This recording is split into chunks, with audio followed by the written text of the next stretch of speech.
Hey. Hello, chat. What can I do for you? Shitters, morons, plebs, cucks. Stop watching your wives get railed and listen to me, okay? I got stuff to tell you. I got news to deliver. I got things to react to. I got little games to play. I got a smash.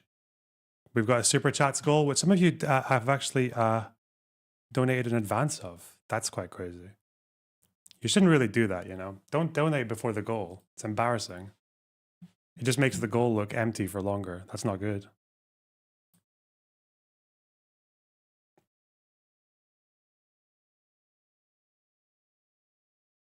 Ooh, hello, Duncan Danger. Wow, long time follower. Oh, wow. Still find it funny when I see long time followers in here. I'm like, what the fuck? What's your ideology?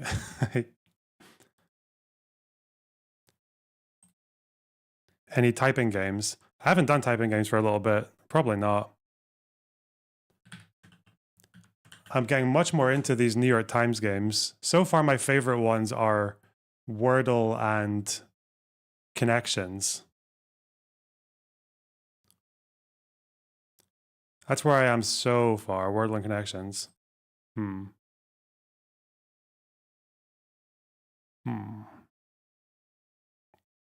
Ethno-guesser. That's so...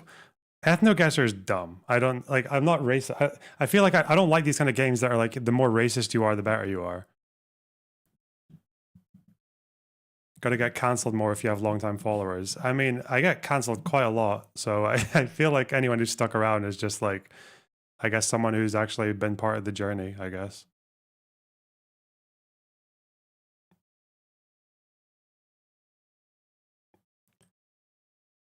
Let's see. Spelling bee, past puzzles,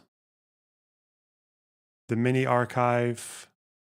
Do I care for spelling bee? Not really. I think I like Wordle and Connections.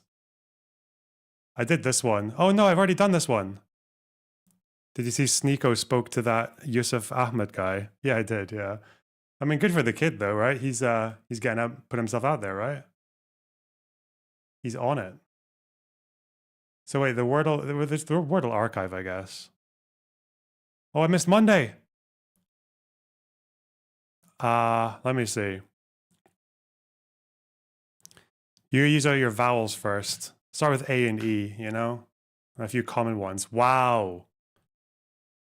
Only R. You have to think fast on these ones. It's easier. You don't want to overthink for the first ones. Crane. Oh. Well, no, there's no A and E, so R word. Sorry. I need to get I, O, or U in next. Just to just do like easy. Boom. Okay, good start. Okay. Ooh. Ooh.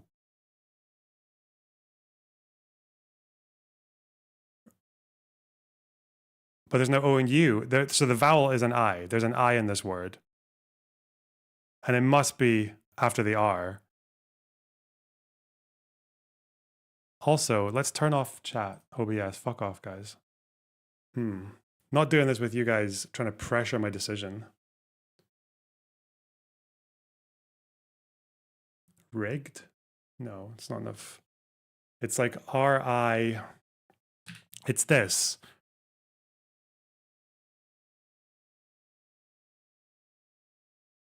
But,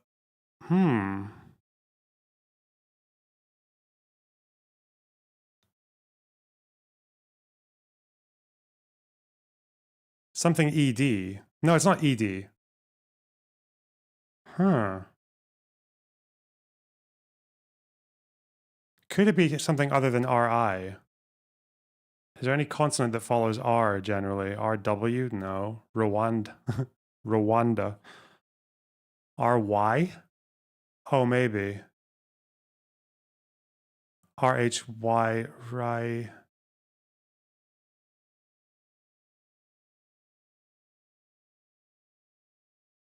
but not for D. RH.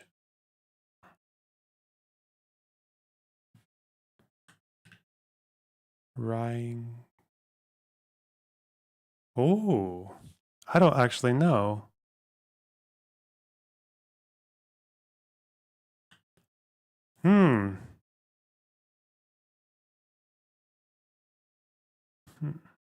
RT.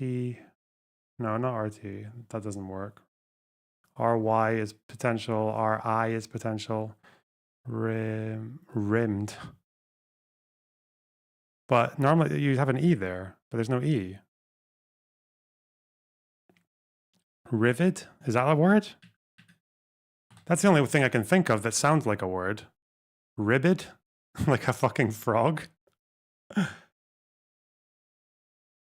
Let's just see how I and... No way. I don't want to... Do I want to use up a letter that's maybe more used? Well, it'll tell me. If it's not a word, it'll tell me. Yeah, okay. Why do I feel like... No.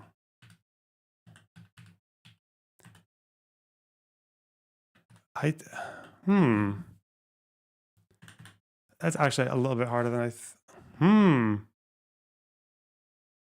Okay, take your time.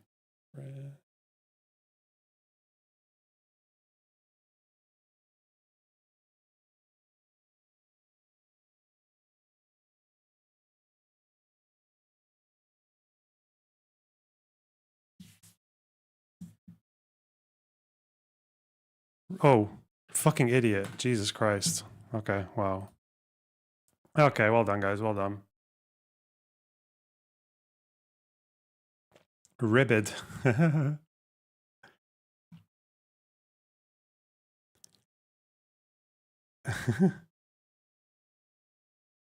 Okay. Trying to overcomplicate things. There was one... Normally the Wordle words are like... They don't normally have strange words, but there was a couple of times when there were words that I just didn't even know existed. Do you want geography games? Yeah, give me a geography game. Yeah, I want to do a connections next. This is one I've already done. I've been playing a lot of connections off stream. I love it. This one was quite hard. Because I'm like, who remembers that you need coal to make a snowman? Or pipe. Maybe think like, oh, pipe? Like, I kept thinking metal pipe, but yeah, they smoke a pipe, yeah. Anyway, let's go to the archive. Riddle is fun. Let's go 18. The song. I don't know the fucking song. I'm not like a 8-year-old girl. Why would I know the song? Do you want to build a snowman? I don't... Why? No.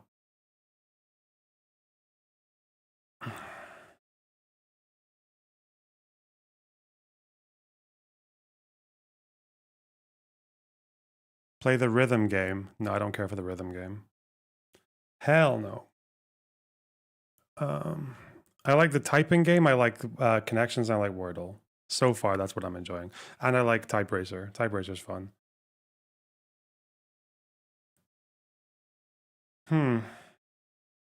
Okay. Smack bar. I don't know what a barm is, so you can leave that one. I don't actually know what rankle means. Cold coffee, right, ship. Grey whale. Exactly, windy, leer, dead. Wet. So wet and cold can be like weather, windy. Would you say gray?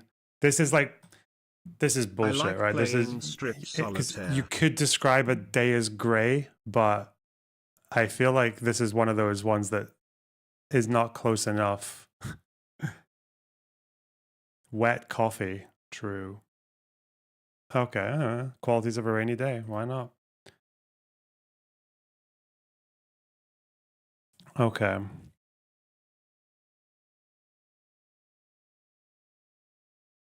I don't think I see any homonyms, or is that the word? Is it homonym?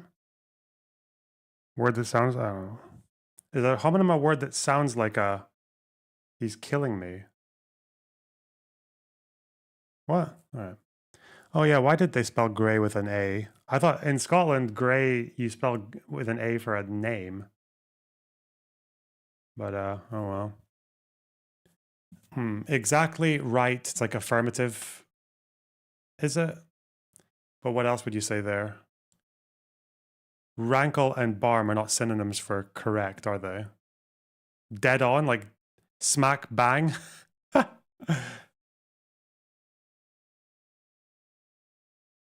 No way. No way. That's way too loose.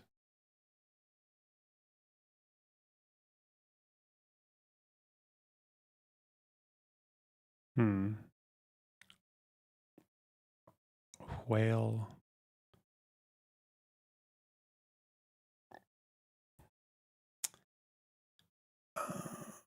Lear. This is Lear spelled like King Lear, not Lear as in like leering. Lear, that's with two E's.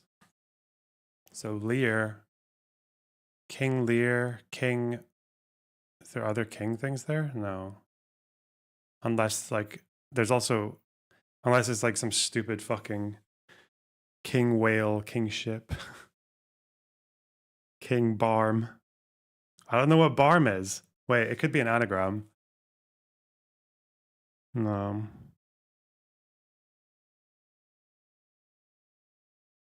It could be an incomplete word.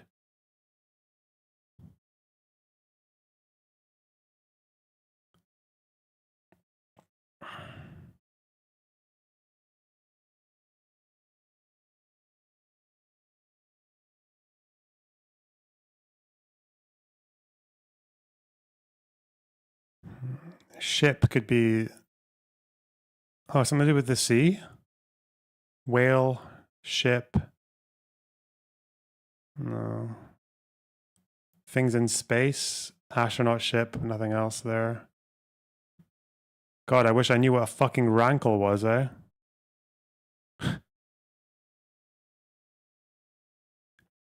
If we get to, what'd you say? We get to Google things. If we get stuck for too long. And so if I was using a Google search now, it would be what is a rankle on a barm. Okay. Pea soup. Nothing else there. Where's the soup is there? It's what is it when the word sounds the same as another word, but it's different? Is that homonym or because it could be pee like urine, but nothing else there makes me think of that. Pea pod. Pod of whales.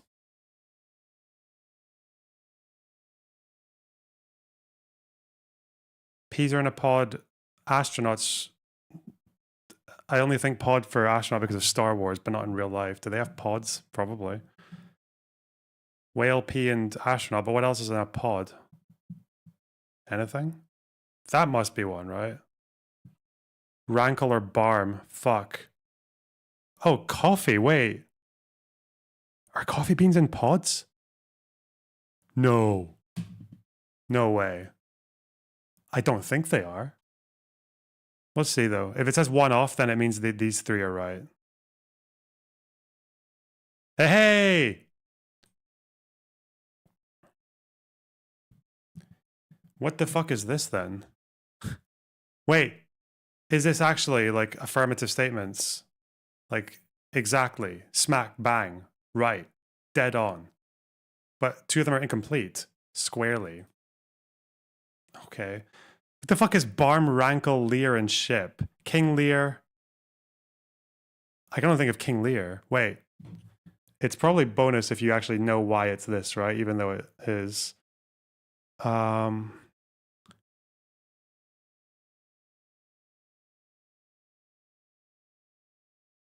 I think these are either they're like incomplete words or like anagrams. Real.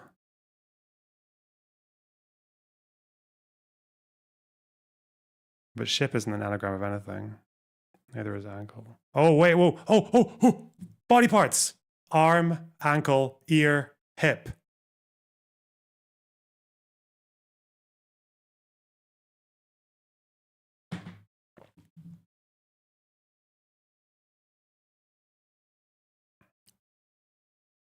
Well done. Well done, guys. Oh. You looked at comments. I did not look at comments. Fuck you.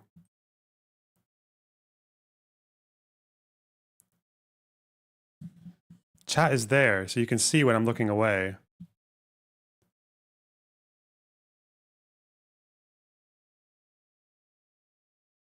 Pre-watched. Should I do one with chat turned off? Just in case. You guys, I don't know how to prove to you guys that chat's turned off. Because it's just me minimizing my OBS screen. Is rankle a word? They will be real words.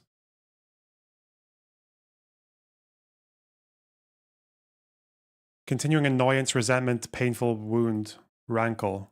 Okay. Yeah, I don't think they put in fake words. Emo only mode. Oh yeah. Can you do that on YouTube?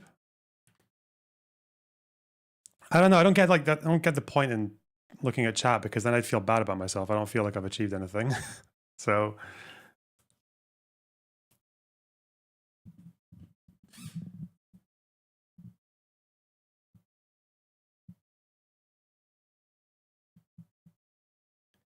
yo.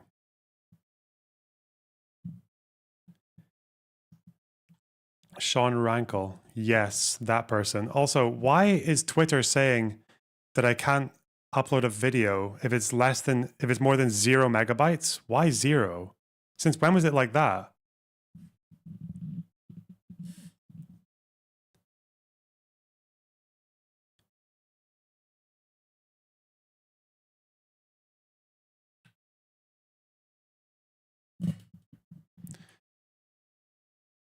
Because Elon breaking his toy again. Yeah, it said it has to be more than. Look, I can try. I can show you. I'm gonna do a little post. I wanted to post a Trump video. Look at this. Look at this message. Your video file is too large. Video should be less than 0 MB. Bro, what are you doing to me? What are you? What?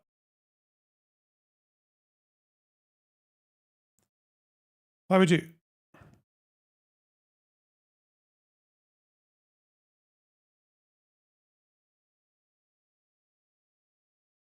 Try through phone. I don't have Twitter on my phone because I don't hate myself. It's okay. What I could do is if someone else, wait. I asked Spider if he could tweet it because if he tweets it, then I can share the video link because he's got the download. It's basically just a video of Trump saying that he wants Gaza to be like everyone's everyone's territory. I guess apart from the Palestinians, right? Check DMs. Oh no, why should I check DMs? Try tweeting it? I did. That's what I was doing. I just tried tweeting it. What the fuck? I could put it into streamable and then download it. I don't know. I don't know. Fuck that. Not necessary. Not necessary. You don't want to know what they said. Yeah. Not good. Not good. I'm almost finished with my reading on early Zionism, I think. God, some of those Ahad Ha'am guy, this fucking guy, man, this guy. I feel, well, I'm not even that close to finishing because I also want to read just general history of that period, 1882 to 1914. But reading this guy and his 10 shitty essays on Zionism, oh my God.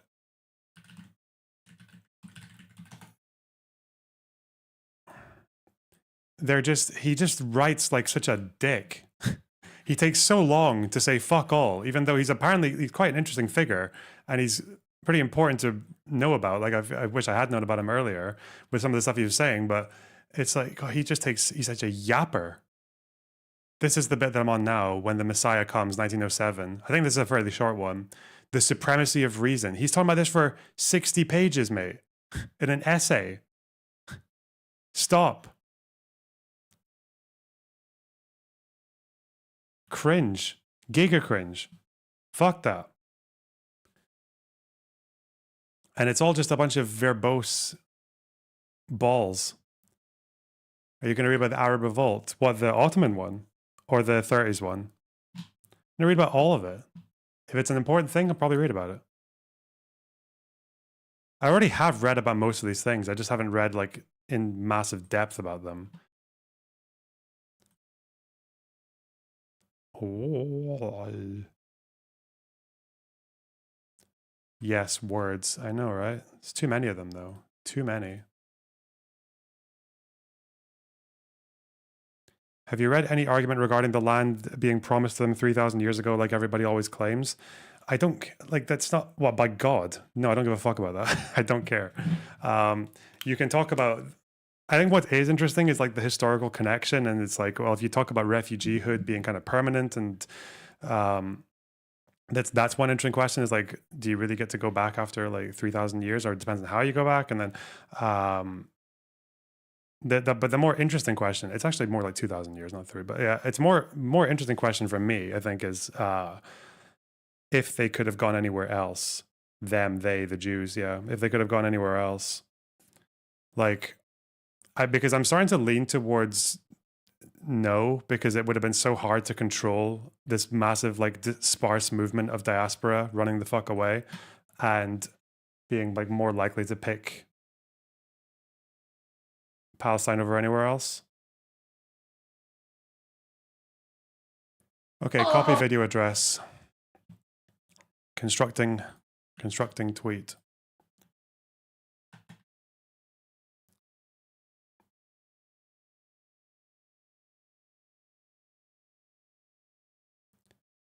Why not Uganda, I tell you? So far, the answer I'm getting to not Uganda is the fact that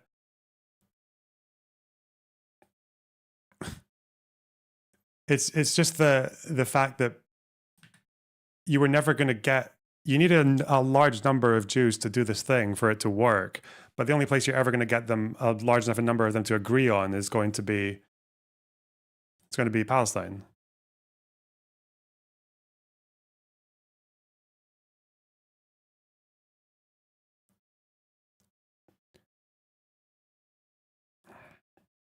Madagascar would have been better. Oh yeah? The Nazis had it right, did they? Because there were Nazis who wanted to do that.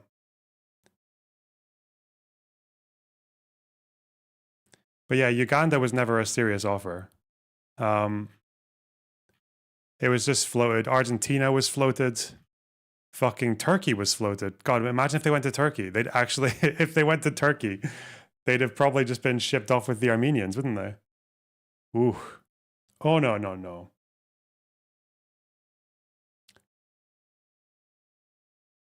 Wait, what is this? They'd have become actual Khazars. Wait, where is my thing?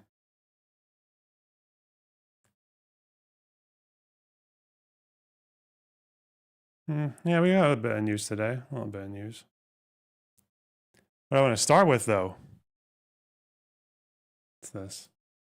On every week. We didn't listen. Oh, These fucking. on every week. We Look at didn't him. listen. This is a good meme. This is solid memes.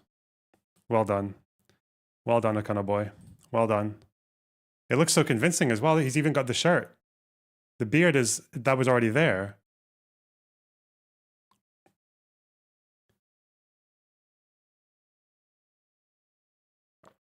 He's leaning hard. I don't know why I never thought to do this for Zionism. Dress like an IDF soldier. Anna did not appreciate the memes. What, is that because she's being like killed by people who actually sincerely believe this? Yeah, probably. I can see why that joke wouldn't sit well with her.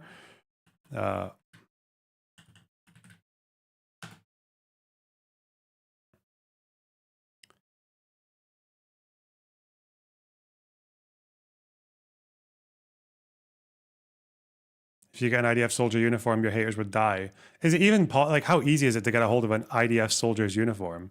Would it just be a replica, or do people actually sell them? Why would someone sell an IDF soldier uniform? There's no way. Why? It's very easy. What, like on eBay? Or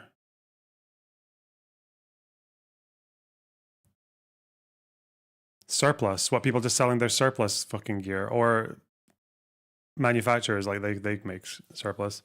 Temu replicas. Most Israelis have one at home. Oh, I guess army surplus would be a thing, yeah. Well, that's just beautiful, isn't it?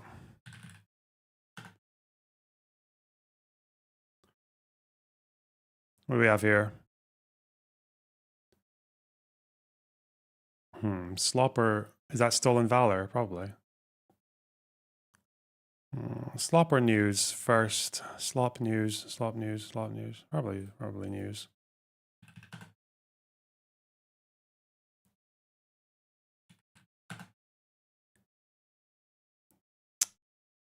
Do Gaza news in a bit because there's quite a lot to talk about there. UK and France have actually come up with a small boats plan. Wait, really? The UK. TLDR. Lots of asylum seekers, migrants, refugees. They go to Europe. A lot of them get stuck in France, in Calais, in a shithole, and they get raided by the police, and they suffer. It's really bad. Like, they're never going to get any citizenship, or some of them sleep under bridges. Yeah. Some of them decide that, all right, fuck this. We're going to risk our lives on a small dinghy boat going to the English Channel to the UK.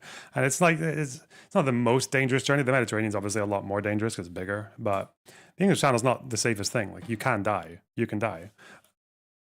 And the right-wing proposal to deal with this is they're not that big. Like, as far as our net migration goes, a very small percentage of it is made up of people crossing on boats. And most of them, they come here, they get processed for asylum claims, and usually they're kept in hotels that are taken up by the state, or just in like these kind of little B&B buildings where they live off of, I think, like less than £10 a day for food and clothing and everything. They're like, they live a pretty like meager lifestyle. People swim? Yeah, with a fucking boat next to them. Yeah, when they've got the weather conditions checked out and they're not trying to avoid detection. Like, the difference is that if you're in a dinghy boat as migrants, you don't want to get caught like in the middle of the sea generally because they fear they're going to get attacked or whatever. But what happens is right wingers get really, really snarky or pissy about these people coming on boats because it's just like a form of migration that they can see, I guess, and because also they don't really know how international law works on asylum, or they just don't care. The law is, and these are national laws as well, it's not just international, is that if someone crosses into your country and claims to be an asylum seeker, then you have to process their claim. You have to take them in, you identify them, you process them, you find out they have a legitimate claim, and if they don't, then you either deport them, or if you can't deport them because they've like burnt their passport, or you just can't find out who they are, then they basically just live in limbo, and it's kind of and I would argue probably when you're in that situation, if they are using their time of being vetted to just like function like a normal person, like a citizen or whatever, then just give them path to citizenship. And like, it's the deterrent is already there. The deterrent is the fact that you've got to risk your life through fucking 50 countries to get here. But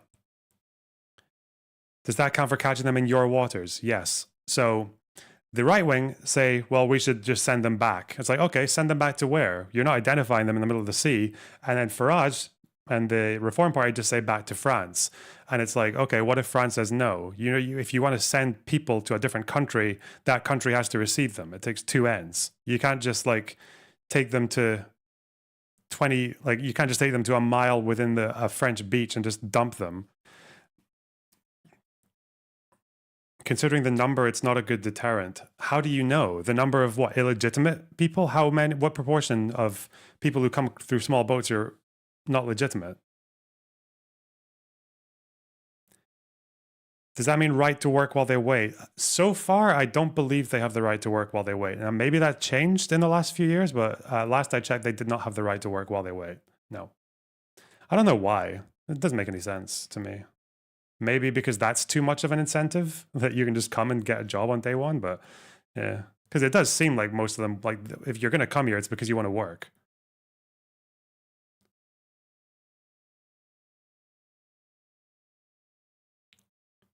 But their allowance is very, very, very small.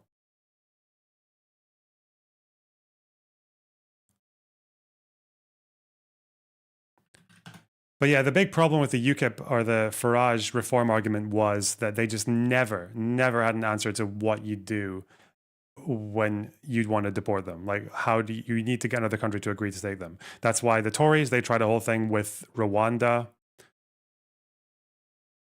which was obviously another massive failure. It was very much against Britain's own laws, let alone any international procedure. But yeah. UK government's one-in, one-out deal to return migrants to France will come into force today, with detention. See, I don't know what this deal is. I don't know what the French deal is that we've made. Is expected to begin by the end of this week. The deal will allow the UK to send back people crossing the Channel in small boats in exchange for asylum seekers with ties to Britain.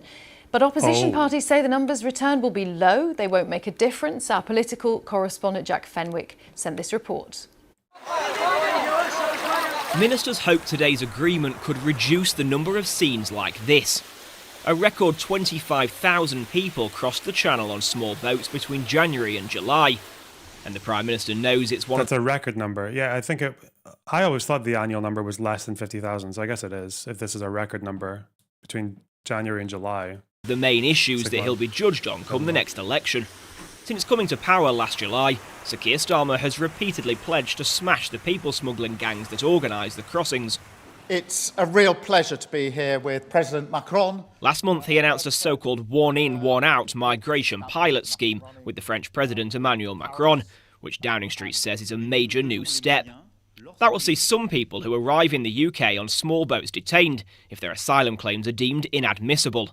They could then be forcibly returned to France. In exchange, the UK will accept an equivalent number of asylum seekers under a new legal migration route.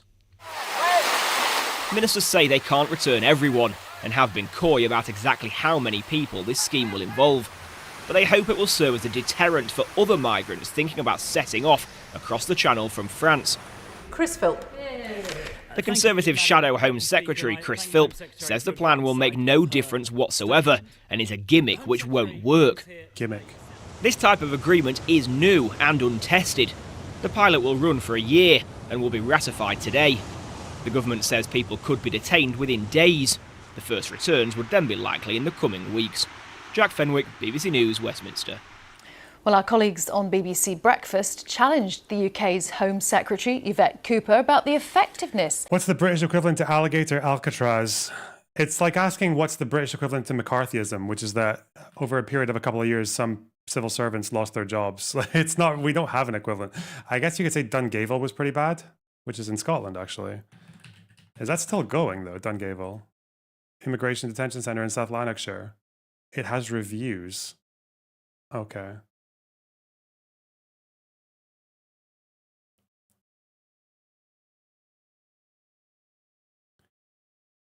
Look at this shithole. That's from the 80s, to be fair, but I think it looks pretty much the same today. Yo. Pretty sure this is still open, right? Oh. Oh, yeah, they tried to close it in 2016, and then that was rescinded. This was actually one of the things in the white paper for Scottish independence in 2014 was that they promised to close this. They actually singled it out. Because Scotland and the UK Home Office have a different way of handling asylum. Huh. This is the only detention facility in Scotland for irregular crossings. Okay. Of the one-in, one-out policy. I don't understand why giving out a number, even just an ambition of a number, even at this early stage, would affect the smuggling gangs and put them off doing the job or increase their job. Well, what we know with the way the criminal gangs work is they use any information that they can in order to try and tell people, oh, well, this is the day you need to get into the boats, you need to go now, this is what you need to do. We've seen them do that continually over. Why are they migrating from France? More opportunities. There's just a lot more people in France. Like a lot more migrants go to France than the UK. We've got, and which means there's probably more competition, like longer waiting times, everything. But also, I mean, it must be the case, right? I think the UK just has a more liberal system than France does. I think. Because everything I've heard about the French system is just that it's kind of horrible. But it could also be the other thing. Like if you're from like Mali or Morocco or Algeria, like there's a good chance you'll speak French like quite well, like fluently. So you'll go there. But if you're from somewhere else, if you're not from those areas and you can't speak the language, then if you speak English, then you want to come to the UK. That might be a very simple thing. It could be friend and family connections. It could also just be the fact that I don't know if it's easier to claim asylum in the UK than it is to France, but I think it is. I think it is easier. Could also just be that people like preference. They have a personal preference, which under law, I believe you have a right to do. Obviously, Europe tries to do something in a slightly different way, but by the law, you're not really obliged to stay in the first country you arrive at as a refugee or asylum seeker. And you shouldn't be, because that would be, imagine what that was like. It was like, okay, every time there's a refugee, they have to go to the neighboring country. Okay. So if there's a refugee crisis in Israel, does that mean all the Jews have to go to fucking like Syria? Like what? Or Lebanon? Like, no, they'll probably die. Like, yeah, just, it's so, yeah, it's also, and what would that be like look at that, what that's like now, even when that's not the law. It's not the law right now, but what did the Syrian refugee crisis have an impact on it? It impacted Lebanon and Jordan and Turkey. These were countries that don't, especially Lebanon, they don't have the economy to handle this many people, but they had to because the refugees couldn't go anywhere else. So I think it's probably reasonable for the international community to want to, share the load. Rather than just put this very arbitrary burden on countries that happen to be next door to a crisis. Because like asylum seekers, like they are a burden. They're not, we don't promote asylum seekers and refugees because they're an economic boon like regular immigrants are. Like asylum seekers are something that states have to fork out money for to, make sure that we don't have a world full of like a billion stateless people just wandering around being like a deadweight on wherever they arrive.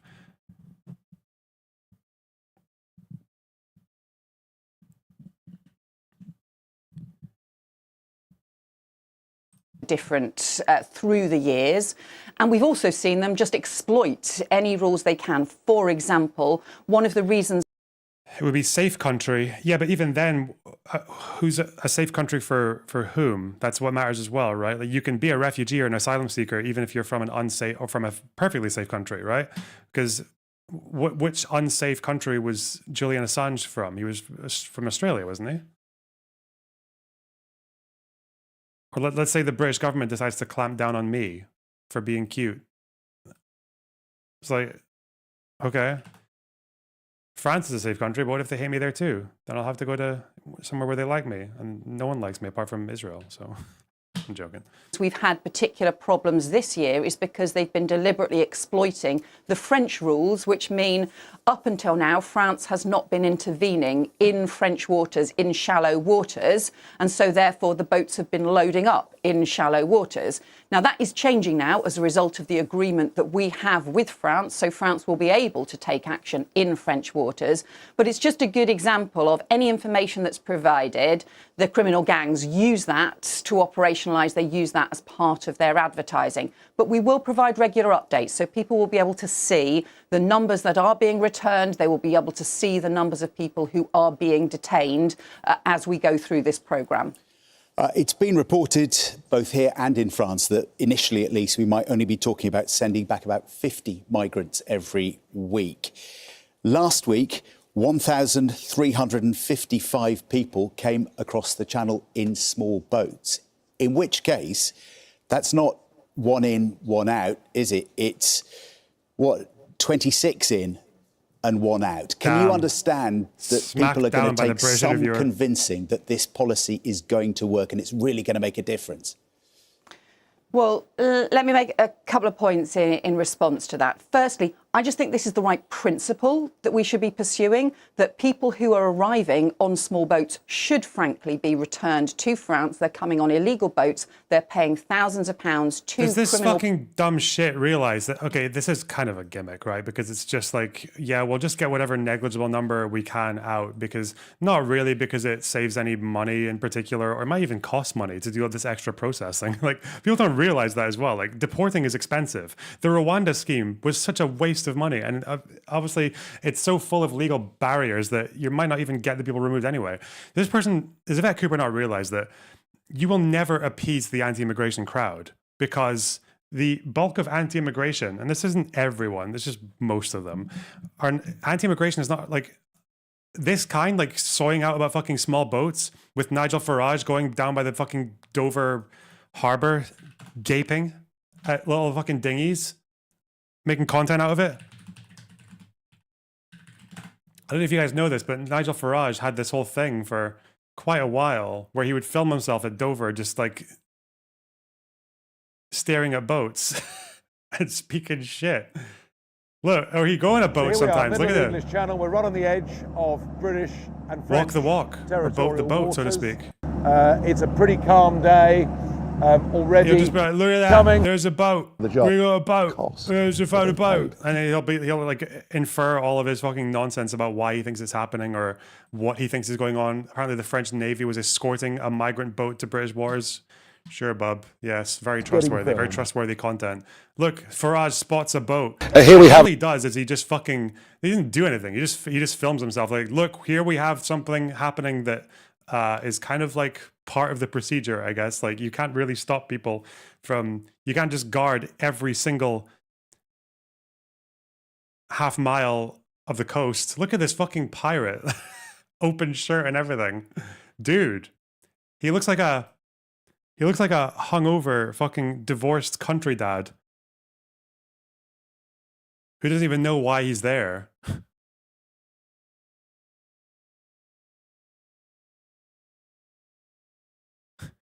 Just like a British tourist who just got marooned on an island full of cannibal natives. They're an Australian dude on holiday, but they took the wrong turn and ended up on an island that hasn't been discovered by anyone ever. And all the natives, the savages, are like rubbing their tummies and pointing to a big cauldron that they're going to put them in. Oh God. And that's Nigel Farage's short story that he wrote. That's his little propaganda film about migration. Oh, God. Why did I bring this up? Oh, yeah. Why is he doing this? It's completely fucking irrational. It's just a guy pointing at brown people on a boat. Being like, look at that. We're not really doing much analysis about the processing procedure, how many of them are legitimate, how many aren't, how much is it costing compared to other projects that the government spends money on. None of that. It's just a visceral reaction. Look at that boat. Look at the brown person on the boat. Look at him. Keep looking at the brown person on the boat. Don't take your eyes off the brown people on boats. Isn't it interesting that these people on the boats are brown? Like, it's not irrational. So trying to appease someone who argues like that, you're always going to have a few people on a boat coming over, right? You're always going to have that. So this little thing is not going to appease that. It's not happening. People smugglers, that money should be lost and they should be returned. And also the principle that where we take people from other countries, we should do so through a legal process where people have gone through security checks. So those are the right principles to establish. And bear in mind, this has never happened with France before. We have never had this in place throughout the 6 years that these small boat chaos has been continuing. So I think it's right that we establish that. We do know that the Greece-Turkey agreement that happened, that was brought in 2015, 2016, that only operated for a short period of time, but actually had quite a big impact as well. And also, look, we have never claimed that there is a single silver bullet on this. So this goes alongside the 28%. You want to have some basic controls over who comes into your country? What a racist. No, yes, you are actually racist, you fucking idiot.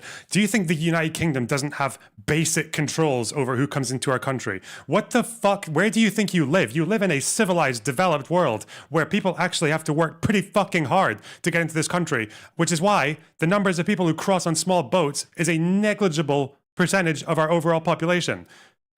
What do you mean we don't have basic controls? What do you think happens? Do you think people coming in on, what do you mean a basic control? Like what? People come in on small boats and then they get taken in and then they are asked questions about why they're there and then they're taken in and processed because they generally will make an asylum claim, and then it's our duty by our own fucking laws, and it's been the case for over 100 years, that when someone comes here with that claim, less than 100 years, you know, we did World War II, we just let them die in the Holocaust. Nowadays, generally, when people turn up looking for help, we kind of be like, okay, well, you know, could be true, could be not. Come here, take £7 odd a day for food and clothing in the United Kingdom, and we'll figure out if you are who you say you are and you need the protections that you need. If you don't, I guess that's the dispute. Basic controls. Basic controls, like, that just means you want to fucking find people in the middle of the sea and, like, smack them with fucking cattle prods until they turn around or if they drown. Like, basic controls. Say what you mean. We have basic controls.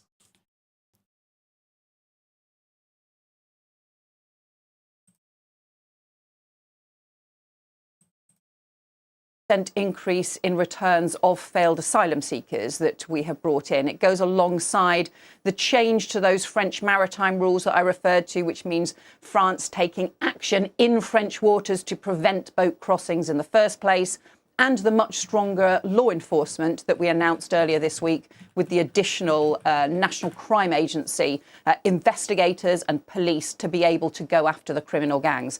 We have to do all of these things, and we will be announcing further reforms to the asylum system later on this year, because frankly we also inherited a broken asylum system. It's funny that you said now you've like massaged it down. We got Martin Bailey in chat, God. Now you're massaging it down to they should report to ports of entry. Do you know what one of the interesting features is about those Nigel Farage videos? Is he will film himself looking at people getting off on a boat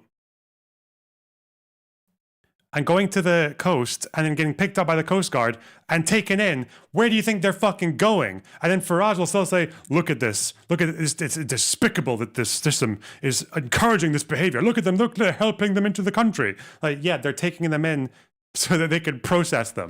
Fuck.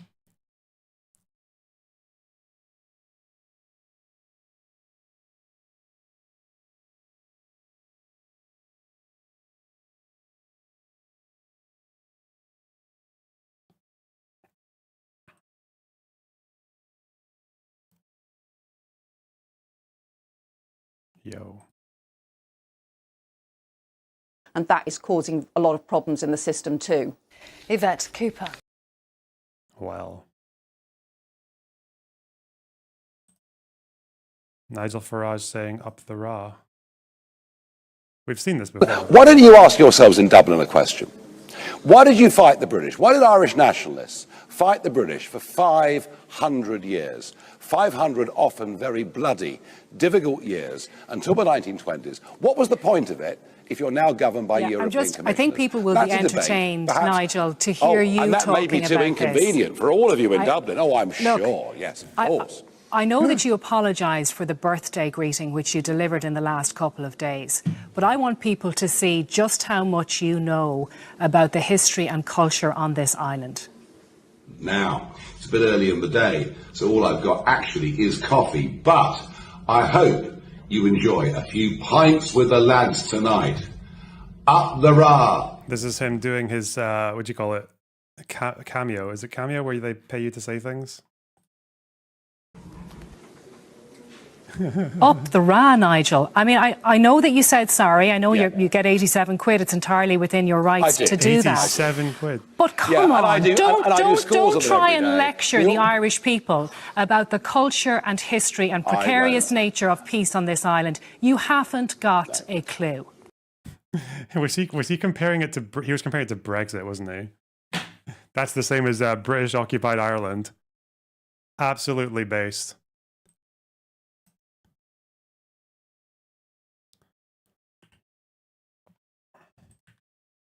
What's your Ireland take? Mate, I know less about Ireland than I do about like Lebanon or Syria. I don't know shit about Ireland. That's why I don't talk about it. Ireland is a very complex history. There's quite a lot going on there.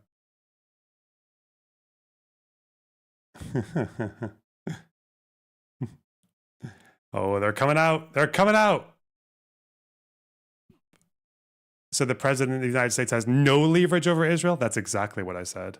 That's exactly what I said.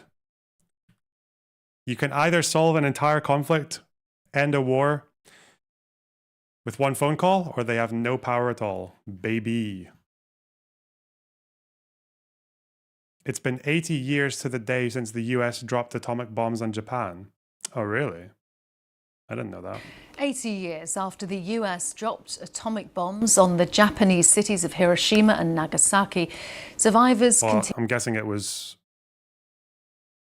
Which date? Was it Hiroshima on August 5th?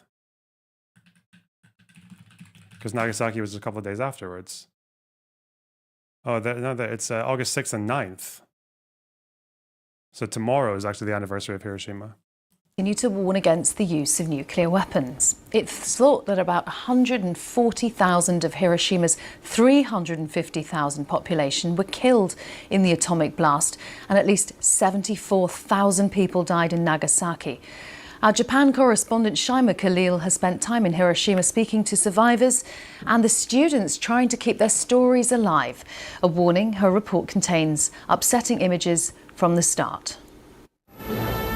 At 8:15 in the morning of August 6th, Japanese time, the first atomic bomb struck an enemy target. This is the moment the US hit Hiroshima with a weapon so powerful, it wiped out whole communities in seconds.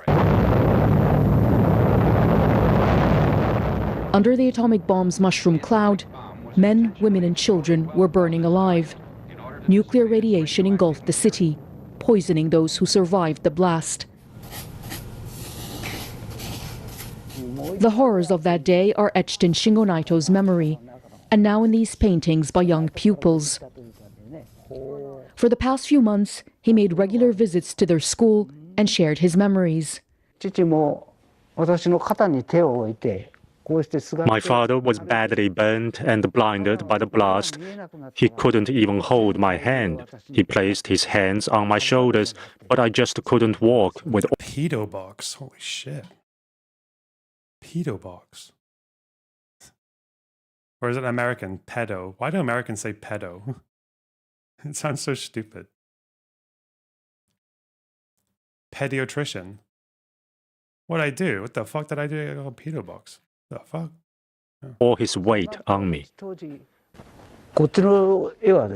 My mom gave us a stick to hold and stay together. My mother also suffered terrible injuries, but she was trying to save my 4-year-old brother and 2-year-old sister from under the collapsed roof. His younger siblings didn't survive. His father died 4 days later. Naito-san was only 6 at the time. It's a level of suffering that 17-year-old Miyabi and Ichigo found hard to grasp. They've spent weeks painting Naito-san's account of the day, trying to do it justice. I had to rely a lot on my imagination. I needed to picture the exact color of blood, for example. It was awful and very painful to draw. But I feel very strongly that it is my duty to pass this on to next generations. The damage caused 80 years ago was horrifying, so I can't even start to imagine what we could experience today. That's why I want to tell the world about what happened.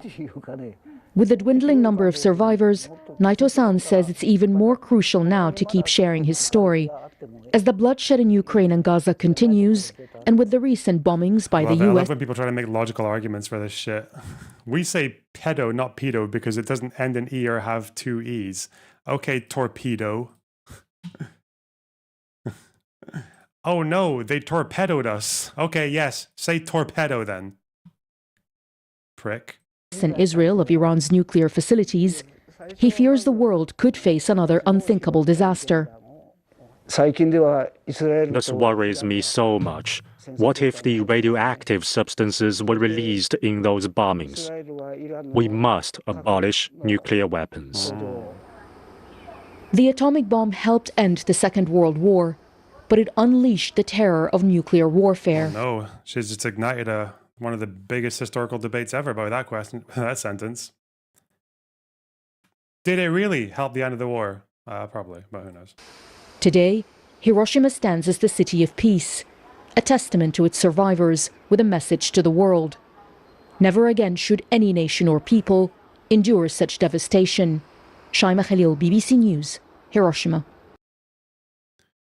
Okay. It was either that or Operation Downfall. Well, or just let the Soviets do it. Wasn't that one of the arguments? Just let the Soviets, just let the Soviets do Downfall. Based.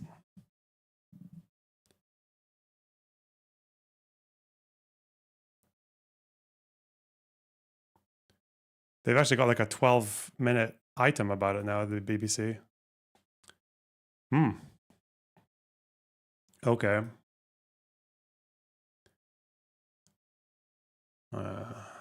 Do I want to fire into this? Do you still react to traveling Israel videos? It's been a while.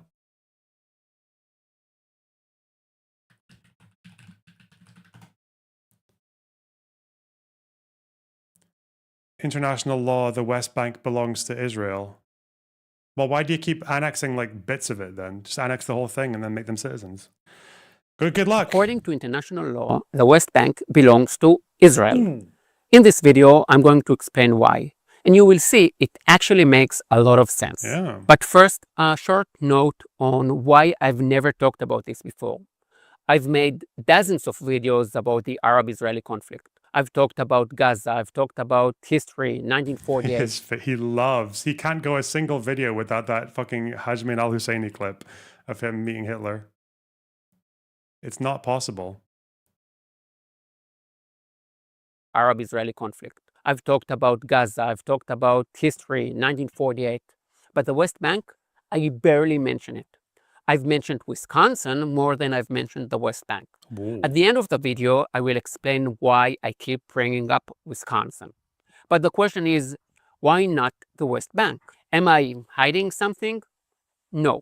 The real reason I'm avoiding it is because of the war. And no, not the war in Gaza. Oh. I'm talking about the bigger, more important war. The war Israel is losing big time. The war for the narrative. In one sentence, the war for the narrative is the war over what people talk about. And if you're thinking the world talks about what matters, about the biggest issues, I will say this gently, you are being naive. The two biggest conflicts in the world right now are Yemen and Sudan. There is real famine there. Tens of thousands of children are dying. But have you seen even one big protest for them? Have you heard politicians speak out? Has any artist at a music festival called to stop the humanitarian crisis in Sudan or Yemen? Muslim communities... Ukraine? Yeah, well, he'd probably argue that Ukraine gets support, but yeah. In England and France don't seem to care much when Muslims kill tens of thousands of other Muslims in Yemen. I haven't seen American college students protesting for Sudanese lives. Those who determined the narrative, Qatar, Iran, Russia, and China, want the world to focus on the West Bank, on genocide, on Gaza. Because if we talk about that, no one talks about the truly urgent things. China's global takeover, the real genocide in the Middle East. This would have been a good argument. They can change it because Israel is supported by the US. That works to a degree, but there are policy decisions that America makes that were actually easier to go back on or to affect that does affect Yemen and Sudan, especially Sudan. Not to mention, America supports Saudi, so that doesn't work either. But when it comes to Sudan, the Americans provide aid to alleviate the famine in Sudan through USAID. And Trump fucked USAID. He fucked it. The interesting thing is,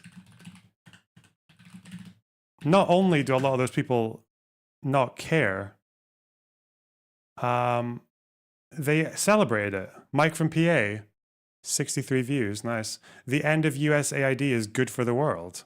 I want America. They like it that USAID is getting fucked. What's this teaser? I want America to withdraw to her borders.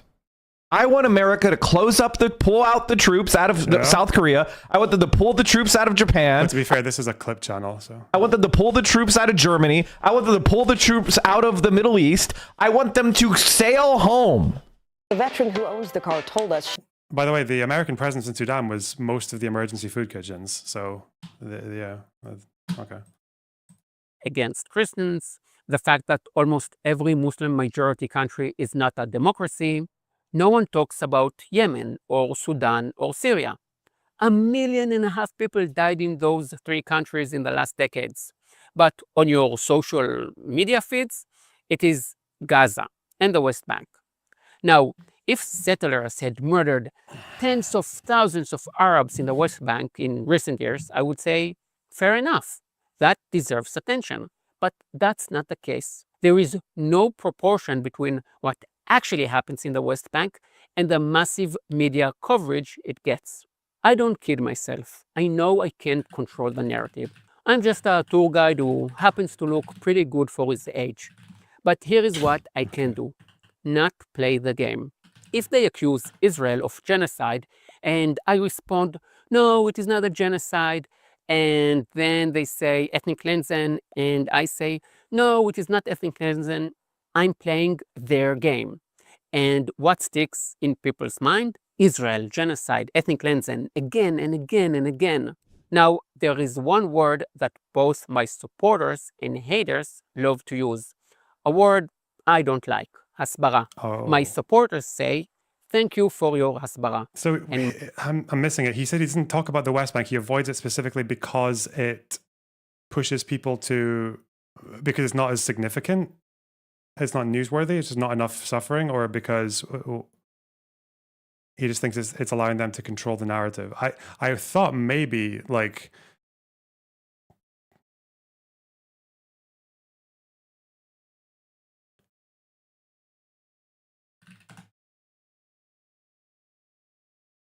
I thought maybe, what was I going to say? He was going to say he doesn't talk about it because he opposes it. Because I heard people used to say that he opposed the West Bank occupation. So they say that like, oh, he opposes it, but he feels like he's giving too, like if he says that and airs it out, it's going to get used by people in bad faith who want to use it as reasons to like destroy Israel or whatever. So that's why he would rather not give ammunition. Like that might be a reason that I could imagine someone making, but I don't know. We'll see. My critic says he's doing hasbara, Israel propaganda. But the literal meaning of hasbara in Hebrew is explaining. Hey. I'm explaining Israel. And I don't like that word. My kids in school can do hasbara, explaining to their teachers when they are asked, why didn't you do your homework? I'm not doing hasbara. I'm not doing defense. I just tell the truth. I'm attacking. I spread the truth that many people try to avoid. I want people on the other side to say, everyone says the Jews stole land from the Arabs. But Oren says no one can name even one Jewish town built on stolen land before the Arabs started the war. Interesting. Just because of fucking, first of all, the Sursock purchases were land that you can say it's not stolen because they pay for it. But at the end of the day, like you're evicting farmers who had no say on what happened to the land. And tenant farmers usually, even back then, still had like, you'd expect them to have some kind of rights if you're judging by slightly later standards. But in any case, just because a war starts, really, so the people who were evicted from their villages in 48, those were the same people who started the war? Really? Because it turns out that actually, no, that quite a lot of these village elders had worked quite hard to keep peace agreements up with Israel. And when the Yishuv would see like one violation from people who might not have even been from the village, it might have been irregulars, or if people from the village went to fight somewhere else and left the village, then they would use that as an excuse to attack the village. Or sometimes, like, villages would surrender and give their weapons over, and some people would just get shot anyway, like, or expelled anyway. So, yeah, you don't really get to use the fact that al-Husseini and the other country started a war as your reason, as a way to just pass over all the expulsions. Is stupid. Oren shows that in Palestinian society, it is legal for a man to beat his wife, and most Palestinians want to jail or even execute gay people. Maybe I shouldn't support people who see women as property. That's the kind of thinking I want to trigger. But so many people ask about the West Bank, so it is time for a video. And before we dive into the legal and historical facts, remember this. When people say Israel occupied the West Bank, just ask a simple question. Occupied from whom? They won't have an answer. If they say Palestine, ask, when did this country exist? Who ruled it? What were its borders? They won't be able to answer because there was never a country called Palestine. The Palestinian people were invented in the 1960s. Oh my God, it's so fucking boring, man. It's just so boring. Invented in the 1960s. No, they were calling themselves that quite a bit before that. And again, just because a national identity is new, it doesn't make it invalid. Okay? That's not how that works.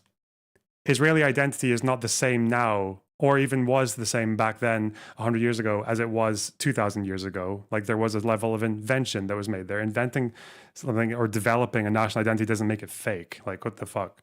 Well, all national identities are fucking invented. Like, what? These borders are drawn by us. If you think I'm wrong, great. Just bring me one quote from an Arab leader in 1948 who says, "We, the Palestinian people." Just one. If you find it, I will delete my entire channel. There was no Palestinian people 150 years ago, not in 1917, not in 1948. Everyone has the right to self-determination, but no one has the right to reinvent history. And that's where our story starts. In 1917, the Balfour Declaration was issued. That's a well-known moment when Britain recognized the Jewish right to a homeland in the land of Israel. Even before... Isn't the first mention of that identity in the 1920s? Yes, but I imagine... I imagine if he goes by that, he's probably going to say that if they call themselves the Arabs of Palestine, that doesn't count. Because I know there are people who call themselves we the Arabs of Palestine.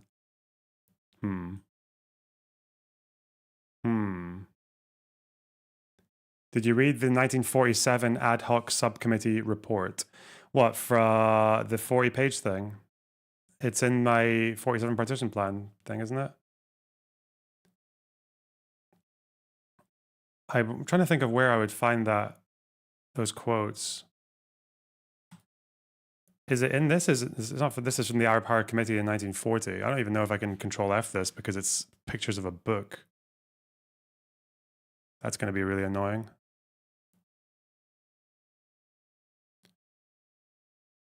Where's the thing from Neville Mandel? Oh, it's in my...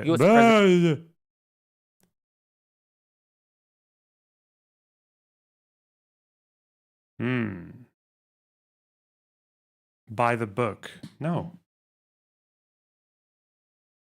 Why would I buy a book when I've already kind of got it? I wanted to read about... It's from Neville Mandel. This guy will have the quotes.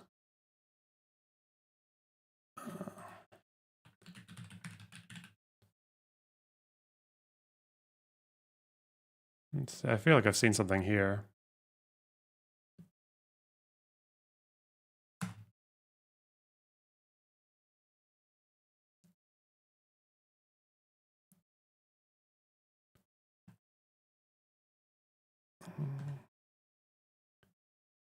Palestine. Yeah, this was the paper that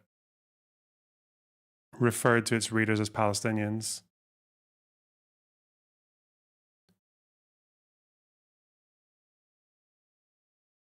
Would I be able to find this reference? Palestine, II 66, 1912. Who's going to have this archive? Do Israeli archives keep the Palestine paper? They probably do. They probably do. Huh.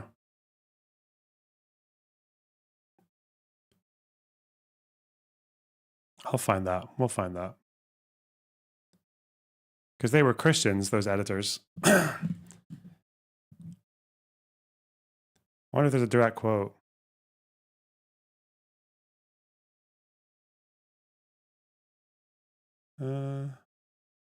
What is this? This is all Palestine articles, isn't it? But they're not leaders. Is that what they're going to say? They're not leaders. 1913, submitted an article to Palestine. He was 20 years old and a student in Constantinople. He wrote that if the state of affairs continues, then the Zionists will gain mastery over our country, village by village, town by town. Tomorrow, the whole of Jerusalem will be sold, and then Palestine in its entirety. He quoted back at Tahir Bey, an article written a year earlier, with Tahir's help by an important Palestinian. I think it's mostly going to be from Palestine, isn't it? Because I think people like Husseini in the higher committee, they would, or the Arab Congress, they would call them Arabs of Palestine, wouldn't they?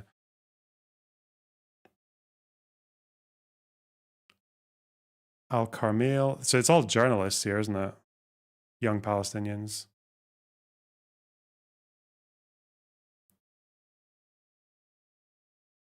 Oh. Yeah, it's all Palestine references as well, mostly. Oh.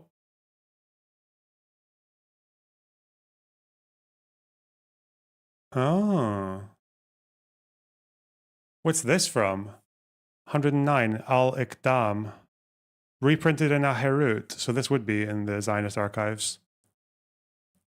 This is a candidate, Ahmed Al-Arif.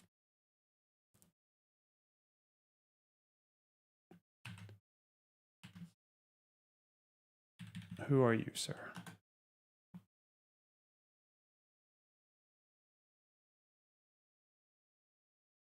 Who is this guy? 1912. There's someone here. Oh, is he one of the Husseinis? Ah, he was the Mufti of Gaza. He's one of the, he's actually an Husseini. This would be the guy, right? He was appointed Mufti of Gaza until 1912. Or in 1912. Wait. So this is a leader. Where is he first mentioned?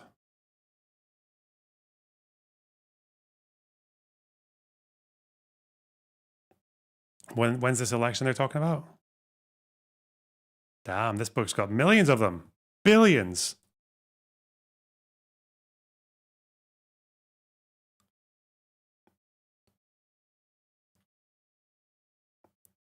So if this guy's like a prominent figure. Oh, Central Zionist Archives, they have Palestine. Yeah, okay. I can ask them then. Let's see, let's go back. President Woodrow Wilson. And that's where our story starts. In 1917, the Balfour Declaration was issued. Hey, go back. Stream suggestions, you dropped the archive. What? Ooh. Hey, what? Okay. Why is it big screened? This is the archive from... Oh, it's the Palestine archive. Oh, wait. There's no way they've got English versions. No. Fuck. Wait. Let's use an example. 109. This is a different one, though. Fuck. This is a different one. This is in Haherut. Wait. I'm going to put this one here and see if you can show me. If I can see this one, because this is the best one so far, the most convincing one. Upper left corner. Huh? A what? This is all just Palestine, right? Yeah. Okay. Okay. Well, where was the earlier one? We're only on 6 out of 30 something mentions. Whoa!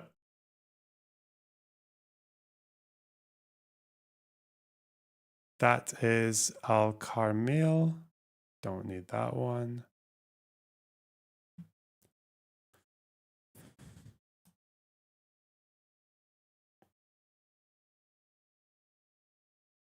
Arif al-Arif? Who's this?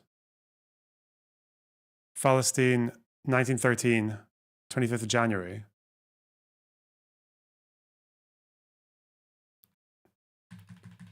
Is there a fucking gap? There's a gap. 1914. Absolutely. Wait, no, 1913. I wasn't reading properly. I'm retarded. Okay. January 1913.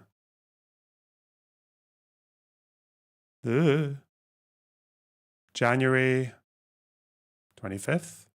Okay. Come on. Just be an English newspaper. Okay.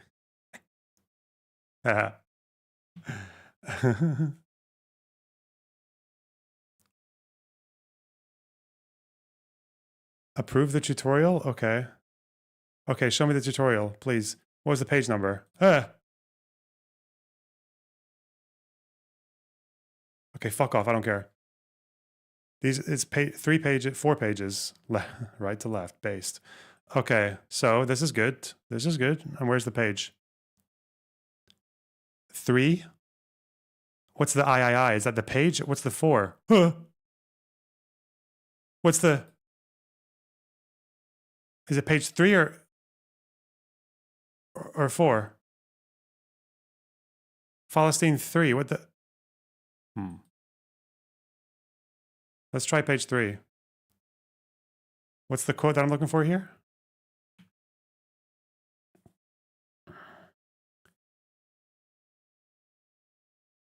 Apparently it's him saying... Oh wait, I have the right footnote here, don't I? It's by someone called Arif al-Arif. This guy's a 20-year-old student in Constantinople. This guy's probably not a leader then. Chapter, section 3 and page 4. Yeah, probably, yeah. Oh, maybe there's English translations here because this is an English thing. What does this say? What's page 4, supposedly? If I collapse it. Hey! So it doesn't collapse page 4. Page 4 doesn't have a collapsible. What does this say? Oh, it's identifying the text. Oh! Let's try page 4. If I zoom in enough, will it start translating shit? That's so cool. Report offensive material. I'm very offended. PDF?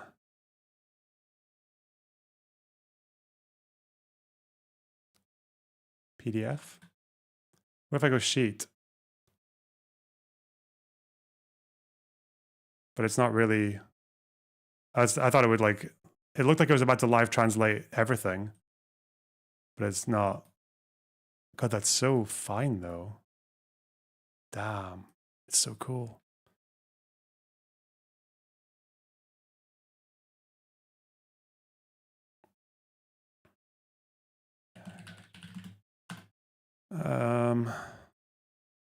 Go back to the video. Fuck off. I'm busy. Did I get this? PDF. Should open automatically? Download.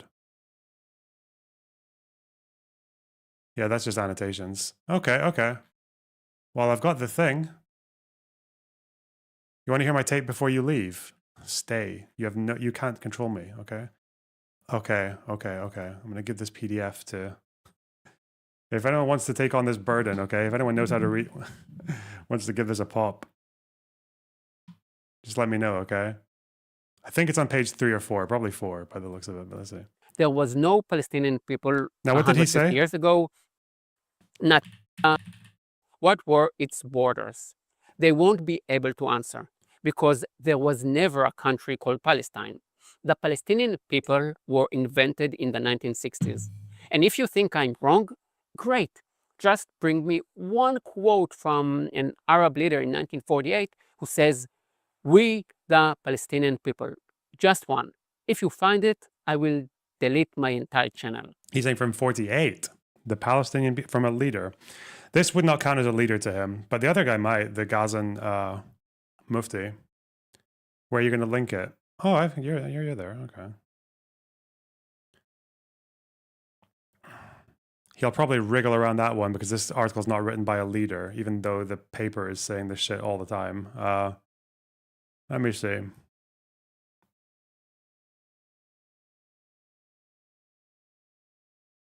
He's like President Sunday asking for proof that the Holocaust was a policy. Damn! What? Or otherwise I'll get banned or demonetized. That website's pretty impressive. I really like that website. Yeah, shit. Well,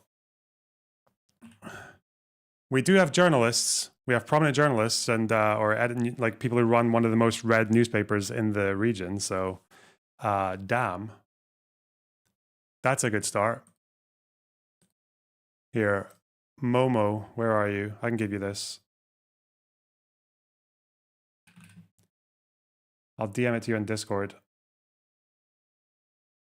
I'm pretty sure the higher committee would have said stuff like this as well at points. I know Al Husseini, I don't think he ever said it, but he's obviously one dude.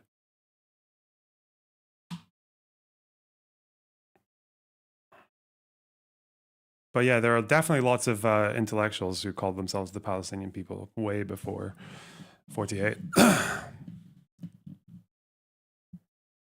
Now, just to double check if I can look at this statement by the higher committee.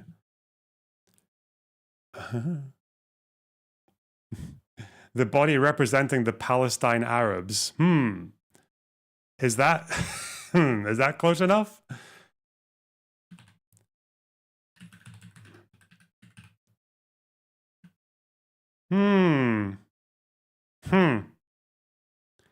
Neither at that juncture nor before was Palestine a unit in itself. Part of it belonged administratively to the Vilayet of Beirut. Beirut is now the capital of Lebanon, and part was known as the Jerusalem district. In those days, the name Palestine was never mentioned, nor was the country ever known by it. It was considered as a part of Syria, from which, in fact, it was separated by no natural barriers whatever. The Syrians, the Lebanese, and the Palestinians are all united by practically indissoluble commercial, agricultural, and industrial relations, not to mention the equally close ties of language, interests, customs, traditions, religion, and blood. Is this like a pan-Arab statement rather than distinct?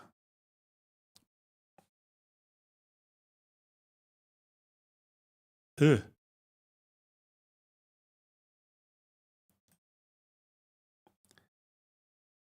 Evidence given before the second commission, to the effect that many Arab officers and men in Palestine and from the inhabitants of Palestine itself responded to that in similar calls, a large number of whom deserted the Turkish army and fought in the ranks of the Allies. Indeed, most of the regular men in the Arab army were Palestinians. Oh, that's a distinction. That's a funneling. Oh. That proved his point. Not really.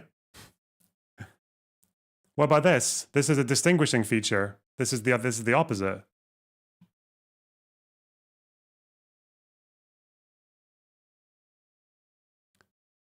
This is actually a distinguished identity within the broader Arab army. Young Palestinian Arab officers, but I guess he never said we the Palestinians, you know, so that's if we don't see that exact sentence, he keeps his channel, eh? That just means from Palestine. What do you think it means now?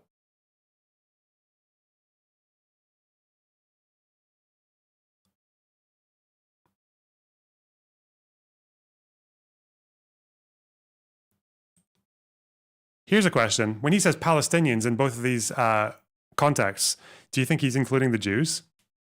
Even the ones who were there before the first Aliyah? Because the answer to that's no. Coping, traveling Israel, cucks in my chat.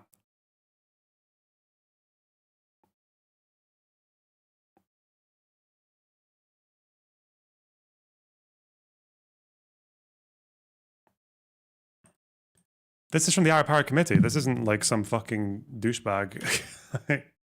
This isn't some goofy journalist or someone writing a little article.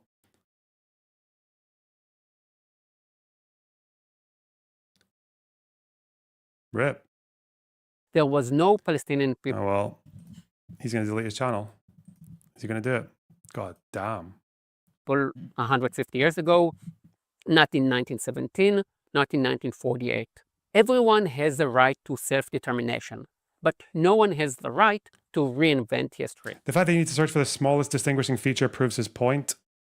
You're so fucking retarded. Like, it's just not true. Okay, let's zoom out then. Let's leave out the autistic detailed info, because he was the one that made that proposal, okay? I didn't decide to go and look for that, like, off my own volition.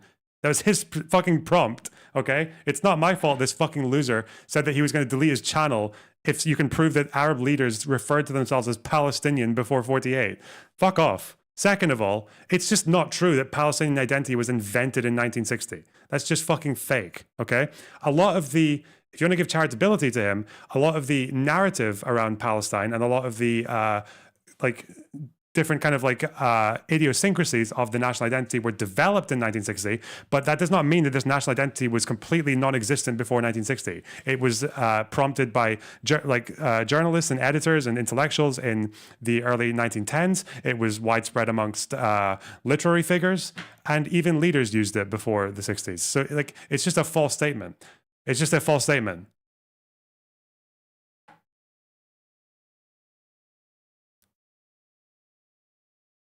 Like, I don't even know why you think it's hard to believe. All these fucking borders in this area are kind of like arbitrary imperial constructions. But the people who live there, once those borders were there, they took quite fucking firmly to them, okay? Like, Lebanese people became very firmly Lebanese, even if they weren't the Maronites who originally wanted the state for themselves, or the Syrians, even though they were part of a broader area as well. And even Palestinian Arabs, they did very broadly identify with Syria.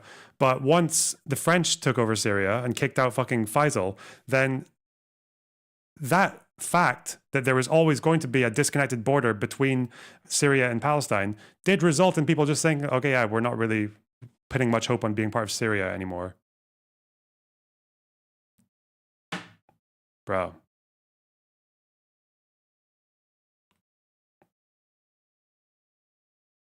It's not my fault that he's framing this, that he like put this shit forward. You guys are just coping so hard because he's trying to simplify like a very complex development of national identity invented in the 60s. This is the thing where people say that because the true statement is that the Soviets, along with the PLO, did do quite a lot of construction around like a national story around Palestine. And that's where a lot of that came from. That's where you get like, even from earlier on, you've got like a lot of the incentive to frame the Palestinian narrative is very like imperialist and like left-wing language and like language of human rights and things like that. That is kind of true. Like a lot of the propaganda is influenced by that period, but that's not the same as them inventing a national identity. Just like play your cards properly and stop being a fucking moron.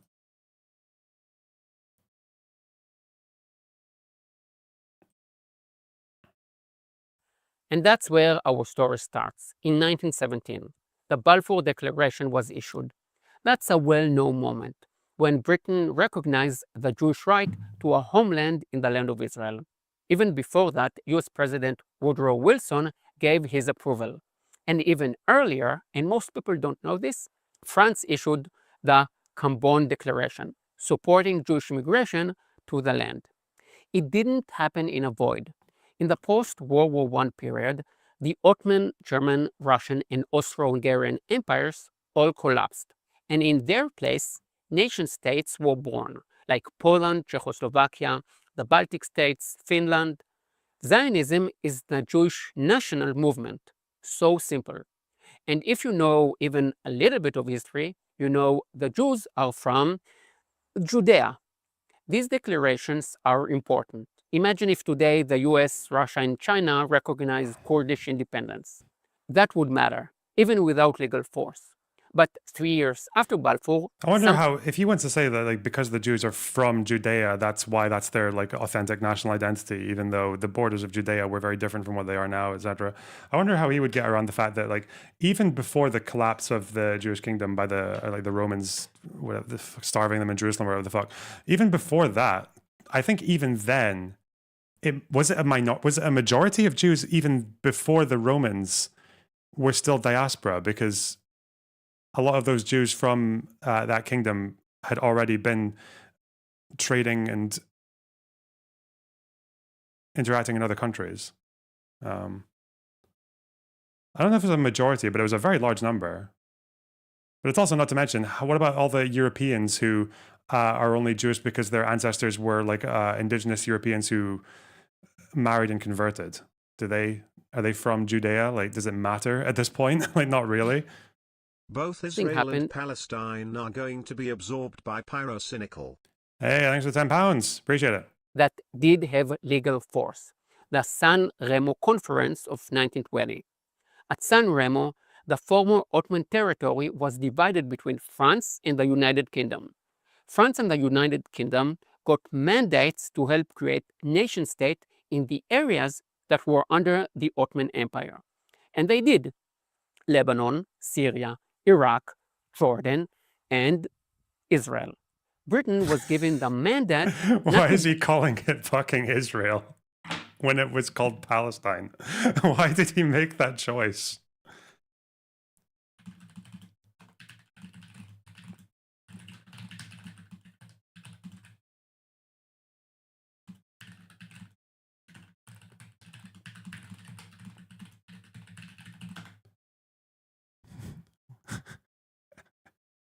This guy's such a fucking cringe lord, man. It's like, how just put a fucking, like, it would be less forced if he just puts a badge on his forehead, just being like, I am doing propaganda. I will propagandize. I will do everything I can.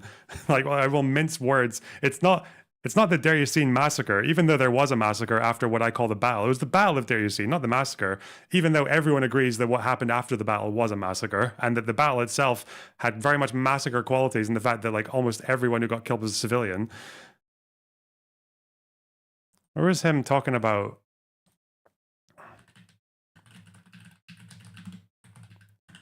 this fucking Vox video that he covered? The Zionists stole the Palestinians' land, massacred them. What was the language that he used? Many were... yeah. In the aftermath of the battle, there were 5 Jews dead and about 100 Arabs dead. Of those Arabs who died, many were fighters, but some were civilians who had hidden in their houses. It's funny, like, many were fighters, but some were civilians. But when you even read the book that he cites from that Israeli historian, Tauber, who titles the book Deir Yassin, The Massacre That Never Was, even though even he agrees that there was a massacre after the battle. Even by that source, and like, I don't think anyone ever disputes this, the majority of people who died were civilians. But he says many were fighters, but some were civilians. It's like... every word that this guy chooses is just like, I am going to propagandize. Because I guess you could say that, well, I guess many as in the sense that like 20 plus people, that's like a lot for like 25 or 30 people. That's a lot of fires for like a general death toll of 100. But because obviously that's not the representative of the general population. But also some were civilians. Well, I guess it's some were civilians because 70, that's not like many people, is it? In the grand context of things. It's a big planet out there. Lots of people. Like, fuck me.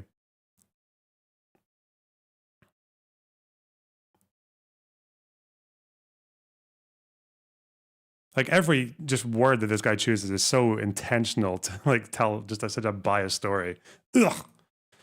I just tell the truth, boys. I just tell the truth. Govern it for itself, but to help create a Jewish state. The Balfour Declaration was part of the mandate. This decision was confirmed by the League of Nations, the pre-UN international body. So yes, under international law, the mandate called for a Jewish state. That's legally binding. And again, the creation of Israel is no different than the creation of most countries in the Middle East. And as you will soon see... The border wasn't legally binding. What's he talking about? I think Balfour was very, very clear that the declaration was like worded in quite a vague way because they hadn't chosen what the border would be. That's why it's called a homeland in Palestine. In Palestine. Not a homeland of Palestine. You called it sorry, I should change the word to Israel because we're doing propaganda, right? Yeah, See, no different than Palestine's the fake. creation Obviously, we can't call it Palestine. That would confuse our audience. of most countries in the world. The mandate wasn't for Britain to take the land. It wasn't part of the British Empire. It was held in trust until the Jewish state could be established. And no, there was no mention of Palestinians because they didn't exist. But it did mention protecting minorities.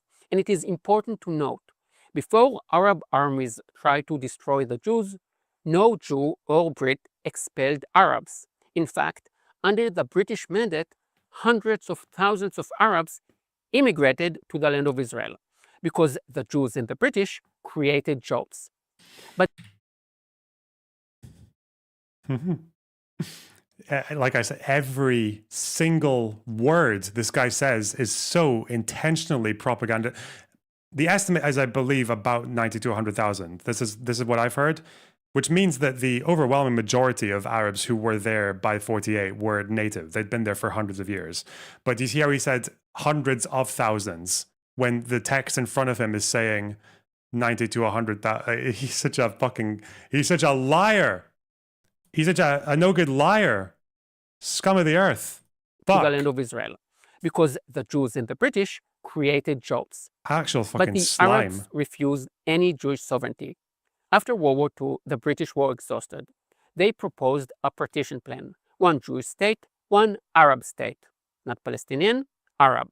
The Arabs said no and started a war to wipe out the Jews. Egypt invaded and took Gaza. Jordan, led by British officers, took what is now the West Bank. And by the way, even that statement, the Arabs started a war to wipe out the Jews. Like respectable historians are not going to say that this was like the plan of all the Arab states during the war. They had mixed goals, which is actually part of the reason that they lost. They had no fucking coordination. They had no idea what they were really like trying to achieve as an entire unit. But okay. Three modern terms were invented only in recent decades: the Palestinian people, the West Bank, and the Kingdom of Jordan. When Israel was founded in 1948, its borders weren't finalized. The war ended with armistice lines, not peace treaties or official borders. And here is the thing: Egypt doesn't claim the Gaza Strip. Jordan doesn't claim the West Bank. So who does it belong to? What were their goals? I always read they wanted to stop the creation of Israel. That's like the more, like the common goal was like to stop the inception of a Jewish state. But even then, when you look at the different leaders, it seemed like grabbing territory for like parts of territory was kind of like generally seen as enough. Obviously, al-Husseini had big ideas. But the other ones, it's kind of mixed. I think one of the Egyptian guys thought he was stopping the spread of communism. You know, because the Soviets recognized Israel and shit, yeah. Now I'm going to say the most complicated word in this video: uti possidetis iuris. Wow. It's a principle in international law that says a newly independent country keeps the same borders it had before gaining independence. And if you're thinking, wait, I've never heard this term, no worries. That's why I'm here for. Here is a question you probably never asked yourself. On what legal basis were the borders of Argentina, Armenia, the Congo, Jordan, Syria, Chile, and Peru determined? I could go on: Mexico, Mali, Zambia, Ecuador, Tanzania. Most modern countries outside of Europe had their borders set according to this principle: uti possidetis iuris. Why? To avoid chaos. Word for word, the Natasha Hausdorff argument. It's not her argument as well. It's a very common argument. There's just a massive flaw in it, which is that in uti possidetis juris, the entire understanding in customary law is that this is the standard unless an alternative agreement is present. And the problem is that Israeli leaders in the past have not really said, they've not really said what they want their borders to be. Not really. There's been more evidence, okay? And this is, you can't have two things at once. Fucking hell. You can't have two things at once, because how many times will Israelis say, yeah, we offered two states. We offered two states like 5 times. Like, blah, blah, blah. But also, Yuti Postet juris. Well, if Israeli leaders, I've seen lots of Israeli leaders actually, signal some support for two states, right? You've got Weizmann and the Zionist Congress agreeing in principle to the partition plan. They argued about borders and shit, but in principle, they agreed to 37 as a partition. In 47, apparently, they all agreed to the partition plan. Camp David, they agreed to two states. Ehud Olmert, they agreed to two states. When have Israel said, "Yeah, give it all of us to us, all of it. We're taking the whole fucking chunk"? When have they put that in a proposal anywhere? Like, so the fact that they've signaled like much more support to change the borders, and also how can it be Yuti as juris, but also when Israel annexes parts of the West Bank, they only annex parts. They annexed like the Golan, or that's Syria. They've annexed East Jerusalem. They've annexed tiny little parts on the just past the Green Line. Where's this? Why would you do that if Yuti Postet as juris, if it's all Israel? Are they just going to bite chunks? And that's the big issue, right? If you believe Yuti Postet as juris, then you actually think like, yes, it should be all part of Israel, not just it is by the law. Like this fucking, I'm sorry, I don't make the rules. It's just the international law. Blah, blah. Like, meanwhile, we're going to fight with the international humanitarian law community on everything, right? Yeah. If they're saying that that's just the law, can't help it, well, it's like, okay, then just make them all citizens. Just become an apartheid state, because you're never going to give them equal voting rights. You'll lose the Jewish state.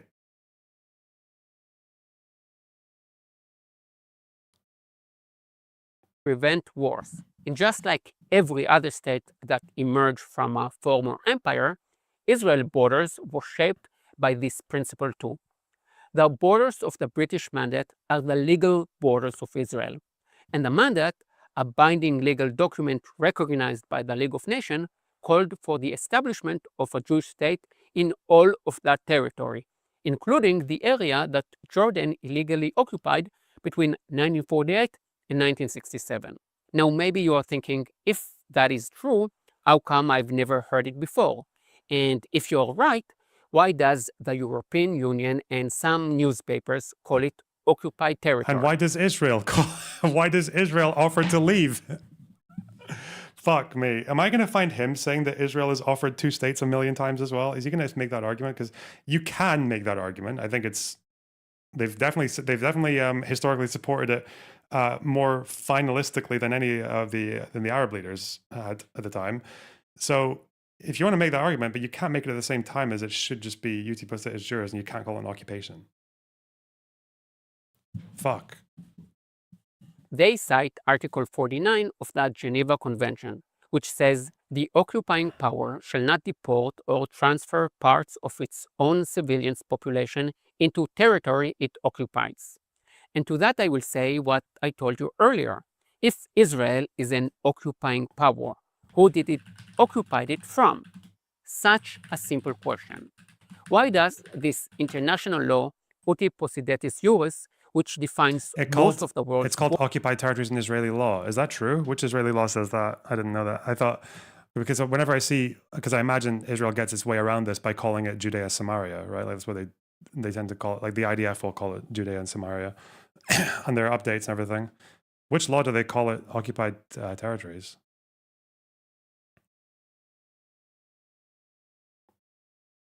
I didn't know that. I don't think they do that. I have a feeling they just call it Judea and Samaria, but maybe I'm wrong. Borders We'll see. not apply to Israel. To me, it is simple. If this rule applies to the rest of the world, it should also apply to Israel. The West Bank, or as I prefer to call it by its indigenous and historical name, Judea and Samaria, belongs to Israel. Progressive. And even if you disagree with that, the very least you can do is call it disputed territories. Hey, Why let's it is go. always illegal settlements in occupied territory. At minimum, just say disputed. That's accuracy. If you want to learn more about Uti Possidetis Juris, I highly recommend Natasha Ausdorf's channel. She is Hermione an Granger. expert in international law. Some say her English is better than mine. I'm not so sure about that. Application of international law is critical if negotiations are going to have any chance of success, because you cannot negotiate in good faith when both the law and the history are being misrepresented to this extent. She said in good face. So what's the Wow. solution? To understand the solution, we need to understand the problem. And the problem was never that Jews refused an Arab state. More than 70% of the mandate became an Arab state, Jordan. And even then, the UN offered to split the remaining land again and give another Arab state. But the Arabs said no, because the core Oh, of he's doing the contradiction then. Yeah. Whereas I don't see whatever the Israeli proposal is, they'll just give it all of it to us.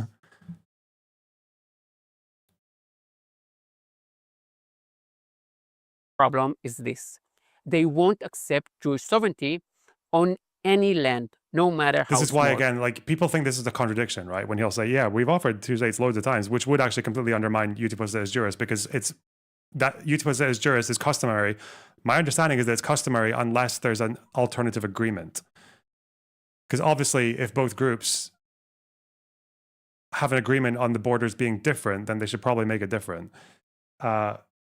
If it's sanctioned by the leaders and if it's more practical and everything else. That's why that's like a part of it. And I learned that from fucking Natasha Hausdorff. She said, unless another agreement is in place. But now that he's saying that there's actually quite a lot of evidence of Israel accepting the principle of another agreement, more so than them trying to take all of it for themselves, then that sounds like an inconsistent message, right? That sounds very inconsistent. It's not inconsistent at all, because this guy has a very clear set of principles that he's adhering to, okay? And it's not logical consistency. For traveling Israel, okay, there are two things in this world, okay? There is the Israel good box,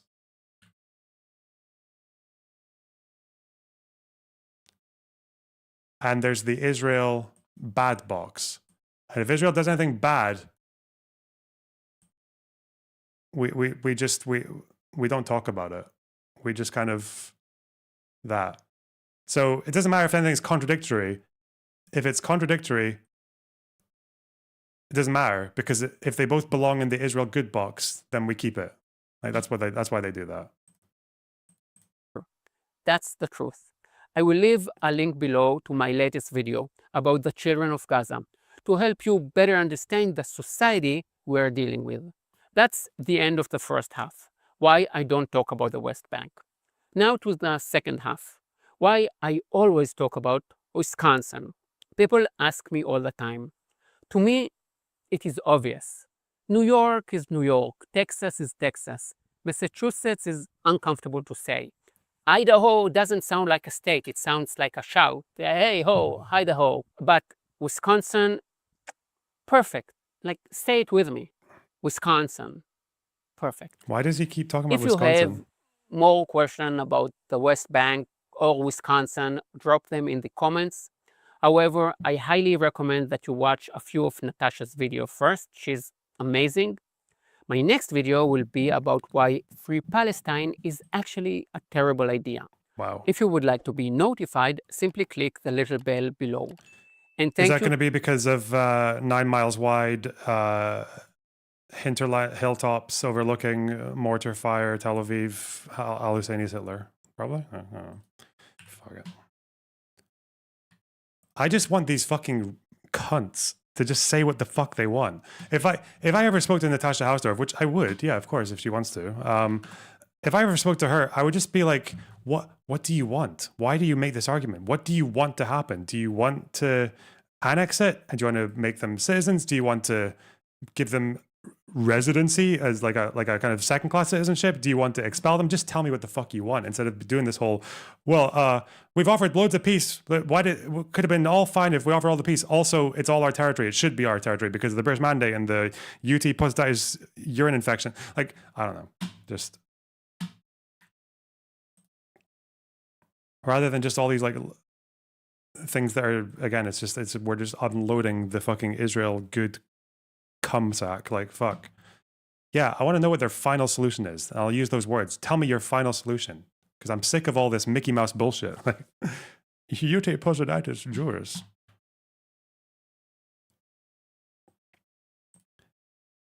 It's like whenever I'm going to do the same whenever I get into these debates with people who want to argue with me about fucking Israeli war conduct or whatever. I'm just going to be like, no, fuck you. What do you want to happen? What is a just solution to this conflict? Like, if you can use American arms or American leverage to tell Israel what to do indefinitely, like you can just get as many demands as you want. Like, what's your laundry list? Like, tell me everything, not just stop firing in Gaza, because I'm sure there's other things you want them to do.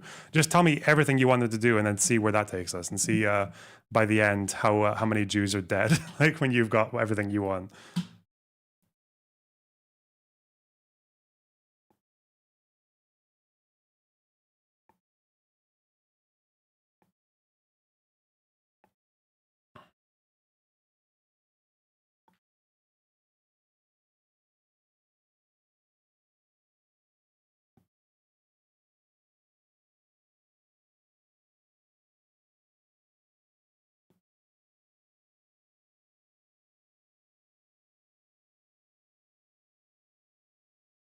Let's do Gaza news. Every time you say that, you make me want to never do the Gaza news, ever. Wait, fuck. I need this. I need to keep that. I've already got that one. This is the archive. Yeah, okay. Yeah, give me this. Palestine archive. Okay. I'm going to keep a hold of that. Where would it go? Philistine. I can't believe it's so easy to access this. I thought you'd have to go to the Zionist chambers and ask for the access to the sacred text. Because I've managed to get access. I've got the archive for Khalidi's full letter to Herzl, not the current guy, the guy from Jerusalem, 1899, the letter that he wrote to the rabbi that got passed on to Herzl, the one where he's like, please let Palestine be alone. Like, it is yours, but also like it's been conquered and people live here. Like, fuck off. Yeah, that one. I've got the full letter because it's like 7 or 8 pages long. But god damn it, I had to like go through a proper process of like state your intentions for what you want to do with this document. What are all the ways that you'll use it? Like, what's your outlet? Like, yeah, and I've got to pay for it as well. 170 schmeckles. And it's in fucking French, so I need to get it translated as well. But I only asked for it because I heard that there are quite a lot of extra bits in that letter that I've only seen alluded to in other documents, but never actually seen it spelled out. Because I only ever see that one paragraph, like the really popular one. I'd be interested to see like the entire crux of what he said, because there's other bits of that letter that seem kind of interesting, but I've just never seen them properly in full text, and I couldn't find it anywhere. So yeah, I'm gonna have to.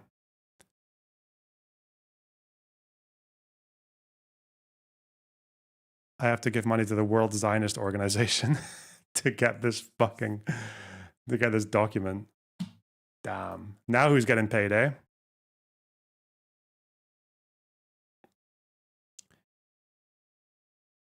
Should be on some document Sci-Hub or something. I couldn't find it anywhere. I tried really hard to find it.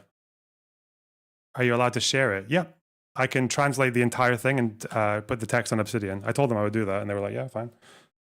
So hopefully I've paid for it so you guys don't have to. I don't know. Fuck.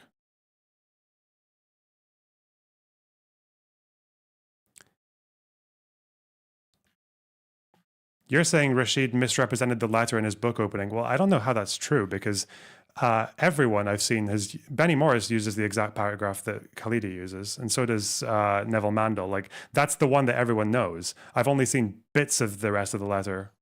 Wait, have you seen the whole letter? How have you seen the whole letter, Eli Eshed? What the fuck? I'll translate for you for a fair price. What, from French? It's in French. I think that the Israel-Palestine conflict is the most complex conflict to understand. In the modern era, it's fine not to have a goal or conclusion, and to focus on the simpler perennial issues that you can comprehend. Oh. Thanks for the £20. It's not really. But someone who thinks the Israel-Palestine conflict is the most complicated. Wait, let me introduce you to the Lebanese Civil War, okay? You need like you need an entire day to just get familiar with all the different factions.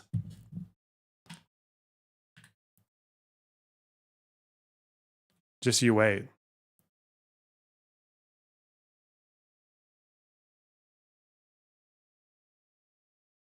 Loner does have comprehension issues. Yes.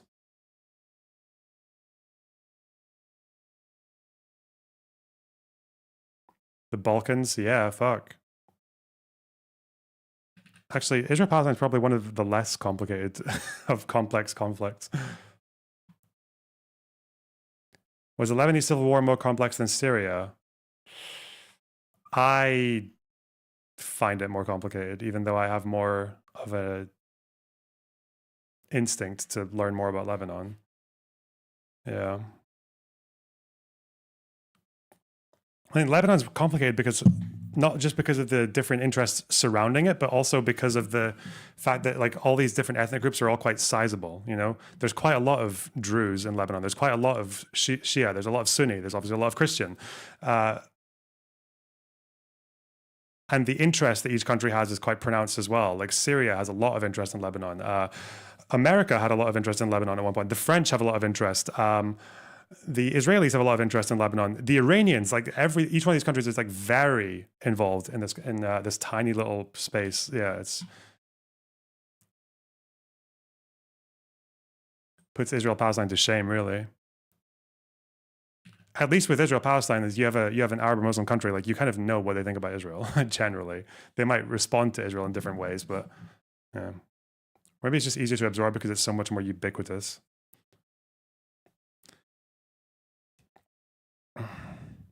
Although,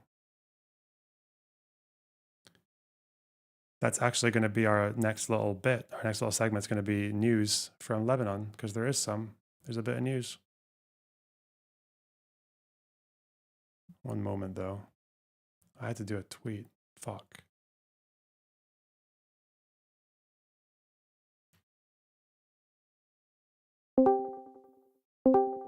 Hello, Momo. Okay. Can you hear me? Yeah. Okay, the guy is fucking Arif al-Arif. And where he starts talking is the first paragraph on the 4th page to the right. Okay. He's talking about like the settlements of Jews in the country. He says he's like fear. He's talking about the fear that they have become too independent, and they're taking away land from the Palestinians. And he refers to because I think the whole point was that does he refer to them as Palestinians, like the Arabs there? Like in the last paragraph of he says something. He's talking about the Ottoman government, I think. I'm not sure what government he's talking about, but he's talking about like the government didn't take precautions against the settlement of Jews in the land. And he says instead instead of like stopping the immigration, they said Jews can now come as tourists for a period that does not exceed 3 months into the land into the al-Bilad al-Falastiniya, into the Palestinian Bilad, which it translates to state or land, I don't know. Okay. That he mentions Palestine in the entire paragraph. I wonder how that's. Wait, I'm kind of curious now.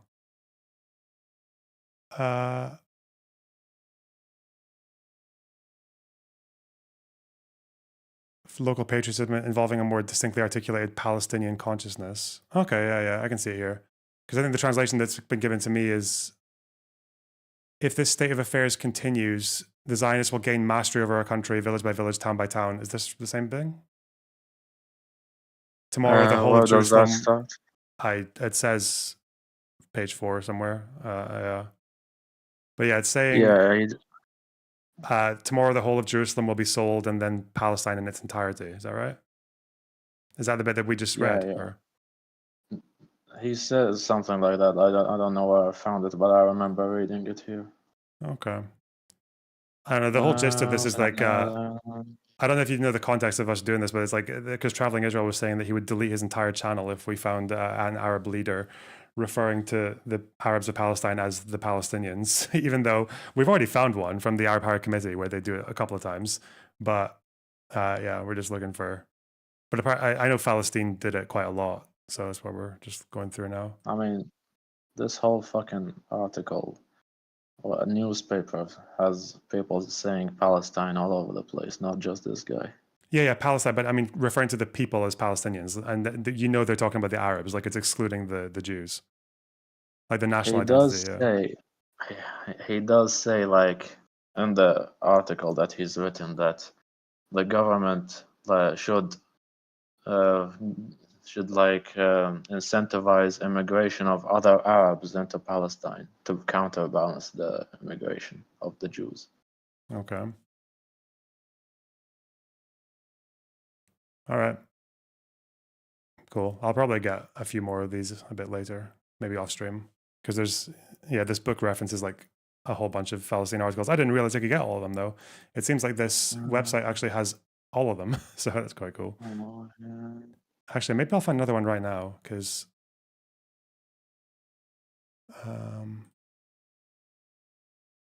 it was one of the first ones I looked at, wasn't it?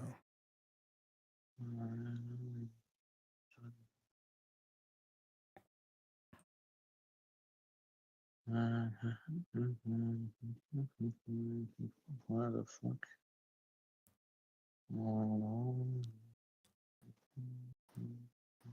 What footnote is this? 55. Yeah. Oh yeah. Apparently, there's one addition here. Let me find this one. Apparently, this one they just do it like the editors directly refer to them that way.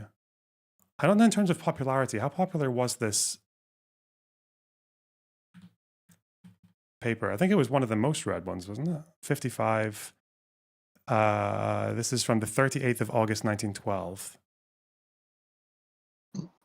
I found the paragraph you mentioned about like the country being taken over town by town until like the Quds and Philistine in its entirety is taken over. Mm-hmm. Well, shit.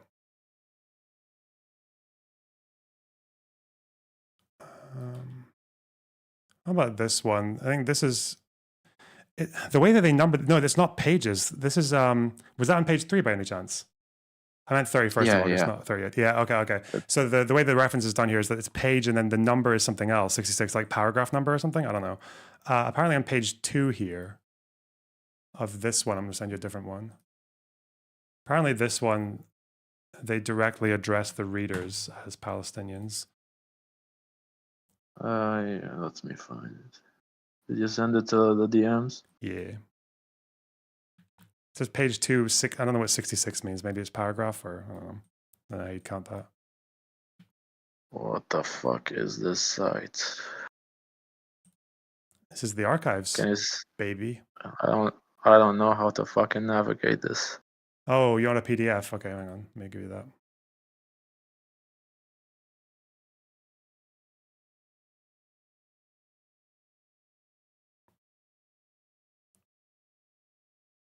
Okay, here. There you go. Okay. Apparently page 2 there has like a direct address to the readers as Palestinians.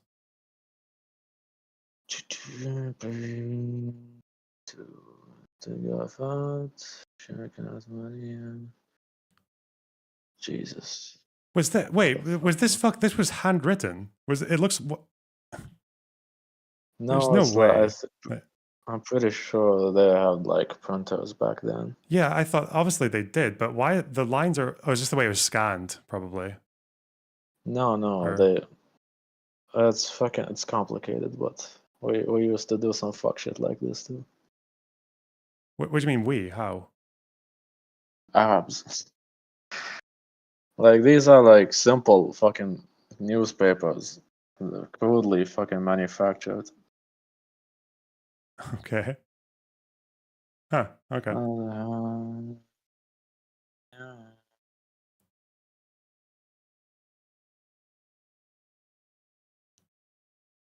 I found the fucking Palestinian. Let me find where he starts. قالت الأعوام أن تبقى النسيان المسيح وتهوي إلى أدنى درجات التأخر في بقية مدة مهملة مع أن عظمة شعوبك هي سلاحها مثير من شعوب معظم أين عظمة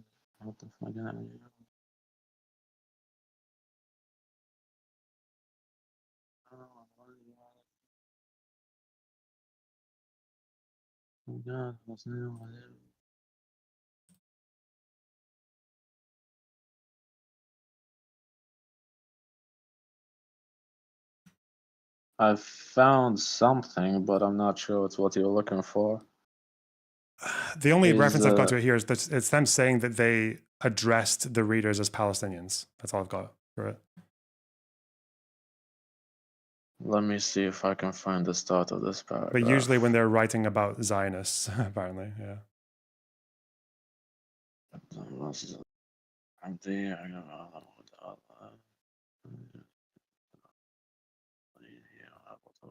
قد امتدت منها معادن مستوي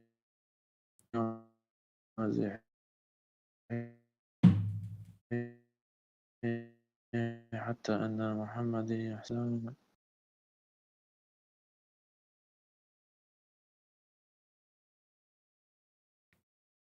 he's talking about Palestine. He's like, I don't fucking know. He's like talking about the history of Palestine.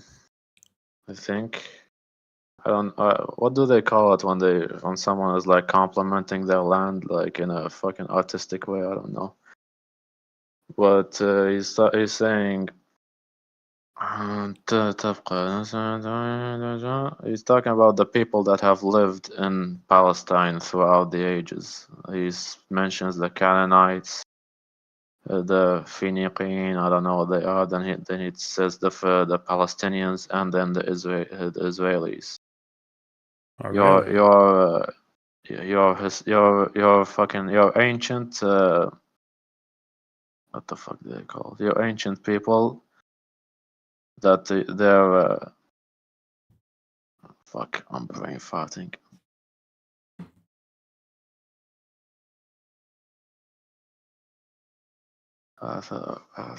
People in chat are saying Phoenicians, he might be saying. Phoenician, yeah, Phoenicians. Apparently he went from Canaanites and then skipped the Jews. Is that right? I mentioned the Israelis. I mentioned the Israelis. Okay. Not chronologically though, right? Yeah. Okay. He doesn't say Jews, he says Israelis. Oh, so he actually does contrast Israelis from Palestinians. Yeah, Palestinians and then Israelis. Oh. Okay. He's talking about the people that have lived throughout the land in this land. Is there a way to tell if he's doing it chronologically? Is he saying Israelis as in like the old Israelis or the current, the Yishuv? Do you know? Or first thing is people that I don't fucking know how to pronounce. Then he says Canaanites. Then he says Phoenicians. Then he says Palestinians, and then he says Israelis. Okay. Your old occupiers that their antiquities fucking bear witness. We can. I don't fucking know how to say this. تشهد لهم آثارهم. تشهد لهم آثارهم. I'm gonna Google translate this for you. I don't know how to translate it myself. That's okay. I might actually grab a bit here. 1 second. I feel like Google Translate is going to have a very miserable time trying to do this formatting, but let's see.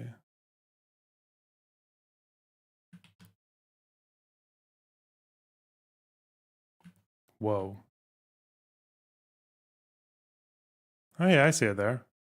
Oh, the Hittites, the titties. Nice. Okay. Israelites. He will be talking about the old ones then. Yeah. Also, just out of interest, who wrote this? Was it because the references suggesting it was by the editors. The منشور جمعية الاتحاد. The layout of the newspaper is very confusing. Okay. Because in this paragraph he starts talking, but I don't know where he starts from. Right. And there is no title in the start. That probably would be the editors then, if it's not got like a separate author, maybe. Huh. Does he? I don't know where the article starts. It's like it starts in the middle here. I don't fucking know where the start is. But in the bottom of the paragraph of the article, he says منشور جمعية الاتحاد. He says by the union جمعية الاتحاد.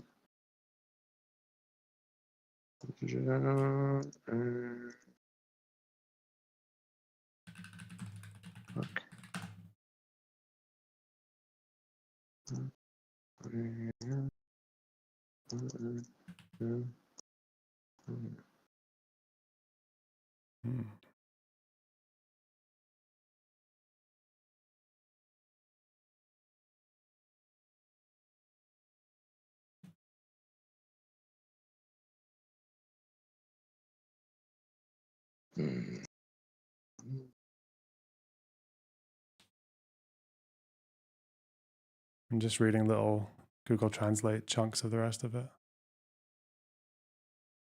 Huh. Society, the Union Society جمعية الاتحاد. I don't fucking know. Is there something in the bottom, second from the left, where it says it's by Iskander Effendi al-Khoury al...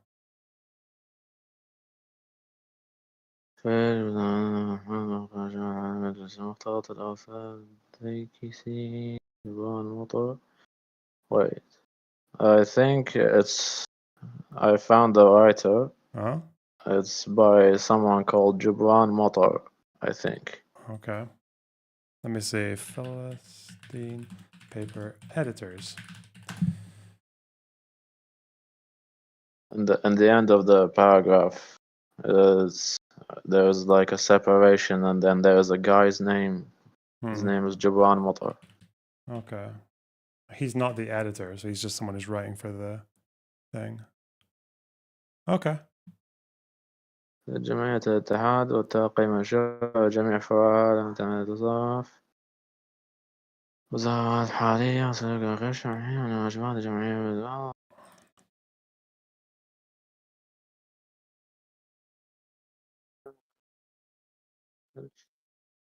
يحوز وسيعني ومفلول قانون عزة العابد قلق في طرابلس. Do we know who Jubran Motor is? I don't know. I don't know how to spell the name to find him. Jubran Motor.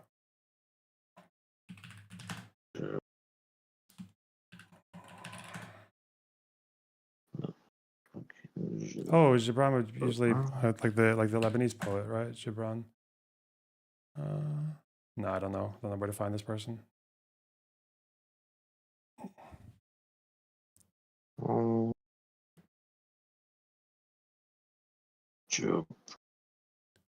I would love to know what they mean by this number 66 here. NOS. Yeah, I just wonder if they're... Apparently the title of this editorial is Palestine, is that right? Maybe it's line 66? Yeah. So yeah, the title of the thing is called Palestine, right? That's the article that you're reading? Let me... Fuck. Yeah. Okay. I guess you could count to line 66 if you want. Maybe that might do it. I think it's fucking... I don't know if it's scrambled or if that's how... Or if I'm retarded and I can't read, but Yeah, if we like follow it, the start is Palestine, and then at page 2, it's where he starts talking about the people that have lived in Israel and in the land in Israel throughout the ages. Yeah. Is it possible to find out what line 66 is, I wonder? What the fuck is line 66?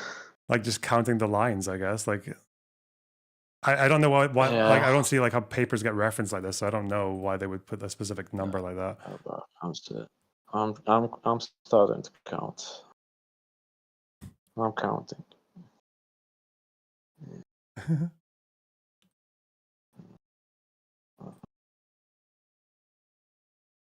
ستة سبعة ثمانية تسعة عشرة 11 12 13 14 15 16 17 18 19 20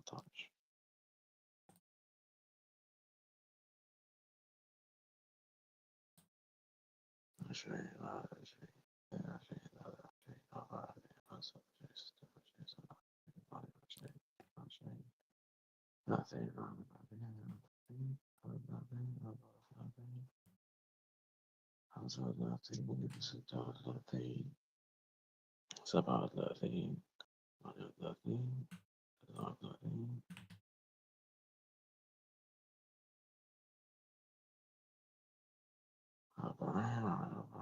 41 42 43 44 45 46 47 48 49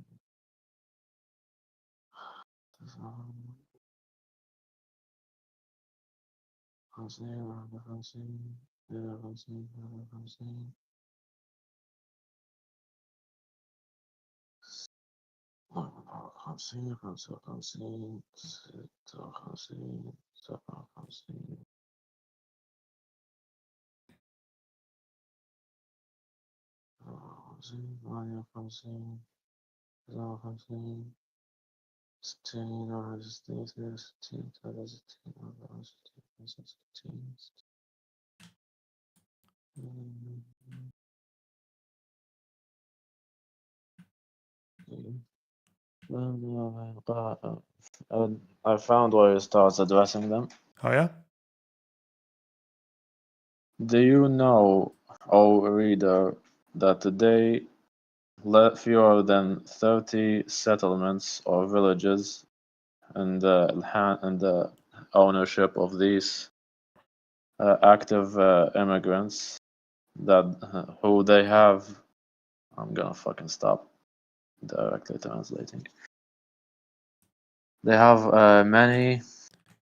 كانت لها مصادر كثيرة إن كانت أدبية أو مادية أو فنية. They have many.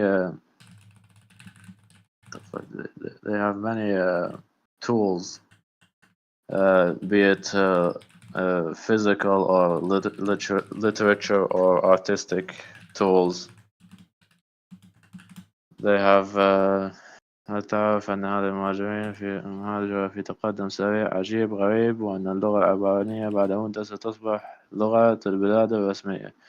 Do you know, O reader, that the immigration is in quick progression and that the Hebrew language after a while will become the official language?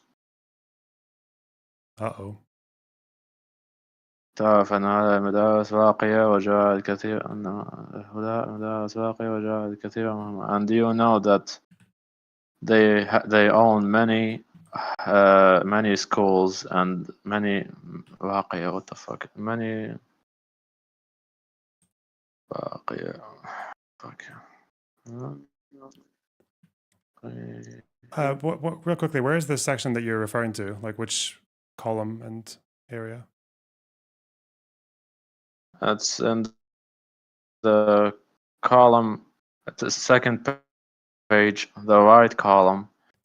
The far right column. Yeah, the far right column. And roughly where? Do you count 3 paragraphs Like, Oh, do you yeah. know where the sentences end and Yep. there's like count 3 paragraph? It's the 4th paragraph. Fourth paragraph. Okay. It's the one that begins with a fucking. Is that like a fuck? فهل فهل تعرف أيها القارئ؟ Yeah. Okay. Yeah. فهل This is it, تعرف yeah. أيها القارئ؟ Gotcha. Yeah, this is it. ده جوائز كثيرة مهمة، وهل تعرف أن لهم جمعيات قوية تعضدهم وأن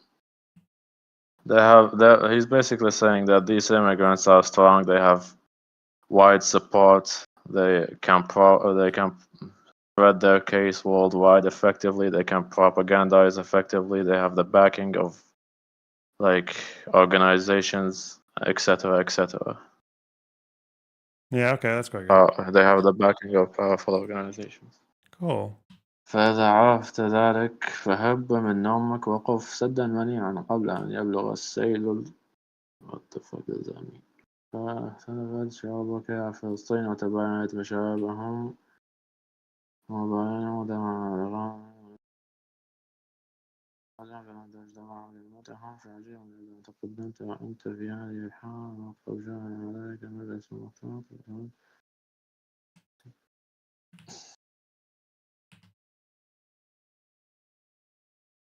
فإذا عرفت ذلك فهب نقف سدا منيعا قبل. He says, if you know all this, you should like wake up from your sleep and stand as a dam against this flooding. Yeah, okay. I got the gist. Yeah. Cool. Okay, listen, I don't want to put you on the spot too much because I know it's quite difficult to do.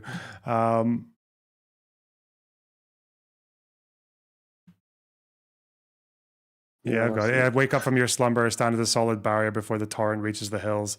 And here says, your peoples, O Palestine, have differed. Is that what is in there? Yeah. وبعد تبعي تنوعت لغاتهم وبلادهم تغيرت أحوالهم تعدت مدارسهم فلم تجتمع كلماتهم خارج من And at the end, he says, as an example of this divide, he says that the people of Palestine have become divided, differentiated, like there are, and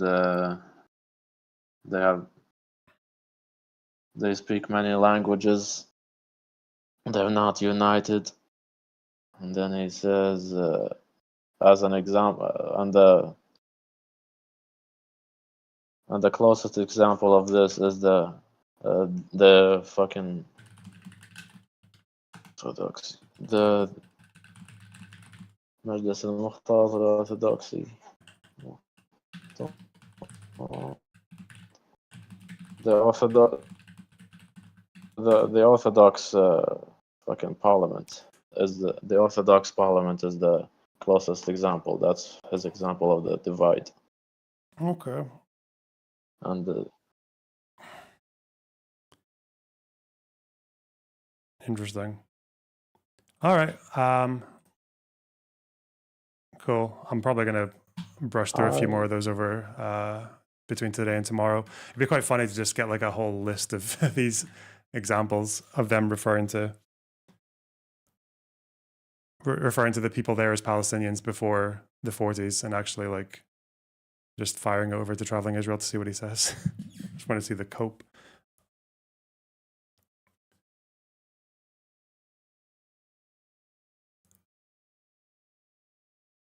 Tell you what, buddy, I'm gonna go to the bathroom. Do you want to stay on here while I'm gone, or do you want to? Yeah, I'll stay. It's up to you. Because I'm probably going to move on to what am I going to do? Yeah, probably do news segments after this, and then drama. Okay, back in a minute, guys.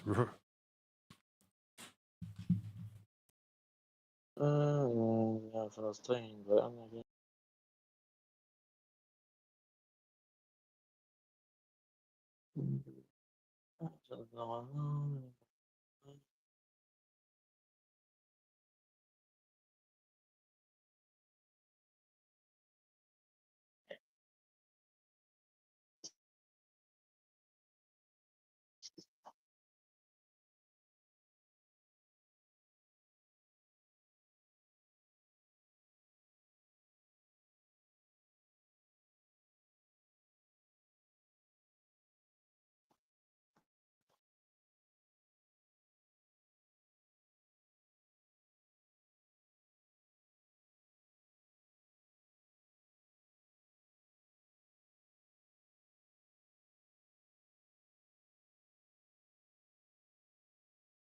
Hey, you fucking Alawite.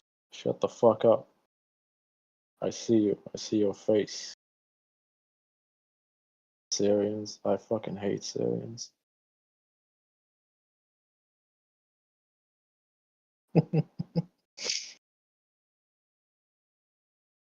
I see you in chat.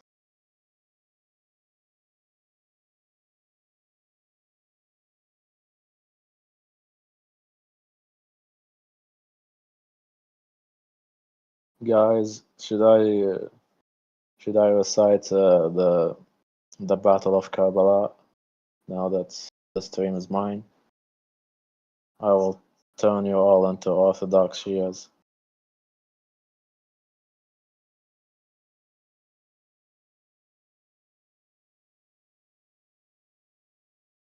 Actually, I don't remember any of it. Hey. Hey. Okay.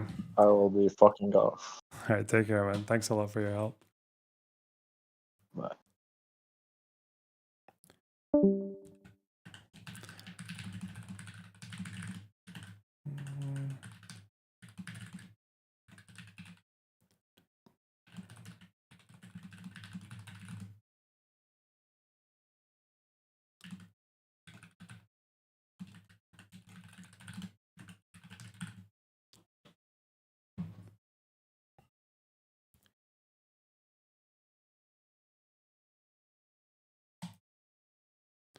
Okay. I'm just dropping some theories, guys. I'm just spitballing. Just spitballing because I think Trump's agenda, it's always been a little bit opaque, but I've said this before, right? You've heard my theory about how Trump is like actually just that he's like a Gulf Arab. He's a Gulf Arab prince trapped in a fat white man's body. Because why do you think he gets along so well with Saudi and Qatar and like Kuwait and all these people? It's because he's like them. He's like those leaders. He's trashy. He's like tacky. He loves gold. He's opulent. He's excessive. He is a dictator. He's like them. He's like very impressed by hotels and jet skis and yachts. And he likes to embark on completely irrational military campaigns. And he will always float the kind of like very unconvincing veneer of religiosity when he needs to, but generally just doesn't. It's so obvious that it's just done in cynical ends. Pedophilia. Yeah, well. But this is just keeps on expanding my theory, keeps feeding it. Just to follow up on what you were saying about the Gazans leaving Gaza and going to other countries, one, where exactly are you suggesting that they should go? And two, are you saying they should return after it's rebuilt? And if not, who do you envision living there? I envision the world, people living there, the world's people. I think you'll make that into an international, unbelievable place. I think the potential in the Gaza Strip is unbelievable. Like, it's so fucking gross, but it's what he wants, isn't it? It's what he wants it to be called, the Trump Strip. And he wants to build like an American friendly where you can buy alcohol, but it's like you can buy alcohol in Dubai as well, but where it's like properly legal and permissive. He just wants that, but he wants all the aesthetics of the Gulf, of the like Dubai or some shit, but with all the permissiveness of the United States. That's what he wants. That's what he wants. And you're going to hear Trump's fucking manipulated fake golf score getting announced from the top of a mosque every day. Instead of a plane in the background, you're just going to hear the incredibly shit microphone that the guy uses, the shit speaker that's used by the guy in the mosque. Actually disgusting.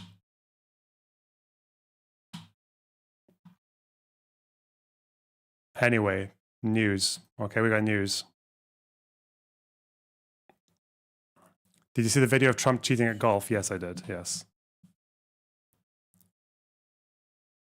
That's another thing, you know, like, again, it's the American version of a Gulf leader, because Gulf leaders will lie a lot about politics or whatever the fuck else, or foreign policy, but Trump just lies about his Gulf shit. The American version. It's always the American version. Anyway, Hezbollah news, kind of. It's not really, I mean, it's kind of news. Hezbollah are still in a very weak position since the ceasefire with Israel seems like quite a while ago now, months and months ago. It's more than 6 months ago, wasn't it? Yeah. They are under quite a lot of pressure now to give up their weapons, not just from Israel, but also from Western allies and Arab leaders as well that are funding and supporting Lebanon, but also the Lebanese government as well. There is an article here that just kind of goes through the updates of where the movement's at right now. This is actually from Lebanon. This is them in Dahia. Lots of Iranian flags, Palestine, Lebanon, Hezbollah, not Lebanese flags, actually. I mean, Hezbollah does like float the Lebanese nationalism quite a bit, but it's interesting to see that like when they're in their own spaces, they are very much like signaling support for their own internal kind of movement. There's kind of a problem now because the Shiites in Lebanon are in a very difficult position. Most of them still support Hezbollah. Obviously, a few don't, but they still command the majority of those supporters. And it seemed to be that in the last elections in Lebanon, was it municipal elections? Yeah, there were elections in Lebanon just recently, and Hezbollah still does have a presence. Like, they got really wrecked in terms of their levels of military and political control that they have. So they were able to hold up a president getting chosen for the last 2 years.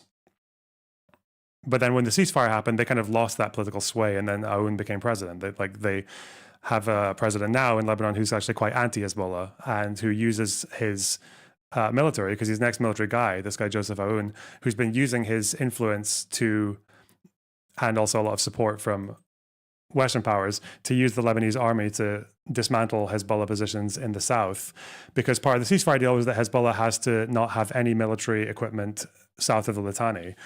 And it looks like the Lebanese army have done a pretty good job of it, not only according to themselves, but according to Israel and America as well, and UNIFIL, who are still there to some degree. According to the Lebanese army themselves, they've dismantled about 90% of Hezbollah installations at the south. And you can also see it as well. Whenever Israel strikes any site in Dahia or in the south, like Hezbollah, they barely retaliate anymore. Like, they're fucked. They're so fucked. So I don't know if this means that they're going to end up fully disarming anytime soon, because obviously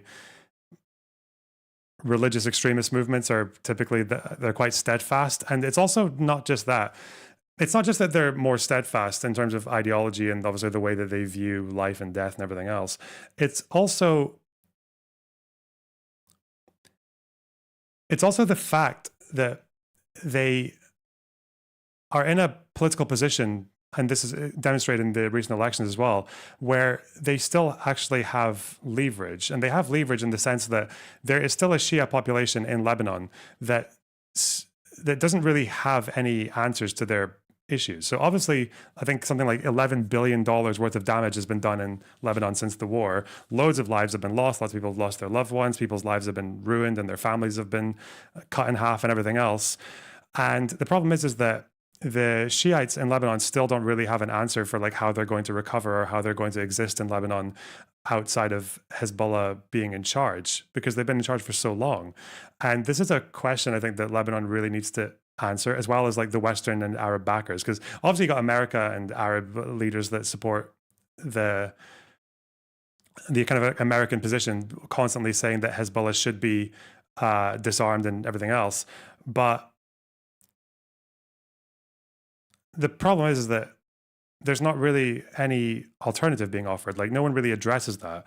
The problem with Shiites in Lebanon is that they've always been the kind of group that is ripe for radicalization, because they've always been poor or oppressed or marginalized or excluded, like always. Okay, even under the Ottomans. Under the Ottomans actually clamped down pretty hard on Shia Muslims in this area because they saw them as agents of Persia, because Shiism's a big thing in Persia. Even though it doesn't make any sense at all, because Shiism came from the Levant and then went to Persia afterwards. Like it was a thing in Persia only from the 16th century. It's way older than in the Levant than it was in Persia. But nonetheless, they're still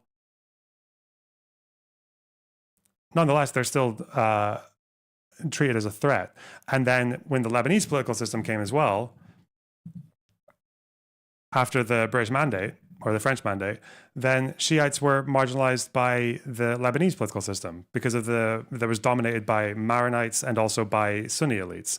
They made their little deal with each other where they could get the presidency over to the Christians and the prime minister position up to the Sunnis. The Shiites only get the Speaker of the House. It's a much weaker position, and just politically, economically, everything else, they are fucked. Even to the point that most of the Shiites in Lebanon, I think they occupied rural or farmland. Even when they owned land, they would struggle to make a living because they didn't get any support or integration from the state. So that's actually why there was a whole trope in Lebanon about Shia farmers like being really religious and strict and everything, but also the fact that they would often sell poppies or hashish to make a living, right? So they've always been an excluded group, and for a long time they were only able to get support from just like clans or familial support or like gangs and that kind of thing, or like you would pay loyalty in exchange for protection or for financial help, but that was largely insufficient for a lot of people. So in the 60s and 70s, young Shiites were drawn towards parties that spoke their language. And sometimes that was communist parties or Syrian socialist parties, because obviously Syrian nationalism really affects Muslims in Lebanon as well. A lot of them argue that it's like Lebanon's not really, it shouldn't really be a country, it should just be part of Syria. So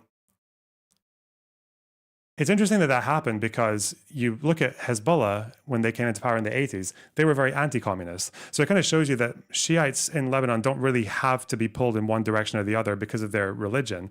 They will join secular parties when they speak their language. So the reason that they chose socialist and communist parties and Syrian national parties to begin with was because that spoke to language of the oppressed, because of anti-sectarian language of the downtrodden. And when the Amal movement came in, which was in the 70s, 80s, they called themselves the movement of the deprived or the movement of the dispossessed. So even then, when they had their own local movement in Lebanon that was like a Shia group, Amal was a Shia Muslim group, even then, they were opposed to the PLO. A lot of people don't know that this whole thing where Shia Muslims in Lebanon see themselves as like very inextricably tied to the Palestinian cause and to Iran and everything. That's not because they have like an ideological or a religious predisposition to that. It's because it's like the circumstances around them put them in an area where that was like their way, that was their path to actually having some kind of representation or having like their economic issues taken care of and everything else. So when they were with the Amal movement, their leader initially opposed the PLO because the PLO didn't help Shias that much back then. Shiites were not helped by the PLO to begin with. The PLO were actually seen as a danger to Shiites because they would attack Israel. And when Israel retaliated, then Shiites would get killed. So Shiites often saw themselves as like being endangered. They saw themselves as being endangered by PLO presence. And it even reached the point where they supported not only Syria's intervention in the civil war, they supported Syria when they were coming in to defeat the PLO. They also supported the Israeli invasion. A lot of Shiites and the Amal movement as well. There's that whole anecdote about the Israelis coming across the border in 78 and 82 and Shiites like greeting them with flowers and shit. But there's already a kind of rift expanding there. That was some Shiites, that wasn't all of them though. A lot of them in the 70s and 80s also were drawn to the PLO, but again, not really because of ideology, but I mean, it helped, but more because the PLO paid better. They paid better than the Amal movement or local clan groups and things like that. Like the PLO were well funded. So there was a whole phrase back then in the 70s about how Shia Muslims were fodder for the Fedayeen, the Palestinian fighters. So the fact is that Hezbollah were born out of this group basically just being marginalized and squashed by the political system and by the people around them. The only reason that they latch on to Hezbollah so much, I think, as well, is because, back in 2006, even though Hezbollah were the ones who got them into that mess, like by kidnapping Israeli soldiers and everything, Hezbollah were also the people who fought the Israelis who came into the country. And after the war, Hezbollah were the ones who had Iranian money and were able to rebuild people's houses, to give people allowances and to get people back into work, to give them jobs. So as long as that dynamic still exists, you're still always going to be in this position where Iran and the Hezbollah leaders can have this kind of stranglehold over these areas. It's not enough to just disarm them. Like, you actually have a civilian population here that just has that has a very natural power vacuum that needs to get filled.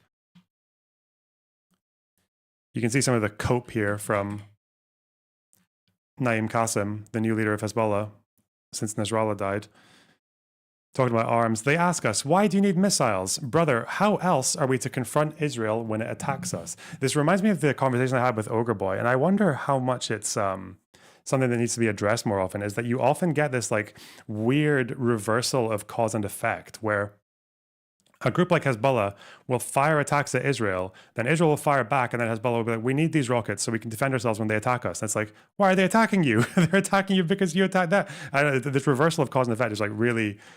But then obviously the history between these groups goes back so far that people often get kind of confused about where the cause and the effect actually was. But...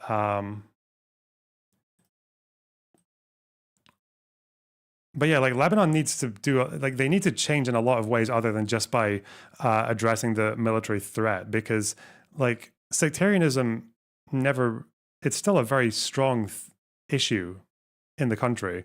And I don't know if I don't watch that much like Lebanese media or read that much about their day-to-day affairs, but I talk to my family about it quite a bit, and I never really hear all that much about people addressing that question. Like, what happens to the Shiites if Hezbollah are gone?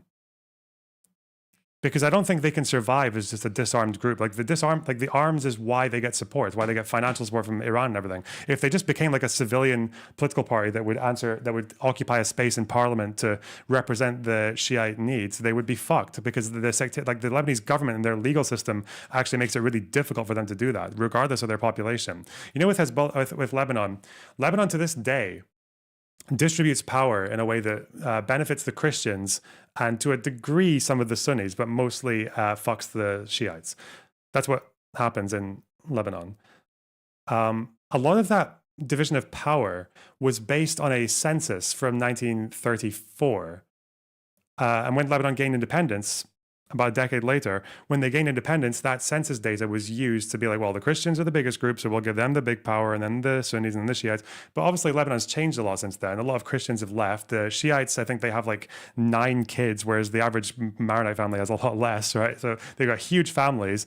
The interesting thing about that 34 census is not only is that census disputed because of its methodology, it's also the last census that was ever done in Lebanon. No one knows what the demographics actually are. You can make estimates and things like that, but obviously the Muslim population and the Shia population has grown faster than the Christian one. Christians are more likely to leave the country because they got more options, I guess. Is it like being an Alawite in Syria? Not really, because Hezbollah protects Shiites. They have been in that position though, yeah. In the past. That has been a thing for sure.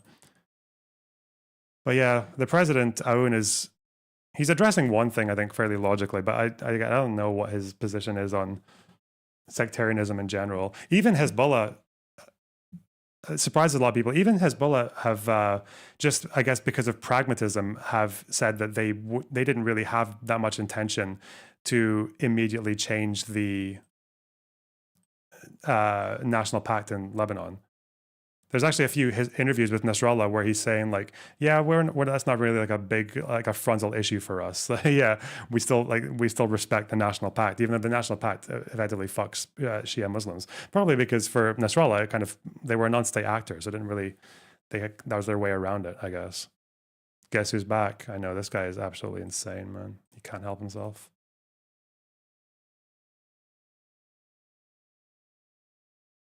But yeah, he addresses Qasim here by saying, these are legitimate fears. But I told them many times, the army, the state, is responsible to protect not only you, but all Lebanese. Yeah. I don't know. I mean, I think obviously disarming Hezbollah is a good thing. Like, it's probably better when countries have one army, not two. Like, I know it sounds better to have two armies, you know, because there's more, bigger number, but it's not actually. It's not. It's actually kind of a big problem. Lebanese army, backed by UN observers, say they've removed 90% of Hezbollah's weapons. I mean, you could probably dispute how well Hezbollah hides stuff, but no one seems to disagree that they've been doing a fairly effective job. As far as Israel, they still occupy those 5 hilltops, but they've also, it's more than that actually. The hilltops are not actually the be-all end-all. They also have a buffer zone. And that means that some villagers haven't been able to go back to their homes. I don't know where exactly that would be. Probably like the really close ones, like Marun al Ras.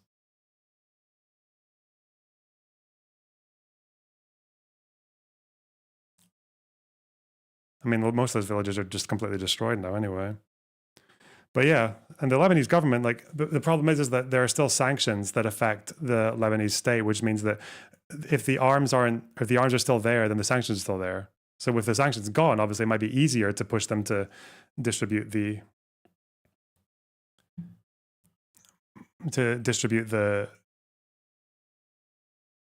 economic aid, but I don't know how much of a guarantee there is from the current government to do that. Yeah. Owen's government is saying that the weapon surrender has to come first. Yeah. How effective have the Lebanese forces been in curtailing Hezbollah? Well, we don't call them the Lebanese forces because that's a very different, that's got a lot of different baggage. Lebanese forces were actually a pretty horrible group back in the day. Now, the current army, according to everyone, has done a fairly good job. Even Israel is saying that they're fairly impressed by how well they've managed to dismantle Hezbollah infrastructure when it shows up. So I guess everyone consents to that. Hezbollah are fucked, man. They're so fucked. But dislodging them, even militarily, still has a lot of baggage. It's not actually that simple. It's just like, yeah, just do it, dipshit. Anyway.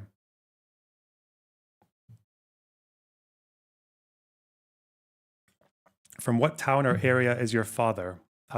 Because of some very bad people on the internet, I probably can't even say that because I don't know, like I've spoken a little bit about other creators and other communities and how they've like attacked my fucking Lebanese background and used it kind of like very cynically against me in a very gross and very white way.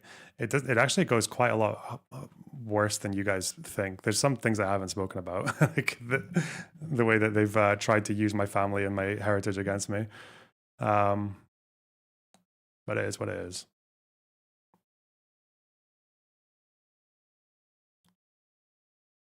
Hezbollah, a Lebanese Shia Islamist political party and militant group, has an exceptionally strong military wing thought to be stronger than the Lebanese army. Wow. Thanks for that summary.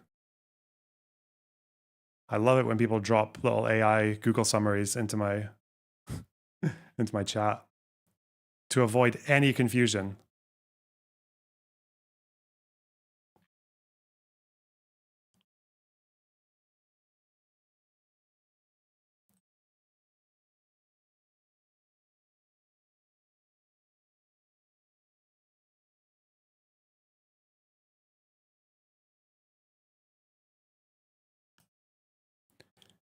I assume Hezbollah is weaker than the Lebanese army after the last 10 months. I mean, probably. I don't know because that's careful. there are two caveats there. One, most of the disarmament is taking place south of the Litani. That's the important place because of the ceasefire deal, because it involves Israel. But the second thing is that I don't know about regions as well. Like Hezbollah, even if they're weaker, would they be able to stop, for example, the army from consolidating control over Dahia? Probably not. Like you'd have a fucking local urban war over that shit. Dahia is the suburb in Beirut that's controlled by Hezbollah.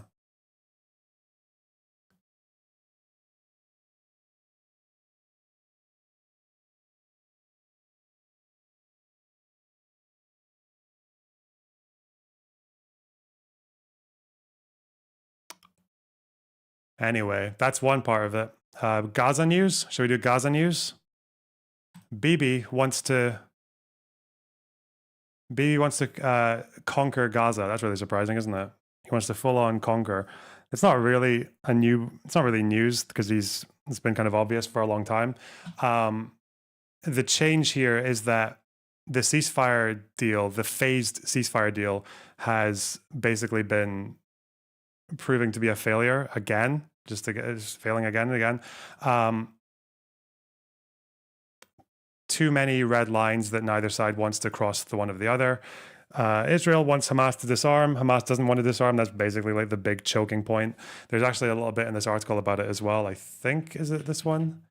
Yeah, Mahmoud Mardawi, Hamas official, said the armed group has yet to receive a formal Israeli proposal for a comprehensive deal from Arab mediators. He said that while Hamas supported such an agreement in principle, it would not disarm, which has long been a core Israeli condition. The deal he's talking about here is that they're moving away from a phased ceasefire deal, like the 60-day thing that Witkoff keeps trying to push, and into just an all or nothing. And the all or nothing, which Hamas are never going to accept, is a release of hostages in exchange for some prisoners and disarmament. That's they want an all or nothing shift.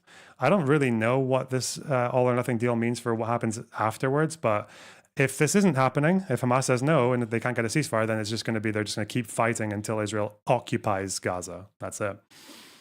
Occupy, maybe even annex. Some people have mentioned annexing. Just say, but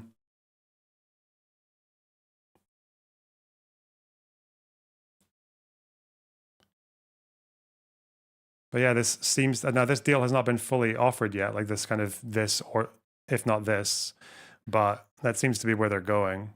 That they're just going to do it like unilaterally, just I guess quote unquote secure Gaza without a deal.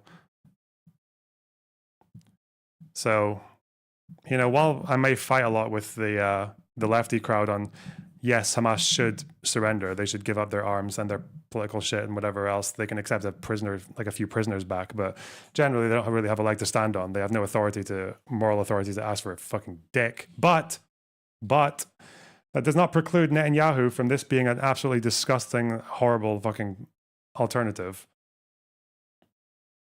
Yeah. There are rumors that the IDF chief of staff will quit over this plan, yes. Because a lot of people haven't noticed this, because people think Israelis are all the same. Yeah, the IDF chief of staff, the current one, is actually kind of like a human being. He has opposed the government on quite a few of these things. Like the aid plan was something that he was very against the idea of, and there were big arguments about it. And I think he drafted like a whole bunch of different proposals to try and like get something that wouldn't result in a total humanitarian like crash out, basically. But he tried to do that, but then obviously they chose the one that still ended up fucking the population really hard.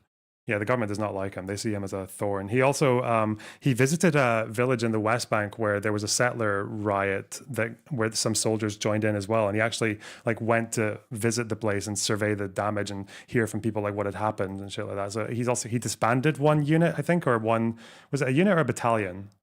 Battalions are bigger. I think it was a battalion, maybe. He dismantled some group of soldiers in the West Bank because they were just behaving like fucking monkeys. Yeah.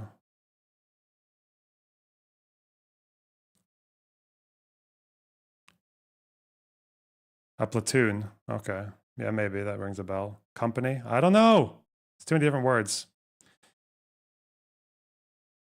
But yeah, they don't like the chief of staff right now, and they're actually saying that like I know Ben-Gvir, I believe it was Ben-Gvir saying that, yeah, if he has to leave, then yeah, we'll do it. Like Ben-Gvir would obviously despise any chief of staff who cares about law and responsibility and morals and shit. But it seems to be that despite those prospects, Hamas are still holding strong. They put out an update just a couple of days ago, a week ago now, reminding everyone that they're still continuing the battle of attrition and the defeat of the occupier. I believe there have been a few more of these recently, so that is maybe a positive sign. It's in a way, as positive as you can get, that they do feel like they're on the back foot a little bit and they need to justify themselves to their own population, because I've seen a lot more of these like victory statements by Hamas. And it could be because they're losing support, but it could also be because they have shown that they feel kind of rewarded in some ways. When Keir Starmer says that we're probably going to recognize Palestine by September, well, Hamas are obviously interpreting that as just like, well, let's just dig in then. Let's just absorb some more damage to the entire population and infrastructure of the Strip, because we can claim a propaganda victory for it afterwards. Because they are going to be the ones who claim victory for that. Did you see the starved hostage? Yes, I saw the fucking starved hostage. Yes. I typically don't blast footage or images of starving whoever on this stream. I just think it's kind of, I don't know, distasteful. And it's also like, it doesn't really make an argument. It's just saying, like, no one's getting their mind changed because they've seen a picture of a starving person on either side. That's not how that works. But yes, there's a starving hostage, and it looks like you can only see the arm of the guy filming him, but it looks like the guy with the arm is not actually starving himself. So it's not the whole like, oh, we're only giving them fuck all food because we don't have any food. It's not. Yeah, Hamas could feed the guy, it seems. And they told the guy to dig his own grave and shit. Yeah, it was very cringe, very, very, very cucked. I don't know what I would say, unbased.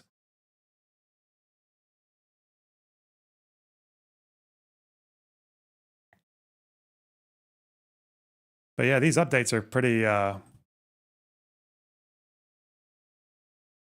just them claiming responsibility for sniper attacks, putting explosives into or on tanks, booby trapping, things like that. So they don't have, I don't think they have any intention.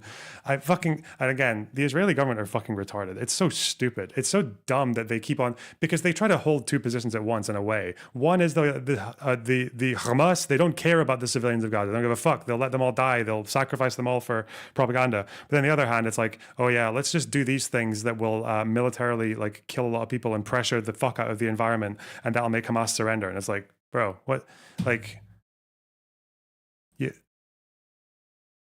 they're always going to hold out better than you can. Like with the fact that they filled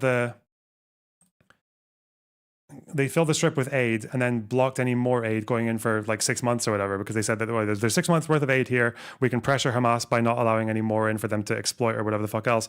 But then it's like, really, who's going to hold out in that environment? Who's going to hold out longer if people start starving in Gaza? Israel? The Israel that needs a lot of support from Western countries and claims to care about rules of war and liberal democracy and everything else. Like they're gonna allow a Holodomor to take place in Gaza before Hamas does? Like, no, they're not. Hamas will hold out through they'll hold out through all of that. They'll make use of it. But you know, we keep on strongman theory on this one. Yeah.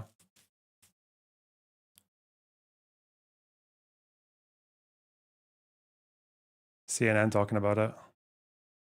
There's major news coming out of Israel tonight where in a matter of hours, the Prime Minister, Benjamin Netanyahu, is expected to urge his security cabinet to back a full military takeover of the Gaza Strip. That's according to Israeli media reports that a source tells CNN are accurate. Senior officials close to the Prime Minister are quoted as saying the die is cast, we're going for full conquest. If Israel's military commander doesn't agree, he should resign. My source tonight served as the U.S. ambassador to Israel under President Obama. Dan Shapiro is here. And thank you, Ambassador. I wonder what you make of what Did you have any inclination to discuss Israel-Palestine with Pisco? I mean, I would. The last thing I suggested to him was, it was at the time of the ContraPoints drama, the Reddit post, and Iran. But I guess those two things passed. Maybe I could update him and see if he wants to do a general IP chat. this is going to look like if Netanyahu goes forward with this? Well, Caitlin, I certainly hope these reports are not true.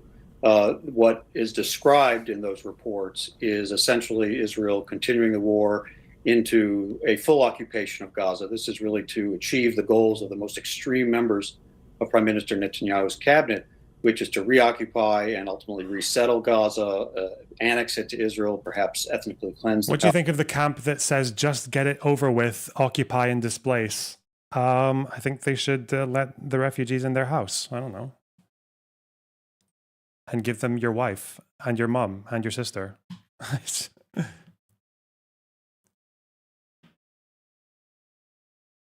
Listen, you might think it's confusing. Like, I don't understand it. I don't really care for my land or whatever. Like, if I could get a better life somewhere else and the place I live in is rubble, I would leave. Fuck that. A lot of people in Gaza do want to leave for that reason. They don't want to be part. They've probably wanted to leave for a long time, even before October 7th. But also, a lot of Arabs and Muslims are very attached to their land and their home and where they grew up and all this shit and where their family came from. So, yeah, if they want to stay, then like, you have to let them stay. You can't like force people out of a place they don't want to leave. It's bad. It's very bad. Palestinian population. That's not what is needed right now. Maybe this is just a feint to try to get Hamas back into negotiations on the release of the hostages, but I certainly hope it's not true. If it is followed through, what it's going to mean is more dead hostages. We just saw 2 hostages that Hamas is sadistically starving and dig their own graves in tunnels, and where 20 still alive, they're going to die. More Palestinian civilians are going to die. More Israeli soldiers are going to die. Israel, which is already experiencing significant isolation internationally, is going to see that deepen. But no Arab states are going to come help with the day after in Gaza, which was what really needed.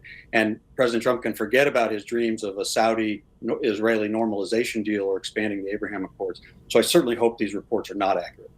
Yeah, I mean, those images of the emaciated hostages are just, they're devastating to look at, and also to think of what this would mean for the Palestinians after so long that the war has been happening.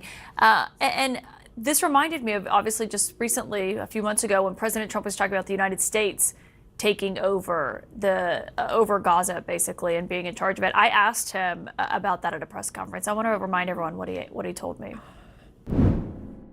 Just to follow up on what you were saying about the Gazans leaving Gaza, going to other countries. 1, where exactly are you suggesting that they should go? And 2, are you saying they should return after it's rebuilt? And if not, who do you envision living there? I envision a world, people living there, the world's people. I think you'll make that into... I hope you understand, Hugh Jabbat, but this is... in a roundabout way, Trump is answering your question for you. Assuming Hamas isn't going to make a deal for the hostages, what else would you do? Well, what I would do is I would want Palestinians and the rest of the international community to know that if we can't get a deal, I would need the rest of the world to know that me continuing to finish the job against Hamas is actually going to follow up with a good thing and not whatever the fuck this is. Whatever the fuck this fucking fat loser is pushing for, right? Like, I would need to convince the rest of the world, or even just the negotiating partners, that our purpose for trying to get Hamas out of the way is so that Gaza can be rebuilt into something better and peaceful and not cringe, right?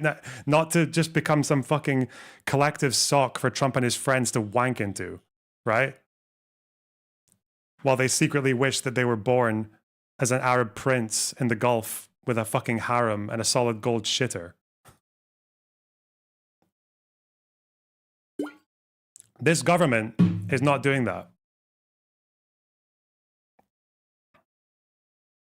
This government's just like, yeah, we're going to conquer and Ben-Gvir, stop talking. Stop saying settlers. Stop, shut the fuck. Yeah, we're going to conquer it. Yeah, and, you know, we'll do the thing. Do the thing. It's fucking useless. An international, unbelievable place. I think the potential in the Gaza Strip is unbelievable. If Netanyahu does go through with this, what do you think the U.S.'s role could look like? Well, I think President Trump bears a fair bit of responsibility for the situation we're in, with a war that seems to continue without end, a ceasefire that broke down, a hunger crisis that took hold in Gaza, with people literally starving, hostages languishing without any hope of being freed. When he announced his vision of the United States taking over Gaza and sending all the Palestinians out and building luxury hotels on the beach, that was not a realistic vision. It was not even a serious vision, but it did embolden and empower the most extreme members of the Israeli cabinet who really do want to empty Gaza of its Palestinian population and take it over. So he also signed off on a terrible, sorry. Well, you mentioned what the government wants. The Israeli media tonight is reporting the IDF is opposed to this. And I just, what is the... Pierce Center, you are an idiot. You're probably going to get banned. This solution is just going back to the 6th of October. What? Without Hamas? How is that? What does happen if Israel's military leaders say, we don't support what you're going to do here? 75% of the Israeli public in every poll. Oh, I just realized why you said that. It's because you think they're all the same. You think if it was taken over by an international coalition or by a cooperation between like Israel and the PLO and Egypt and all that, like if it, yeah, you think that that would just become like Gazastan. That would just be Fatastan instead of, that's why you're saying that. I see. Yes. Okay. Says they want the war to end and get all the hostages home. A large number of very senior former Israeli security figures just announced today their call to end the war and get the hostages home. And we know the Israeli military leadership feels that the military is overstretched and that the costs and the military gain, the costs of doing this operation deep into Gaza are too high, and the military gains are too little given how much Hamas has already been degraded. So when President Trump gives signals that he's open to it, when President Trump gives signals that he's open to suspending aid shipments as he did, when he doesn't use the leverage he had after he struck the Iranian nuclear facilities to say to Prime Minister Netanyahu, it's time to bring the war to an end, he bears some responsibility, and we need him and his envoy, Steve Witkoff, to actually get Hamas and Israel to the table for an end of conflict deal that brings all hostages home and gets aid surging into Gaza.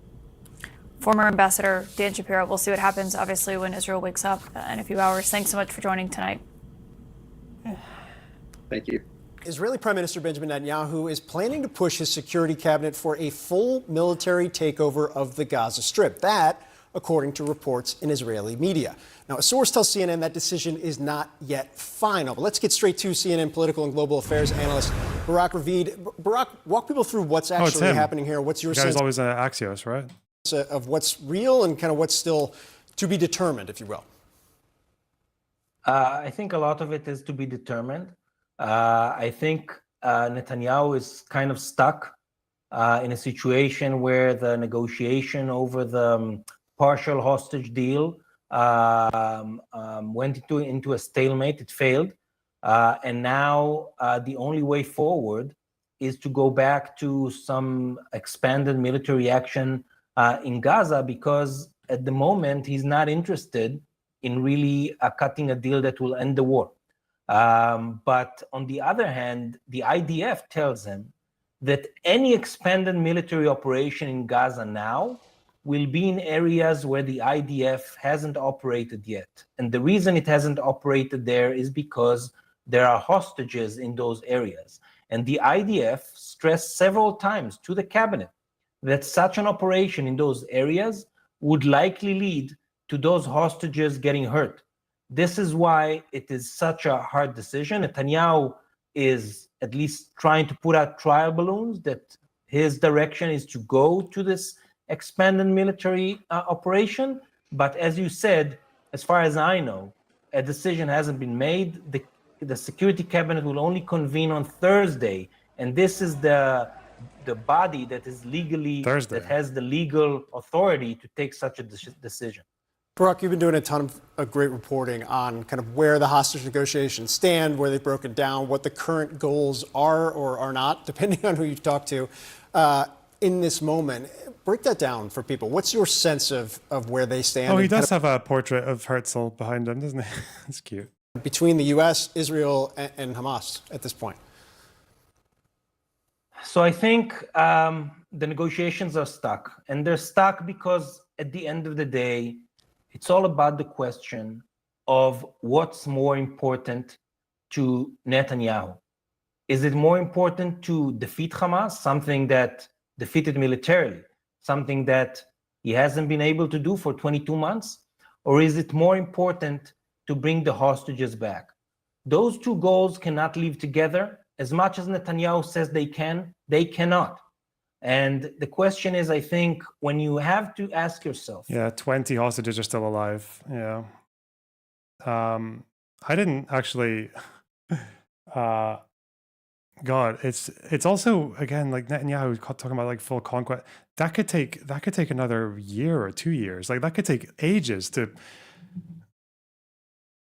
There are still parts of Gaza where Hamas haven't really even according to both sides that this is true. Like there are parts of Gaza where Hamas haven't really even been touched that much yet. And not to mention with the tunnels and the fact that rubble can be used as a military position as well, and the amount of weapons still left. Like it's just. Would Israel even handle that from their own perspective? Like the amount of, because right now there's a whole problem with like the number of reservists who have gone into Gaza and don't want to go back are like committing suicide and shit. Like that's a big thing now. The fatigue is like massively setting in. And again, it's like the government all throughout this is like they're currently trying to fire the attorney general, the guy who's prosecuting Netanyahu for corruption. So Where's the show where the motives are? Which direction this thing is going to go? The answer is not necessarily right now in Jerusalem. The answer is also in Washington. Because the attorney generals are women. Sorry, sexist. President Trump is discussing this matter with his team for a few days now. And his envoy, Steve Witkoff, came back from the region and briefed him about the situation. And until now, in the last 6 months, since Trump assumed office, he basically went along with anything Netanyahu wanted to do. It led us to this moment where we're at a deadlock. And if Netanyahu now expands the war, in my personal opinion, this would lead to another year of war in Gaza. And President Trump needs to think carefully whether he wants the first half of his presidency to be completely hijacked by the war in Gaza that he himself said he is going to end. It's a really, really critical point and extraordinarily complex situation. Barak Ravid, great reporting as always, my friend. Thanks so much. Thank you. Wow.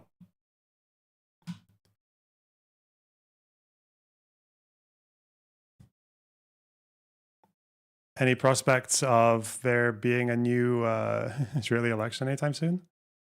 It's also mad that he's going in this direction when I believe public opinion against the war is actually higher now in Israel than it was in the last year. I mean, that was from one poll. It could be wrong, but it makes sense. It makes sense.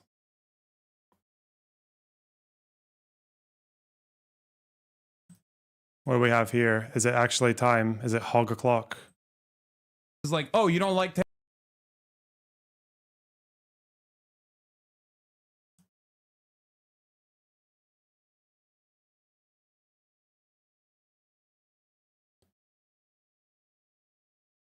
Is it hog o'clock?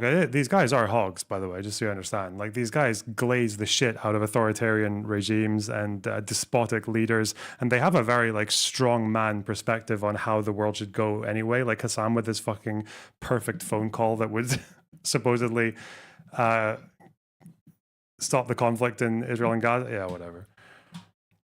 They are hogs. Massive hogs. Frat fuck hogs. saying that bar for bar that I have told Ethan Klein 10 toes down within the framework of Israel doing a genocide and a regional actor trying to take action against Israel doing a genocide. The Houthis are right. They are correct. They're correct to do a naval blockade. They're the only ones following international law. It's so good. What a fucking Dunce! Mate. They're the only ones following international law. Apart from being a non-state actor with arms in and of itself, going into international waters, attacking civilian vessels, the plurality of which do not come from Israel. They're Greek. Greek-owned. Plurality of the ships that the Houthis are attacking. Kidnapping. Killing. Fucking oil spills. They're the only ones following international law. God damn it. Fuck me. Listen, if you're like a right-leaning Israeli, okay, you're like a Netanyahu fan in chat, you know, all two of you. These are your guys. These are your bros. You should be so fucking thankful that this is what's dominated Western left-wing alt media on Israel-Palestine. Like, don't forget all the internal stuff that they do. Yeah, sex trafficking women who were jailed for very arbitrary, like modesty laws. Yeah. It's so fucking bad because these guys are like the big voices on this, like the big left tube, bread tube, tanky twat tube, whatever the fuck on this issue. And they're so fucking retarded. It's like Noah like will sit there and read an entire human rights report from the UN on stream, and he doesn't understand anything to think that what the Houthis do has anything to do with international law. That's fucking crazy. That's so crazy.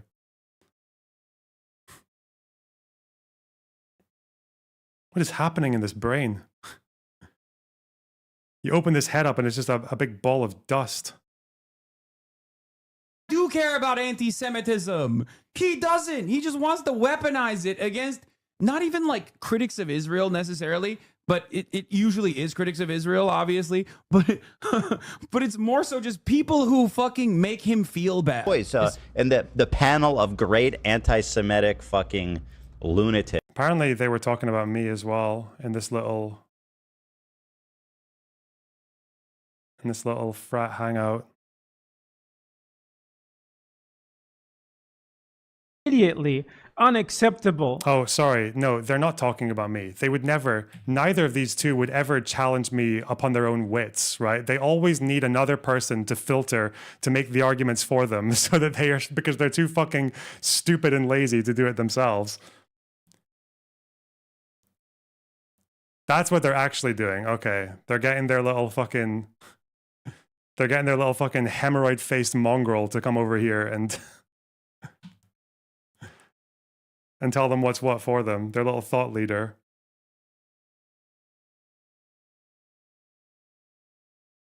He is worse than John Aziz still, make no mistake. Lona's prediction for Israel's aid plan came true immediately. Unacceptable. True? Yeah, it did. Wow. Yeah, it did. Almost actually to the, like down to the fine details. And it happened on day 2, like the rushing and the shooting. Yeah, even there's a clip in there as well. Rip. So true, but that's bad apparently. You know, that's how fucking hate bonered these guys are now. Unacceptable. Look at that. It's funny because he's like crafted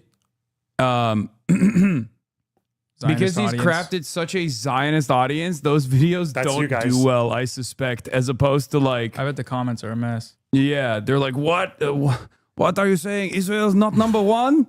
What are you saying? Israel number... The comments on every single video I do are a fucking mess, yes, because I'm not partisan. Yeah, because I don't cater to the most dogmatic fucking cult-like ideology that you guys are adhering to. Yeah, that tends to get you dispute as well. Yeah, get it for everything.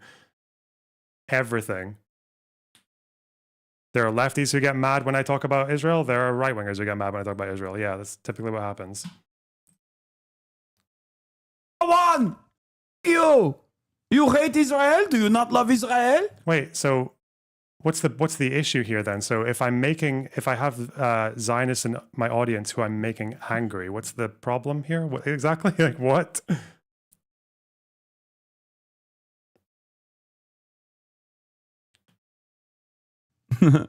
I wish I could do an accent, but I would just come off very badly. Yeah, I mean, I come off really badly too, but it doesn't matter. That's pretty good. I thought it was pretty good Israeli accent. Yeah, the replies to all these I live guys. two doors down from this anti-Semite Oh, screen. he knows the replies. Noah's looking at the replies to my videos. Okay. Noah, if you're watching this or if you've clicked on this video to look at the replies, I guess you could actually try and contend with any of the arguments, you fucking retard, but okay. Bad Chinchilla, he wears Teddy Fresh tracksuits on the weekends. Exposed. He was mad at his Tell us own... why the Houthis are abiding by international law. I want to hear that one. I want that Noah Samson video. Next. Go on. Give it to us. Chat calling him anti-Semitic. I wonder why you have cultivated such a community. Wait, what? That would consider... What? Who said... Green. Bad Chinchilla, he wears Teddy Fresh tracksuits on the weekends. Exposed. He was mad at his own chat calling him anti-Semitic. Who the fuck in my chat called me anti-Semitic? Maybe like this might have been like one person. No one who in my chat has called me anti-Semitic. There are a lot of Jews in my audience. No one's called me anti-Semitic. Oh no, someone in chat told him. So yeah, you know. Well, I will believe that, won't we? You know, only a very highly only NPR for Zoomers. That's what NPR would do, isn't it? NPR would absolutely report on things in that manner. Okay, now you guys are calling me anti-Semitic. Okay, well done, trolls. Fuck it. Well done. Thank you. I wonder why you have cultivated such a community. I'll just assume that's that would completely consider true. any criticism towards Israel to be anti-Semitic. I wonder how that happened. Dude, oh that's no, you guys. That's you guys. Every time I criticize Israel, which is like almost every day, you guys are calling me anti-Semitic. This is my community. This is real. Oh, this guy said, what did he call it? He called a one-state solution anti-Semitic? Yes. Yeah, right? I absolutely think a one-state solution is anti-Semitic. Yes. Not that I have, which is interesting because I would often say that my ideal ending to this whole conflict would be a one-state solution. Yeah, I think those borders like connecting Gaza and the West Bank, like that's kind of cringe. That's got a lot of problems. Logistical. I don't really like sectarianism. I don't like states that are forcing themselves to have like ethnic majorities. I don't really like that as a principle. Now, I think we live in a world where having Jews living as a minority in a Middle Eastern, like Arab Muslim country right now, given, you know, the recent and not so recent history is a pretty bad idea. That doesn't mean you should go there one day. Yeah, apparently I do think a one-state solution is anti. Is he referring to the Queeman debate? Oh, yeah, because he'll only be getting my opinions through watching Bad and Panada videos, and he only gets his opinions on me through clips that he's decided to grab. I think the take I had on that was that if you had a one-state solution now with Jews as a minority, you would get anti-Semitism. You'd get a rise in anti-Semitic violence, which is true. And my evidence for that prediction is, I don't know, maybe the last like 400 or 500 years of Jews living as minorities in the Middle East and North Africa. Maybe that in like every area, every country, ever. Since maybe like 1490 or something. Yeah, since maybe the 1500s, Jews have typically had a pretty shit time being minorities in the Middle East and North Africa, not to mention other parts of the world, you know.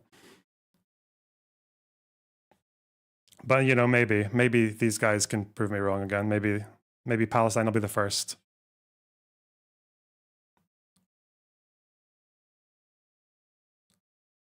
He had some choice words. I heard he said something along the lines of like, if all Jews are pro-Israel, right, then you're and they're all no. If all Jews are pro-genocide of Palestinians, you're anti-Semitic for being against the genocide of Palestinians. And I was like, what? How can every single thing they say about me be wrong? How can they? It's so the thing is, I know what they're referring to. They're referring to real things, but they've like mashed it and mangled it in their heads.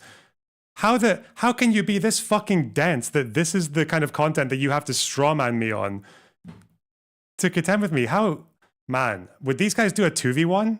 Would they let me debate both of them at once? Fucking hell.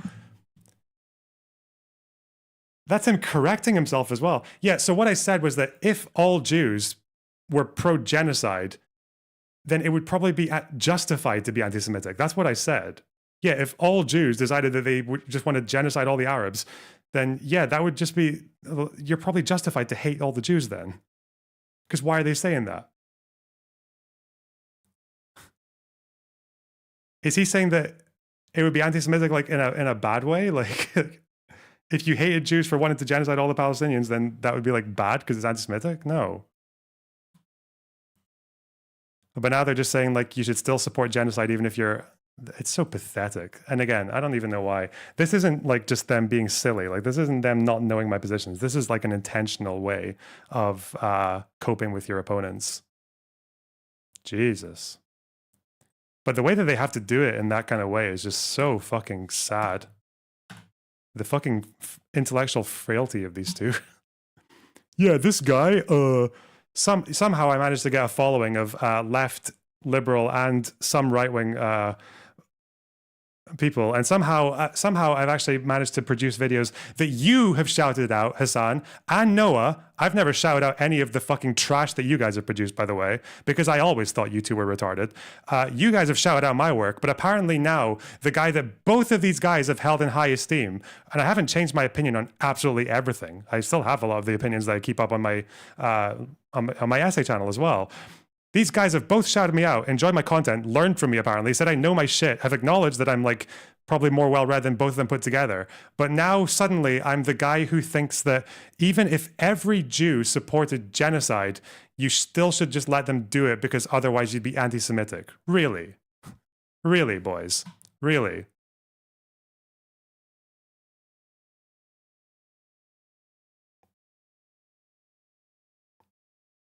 Yeah, okay. Like I'm saying, this is more like fucking Hasbara, pro-Israel content than anything I could ever dream of putting out. No amount of trips to Israel will ever rival the amount of fucking favors these guys delivered to Netanyahu on a fucking plate. There's nothing better for Netanyahu to have this kind of discourse in the people who oppose you, because this is how you ensure that Democrats and everyone else, like, they have no fucking idea what to do with this information. Like, what? Okay, so listen, we're Democrats, okay, and it seems like the left are very pro-Palestine. So what are they saying? You know, what kind of policies can we offer to them? Well, okay, there's this really big. Okay, we got like. Make one phone call. Let's look at the content and see if we can produce a demand list. Okay, so we got make one phone call that will end the conflict in Gaza. Okay. Right, that's probably not feasible. Okay, let's try that. Okay. Maybe we can realign in the Middle East. Okay, who these guys support? Maybe we can just extend olive branches. This guy thinks the Houthis are the only ones complying with international law. Okay. Probably shouldn't do that. That's kind of like subterranean IQ levels. Okay, what next?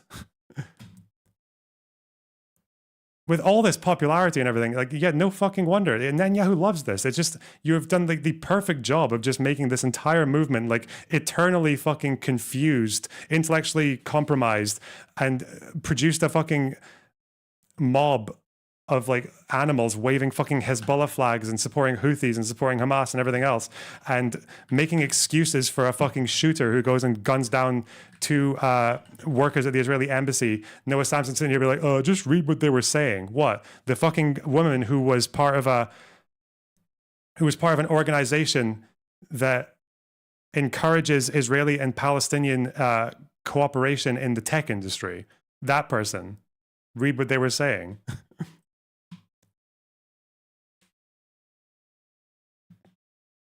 Netanyahu's loving this shit, man. He loves it. These are your enemies? Fuck yeah, let's go. What do you mean? Like, that's such a stupid argument. What do you think? Like, if that's anti-Semitism, the word doesn't mean anything. Yeah, anymore. then being Jewish is being pro-genocide. Yeah, it really wouldn't. Ogre Boy in chat, hey. I got him to come up with a framework, Boner Box. What, the Boner Box framework? For when the US should finally invade Israel, when they're finally admitting to ethnic cleansing. Okay. I mean, wow. Is that it? Is that what? Oh yeah, listen, you guys don't understand, okay? Listen, this guy doesn't even want to invade Israel. Doesn't even want to invade a nuclear power. Well done. Jesus. That's what that means. And Which it's like, is oh, that's anti-Semitic. Which is incredibly anti-Semitic. Yeah. Wow. It is such a stupid argument that you could only put together if you just think like Jews are magical, mythical people or something. Like, what the do you mean? They're allowed to do that. Right? Like, that's so They get an insane. That they're allowed to do that. So we're listening to two people who have both shouted out my content in the past. Hasan shouted out my content on Palestine, actually.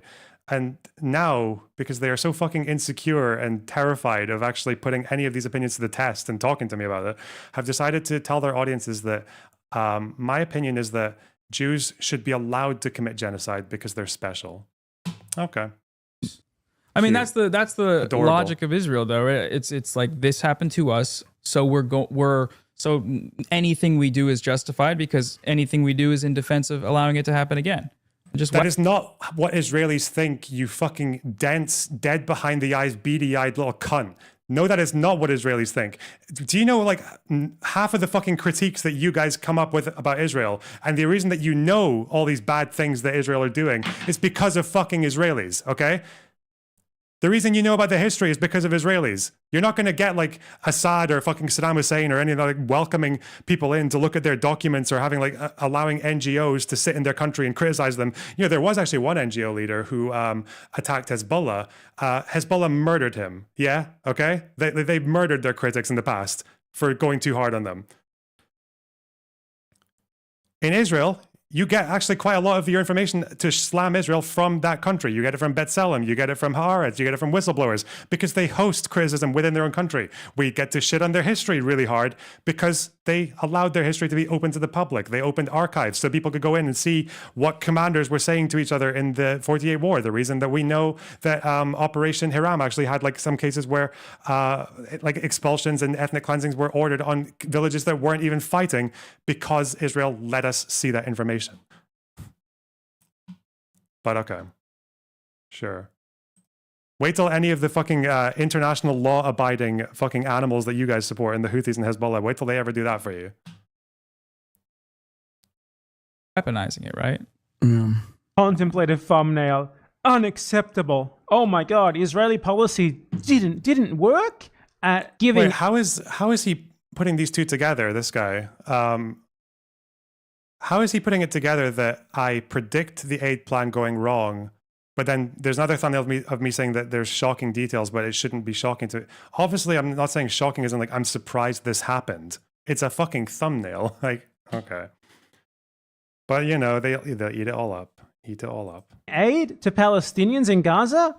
No one could have ever seen that coming. It's almost... You literally just went over a thumbnail of me predicting what would have happened to the letter. Man, these guys.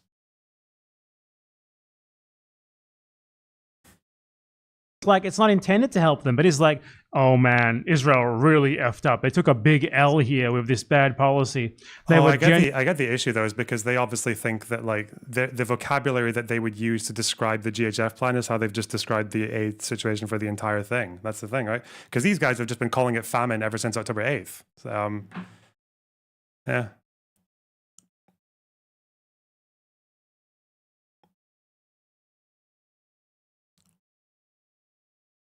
These guys have been calling it famine since October 8th. So obviously, if I talk about the GHF plan and how it's quite exceptionally bad and why it deserves extra scrutiny, these guys, they don't understand that, because it's like, that's why I had people saying like, oh, you've supported this the entire 2 years. Like what? The GHF plan? What? That thing that's famously lasted for 2 years? They don't care. They don't care about the conflict. They don't care about any of the policies or any of the arguments. That's why they have to just do these stupid fucking straw mans. Genuinely trying to, like in good faith, trying to implement a policy to help people in Gaza, good right? Faith, Mr. That's the sort of thing that he's going for. And he's like, oh man, I'm just critiquing them. This is the sort Everyone has something to say about ContraPoints. of guy who would like critique the amount of rations in the death camps rather than just denounce the Nazis for having death camps. Hey, that's who he go. These people are going to be trying to dial back and whitewash what they have been saying this entire time. Think about it. Loner box. I haven't whitewashed or dialed back fucking anything, buddy, but okay. This is my favorite Marx is you should listen to him sometimes, brother. That's awesome. I bought my wife a Teddy Fresh hoodie yesterday. Long story short, we're getting a divorce, and I'm ashamed to say I was married to an anti-Semite for 10 years. True, it's anti-Semitic. Remember to it. not Don't let them off the hook. Teddy Fresh As looks they like realize shit. that what they're doing doesn't sell anymore. He did say that. He did that with Vanilla Mace. And this is before I even met Vanilla Mace. Vanilla Mace literally was like, Teddy Fresh tried to send me like a PR pull, and and she was like, yeah, that was like, she's an anti. If you don't wear my adult baby clothes, you are a. This is like the political equivalent of it.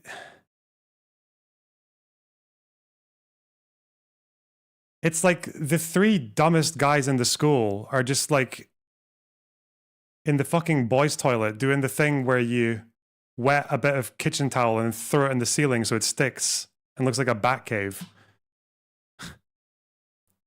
Just talking shit about the other people they don't like. Like, it's... What the fuck is this? Actual, like, fucking Beavis and Butthead politics. Like, Jesus. Semite, dude. Oh my god, dude. He straight up said being anti-Teddy Fresh was akin to the Holocaust. No. Stop. Y'all tripping. No, he must have said that. I need a link to the clip. Hey, I need a link to the clip. Yeah, Vanilla. We're never gonna look for the clip, are we? Never. Mace. Vanilla Hamas. Oh shit. You got a funny chat, man. Sometimes when they're not yelling at you or trolling you. Yeah. She didn't even. Yeah, she wasn't even talking about like Zionism. By the way, she just said the clothes are ugly. That's it. That's anti-Semitic, man. Which is, of course, incredibly anti-Semitic. I can't believe you being said Jewish is liking shitty, weird clothes. That's what being Jewish is. He's gonna clip you. Anti-Semitic. He's gonna clip you. He's gonna clip you and be like, "Oh, that's we Teddy got him. Fresh, He's being shitty, anti-Semitic. weird We got clothes. him." Yes. Brother, I Please. was quoting you. You made the sandwich. Anyway, they will try to distance themselves from it. Oh, he released another one too. Whistleblower testimony on Gaza aid plan reveals shocking details. This isn't shocking for anyone but you, Loner Box. You literally just went over a thumbnail of me predicting what would happen. What do you think I mean by shocking? You under-evolved fucking loser. Like, what the fuck? You're not even shocked by this anyway. You know that you're trying to defend a genocide. You're consciously doing so. You know what's happening. You're just trying to defend it. Whoa, shocking details. Everyone knew this was happening from the very beginning. Everyone knows what they're doing in Gaza and why they're doing it. You're just trying to pretend otherwise because you're an idiot. Well, yeah, you are an idiot. You're stupid. But is he just riffing off of thumbnails? Is this what the content is now and people watch this? Okay, whatever works. You're not defending genocide because you're an idiot. You're defending genocide incompetently because you're a shit, terrible person paid by Israel to do so. These little rats are going to be scurrying out. I think the saddest part for many of these people is, I don't know about Loner Box, but like a lot of them are not even paid by Israel to do this. Yeah. They're literally doing this because they're not even paid. They just back. A lot of them aren't even paid. Why are you pretending like you have any fucking idea who is or isn't getting paid by the Israeli government? You fucking idiot. God. Why would you even pretend to know that? The wrong horse. Some of this does go back to Destiny because these guys are like his dick riders, right? His orbiters. They call themselves that. And basically after October 7, this moron who is a horrible deadbeat dad and a sex pest decided, oh, Hasan is pro-Palestine. I'm pro-genocide. And he just came out of the gate swinging with that statement and then had to basically engage in the... Is anyone going to mention how that statement... He's got the timeline wrong. He said that before October 7th. Is anyone going to mention how I pushed back against that and actually wrangled old Stephen into being more amenable to a two-state solution? I don't know. Probably not, because two-state solution is probably the same. It's just like genocide light to these guys, right? Worst ad hoc rationalizations I have ever fucking seen. And he had the audacity to do this in real time, okay? Basically documenting every step he took and all of his dumbass orbiters that aren't even getting paid by the state of Israel. Oh, we're not getting paid, are we? That guy, Destiny, that guy's girlfriend, I think. Something like that. I don't know. There's some weird lore with them. I don't know. Like,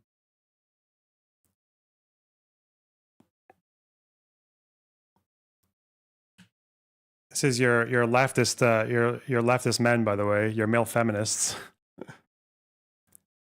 Wasn't that really funny, that whole story about someone having her privacy violated in one of the worst possible fucking ways and suffering like quite severe fucking mental, emotional trauma because of it? Wasn't that really funny to just bring that up and use it to attack someone because I'm too much of a fucking dipshit to actually challenge any of the arguments that he makes? Yeah, well. Good for you, Noah. Good for you. Sticking to what you're good at. I don't know like the deep details of the lore and their background. I don't know about all that. Yes, you do. You browse the shit all the fucking time. You follow and retweet the craziest fucking posters on Twitter. Like the fact that he pretends to not care or know about this is so stupid. I don't care to know. It's just like, but it's just like they're doing it for free because they are part of the orbit. Yeah, like but it's and then they crazy. join in on the propaganda. It's crazy. At least like you could have gotten some benefits out of this, man. You just are doing this for free. Yeah, if I wanted money, because I know how Social Blade works, I know how the international, like the global zeitgeist goes. But if I wanted money, I would be posting all of the same retarded shit that you do. That's what I'd be doing. Except I'd probably be better at it because I actually know how to read. Like, yeah, I'd probably be able to support the Houthis in a way that doesn't leave me exposing myself saying, yeah, they're actually really good at international law. Like, yeah, I'd probably be a better fucking pro-Palestine propagandist than either of these two put together. Like, what the fuck? Wouldn't find myself running into fucking rakes all the time about perfect phone calls and fucking Houthi glazing.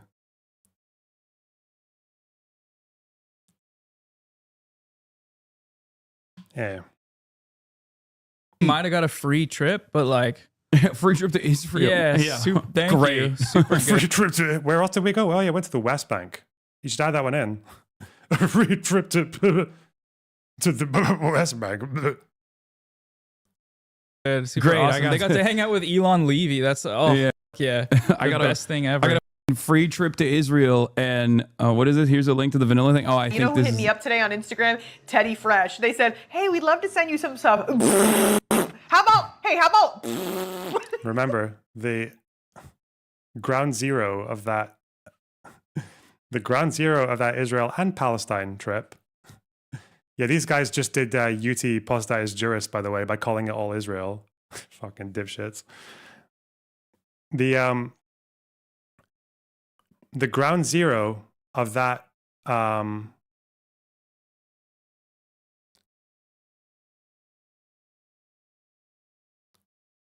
the ground zero of that trip to Israel was because we were invited by an Arab, by a Palestinian, because Sev suggested it on a stream, and then when he was in a call with me and Destiny, and then Destiny was just like, yeah, maybe we'll actually do that. That's where it started. That was the genesis.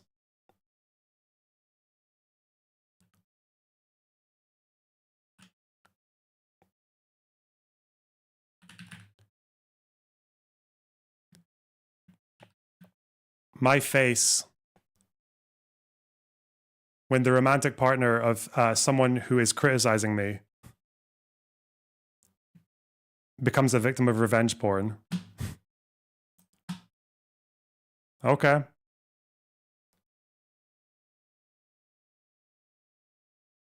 We love that. Thank you, Noah. Male feminist. Okay, those guys are fucking idiots. Good. Let's move on. 3 of them at once, eh? God, I'm actually having to reply to 3 critics at once here, guys. 6 pairs of hands.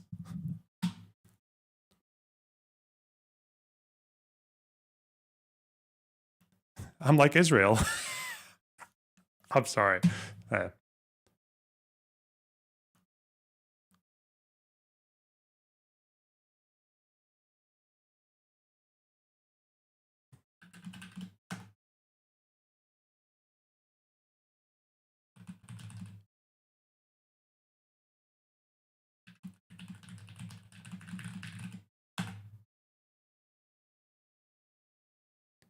Defending yourself on 6 fronts.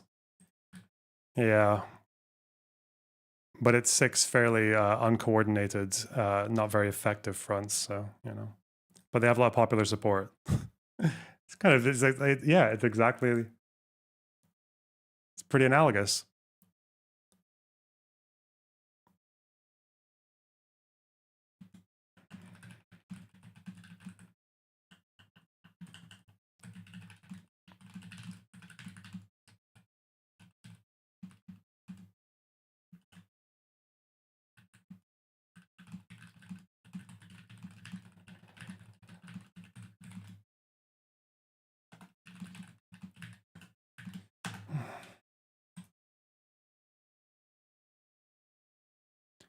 You may think this is an ordinary critic, but it is not. It is a critic storing missiles inside them. Okay, shut up. Israel versus 3 Lebanons in 48. Yeah, I guess so.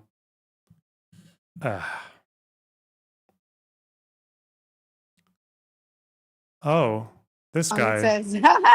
That's amazing. Imagine all the The city changes fast, you know. This Today's guy my is, first. he protests quite regularly. I believe actually he got arrested for trying to go into Gaza in a protest. Did he?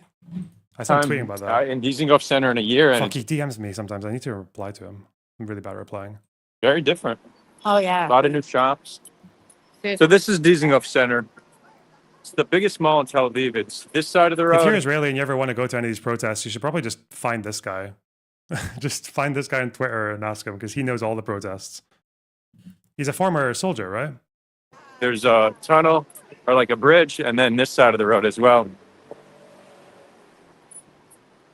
Noah Samsung is quadrupling down on the idea that posting facts about Hamas/Hezbollah/Houthis actions and intentions is pro-genocide propaganda, but by that logic, pointing out Israel's war crimes is pro-Nazi propaganda.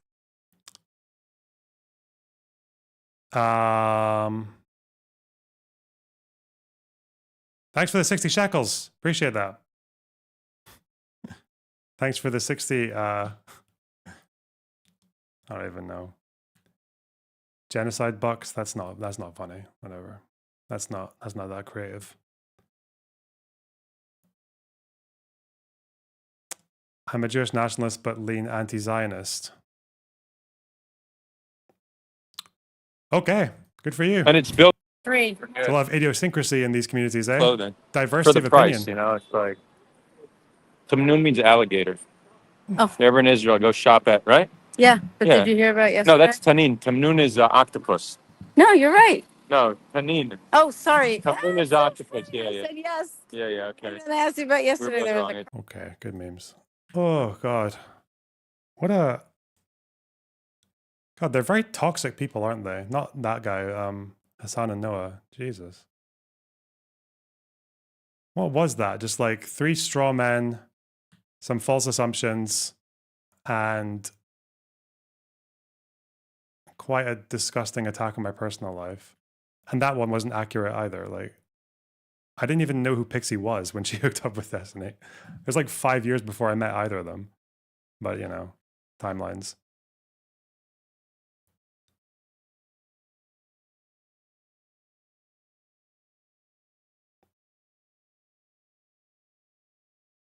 You'd think they could at least get the drama right. Fuck knows. Oh, has Hutch got me in their thumbnail as well? Okay. Any updates on Mike from Third Reich? I don't know.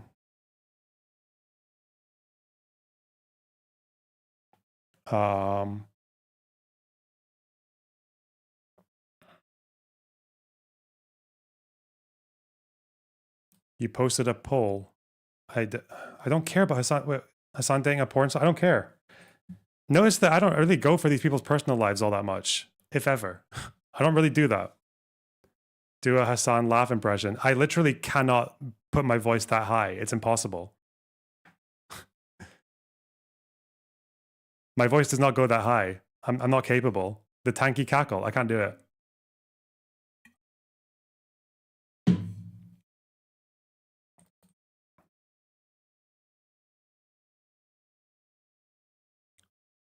Who's worse, Hasan or Noah? I mean, at least Hasan's funny sometimes. Noah is just like, I don't know. I feel like there are a bunch of sort of like nebulous qualities to being a human and presenting yourself as one. But I feel like Noah is missing like 70% of them. I don't understand it. I don't understand how it works. How do you achieve that? How do you describe it? I think it was Ela, actually. It was Ela Klein who said that just like behind the eyes is just like a ball of dust. Dumb fucking yank.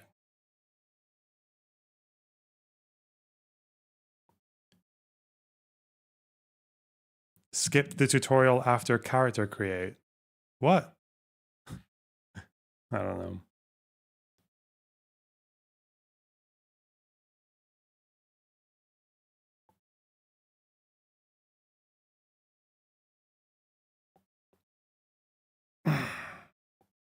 You gotta stop saying the R word. It's 2025.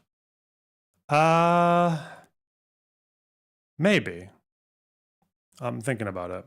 Thinking about it.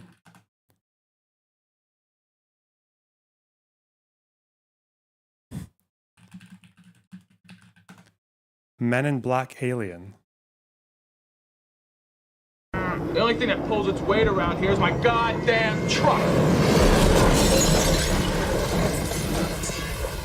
Where?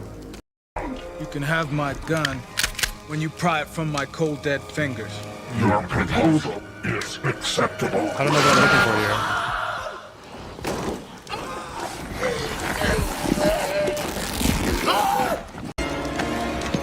This guy. He's now in the guy's skin, right? This is what you're saying Noah sounds like. Is he gonna talk? Never seen sugar. This is how Noah speaks, you're saying? In water. Yeah, I guess so.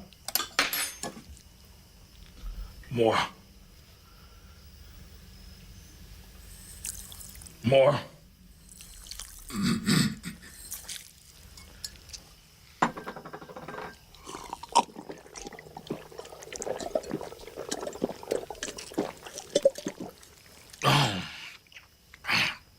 Oh, your skin is hanging off your bones.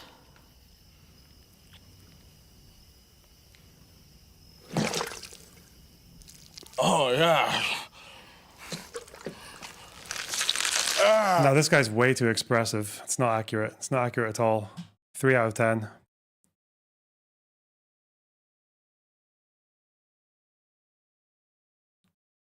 We've tried establishment Democrats, complete failure. Yes. Yes, I do want to watch Cenk for an hour and 44 minutes. Getting surround sound gangbanged by 20 normal people. It's Republicans and Democrats he's talking to, isn't it? Hang on, let's do some donos. Give me a minute. There's a lot here. Okay. Let's get a new goal, though. We do need a new goal because you guys are slacking as of late. Did you cover Noah and Hasan covering you yet? No, you have to wait around for that. It'll come any minute now.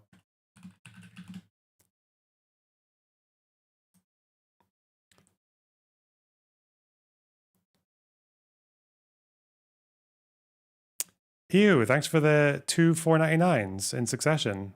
Box activation codes uploading. That was for the start of the stream. Flammerous, thanks for the tier 2 sub. Sans, thanks for the $10. I like playing strip solitaire. Is that a joke? Because you do it on your own. Wow. Arman, thanks for the tier 1 sub. Like the stream, it is free and aids the ascent. Oh, it does. Yes, we do aid the ascent. Yes. Oh, thanks for the $5. Time guesser. Nah. Charles Oberon, thanks for the 6 shekels. Strands is better than Wordle. Look up Strands game. Maybe. Leah, thanks for the $5. Slaving away, working on people's teeth. Please keep me entertained. Oh, you're a dentist or a torturer. Nice one. Charles Oberon, thanks for the 15. Do you watch Jacob Geller's Nuremberg video? He sneakily implies some things about IP in it, especially near the end. No. Gayfer Frito Lay, thanks for the $5. What do you think on all the comments in your videos on rebuilding the bridge with Destiny? Ignore if you don't want to talk about this drama. Yeah, I think I've said all I need to about it. Not going to. Don't like what he done. Don't like him. Probably never will. Is what it is. Might react to content. I'm quite good at compartmentalizing like that, but even then it feels weird. Chris Blessing, thanks for the tier 1 sub.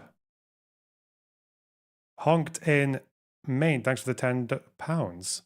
Both Israel and Palestine are going to be absorbed by pyrocynical. Oh, I already got that one. Damn. Double read. Dipshit. Oberon, thanks for the 15 shekels. What do you think so many people believe the Israel was created by America and Britain after World War II to make up for the Holocaust narrative? I don't know. People just fucking yappers. I don't know. People just say shit. I don't even know how many people genuinely believe that. People just yap. I don't know. Honked in Maine, thanks for the £10. Chucksrail versus Sneedestein. What? Is that racist? I don't know. Nachulu, thanks for the €5. Does this person think that national identities are eternal and that new ones cannot appear? Traveling Israel? Yes, he does. Yes, he's wacky.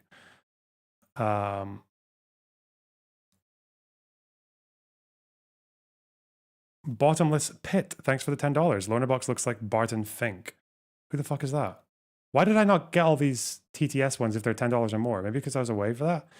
SL, thanks for the $5. Hey, Lorna, did you see Athena, quote, educating Gideon on Israel-Palestine on Dean Withers yesterday? Super cringe stuff. Really? I don't know, man. That guy's out of his mind.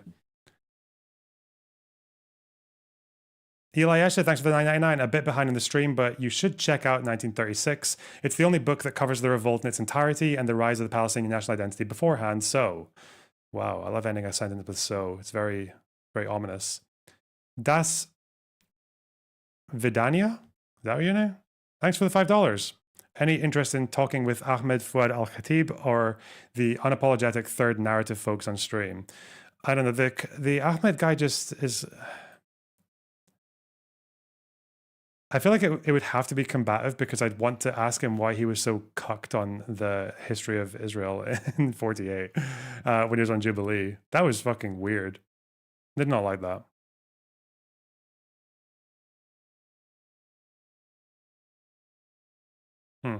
Lawson, thanks for the $5. One call from Destiny would put an end to the Saltman Clancy conflict. True.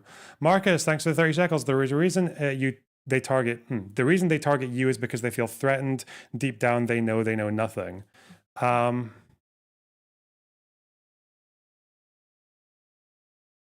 don't know. I don't really know what makes those guys operate. Like, it's when they do those like really absurd straw men. I'm just like you've watched my content before. You've enjoyed my content. You've promoted my content. There's no way you don't understand what you're doing here, right? Like, there's no way that you actually believe that I think this. Who knows? But maybe they do.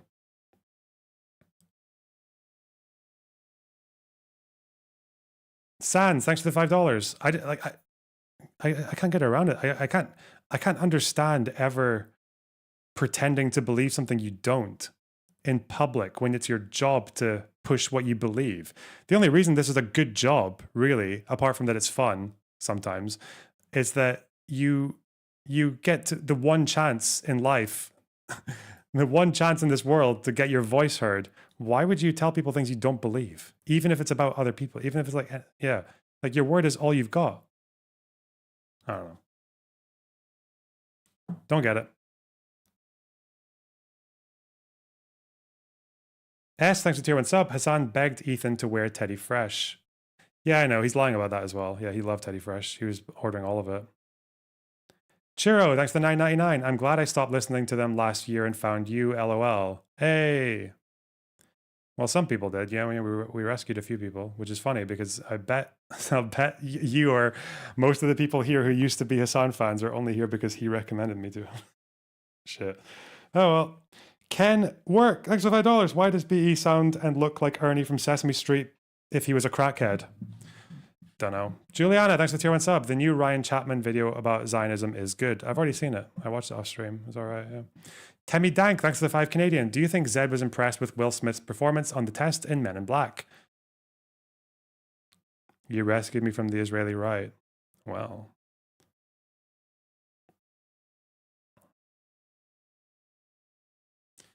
Well, if only more people could say that, eh?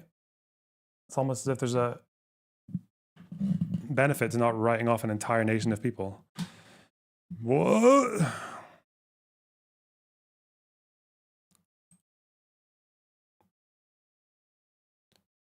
Okay, let's stop.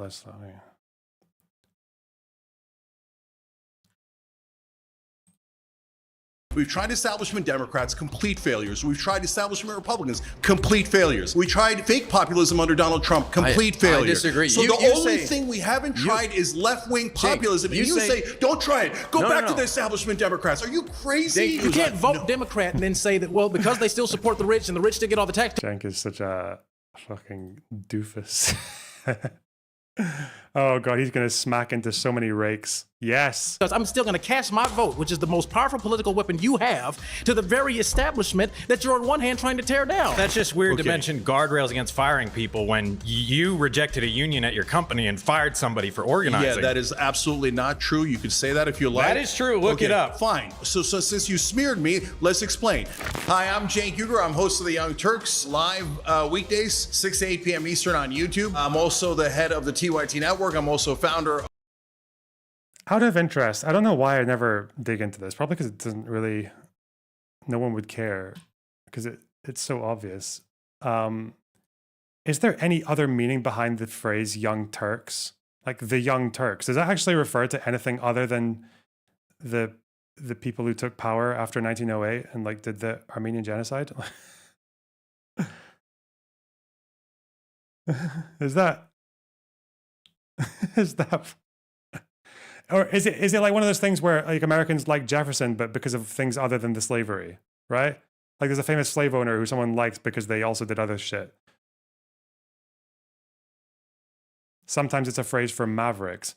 Like, I don't know that much about the Young Turks. They were really mad about the Ottoman, about Abdulhamid for basically dismantling the empire by losing a shit ton of territory. And they were like, we got to, more hardline and shit. Fuck. Cenk used to be an Armenian genocide denier. Yeah, I know he used to be. Yeah, I don't know if he still is. I know that Hasan's spoken about it once or twice, but I just, like, again, even if you could expose that, no one gives a fuck. Most countries don't recognize the Armenian genocide. Most of them are just like, why? Because it was done. They finished the job. It's the Benny Morris argument. They finished the job, so no one cares. Of Just Democrats, Wolfpack, and Rebellion Pack, where we're trying to bring the country together. And here I am surrounded by 20 Democrats and Republicans, and I'm going to try to bring them together. Claim number one is that Democrats and Republicans agree on economic issues and try to divide us and distract us with culture wars.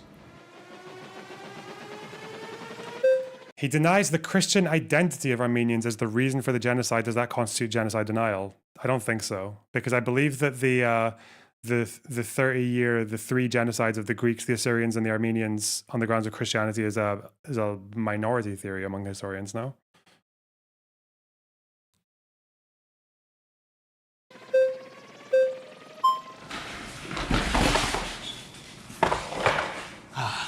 How are you, Cenk? Good to meet you. Good to meet you. My name's Oliver.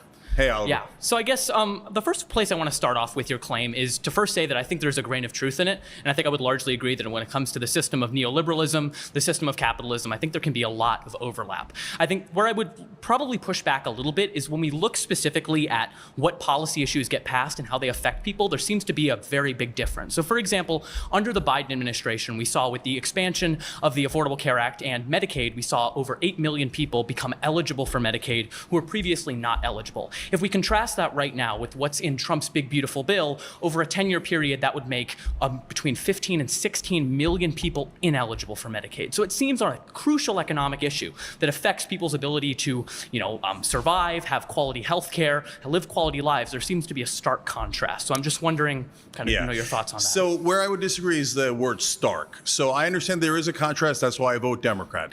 But these are giant buts here. So first of all, they say on Medicare, we should negotiate drug prices. The Democrats say, and then they never deliver. they didn't even try to negotiate drug prices other than on insulin and maybe 10 other drugs. And you go, well, that's pretty good. No, that's 10 drugs out of tens of thousands of drugs. At a maximum, it's only a $6 billion savings, when in reality, what we actually would do if we negotiated the drug prices is several $100 billion in savings. So what I'm saying to you is, while the Democrats do some things that are positive, they do it almost as a release valve. So they go, okay, here's another example that you mentioned, the Affordable Care Act. You know what it was called before it was called Obamacare?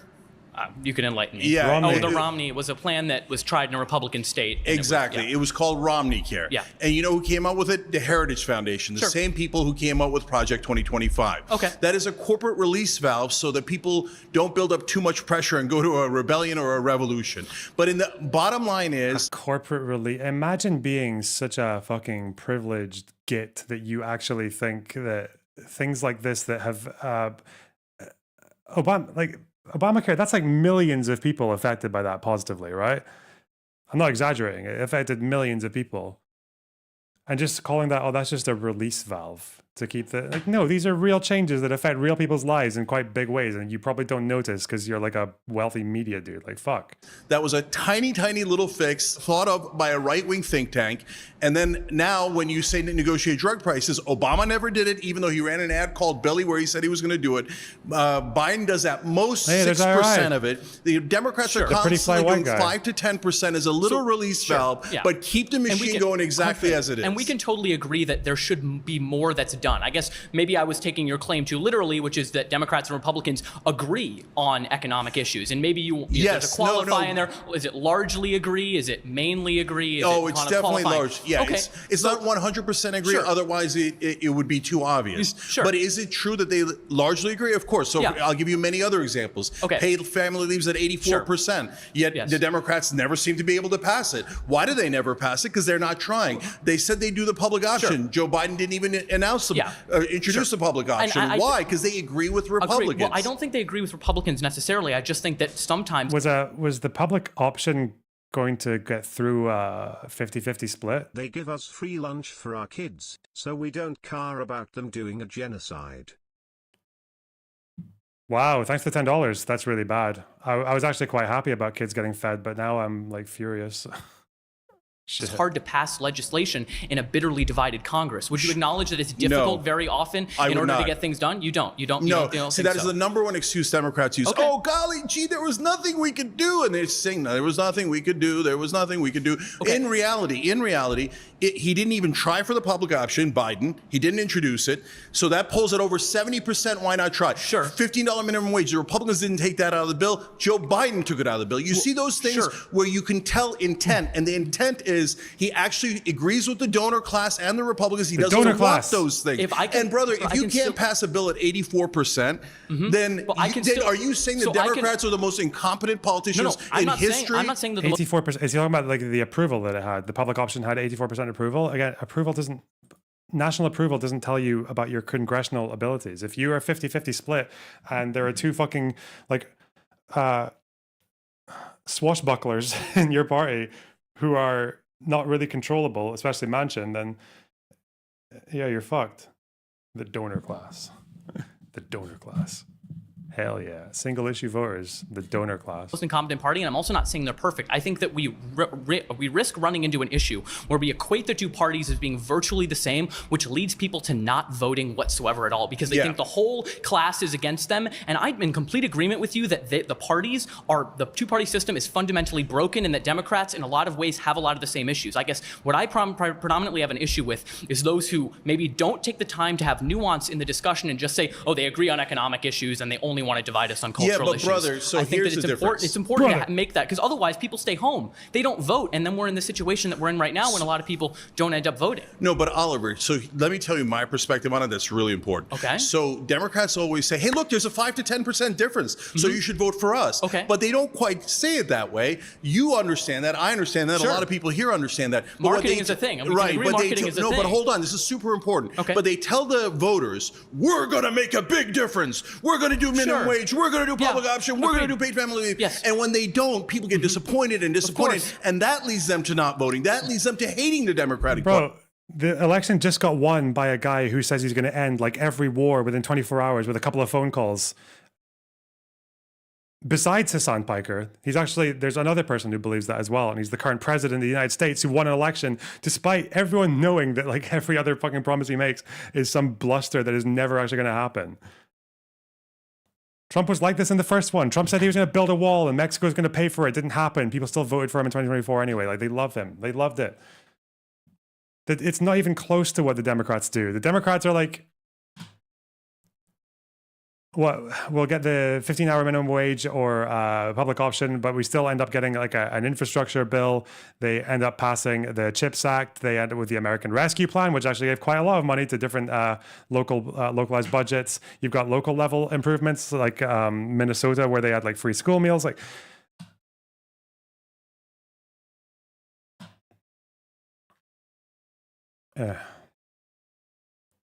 it's not comparable to what the Republicans do. It's not. What I'm saying is go with populist And left. That Republicans is the still one win. thing that has not been tried. Sure. We would actually do the bills. We do the bills. Okay. Otherwise, then you're the same as the Okay, Republicans. fair enough. All right, thank you very You much. need the votes. You need how many populist left candidates are there who are going to get like seats in Congress?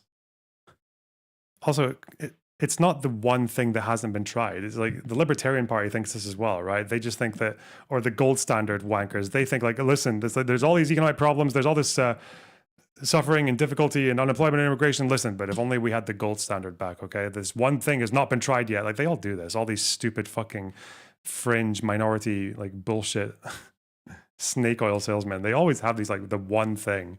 And it's always very simple, single issue. I'm going to relate every problem to this. And with Cenk, I guess it's what? The donor class theory. Thank you, Oliver.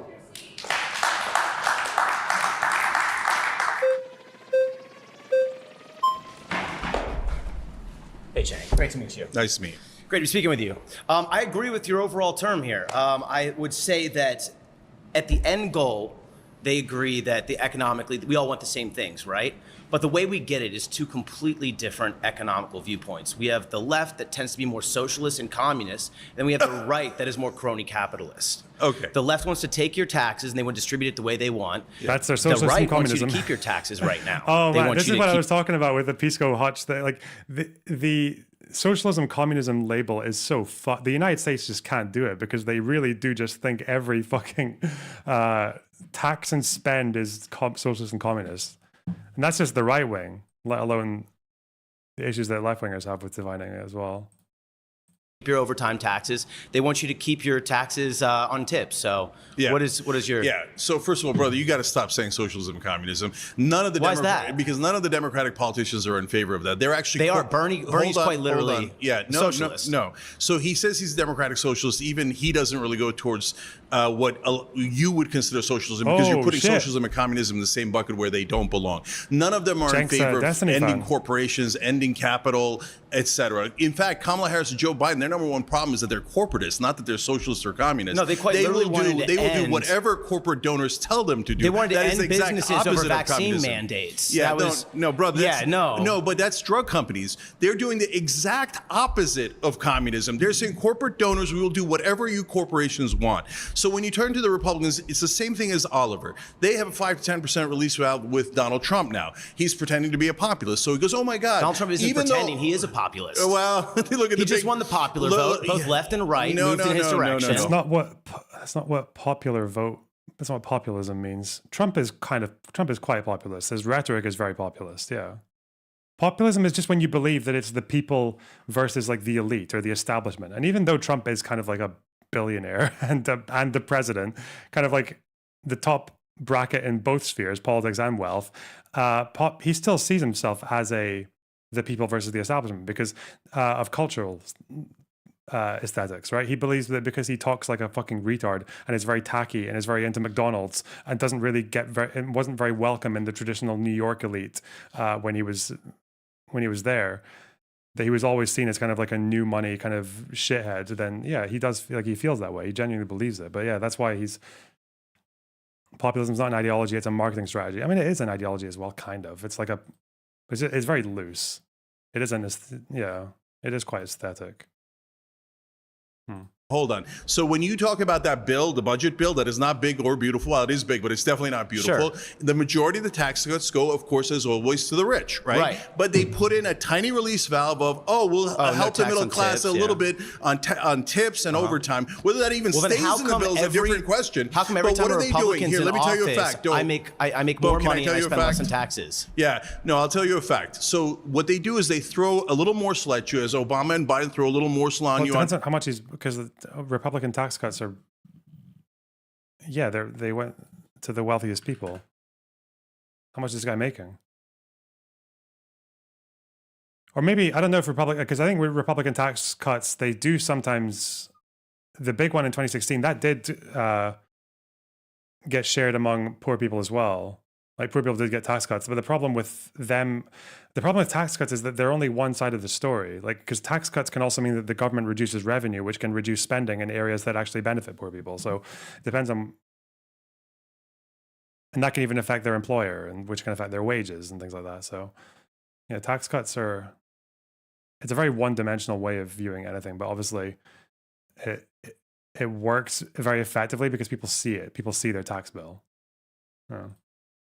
For social policies, as Sure. we discussed earlier. But the overwhelming majority always goes to the rich. For example, in this bill, they're cutting Medicaid and SNAP by $1.1 trillion. Do you know how much is going to people making above $500,000 a year in tax cuts? $1.1 trillion. Okay? So they're literally taking from the poorest people and giving it to the richest people. Which is what the liberals have been doing forever. So what's the difference? How are they doing? So no, brother, what I'm saying is you're actually proving my point. Democrats and Republicans constantly say that they have giant differences. Then what did the Republicans do? They do massive tax cuts for the rich. And then Obama, by the way, came in and actually made Bush's tax cuts permanent, which cost us even more than the original Bush tax cuts did. So there's a lot of theater about how they disagree. But at the end of the day, the rich always get tax cuts. Save Corporations more money always when get rich. Republicans are in office? Why do me as a business owner continue to save money? So you know why? So I'm a small business owner. Sure. So we save a little bit of money. The giant corporations save a ton of money. Isn't it better They if always everybody throw- saves money? No, it's not. Because Why not? brother, then That you makes no sense. No, brother, it's easy to say, okay, then we shouldn't have any roads, bridges, cops, fire departments, Nobody's schools. saying that. We just No, don't you want are our money saying that going when to you say there's we shouldn't have any taxes. We just don't want our money going to foreign countries. Oh, I couldn't agree more. On drag events. And by the Hey, we couldn't. Hey, let's go to brother. Listen, my populist brother. Listen, let me go grab you over the left. Yes, we both support the idea of just taking all this American aid out from these other countries where we are still an influential superpower. When people are starving in fucking Sudan, yes, absolutely, 100%. I'm with you, brother. What's this, like 1% of the federal budget? Yeah, you'll just take a tax cut of 1%. Is that what you want? Another thing that proves my point. Republicans and Democrats always do whatever AIPAC tells them. So that is a foreign that's government. a whole different argument. No, it's not an I argument. would It's the agree, same so- argument. It's the donor class. Thank you, Cenk. Okay, we zogged out within 10 minutes. Less than 10 minutes of the video. Okay, yes. Let's get yours. Fuck that, but took me for a ride. Damn.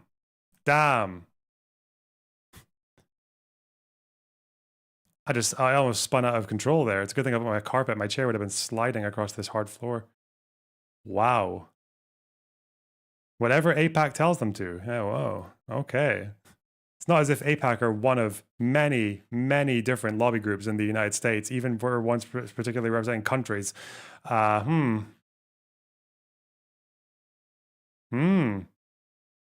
a lot of Zog. A lot of Zog filling up that round torso. God. Jesus. Not even top 50. Yeah, but they tell everyone what to do, don't they? Because they no way, I can't say donor class because that would be like the Chomsky thing. You can predict with incredible accuracy how a politician's performance will be depending on the amount of campaign donations. Not necessarily. Bloomberg got absolutely fucked. Elon's fucking Supreme Court attempt, his candidate in Wisconsin got massively fucked. Hillary outspent Trump in 2016. So if we're going to get to the money talks thing, that's not even particularly well backed. But it's also just the fact that do we really think that these politicians who support these things don't actually believe what they're saying? Like that's why they get funded. It's not that you have these like Where are these morally pure politicians who just say all the right shit and then they suddenly get donations and then they just 180 flip every opinion that they've got? I don't feel like this happens very often. Apart from maybe our socialist fallen from grace queen, Alexandria Ocasio-Cortez, who would have absolutely nuked Israel had she not been compromised by Pelosi and AIPAC. Yeah. John Fetterman. Didn't John Fetterman lose like half of his brain? Wait.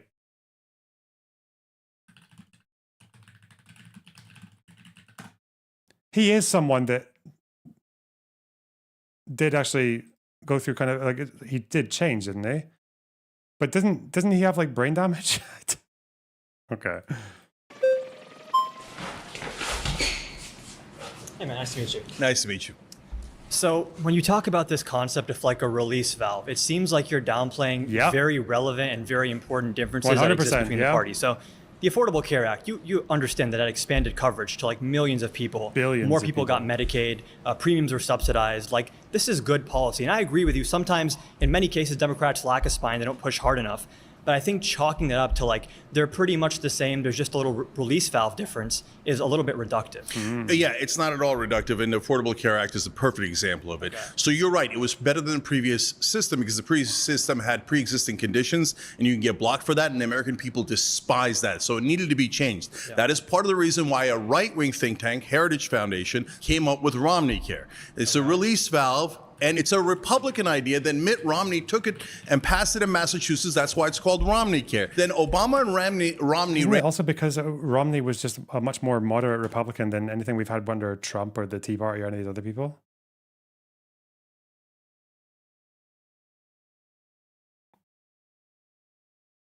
Obviously, one is a state thing and the other one is federal. Are they actually exactly the same? Apart from one is bigger, or it's like, are there actually kind of notable differences between Romney Care and Obamacare? Let's have a look. He was in Massachusetts. Yeah, isn't Massachusetts like a wait? Is it a blue state or purple? I know Dems are significant in Massachusetts because it's a blue state. Yeah, okay. What, are we thinking that Republicans would have put this pressure valve release at the federal level?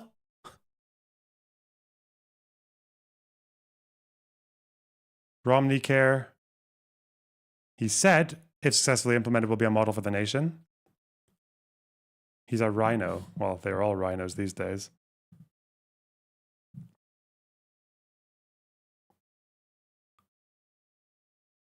Where they talk about differences.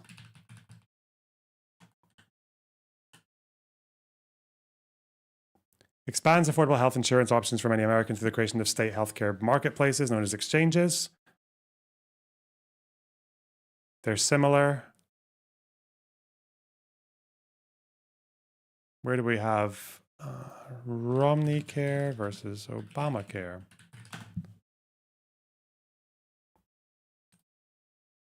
I just want to know what some of the differences are. Apart from obviously that one is federal. It's a pretty big difference, to be fair. That alone would be quite a big one.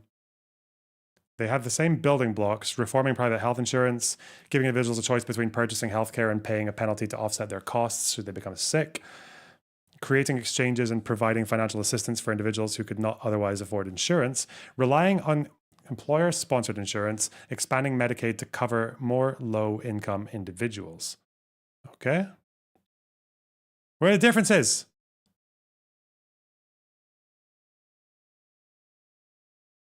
So you have people saying there are some differences, but we don't know where they are, apart from one is federal and state, which is a pretty big difference, to be fair.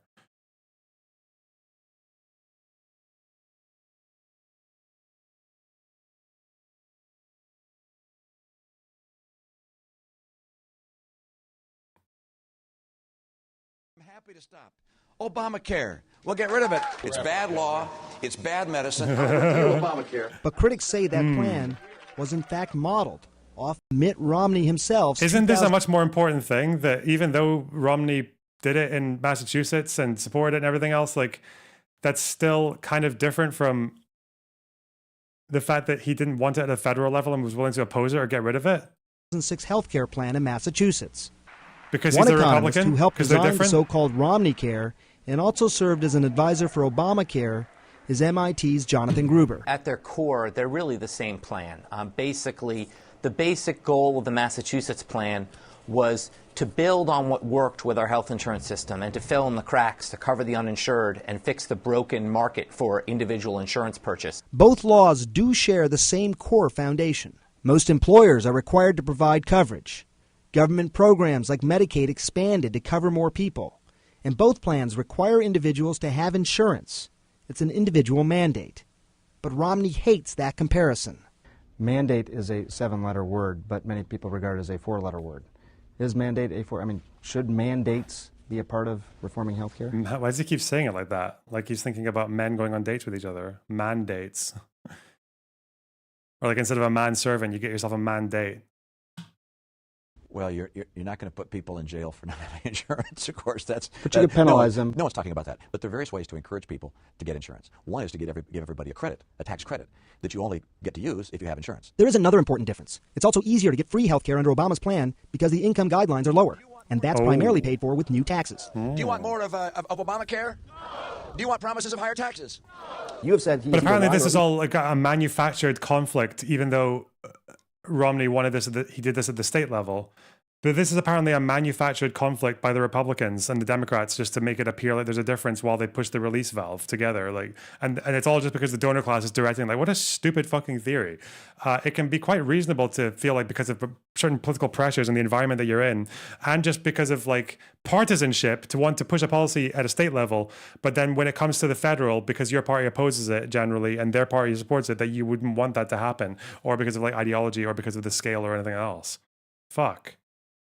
Is Mitt short for something, or is that his name? I hope it's such a stupid Mitt. Yeah, it's short for Mythew. That's what it's short for.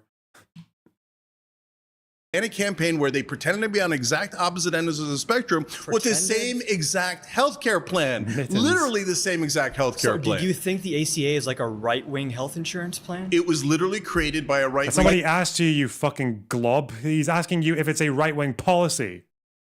Right-wingers can pass things that are left-leaning, like, and I think, I don't know, tax and spend on healthcare coverage for people to assist them through the state. Is that really right or left to you? I just told you that the Republican about it in Massachusetts.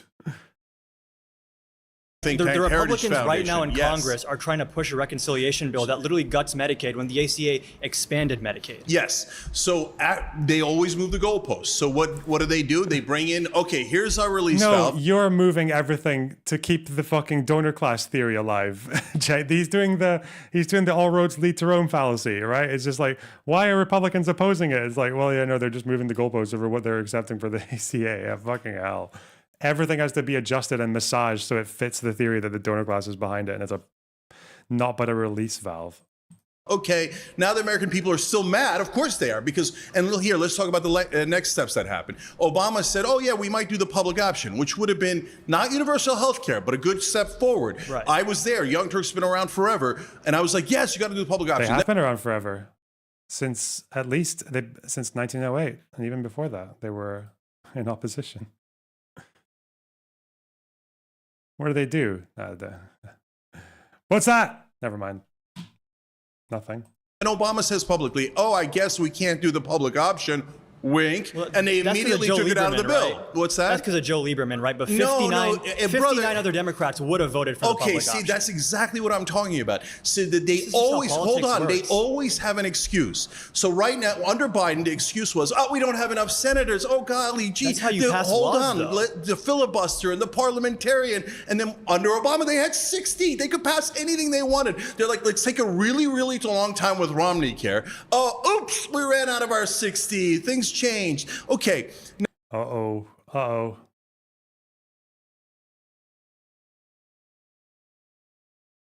Should I watch your live or support Pisco? Do whatever you think you'll enjoy the most or gain the most from, either intellectually or entertainment-wise. That's what you should probably do. God. Why would you... Would a right-winger meme with a swastika after being accused for sweeping or being a useful idiot for fascists? And how funny would we find it? Probably not very. It depends, right? Because if someone, because he's called himself a socialist, right? If someone called me a fucking fascist, it probably would be funny if I Zeke-Heiled or whatever, but like, because it's so stupid. Yeah. Eastern Europeans like are got that different history.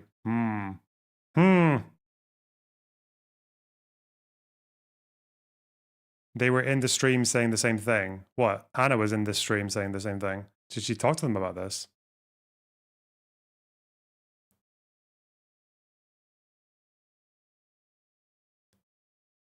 Do you remember her defending Nazi skull badges? Not so much defending, but saying it wasn't really an issue. Yeah. I do remember that. Now the Republicans are ignoring the parliamentarian when they're trying to pass this bill. So the Democrats keep finding excuses. Why did they take the public option out of the bill? You think Why Obama did they didn't never want the introduce public option option back again? I don't think the Democrats want the public option at all. When 59 senators said we'll vote yes on this, and Lieberman That's tanked what I'm that. trying to tell you, brother. They don't mean it. So let me give you two examples. Where are you getting that from? Where am I getting it from, If Joe? Lieberman where am I agreed, would we getting not it have from? gotten a Number public one, option? the public option polls at over 70%. They didn't even try to pass it. Sure, but with Number two, healthcare when policy- Biden came into office, said he was going to do public option, Yeah. and then he lied, and he never once introduced had, it. like, no if he never political once capital introduced compared it, to Obama. Oh, now they don't have political capital. Golly gee, These are the constant realities excuses of for, how you pass oh my legislation. God. So why are you writing off? You can't. Cenk he's such a fucking moron. He's writing off a very valid criticism. Yeah, a 50-50 split in the Senate is a bit different from Obama, who at some points actually was like on the edge of supermajority, or he had a supermajority at one point, didn't he, in Congress with Democrats? And they're like, yeah, okay, do you understand, Cenk, do you know the difference between a supermajority and a 50-50 split in the Senate? And you're like, oh, well, there's excuses. That's not what I asked you, you blustering fucking buffoon. Answer the fucking question. Like, I can't. The voters It's are not I sick can't. of I can't. It's not Why I don't you can't. actually It's more- try? it's more So tell me difficult. why they're such losers. They It's can't more- pass paid family leave at 84. sorry, I shouldn't have clipped. I shouldn't have paused it so early. Oh, if only they try. Oh, that's how you get around it. That's how you get around the difference between a 50-50 split and a nice supermajority. Yeah, that's what you just try. Why didn't I even think about the just try option? Me when Cenk tells me to just try.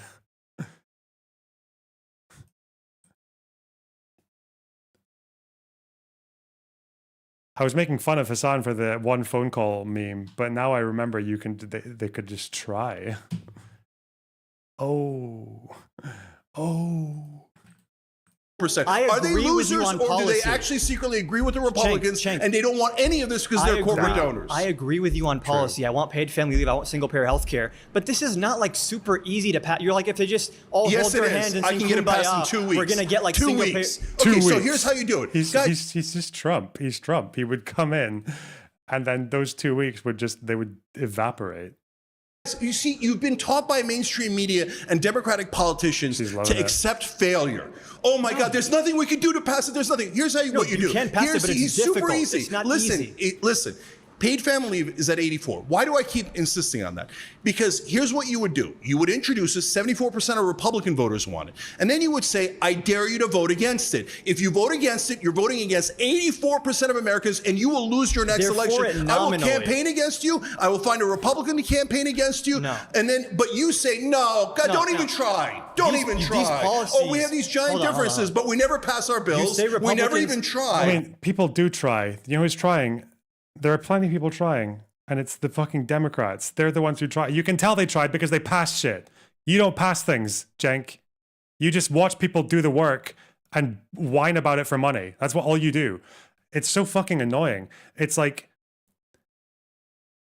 man, it must be like, if you're in America as a Democrat, like, I don't know how. Does the Live and Learn podcast, do they have an opinion on whether Cenk is a friend or not, or not even a friend, but like someone who can be worked with or appealed to? This is what I mean. Is like, if someone like Cenk comes into your show, like say Cenk came into Live and Learn, that anything less than like all four of them gang banging the shit out of him would be like not good enough. because this guy's an enemy. He's an enemy. If you're like a liberal and you're pro-Democrats, this guy is like, he's not someone that you need to coax and reason with and get him to your, he's an enemy.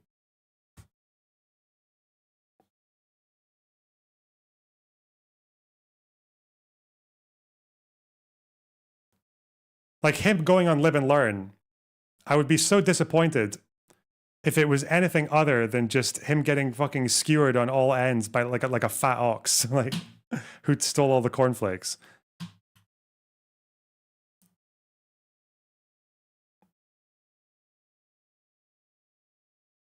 And you need all four of them to take him down as well. So. And who took out $15 minimum wage? Joe Biden took out $15 minimum wage. So they never mean it, brother. When is it going to get through to you that they don't pass say it that for a Republicans reason? agree with us. They agree nominally. I'll give you a great example of this. If you poll Republicans, should we cut Medicaid? They say no. When Medicaid's actually cut and you poll them, they're just cutting waste, fraud, and abuse. So like nominally, yes, everyone agrees. Universal health. Why a fat ox? It's a clip. Do I need to play it again? Will I play the fat ox again? You fat ox. 4 bowls of cornflakes. Care is good. When you get into the nitty gritty of actual policy, it gets a lot more complicated. I agree, Democrats should fight much harder, use the bully pulpit, campaign on these issues. But the idea that they're willfully, purposefully sabotaging themselves, some of them sure, but this is not as easy as you're painting it out to be. Okay, so number one, on minimum wage, we at the Young Turks fought for Bernie to put it back in and at least get a vote. Okay, it got a vote. And guess what happened?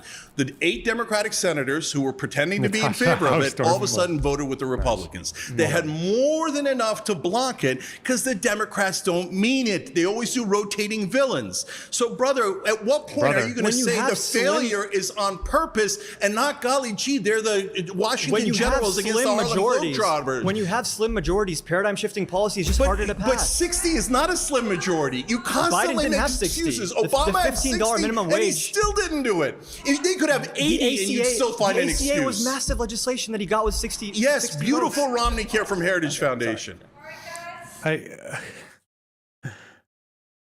What is this thing where is it a bad thing because it was a Romney thing at a state level, even though Romney and the Republicans didn't want it at the federal level and the Democrats did and they passed it? Gee, he's been in this game. He's been in this game since before I was an adult. I remember being like 17 years old and seeing the Young Turks like shitting on Fox News and shit. How can he still be this fucking dense? How can there be this lack, like this little personal development in that much time? Ugh. Nice meeting you, man. Thank you, man. Yeah.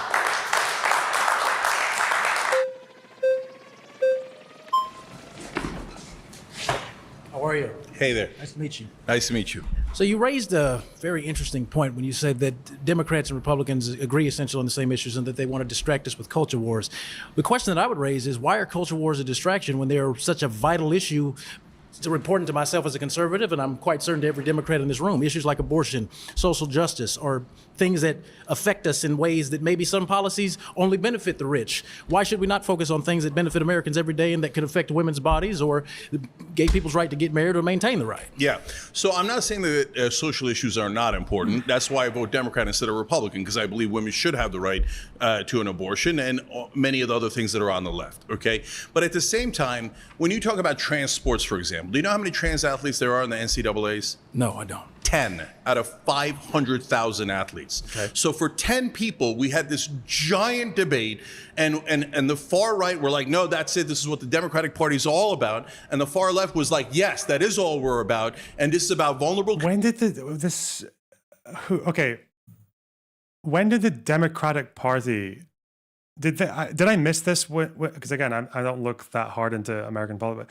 When was this period when the Democratic Party were digging their fucking flag in the earth about trans professional athletes? I don't remember where the Democrats were. I saw a lot of alt media yapping about that shit, but where?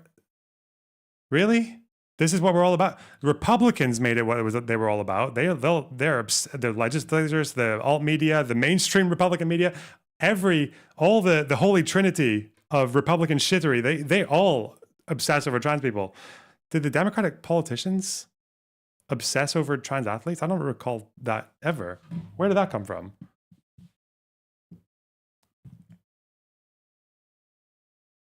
Or is he just doing the thing where you just see like alt media figures and you just say this is the Democrats? They do that a lot. Pierce does that. Whenever he's on his fucking show introducing some Democrat opinion, it's just like a random podcaster. Like Hutch talking Biden about... and Harris. I don't blame them because at the time, there's two issues. First, at the time they said these things, many of these people were trying to, through their polemical way, affect a change in policy. Right? They weren't. Why are they having this conversation? This is History Speaks, isn't it? Do you agree that the 2026 midterms could be enormously consequential in terms of checking Trump and reining in his destructive actions? Yeah, of course. If the Democrats win, that'll be helpful. Okay. Do you agree that the extreme kind of rhetoric and hyperbole that I'm referring to... You know, he'd only have 64 viewers right now, but he's got 964, okay? Has the potential and in fact maybe even likely depresses turnout for the Democratic Party? I mean, from malnutrition, who don't physically starve to fight off disease that they otherwise could have. That policy probably saved thousands, if not tens of thousands of lives in 2024. He didn't need to be. He didn't need to be pressured to do that, though. He did. This was. They were the NSM 20, the government's own report, the Biden administration's own report. Blinken's. I'm not talking about the version that people who resigned wanted, but the one that was actually released by Blinken. It said Israel was not fully cooperating with attempts to provide food and medicine to the people of Gaza. And now it is. It's so basically said the first few months of the war, they were not cooperating, right? No, so but Biden, you know, because he allowed this to go on for months. You know, just as well as I do, because you read the same book that I read, that the Biden administration, from the very outset of the war, was pressing Israel on allowing aid into the country. Like they were the reason. They could do it very quickly. The Biden administration was literally the reason why aid started going into the country. That's true. Yeah, that's what I mean when I say he didn't need to. But there's two phases in the 9-hour but we're getting sidetracked here, because Okay. I feel like you're sidestepping my point. Like you are acknowledging that kind of rhetoric and behavior was destructive and helped enable a second Trump term. And you're not connecting the dot that we should distance. The problem is that for every benefit that Biden actually did achieve in Gaza, for every positive impact he had, what people who were farther left than Biden did was not to say, okay, this is good. Here's how we can do better. Please, here's our demands to make it actually even do better than what you've already done. It was, you're a genocide Joe. You just hate the Palestinians. You're enabling a genocide. It's going to be Holocaust Harris and genocide Joe. That's what they did. And then they turned up to the fucking DNC with their fucking Hezbollah flags and Hasan Piker and dumb shit. Rip. But he's acknowledging. He seems to know that Biden had that impact. Communities, and you have to protect them. So this is the hill we're going to die on, and we're going to talk about this nonstop, okay? But meanwhile, we're getting robbed every single administration. Trillions of dollars in tax cuts under Republicans and under Obama. Tax cut after tax cut for rich, for the corporations, deregulation after deregulation. You know why they want to split us? They want you to fight left and right. They want you to look left and right. They don't want you to look up, okay? Well, of course, having to look up is very vital, okay? My master always tells us to look up. That's why I wear the cross. But the point that I'm making is that social issues, in order to really, wouldn't it make sense to effectively mobilize people? You should start with things that can touch them every single day. Social issues impact children, women, men, all of us across all ages and across all ideologies. Shouldn't it be, for the American population whose average attention span is maybe 43 to 56 seconds at best, to influence them politically, wouldn't it be best to start with something like a social issue that would then raise their awareness to issues dealing with the rich and issues dealing with taxes? Why not? Because that splits us. It splits us on purpose. Those don't unify. I say the exact opposite. Why don't you start on bills we all agree on that have over 70% popularity, like getting money out of politics, anti-war, lowering drug prices through Medicare. Instead, you get to social issues. Here, I'll give you, I'm from a vulnerable community. I'm from a Muslim background, right? But if I told Democrats, I want you to focus only on Muslim rights, that'd be mental. Don't do that.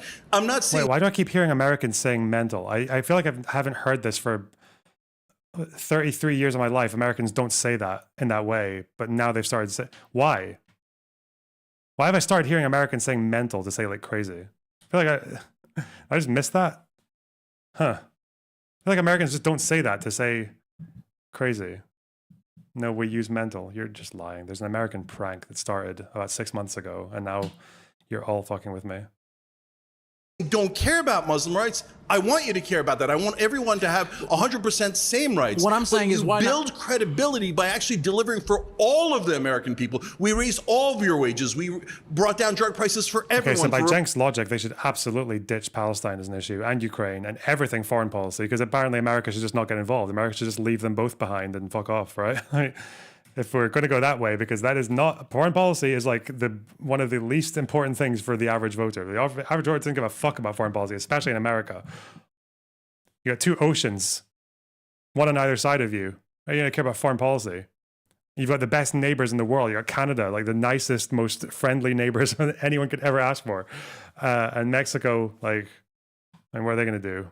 What, MS-13? You have to fucking properly reach to make Mexico look like a huge issue.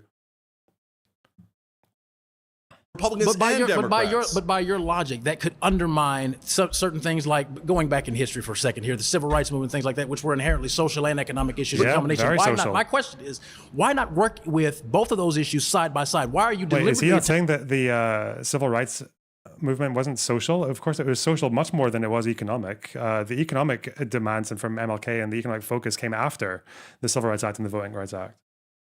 Then after that, it was like housing, wasn't it? They went for housing discrimination. I mean, to prioritize one over the other. No, so what I'm saying to you, brother, is two things. Number one, you can walk and chew gum at the same time. Of course. So you don't have to give up Muslim rights, you don't have to give up civil rights, you don't have to stop worrying about that, etc. You can fight on that, but don't forget, you're not supposed to hate the other side. They want you to hate the other side. Stop hating the other side. Fight on the issues you don't agree on. And then on the things you do agree on, stop listening to establishment Republicans and establishment Democrats that divide you so that you never realize, hey, why are most of the tax cuts going to the rich? Why are corporations getting every break? Why is it that in every bill, all the subsidies go to oil companies, banks, etc.? Well, that's largely due to the fact. So why don't we unite on the things we agree on first? But by your own logic, that does a disservice to the fact that it doesn't do a disservice. It acknowledges the fact that as you still vote Democrat, you are still in essence supporting the very systems that you're at the same time talking about tearing down. So it's a lot of double talk, is it not? No, what I do you is can't vote Democrat and then say that, well, because they still support the rich and the rich still get all the tax cuts, I'm still going to cast my vote, which is the most powerful political weapon you have, to the very establishment. Is this guy a libertarian? This one trick that hasn't been tried yet that will solve everything. What, you mean populism? You thought you were the only one trickster in the house? You thought you were the only dogmatic, tunnel vision, single issue fucking snake oil salesman in this room? Wait till I tell you about how much would be improved if we ditched the gold standard. That you're on one hand trying to tear down. That's why primaries are I'm so sorry. critical. If I want one thing for you guys all to think about is, you must vote in your primaries, because the mainstream media doesn't want you voting in the primaries, because that's where you can make real change. So that's why they love it when you go, oh, well, if you don't vote for a Democrat, Trump's going to be in office and Trump's the boogeyman, and the Republicans will say likewise, right? So go vote in your primaries so you don't have to worry about Democrats or Republicans. You're still in the same. I love these sentences like that. The mainstream media doesn't want you voting in the primaries. Why would they? What does that even mean? Like first of all, all of them, the entire mainstream, why do they broadcast the primaries? Why do they promote the primaries if they just don't want anyone to vote in them? The mainstream, what a stupid sentence. The mainstream media doesn't want you to vote in primaries. Like, okay, yeah, what? They all get together and they agree on this? Like Fox, CNN, NBC, MSNBC, PBS, like what the fuck? New York Times. Party, but get rid of the bums. Oh, the Jews. I'm sorry. No, he didn't say that. Come on. We can't infer. Or for corporate donors who always serve donors, and get people that you love on both economic issues and social issues. You don't have to give up one, but you have to insist on them representing you and not the donor class. Very great conversation, brother. Thank you, brother. Conversation.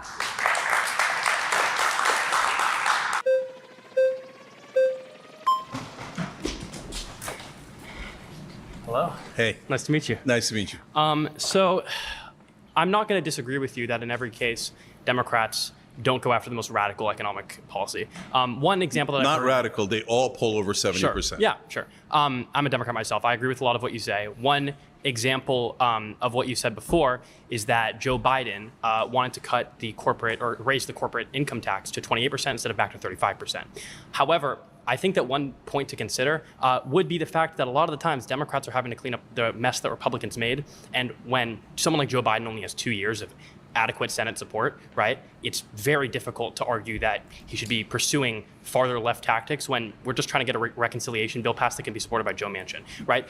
The economy was completely destroyed in 2020 after COVID. It was completely destroyed in 2007 after Obama. So there has to be a little give there. So on economic issues, what I'm telling you, brother, is that they're playing good cop, bad cop. On you, on all of us, okay? So the tax cuts is a perfect example. So you're right, Donald Trump takes it from 35 to 21. It's a massive corporate tax cut. That's on Trump, that's on the Republicans. Then Joe Biden says, well, I'm gonna fight that, and he gets a lot of votes to go fight that. And he says, I'm gonna bring it back up to 28%. I'm like, wait, it was at 35. So already he's conceding, yeah, I love corporate tax, corporate tax cuts. Yeah. Hold on. Then he says, oh, well, Joe Manchin wants to make it 25. So golly gee, I don't have a choice, 25. Then did he fight for 25? No, he never introduced it. Never fought for 25. So you tell me, Joe Biden had 4 years and kept it at 21% and never even tried. Well, realistically, he had 2 years to get a bill passed. It's the truth. At the end of the day, right, if Joe Manchin sticks it somewhere and he says, well, okay, maybe I'll let you have an expansion of the child tax credit. Oh, guys, breaking news. Breaking news on the feed. Breaking news.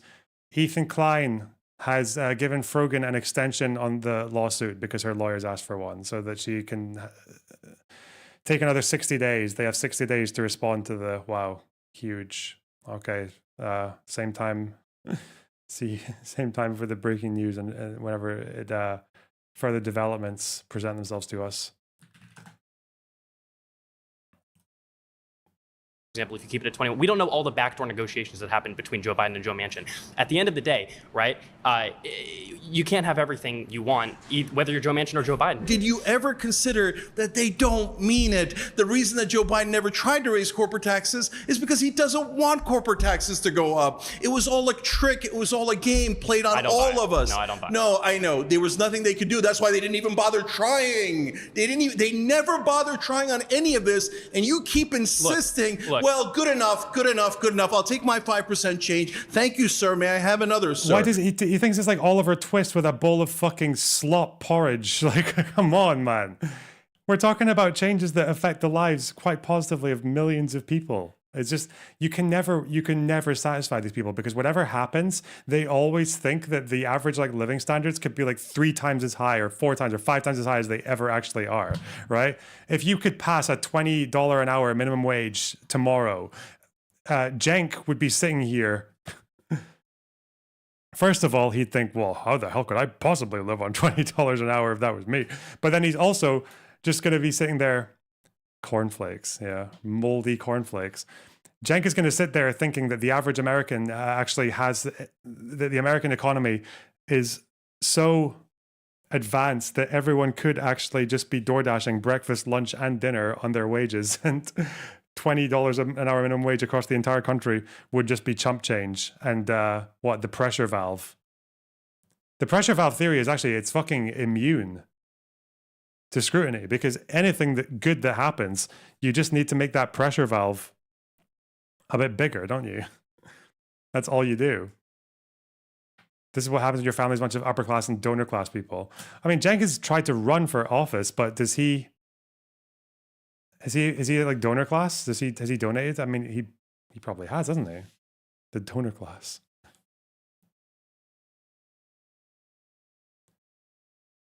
So please, for God's sake, wake up and unite to actually get economic policies that we love. What's the pressure valve theory? That Republicans and mainstream Democrats and mainstream Republicans are the same? That they just fuck the people over through the donor class because the donor class tells them to be blood-sucking, evil, satanic, Jewish, not that Zionist hacks. That's what they have to do, right? And the way that they do it is they occasionally throw the people a bone. You know, they just give people scraps to fight amongst themselves over. And that releases the pressure valve to stop there being a Cenk-led populist revolution where they turn him sideways and use his head as a battering ram to the gates of the Capitol. That's pressure valve theory. The whole country wants. You can say except that, those corrupt but politicians. in West Virginia, Kamala Harris lost by 30 points, okay? If you put someone that is to the left of Kamala Harris on any economic issue, they're going to lose by that same margin. You're totally wrong. Do you know Really? what percentage of Americans want to not cut taxes on the rich, but raise taxes Probably on the rich? all of them when you ask it that way. No. What do you mean? On television, they constantly say, oh, cutting taxes is popular. Raising taxes is very unpopular. That's not true. Raising taxes on the rich polls at 76%. You would win West Virginia. You would win Kentucky if you ran on populist campaign. If you said, yes, I'm going to raise taxes on the rich. Yes, I'm going to give you lower drugs. This would only work. Just because something has like 70%, and I had this when I was debating with Tuzan as well, just because something has like 70 or 80% popularity, it doesn't actually matter if it's going to get outweighed by things that they also support that they see are more important to them. And the question, and the thing that Cenk will never understand is that I know that money is probably very important to him because he makes plenty of it for talking absolute fucking shit and having showing no iota or an indication that he has experienced any personal or intellectual development in the last fucking 25 years. Money's very important to him, I guess, in that numbers, but like for most people, quite a lot of people, that's not the only issue. The only issue isn't just $15 minimum wage, or even in poor areas, that's not necessarily like their biggest issue. You might think it should be, but people care about lots of different issues. People care about social issues. People care about like religious issues. People care about abortion. People care about a lot of things and that have like lots of different top priorities that are not the same as Cenk's. They're not the same. That's why a socialist candidate, you can see this, like socialism where is socialism the most popular in America? It's among college students, like middle-class college students. These are people who don't need to worry about fucking money, and they're the most social. It didn't always used to be the case, but actually, yeah, people do care a lot about social issues.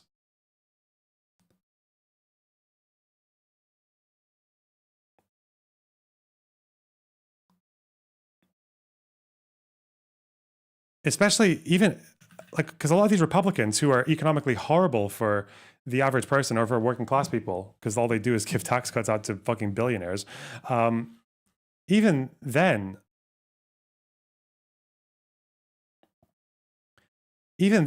all these like buttfuck rural shitholes, like these places are quite poor, but they still don't seem to, at least from what I can see, they don't seem to vote very hard on like economic as a priority issue, unless it is just like they see tax cuts and they just think that tax cuts are kind of immediate looking and they solve everything.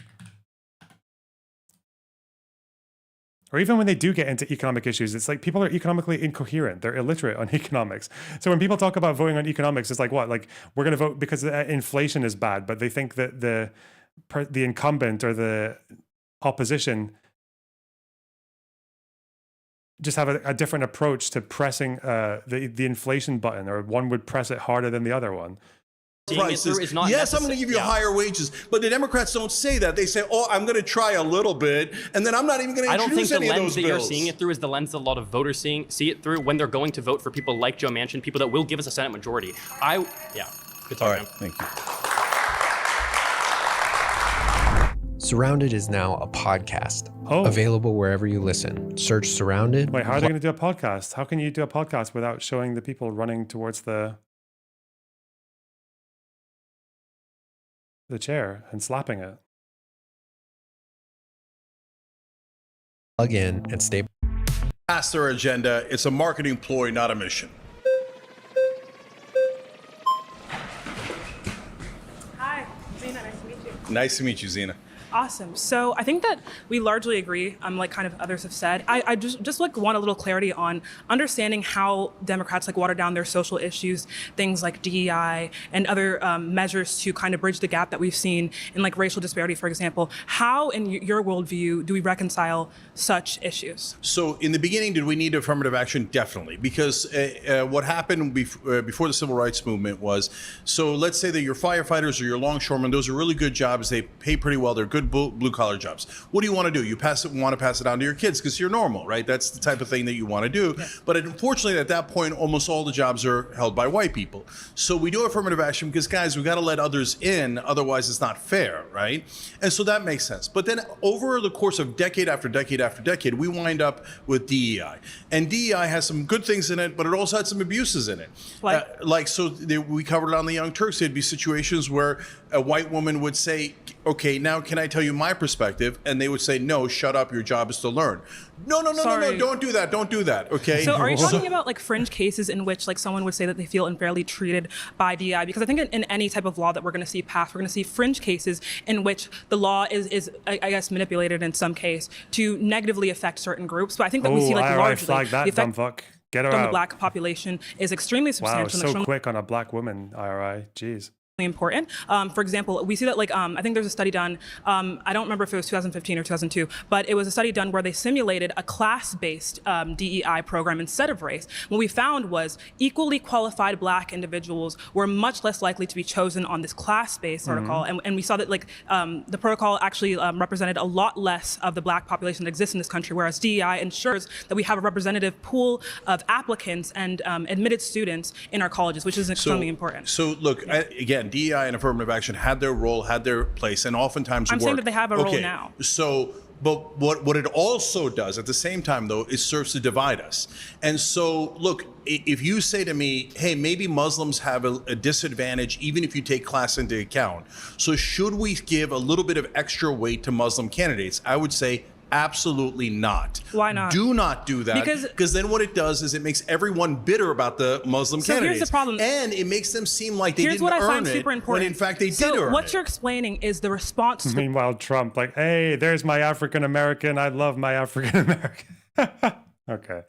Policy, and you're not actually digging at the policy in of itself. They're you're just saying they're just allowed to do more things. People will come out and be, racist or Islamophobic or whatever it might be because of a policy that is ensuring equality of opportunity. We should cancel the policy. But that is not a critique of the policy. That's a critique of the Republican or usually conservative response to said policy. So do you have a problem with the policy or the response? So my point here is that this is among the different things that the Democrats do, where they say, hey, I think they're being performative. They say, oh, we're in favor of DEI. It might be performative, but the output is important. What the thing that would help African American community, Latino community, Muslim community, all those communities is actually raising the minimum wage, lowering drug prices. But we never do the material help. We never do the things that equal things out economically. You still haven't critiqued the policy in of itself. You're saying people will get angry if we come out and we promote these different metrics of helping people. No, I am critiquing the policy. So what exactly about the policy is because negative? It divides us. How does the policy divide? Even though it has by saying that racism exists. Yeah. So but racism. But not by saying that racism exists. So you have to acknowledge reality, right? What you're saying is now we're going to put black people in this category. We're going to put white people in this category. Because there are categories that exist now at a subconscious level that we characterize each other by. So even if you get a benefit from that, you say, hey, I reduced racism by 10%, 20%, et cetera. What you're doing is you're not noticing the giant downside of that, which is then people start to view each other as black, white, We've Asian, always done that. That's happening unconsciously all the time. You're right. But what I would love is for us to stop doing that. All of our psychology. Stop looking at me as a Muslim and you as a black person. I want them to look at you as an American and me as an American. If you want less racism and less racial categorizing, or us to see that as less of an initial categorization, studies show that we need to attack racism and race as a concept like head on. We cannot ignore them or input race neutral policy into place. What we find is that characterizing race, saying what it is, saying what racism is, and thus confronting ourselves with our biases is what limits them. So no, we can't say, let's stop dividing people with the corrective policy. The corrective policy is helping something that has always existed, that's happening all the time. So I told you I have an issue with the policy itself. I think it divides us. You haven't explained it, though. And do the Democrats actually pass their agenda? Even if they agreed with you, did they pass Voting Rights Act? They did not. The problem is capitulating to right framework, which I think was what you're doing here when you said the response to DEI is going to be negative. The thing is, when we... All right. Thank you. All right, thank you.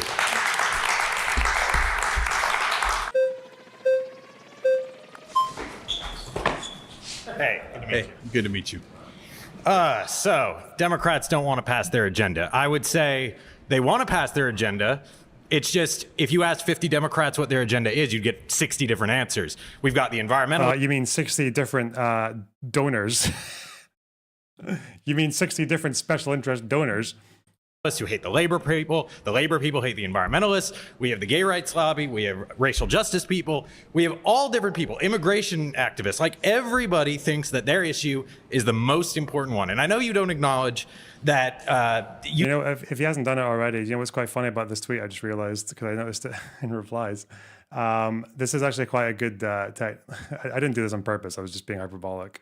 Obviously this thing here, he didn't actually say that it would solve IP with a perfect phone call. It was actually that they would just end the war, or it would just get them to leave Gaza. Obviously, there's not much of a difference there. They're both like equally retarded propositions. But maybe that there's this like slight error there that makes them more likely to respond to it.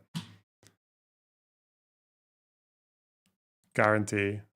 If he responds, he'll be, no, I actually said that they would end the war in Gaza with a perfect phone call. Not the entire conflict. That would take at least eight phone calls. Okay.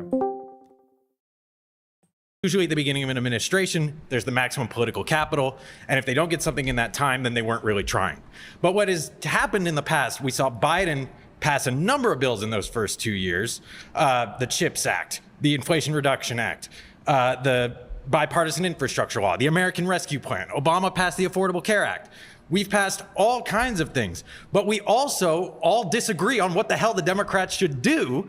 And that leads to the point where somebody is always frustrated in our coalition because we are not just a big tent, we're a 3-ring circus ring. Like we have such a big tent that's collapsing in on itself. Yeah. So this idea that we don't want to pass an agenda, the last point I'll make, because I'm taking up a lot of time, I would just look at the places where Democrats have all the power, like here in California. California, when you were growing up, I was growing up, I'm actually an 80-year-old man, that's why I got my Mr. Rogers sweater. It was smog here in LA. Like you couldn't see 50 feet in front of your house.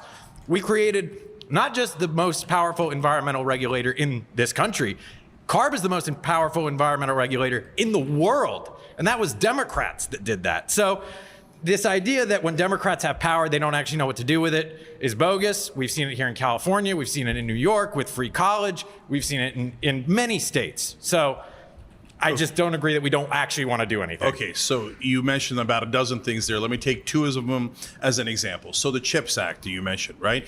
The Democrats told us when we were covering it live on the Young Turks, oh, this is such a monumental bill. It's so important. And I was like, okay, nobody's going to vote based on that. So put that aside because that was definitely true, but okay, not pertinent to whether they were trying to do something that the Democratic voters wanted. So that they said that was for national security. Okay, there's some truth to that, right? And they said it was to, don't worry, this is to create more jobs. So now, what did they do? Very typical Democratic bill. They passed over $50 billion in corporate subsidies. The number one recipient was Intel, $8.5 billion in grants and $11 billion in loans. So about $20 billion overall. I said, for God's sake, at least put it in guardrails so they can't fire people. They said, oh, don't worry, Intel's going to create 10,000 jobs. You know what they did? They didn't put in the guardrails. And right afterwards, Intel fired 20,000 people. That's just weird to mention guardrails against firing people when you rejected a union at your company and fired somebody for organizing. Yeah, that is absolutely not true. You could say that if you like. That is true. Look it up. There's a union now, but you could look it up to a bunch of liars. But this is a random thing that you're throwing in there, I guess, to just personally attack me. But there is a union. I'll tell you facts. Do you want to explain facts? So facts are, yes, IATSE is at Young Turks. It's been at Young Turks for over 5 years. Did you or did you not reject a card check? Yeah, I did. And so, in fact, card check, yes, that is the one thing I disagree with in the PRO Act. And yes, you are allowed to disagree with one part of the bill or 5% of a bill, right? And so in our case, so what we can compromise and have my nuance? Personal dealings at Young Turks, okay, fine, we can do it. It's not personal, it's a public thing. No, okay, no problem. Okay, but let me address it. Now you got into a weirdo thing that not about policy, not about the Democrats, but about my company. Fine. So since you smeared me, let's explain. So that people come in and go, okay, surprise, we didn't ask you for anything, but we formed a union. I go, guys, great, prove it. They say, oh, we had a secret vote. And then people come up to me, other employees. That's what a card check is. Hold on. Other employees come up to me and go, They're intimidating us. We didn't ask We're for getting this. we're getting way off base here. I know, hear because you brought us off base with a random attack Because against you brought me. up guardrails. Then Let me just say one final let thing. me finish, because you're not going to smear me and not let me explain, okay? Ooh. So then I said, since My people good felt name. intimidated, it's okay. Let's You just felt do it. intimidated. No. How do you know? You're not even that. You weren't there. You're just making stuff up. Because you're the one that okay, fought it. So hold on. You're the one So that went you to the won't even let me NLRB and had answer. to. What the 'cause hell you is won't- this? You don't want to Is this shift some the sort of answer. You just weirdo want to ambush? filibuster. Okay, let me answer. So then I said, for God's sake, just do a vote. No problem. When you get a union the very next day, they did a vote and it passed, and they got a union immediately. Immediately, as soon as I was sure that all of our employees were not being intimidated or bullied, they instantly got a union, and we've had a union for 5 years. There's people who are like In response to public there pressure, are but people okay. who are making stuff up 24/7, and they keep telling people like you that we rejected a union when we didn't. We authorized it immediately as soon as we had a fair vote. Okay, now back to what you thought was. I thought we were arguing about. Good talking to you. I'm not really, but okay. Whoa. Grumpy Cenk. Hey, it's IRI. Cenk. Let's go. Hey, how you doing? Good, good. I have a lot of respect for you, but I worry about your progressive populism is dangerous. In fact, to me, you kind of sound like a political pickup artist. Like, just do this one trick and we can fix it all. Yes. And to me, it's Make this one phone call. Oh my God, my Twitter replies are absolutely amazing right now.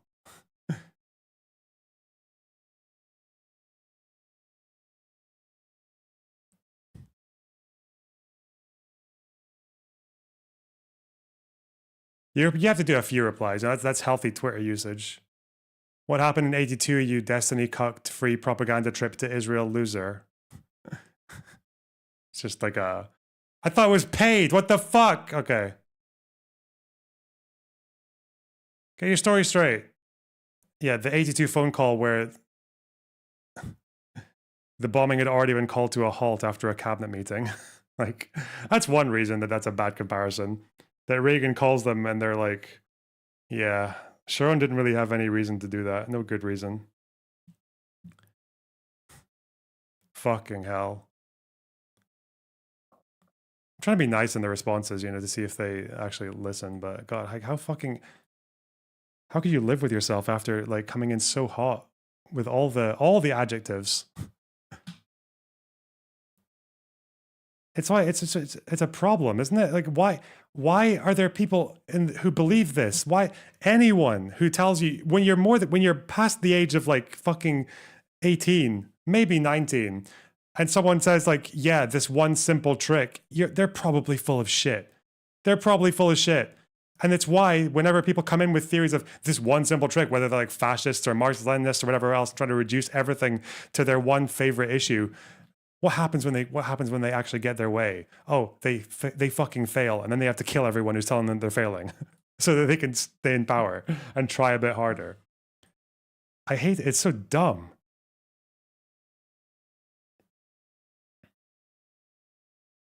no different than what MAGA is doing with their faux populism, with the deep state, with undocumented immigrants. Someone to blame. You're just giving people corporate, corrupt Democrats or corporate media as an excuse. And I think you're just taking advantage of disaffected people and not showing them we got to get more involved. We got to invest more. We got to try harder and get good people in there.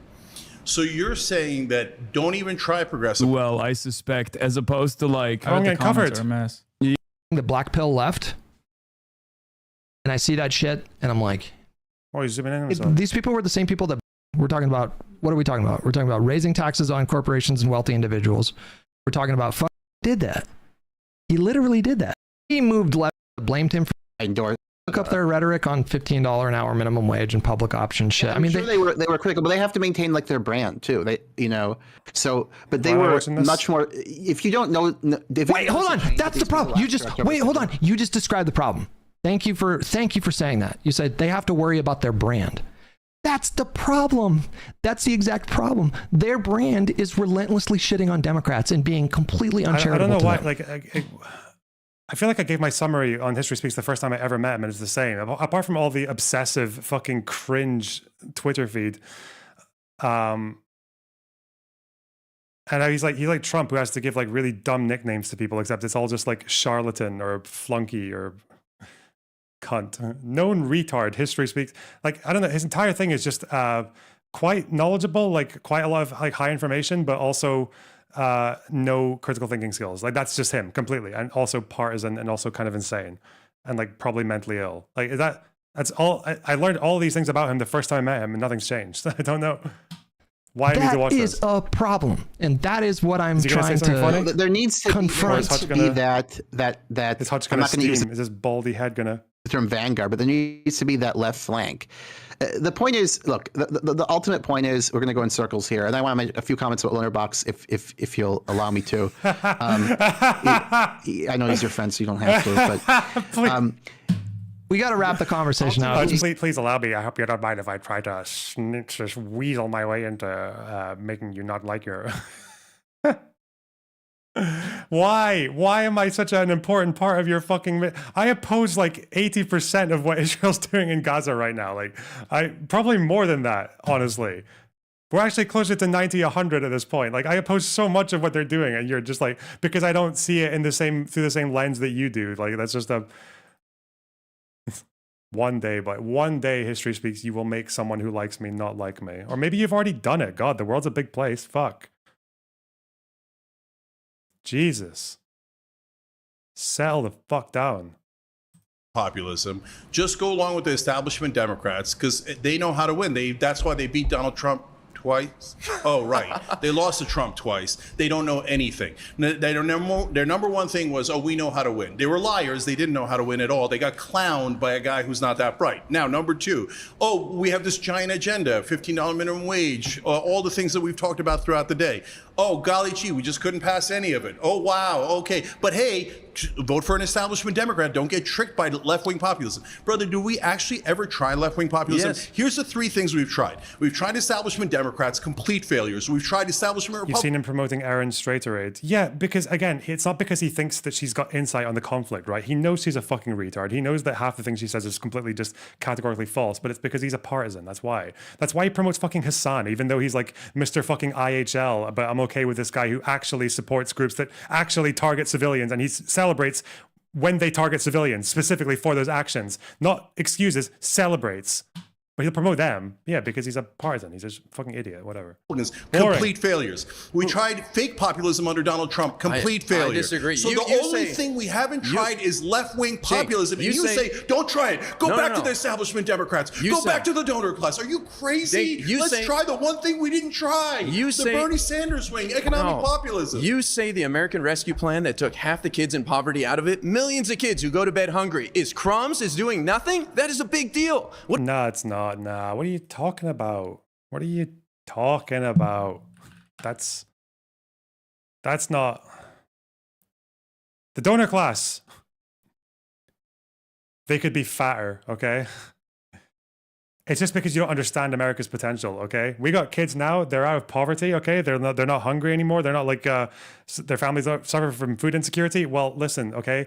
We could have huge kids, okay? We could have big fat fucking protein riddled spherical bouncing around all over the place. We could save on so much fuel. You just throw them out of their bedroom window and they just bounce to school. We could have that tomorrow. Were it not for the dastardly donor class.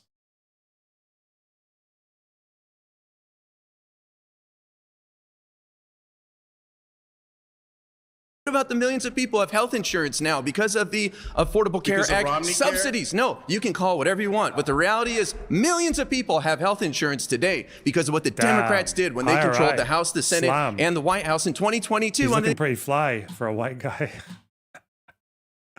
I can never let him forget. In case you guys don't know. I'm part of the loner box donor class. Because I've met this guy, right? And that means I'm, 1 degree of separation away from the offspring. That's cool. IRI is actually the pretty fly white guy. That's IRI. he's the pretty fly white guy. Isn't that mental?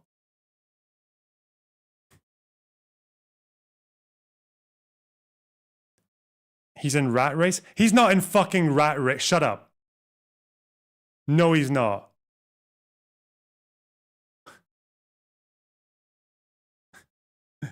He's the pretty fly white guy. Look at him go.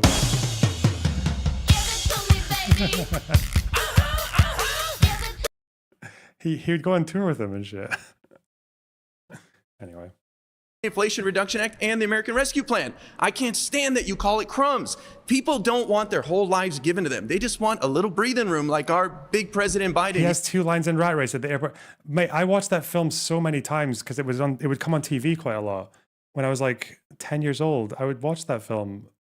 I sat there, little nipper watching IRI. That's so weird. Crazy. Used to say. So you say you're super happy with the 5 to 10% that the Democrats gave you. It's not But 5 to brother, 10%. There's 2 things here. Number one, I don't know what economic class you're in, but the average American is not happy with 5 to 10% change. They want giant change. They want the actual. By the way, the Democrat. No shit. Everyone wants giant change. You live in a fucking constitutional republic where you have a Congress that's fairly fucking divided in a very polarized society where it's quite difficult with checks and balances and 3 branches and states and state congresses and like quite a lot of maneuvering needs to be done to get sweeping changes done. Yeah, no shit. Everyone wants to be as wealthy as you, Cenk. Okay, the world's a difficult place though. Sorry.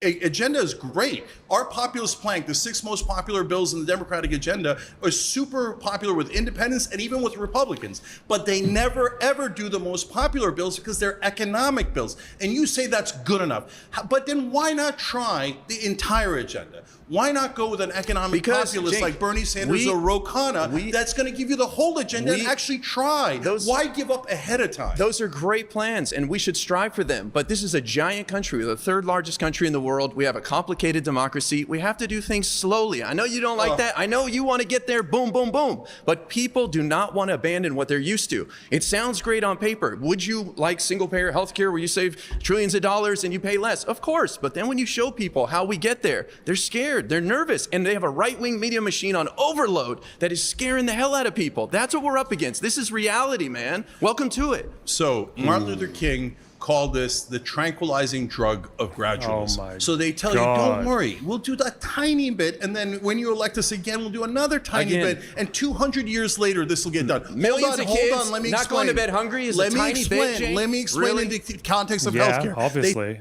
Very tiny thing. Yeah, the tranquilizing drug of gradualism. Even though what MLK didn't just come on the scene and blast America into fucking civil rights. You realize that MLK, and he wouldn't even disagree with him if you read him properly and understand what he's saying. MLK was challenging people, a lot of like moderates at the time, or like especially Dixiecrats, who just wanted to delay forever, right? Like the white moderate, like the fucking Alabama clerics, or what were they? They were like ministers or something. Yeah, these guys were basically like right wingers. Like these were the moderates he was talking about. It's just like MLK, even with the Civil Rights Act, a lot of people don't know this. Like, it's not like you had slavery and then nothing and then the Civil Rights Act. That's not how that happened. You didn't have abolition of slavery and then a huge fucking gap where nothing happened. You had obviously the Civil Rights Movement was a big defining point. That was the biggest shift that they've had since slavery. But all the way up until that, the NAA, what are they called? NAACP.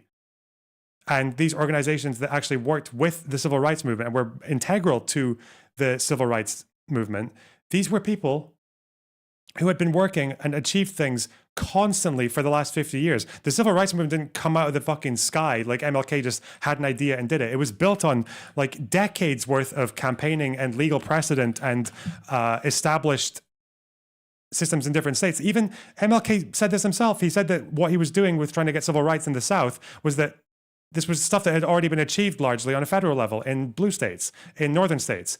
He was saying, yeah, we're trying to bring these southern states in line with the law of the land. That was what he was doing. He was building on gradual improvements that had been made in the past.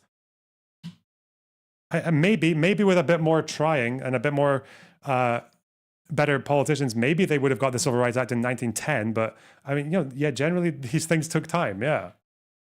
especially in a system like the United States. They say we're for universal health care. You go, okay, great, let's do Medicare for all. Oh, no way, wait too long. Okay, no problem, no problem. Can we do public option? This debate goes all the way back to the Affordable Care Act. They go, oh yeah, sure, we love the public option. Oh golly, gee, we had to take the public option out. There was nothing we could do. Okay, Obama says he had to take it out because the drug companies were opposed to it. First of all, you're admitting that you're giving into the donor class. Then Joe Biden comes in and goes, how can we do public option? We have It's at over 70%. We have 50-50 split Senate with guys like Joe Manchin and Kirsten Sinema. You know how you do it, brother? You know how you do it? By trying. They try. They try every day. No, but literally You're they not didn't. on the inside. No, You don't know. You're stating a misstatement, okay? So Joe Biden never introduced the public option. If you never introduced the public option, by definition, you did not try. Second of all, how do you pass it? Oh, the Senate is split. Okay, you put pressure on. So can pressure work politically? Well, we know because Donald Trump did it to Republicans. It was a 50-50 split in the Senate, and Biden had to get around that by pushing things that could be achieved through bipartisan measures, which he fucking did, Cenk. This is the difference. Cenk would have just spent 4 years screaming and blustering and beating his fucking chest and knocking his incredibly fucking square-shaped brick head into a wall over 15-hour minimum wage or 20-hour minimum wage or whatever the fuck else. Meanwhile, Biden actually achieved things because he was bipartisan. It's this populist dream. It's that whole thing as well. It's like, oh yes, the answer is, because again, this is where you get the toxic elements of this. It's not just this one simple trick will fix everything. It's also everyone will understand how this one simple trick would fix everything, will vote for it, but just as soon as they've heard it enough times. And if they don't, it's either because they're bought and paid for or because they're evil. And that's where people like the very cynical, toxic fucking abuse and online harassment, all that comes in. Because for someone to genuinely do that, they must be like a very, like an evil person. It's the same with, like, yeah, if you think, well, it's the same with, it's the same with your boy's fucking nephew, right? With your other TYT fucking spawn. Like, if you really genuinely think one phone call would have ended what's happening in Gaza, and there are other people who don't think that, well, or don't support that idea, well, damn, they must be really fucking evil. Like, these guys live in a world where they just imagine that there's a trolley problem, except one trolley has no one on it, and the other one is about to ram into 50,000 fucking, like, toddlers, and 50,000 kittens, and 50,000 puppies, and their wife. And someone's just standing next to that lever being like, I don't think it'll disappointment. It's not a big deal. What's it going to do, you know? I don't think pulling that lever is actually a very good idea. No, I think it's complicated. That's the world that they live in.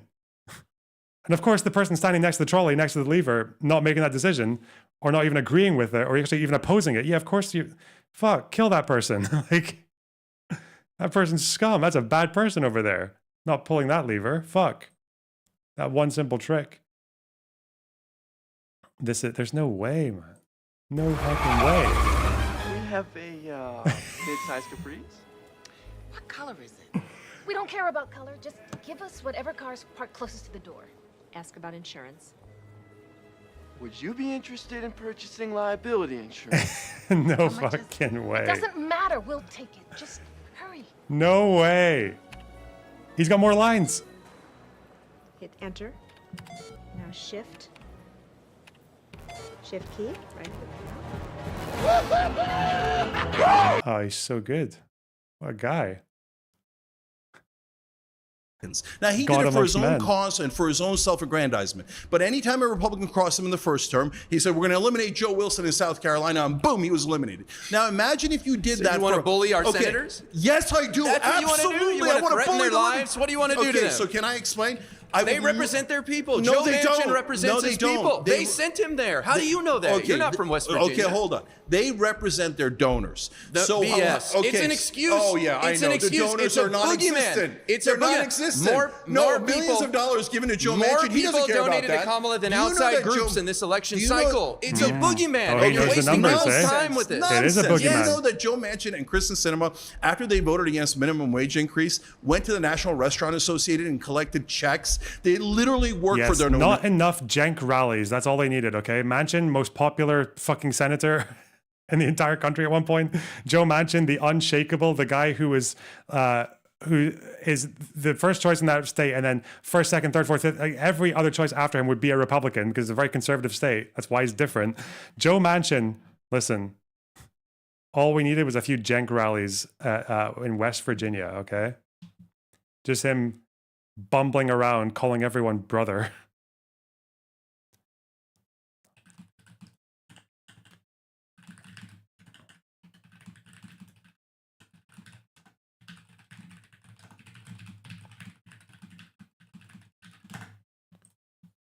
It is super literal. And what you're saying to people is ignore it. No, ignore the that's donors. disrespectful Ignore to them. everybody who sends money It's to those disrespectful guys. to Joe Manchin, and I That's intend to disrespect Joe that's Manchin. disrespectful I to despise every Joe Manchin. I despise those But you're corporate not from West Democrats Virginia. who never ever deliver for you, You're not who from never West even try to Virginia. deliver for you. You We're know, here's lucky what to you have Joe say. Manchin. Here's what you say.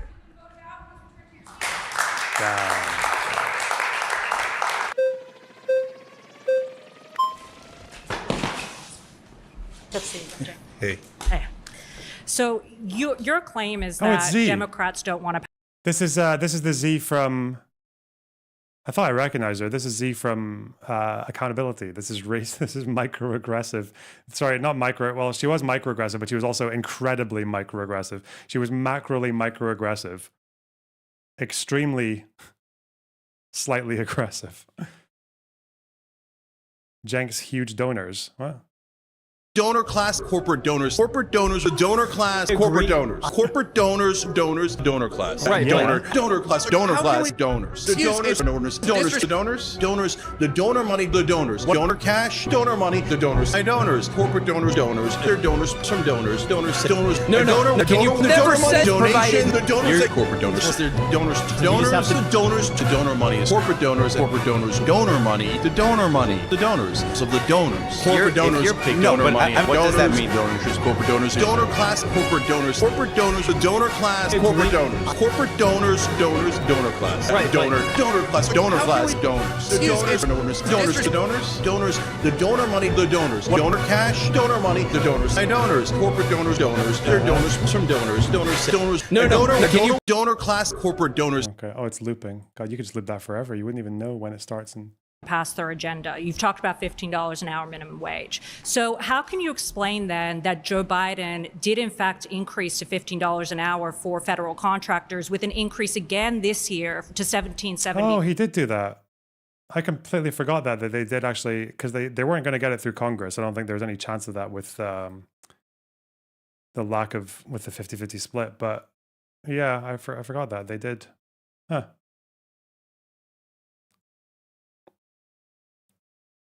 They did do it for federal workers, which I think is like, it's not that many people, but it's like 500,000, isn't it? Is it? There's a few 100,000. I can't remember exactly how many. Maybe not 500,000. 5. Yeah. So again, it's a release valve. So why? How is that a Hold on. release It's always because it always is, bitch. It's always a release valve because I've got this one simple trick. affects a tiny percentage It of affects Americans. 300,000 people. 300,000 out of 330 million people. So that's why if you actually...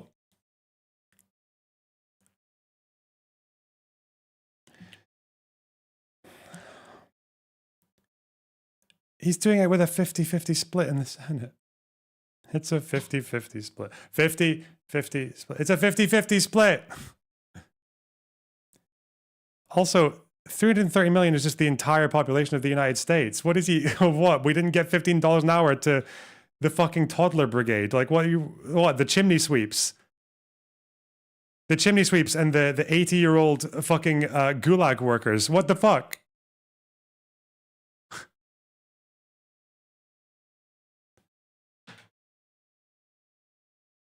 Or the people who make more than 15 an hour. Like, oh, God. Wait.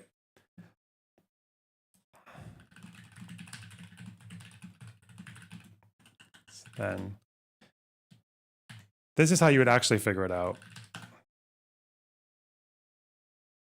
Okay. Approximately 23% of 37 million. So it's 300,000 out of 37 million. Okay? That's what you would go. Okay. Not out of 330 million, Cenk. God. She did federal minimum wage, moved it to $15. That would move $92 billion from corporations to the average American. Okay, so that's what we want. I assume you want it. I want it. All Democrats want it. It polls at around 67%. So what I'm saying to all of you guys is, please expect better of your politicians. So when they give you a 3%, oh hey, look, I did it for 300,000 people. Hey, look, the drug prices, I lowered it on 10 drugs out of 10,000 drugs. Don't say that's good enough. But They're Cenk, shielding. you just said That's that a shield so that you don't question them when they say, oh, I'm not going to do it for everyone. You just said that all Democrats want to raise it to $15 an hour. That has not been your claim this entire time. No, voters. Voters, right. But Democratic politicians do too. If Joe Biden didn't want to do it, why did he increase it? But for wait a federal minute. contractors, So then, he didn't have the votes to pass it. That's exactly what I'm telling you. So what he does is he does it for 5% of people with student debt relief. He did it for 10% of people. He didn't do it for 90%. So in the case of the federal minimum wage, let me bring it back to you. Federal minimum wage. So he says, oh, progressives, don't worry. It's bare minimum. We're definitely going to do it. So they pass it in the House. They bring it to the Senate. Joe Biden does an interview during the Super Bowl right after he's elected, and he says, oh, we're taking $15 minimum wage out of the bill. The Republicans Biden said he didn't think the 15-hour minimum wage proposal would be approved in a COVID relief package. It was voted down.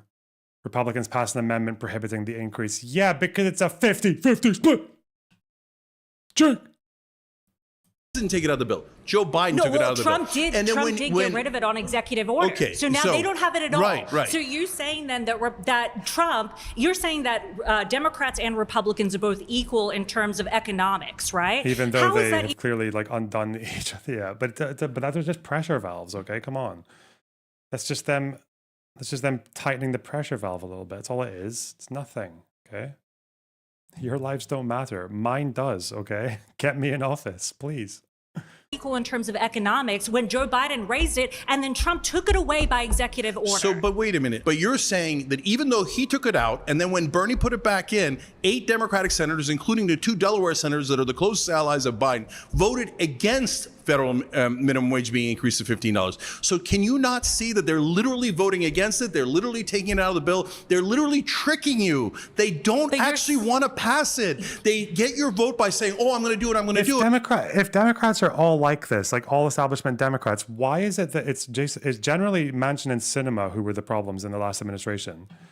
Why is it that all the other Dems vote for it? But do they just, oh, no, listen, you don't understand the voter class, the donor class. Sorry, you don't understand the donor class. What they're doing is they're voting in favor of it so they can look like they favor it, even though they know that the 2 renegades will vote against it. That's what's happening. And actually, the Democrats also intentionally only won 50 Senate seats because any more would mean that they would actually have to look like they disagree with the thing that they're saying they agree with. Like, I didn't think of that one.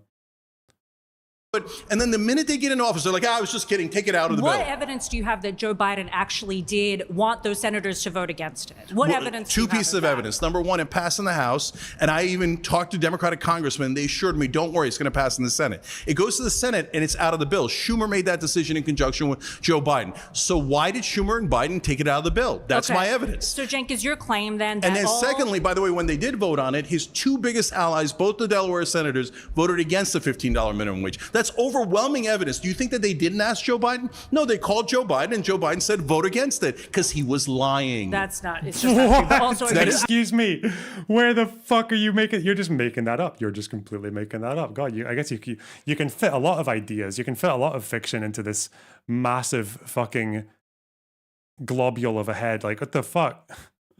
What a schizo. That's crazy. What? Gee, okay. That's like that is a true immovable object right there. God. Literally true, and anybody can look it up. Are you claiming then that all Democrats that take corporate money are against the people? Is that your claim? Absolutely, Okay, yes. so then why did TYT take $20 million of corporate money? Here we go again with personal attacks. It's not okay, it's no not problem. Personal. No, no but it's problem. not No problem. I want to attack. answer it. No okay, problem. Please Okay, answer it. yeah. So $20 million is an investment. Okay. It is not here. Take the money and you do, and then you do what we tell you to do. Everyone has. If you're building a business, you have to take investment to get to the next level. Cenk, I built hold a on. business. If you don't take the investment, you're going to be tiny. So what some leftists say is, no, don't ever build anything. What was that again? Yeah. So $20 million is an investment. Okay. It is not here, take the money and then you do what we tell you to do. Everyone has, if you're building a business, you have to take investment to get to the next level. Cenk, I built hold a on, business. if you don't Well, take when the, you're in media, what are your donors just like people who see the growth and want to make a buck? Really, in media, a lot of people invest in media because they want to push an agenda. You know how like Rupert Murdoch and like the Sun, like they lose money because to keep that paper running because he has an agenda to push.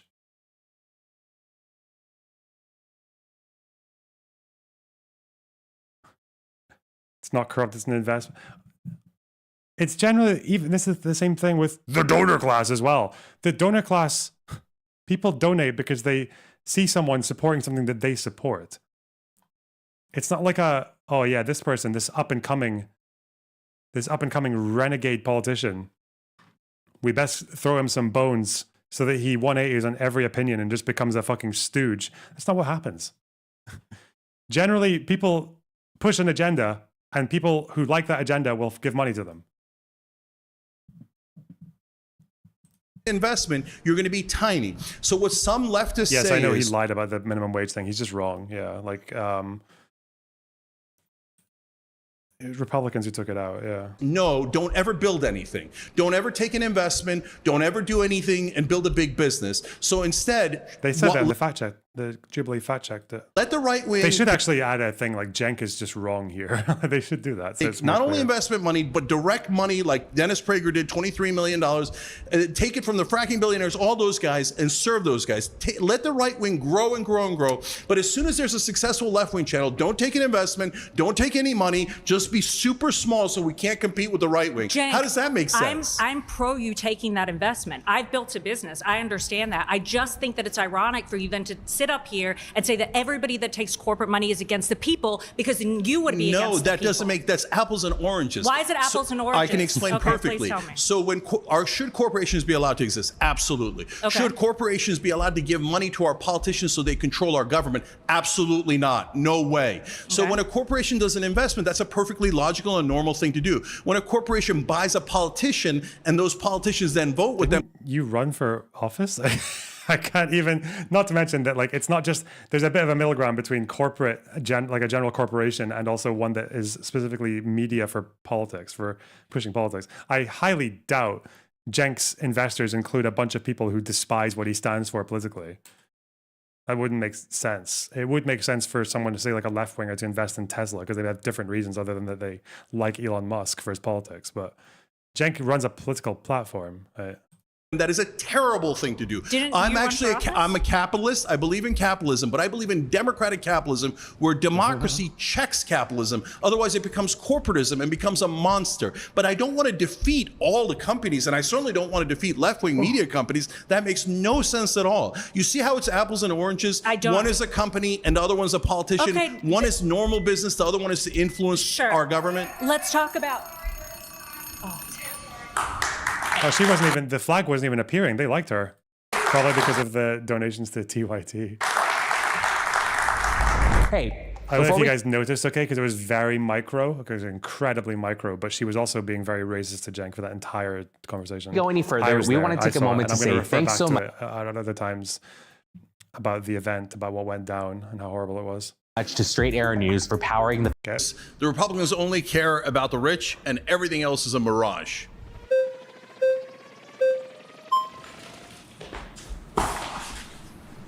Even this prompt is like, it's Republicans care a lot about the rich and they prioritize the rich and they'll deficit spend like absolute fucking psychos and they'll give tax breaks and all the rest of it. until they're out of office again. And then to balance the budget, people come in with all their clipboards and start scrutinizing. But that's not all they care about. Republicans are actually very invested in quite a lot of things. They're invested in foreign policy. Like they're invested in pardoning insurrectionists. They're invested in, a lot of them are invested in Israel. A lot of them are invested in shitting on trans people. A lot of them are invested in shitting on gay people. A lot of them are invested in shitting in DI and woke. Like they do care about these things. It's just not. Hey. Nice to meet you. Nice to meet you. So personally, I don't like absolutes, so I try to stay away from them. When you say the Republicans, are you talking about the party establishment? Are you talking about the politicians? Are you talking about the citizens? Okay, I'm so glad you asked that. I always mean the politicians. Okay, so for all of these, don't take offense if you're a Democrat or a Republican voter. I'm talking about the politicians. I'm neither one. But so do you think that the Republicans care more about the rich than the Democrats? Do you think the Democratic establishment really doesn't just care about the rich? So as I said, I think that both parties are similar on economic issues and they play good cop, bad cop on us. Do the Republicans push the tax cuts? Yes. Is it almost always under Republican administrations? Yes. Do they ever balance the budget? No, never. So do you think that like the idea that employers who have a lot of money, that they provide. Let me do some donos. We're 3 more to go, guys, before we hit the goal. 3 more to go. Dipshits. Bad Luna. Thanks for the $4.99. Wish my favorite liberal left creators would work together. I mean, they're starting to, aren't they? Yeah. Again, whatever. People are going to argue if they're more like people are more intellectually honest, or they come from like an ideological grounding that's not quite so crazy. Of course, they're going to argue more. Like, unfortunately, that's just. It's not just lefties dragging everything down, like with the jank shit or populism or whatever else. It's not just that. It's also the fact that people just have more disagreements when they're a bit more independent-minded, I guess, or thoughtful. The Dan Backslide, thanks for the $5. Had a stroke, becomes a Republican, many such cases. Wow. Vivian, thanks for the $4.99. You're cool. Wow, thanks, Queen. Tash Gordon, thanks for the €10. I'm part of the Loner Box donor class. I know, and more of you should be. Okay, if you want to control everything, you want to buy me out and make me move me in any direction you want, become part of the donor class. Okay, it might work. Who knows? Dilute Mule, thanks for $5. Pickle out. True. All right, be right back. I need to get a drink. Be right back. At that point, you have to make a choice, and that choice should be to ban all the queer people. Taking an oath of allegiance to the Houthi. Does he know? Were you going to answer my question about the salute? What the fuck?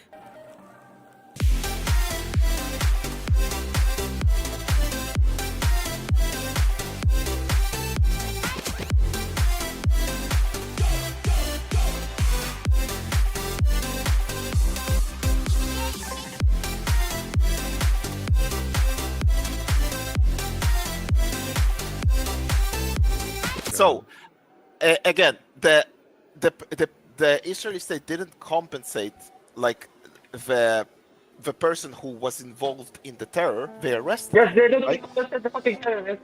If he got injured, if he was shot by a Palestinian, and he, son of a bitch, deserved to be shot and lynched by a fucking Wait, was mob, the guy that was actually burning and attacking Palestinians get shot?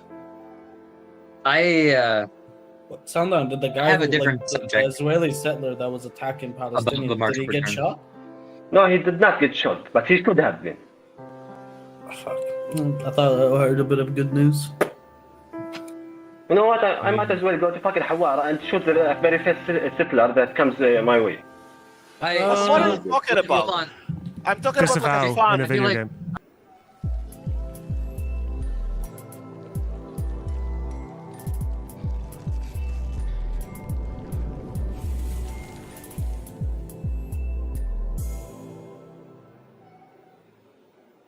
Queeman defenseless. Mate, Queeman is a 13-year-old trapped in a 12-year-old's body. What's this gonna... Destiny versus Queeman. What's this gonna... What are they going for? The fucking super gay weight twink-off championships? Who would...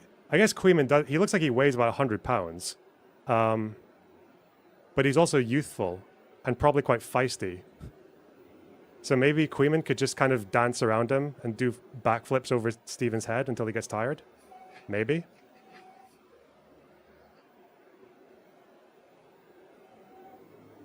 What a state.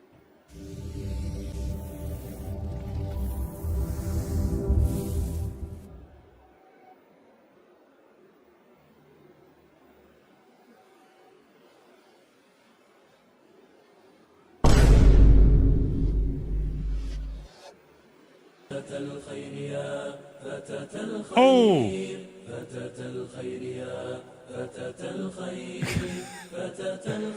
Oh shit. Oh no. Oh, that's a man shot right there. That's definitely like at least 200 miles an hour.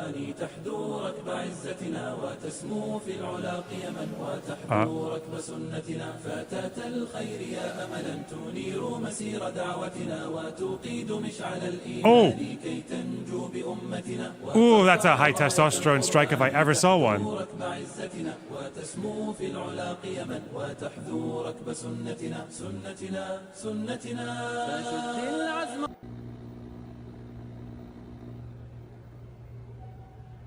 Like when I'm talking to you guys, I usually talk at I can see the chat and I can see my OBS, I can see my face, or I can see here when I'm seeing the other stuff, I can see notes. I don't always look like this to talk at you guys, do I? Why are you all freaking out at the fact that she's looking away from the camera when this is what streamers do all the fucking time? It's not actually very often when a streamer will just look right there, you down into your fucking soul, and have a good stare while they're telling you things.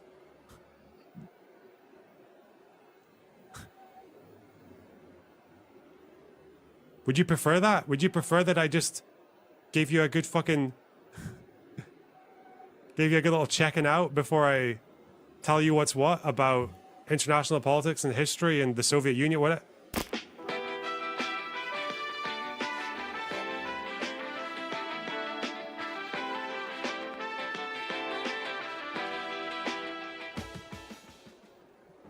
Delete the illicit tapestry of the Duchess's wedding night.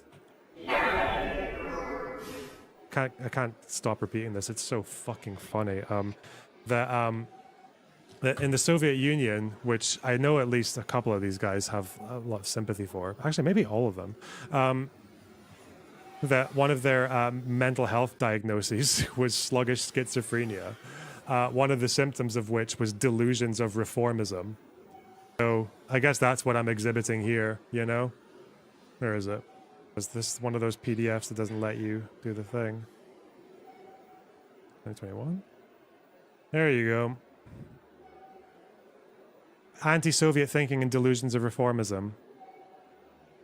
Which would mean they have to bite the bullet that there have been no improvements to workers' rights in their neck of the woods since what, like 1720? Okay, dude.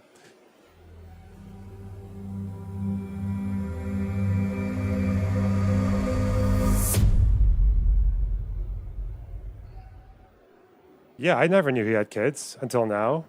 And I was actually really hoping, given the way that he reacts every time he sees me in chat, I feel like a son to this man, you know? He backed me up in debates, took me on his stream, reacts to my content, you know, puts my fucking videos on the fridge. I thought I was his son. Was I deceived by Chud logic?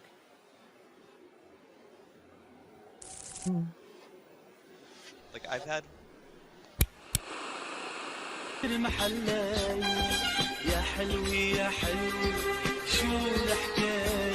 That's complete nonsense. Why are you authorised to give me the number of terrorists you've killed, but not a number of civilians? Oh, I don't understand.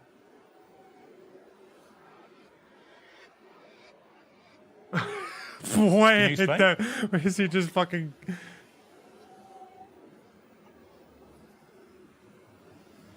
Whoa. Bro, he just disengaged.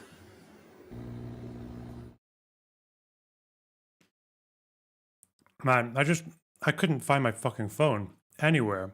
And I realized it's because my sleeping schedule's been a bit shit lately. So I decided to go all renegade. And I put my phone in another room before I went to bed. And it just took me until right now to remember that's where I'd put it. It was just like in the living room. Because there's a whole thing. If you guys struggle sleeping, one thing is having your phone in your room.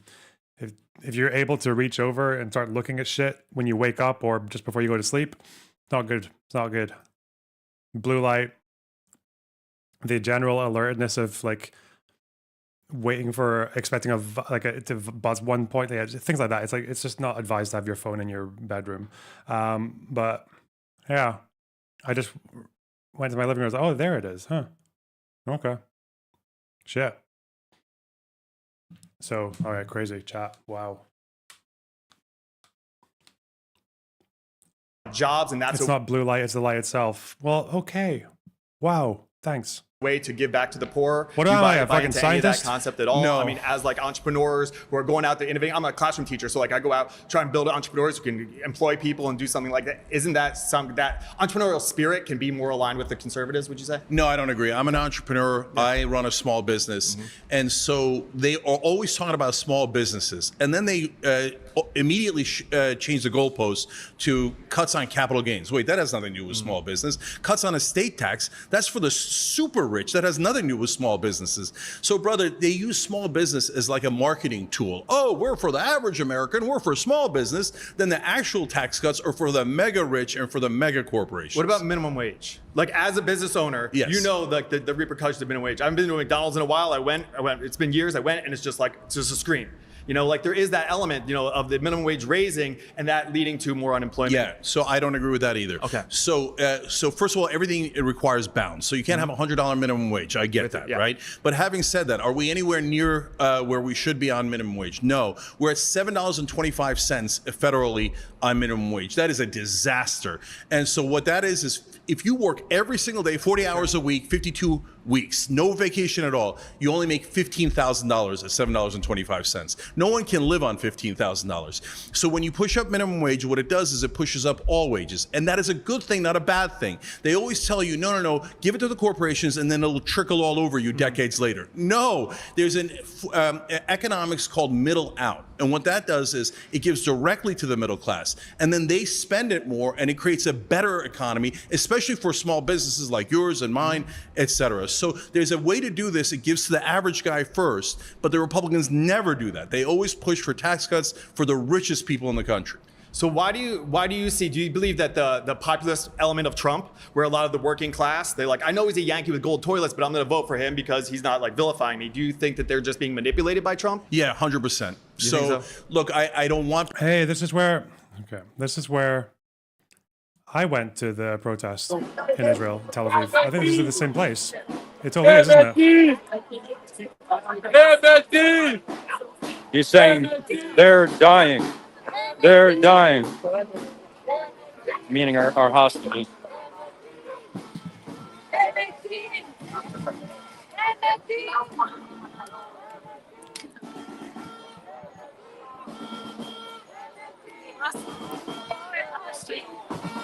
War cannons were brought out. Oh no. Do they have the guys on the segways? The big segways. This is a normal Tuesday. I know.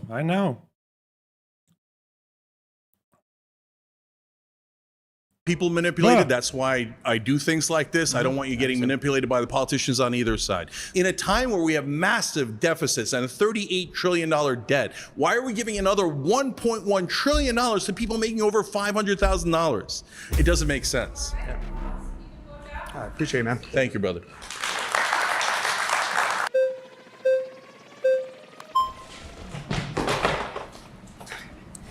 I'm Elijah. Hey, Elijah. Nice to meet you. It's nice to meet you, too. Do Republicans care about the rich? I do think they care about the rich. Coming from somebody that voted for Trump, I do believe that. But I do think that they do support middle-class Americans, especially Trump. I think this big, beautiful bill, people say it's hurting Americans. If you actually read through it, I'm getting a 3% reduction on my yearly income tax.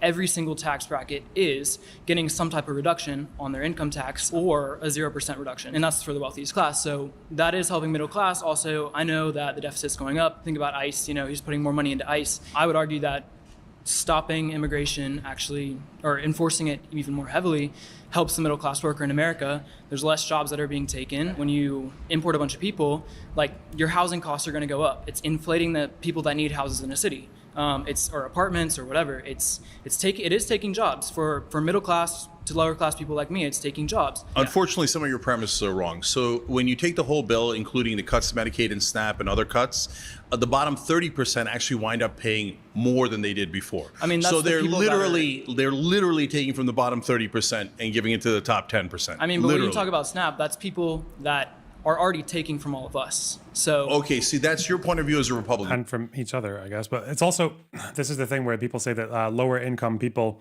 benefit because they get like a 3% tax cut or something. But my guess is if you're if you're getting a 3% tax cut, you're because of lower income, you're probably not getting taxed that much, really. You're probably not getting taxed that much.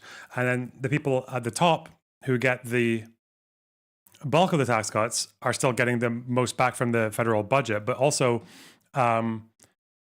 taxes is not your only interaction with the state and the economy. The state is also giving you things. You might even be aware of some of it, whether it's if you don't get Medicaid or SNAP or anything like that. The state's also giving you stuff in terms of infrastructure or education or anything else that like the state might pay for. And if you lose, it can be employment as well, because states actually subsidize businesses that can hire people with money that they collect from taxes. So you have to look at a bit more than just how much is in your income tax bracket, because you can technically tax everyone lower, but poor people can still lose out, because if you cut from the government budget, which is often what accompanies tax cuts, then you can be cutting in a way that people generally still lose more than whatever they gain from the slight reduction in income tax. Do you know the least popular part of the bill? A poll just came out. Only 24%, maybe even lower, support cutting SNAP. It is the single most unpopular part of the bill. Overall, Americans do not want you to take from people who desperately need food just to give to people making above $500,000. The second most unpopular part of the bill is the one that gives to people above $500,000. So people don't want that. So the bottom 30% are very badly hurt by this bill. What you're talking about is the middle, the percentile, the middle 10% gets a 0.4% bump. That's again the nickels and dimes that they throw you. But that's not in the Republicans bill. throw The Republicans throw nickels and dimes at you, 5 to 10% change in their tax cuts, and the Democrats do their policies throw 5 to 10% change. If you don't think that a nickel and dime can help somebody in a dire situation, but brother, yes, why do we have to help the rich even more? Why do they get the biggest tax cuts? You know, you could do a tax cut without one going to the rich. You could say, because the rich hey, I'm people are the ones capping that it own at the businesses. $400,000. When you own the business and you get a tax cut, you have more money to spend on your employees. I understand that's a Reaganomics principle.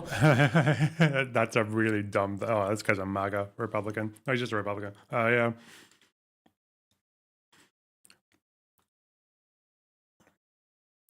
Yeah, brilliant. You guys should give me tax cuts, by the way. We should lobby for the United Kingdom government to give me tax cuts, because as soon as I get that tax cut, I'm spending all that money on staff, okay? That I don't hire now with the money I currently have for some reason. I don't know why. I don't know why I haven't just hired like 10 people. I mean, I could, but why? As soon as I get that tax cut, then I'll do it for some reason. Then I'll take on all those extra expenses that I wasn't making. If you think,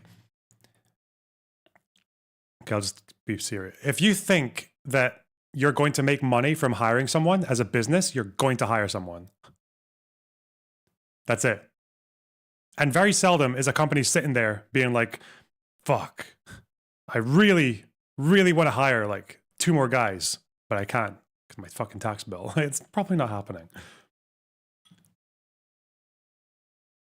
Speaking of, the donor class. Thanks for the donos. 10 out of 10. Well done. Very well done, guys. Not bad at all. That goal had like an hour left and you guys still swept across it. You will be in the donor class. New goal. But it could be. And when you import, and when you're a Democrat and you import all these people from third world countries, you're paying them under minimum wage because you see them as the help. Well, yeah, that's gonna benefit you. But when Republicans stop this and they force people to, that work like to be citizens, or they want people to be citizens, they're being forced to at least earn minimum wage. The reason why we've never fixed the immigration problem is because corporations want cheaper and that's labor, awful, which is why and we should fix that. But the Republicans and the Democrats never fixed that. And so our border crossings are brother, almost at 0% right now. The top 0.1% are going to get tens of thousands of dollars in tax breaks. But you're not explaining why they need that. They don't need that. Why do you know that oil companies get about $15 to $30 billion in subsidies every year? How come the Republicans never talk about that? Oh, we're going to cut waste, fraud, and abuse. But you're not going to cut $30 billion for the richest companies in the world? If you help How people come at the Trump's top, not it's negotiating not drug people prices? at the bottom. How come Trump is best friends with Big Pharma and he's not touching drug prices yes, at he all? is. He's matching them to Europe. Yes, no, he's got that's policies coming in. Now that's a perfect example. He said that as an executive order, knowing that he did the same executive order in the first time around, and the courts knocked it down. He knows the courts are not going to do it. No, it is his fault. Because hold on. A federal judge blocked an executive order that would have tied Medicare reimbursement for certain prescriptions to the lower prices paid for the same. Okay. Wasn't this Trump saying that he's reduced a bunch of drug prices by like 5,000%? Okay. Let me explain to you. So then what Ro Khanna did, he's a Democrat, he's really smart, and he went and got a Republican co-sponsor and said, let's take the executive order and turn it into a bill. Verbatim, Trump's executive order. All of a sudden, Trump and the Republicans not in favor of the bill. Oh, there you go. It was a trick all along. Are you doing the Hutch combo? Yeah. He said he would talk to me after he was done with his video. Hi, how you doing, sir? Good, how you doing? Good, sir. I work in Republican politics. One of the first jobs I took was in a small district, but it was in Lucas County, Ohio, and it was a poor district. And I was representing a Republican. When my candidate would go and we'd be knocking doors together, talking about how he wanted to improve their lives, is he an anomaly, or are you only talking about federal? Yeah, so... Like, where do we draw the line here? So first of all, are there some good guys in politics? Very rare, but yes, I think Bernie Sanders is a good guy. I think Ro Khanna is a good guy. By the way, I think Thomas Massey is honest, and he's a Republican, right? Fair. I don't agree with his policies, but I think he's honest. But there, again, it's an exception. So if you tell me, no, trust me, the politician I worked with was great. Were you there when he was talking to the donors? He didn't have any. Yeah, okay. That is Z from the TikTok drama. Yes, that's her right there. You can see her features. You can always tell someone's going to be right wing because there's a certain way that people dress that you would only ever dress and appear if you were right wing. There's no way anyone who looks like this is ever being anything other than a right winger. I don't know what it is. Like the suit and is it the phrenology? No, it can't be. It's not the phrenology. No. The hair, 50-50. It's mostly the suit. It's the suit. Well, then I believe well, that's the problem is when we go down the ladder where, 90% of the elections that take place in this country, they're not at the federal level. They're not with politicians that are receiving hundreds of thousands, millions of dollars. Yeah, they get bought for cheaper. They get bought for $5,000, $10,000. Or is it possible that they want to step in and govern? So, brother, I hear what you're saying. You're saying the closer you get to the voters, the more honest they are. That's actually true. Look. Okay. I appreciate that. Okay, so number one. So you're saying some Republicans do. Can I just explain? Yeah, go ahead. So if you're doing a small seat as a city council, you actually knock on doors. That's why progressives win a lot of the city council seats, because the election is with such a small number of people. You don't need as Can I just let me finish? So that way you don't need as much money. You don't need donors. They're more responsive to their actual voters. The larger you get, once you get to a congressional district with 750,000, the donor money decides how much ads you can take and whether you're going to win or not. So then they become completely beholden to the donors. What about so when you're talking about, hey, really low-level Republicans that yet have not gotten a lot of donor cash, and you say, well, look, hey, don't worry, they'll stay true. But they never do. When they move up to the next level, they immediately, even if they were true at the lower level. That's simply not true. 99% of them, other than Massey, they take the donor money and they do exactly what the donors tell them to do. It's just a simple misunderstanding or an oversimplification of our system. And all right, thank you.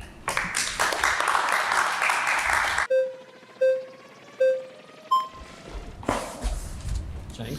Hey, good to meet you. Good to meet you, brother. All right, so I'm glad you clarified already. You're talking about Republican politicians. And you brought up donor money, and I know that's a big issue with you. But I think that's just not really how it works. I think you have a lot of politicians that start off, as you said, kind of in those lower levels. They do an office here, they do a job here, and then they slowly rise up. And if you can track their views, this is the anti-donor class logic. Oh no. Hello. Hey man, how's it going? I'm fine. How are you? Good. I just got done watching your segment on the Noah Samson Hasan show. Yeah.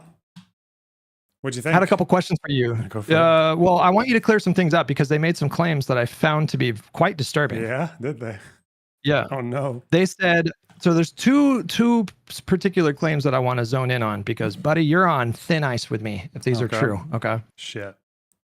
They said Loner said that a one-state solution is anti-Semitic. Yeah. Is that true? No. I think I said that if you imposed it right now, resulting in Jews being a minority in the region, it would yield anti-Semitic outcomes. And I think even the person I was talking to at the time didn't disagree with that. That's obvious, but you know. Okay. Like in the future, like I would like to see a one-state solution. I think it makes the most sense. Like sectarianism is not a good thing, and forced ethnic majorities aren't a good thing. It's just, you know, time and place. But yeah, ideally, I think you're, as someone who lives in like a secular Western liberal democracy, like I obviously think that system is better. But the idea that you could just impose it now, they seem to run out. I think what they do a lot is they call that racism. So they'll say this is like people who thought that freed slaves would just murder all white people, or this is like what people said South African like black South Africans would do to white people. It would just be like an actual white genocide, which I just find to be a particularly like shallow kind of analysis. It's pretty predictable that right now, if you literally forced these two groups to live with each other, it would be fucking civil war with horrible outcomes. Okay, all right, you cleared that one up. The other one I think is even more shocking. They said that you said, if all Jews are pro-genocide of Palestinians, you're anti-Semitic for being against the genocide. Do you have any comment on that one, buddy? No, that's actually true. It's just that it would be justified to be anti-Semitic if that were the case, no? I think they were saying that it wouldn't be anti-Semitic, like it wouldn't be okay to support them, to oppose them because they're Jewish, like they're special. That's kind of where the angle they were going for. But I think if every Jew wanted to do a genocide, then you'd probably be like, okay, well, why are all the Jews so fucking weird? No? Wait, no, but that's not what they said. They said you would be anti-Semitic for being against the genocide. I'm not forgetting. That doesn't make sense. No. Okay. All right. You said that there were some other things, like you said literally everything they said was false. Yeah, like everything they said, yeah. Yeah, what I mean, like, give me some examples. They were talking about you might, like, first of all, Hasan knows by now that you were not paid by Israel. So the fact that he's saying, well, he might have been, I don't know, that's just a full-on lie. Like, right? He's acknowledged at various times that you were not paid, right?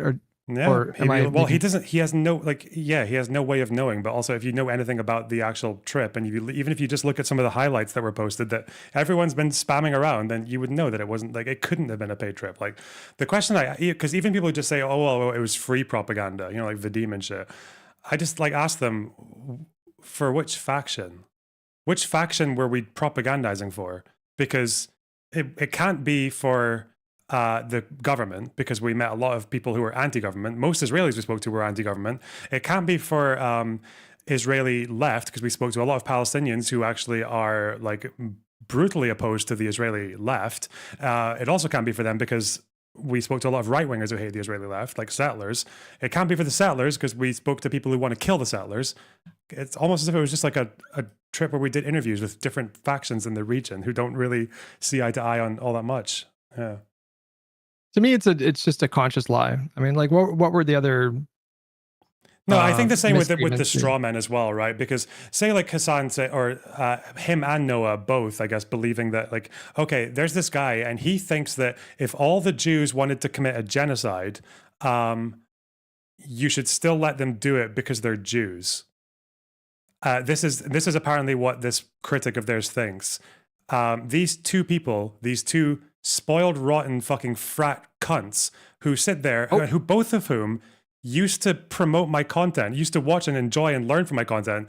I've never watched any of their content and promoted, well, I've never promoted any of their content. I always thought that they were both fucking idiots, but they both thought the thing of me. But then now suddenly they're like, yes, this person thinks that if all the Jews wanted to commit a genocide, they should be allowed to because they're special. It's like, that's not them misunderstanding an argument that was made about me. That's just them knowing that there's a critic here that they cannot really handle dealing with one-to-one.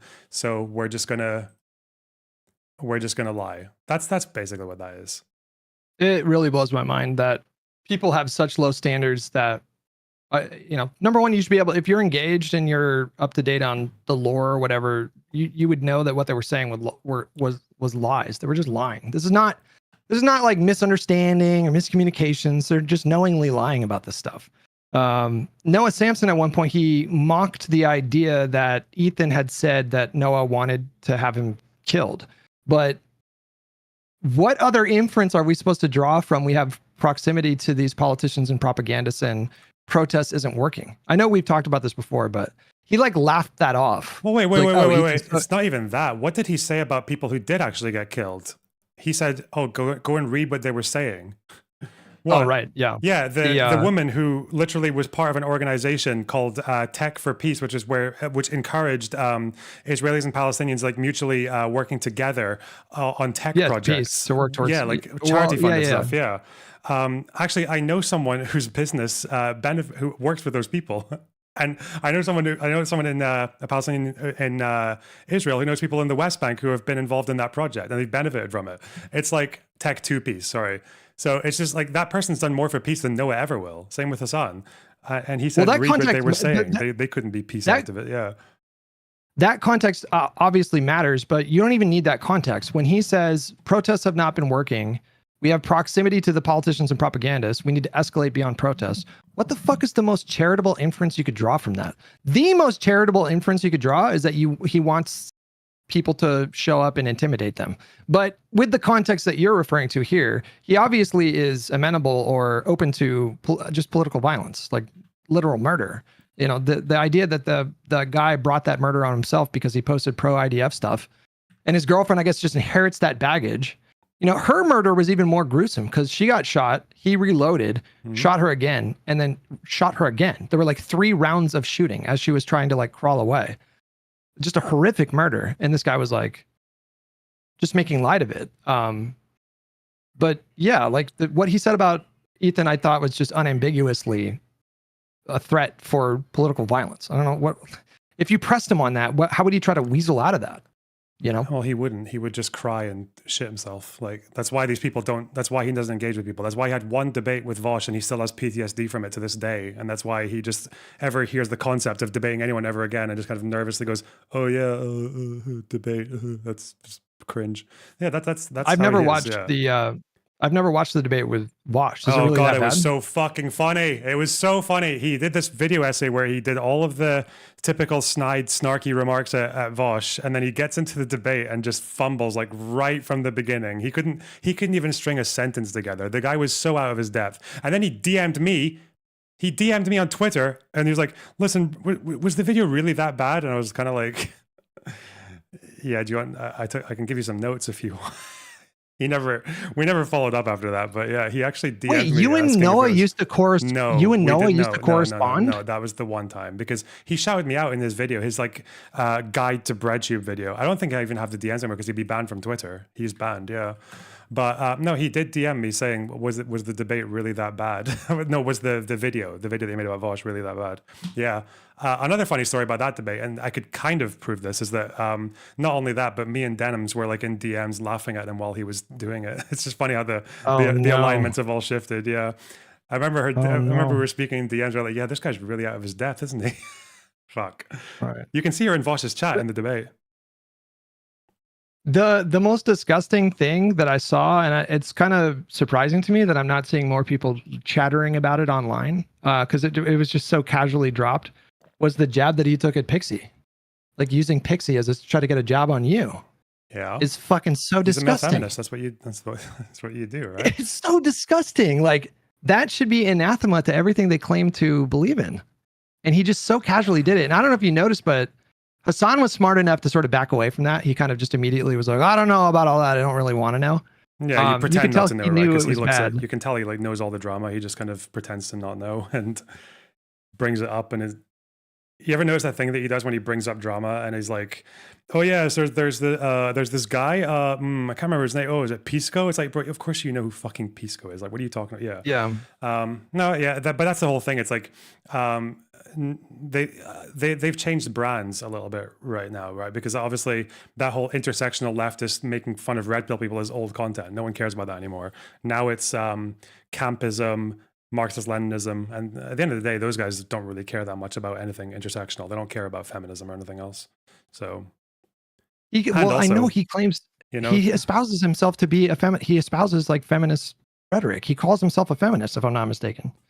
So the fact that he would just so flippantly invoke her of all people, like after everything that she's like been through in the last, year or so, that he would just use her as like a cheap jab like that is so fucking disgusting. Yeah. I mean, they've all done it, right? I mean, I think actually the only person who hasn't done it, as far as I know, is Hasan, because he's obviously, he's like 30 IQ surrounded by people who are 12 IQ. I just found that to be astounding. I saw that. I was like, oh my God. Like, I don't know how they get away with this. Like they've seen, ostensibly they're fostering a more like left-wing, like audience that has more progressive values when it comes to like gender stuff. But in a moment, just as a way to try score cheap points against you, they would weaponize like what happened to Pixie in that way. It just blows my mind. It just absolutely blows my mind. I feel like more people should be talking about it. It's crazy. But anyways, yeah. Yeah, well, I'm sure they can find one tweet of Pixie saying bad things about Hamas and then they would just excuse any attacks against her as well. So True. All right. Well, I hope you're well. Just wanted to, was there any other thing that popped out of you during that discussion of you? Or did we cover all the bases there? I don't know. It's just, it's just boring. Like it's a dull game. Cause like, again, these guys, I feel like I'm just playing in the wrong sport, like in the wrong weight class, like the wrong everything, right? Because these people, I don't really make those kinds of like personal life attacks very often, if at all. But it feels like those guys they're not that interested in politics and history and foreign policy and like the nuances of the conflict. They're not interested in any of that. That's why like it's just the arguments are all like it's all straw man and otherwise it's just personal stuff. I don't know. They're like slop creators. It's like being in a fucking boys' toilet. Like you're not going to get a good discussion Israel-Palestine in the boys' toilet. No disrespect to fucking high school bullies or whatever. Yeah. Well, it's a bit ironic considering they constantly claim that they don't do drama slop, which is fucking hilarious. But the way that I described it to my chat, I'm sure you'll agree, is they have constructed this very rigid binary when it comes to Israel-Palestine. And Contra touched on it a little bit, but you and me had been talking about it before she made that observation, but there's basically two requirements for that.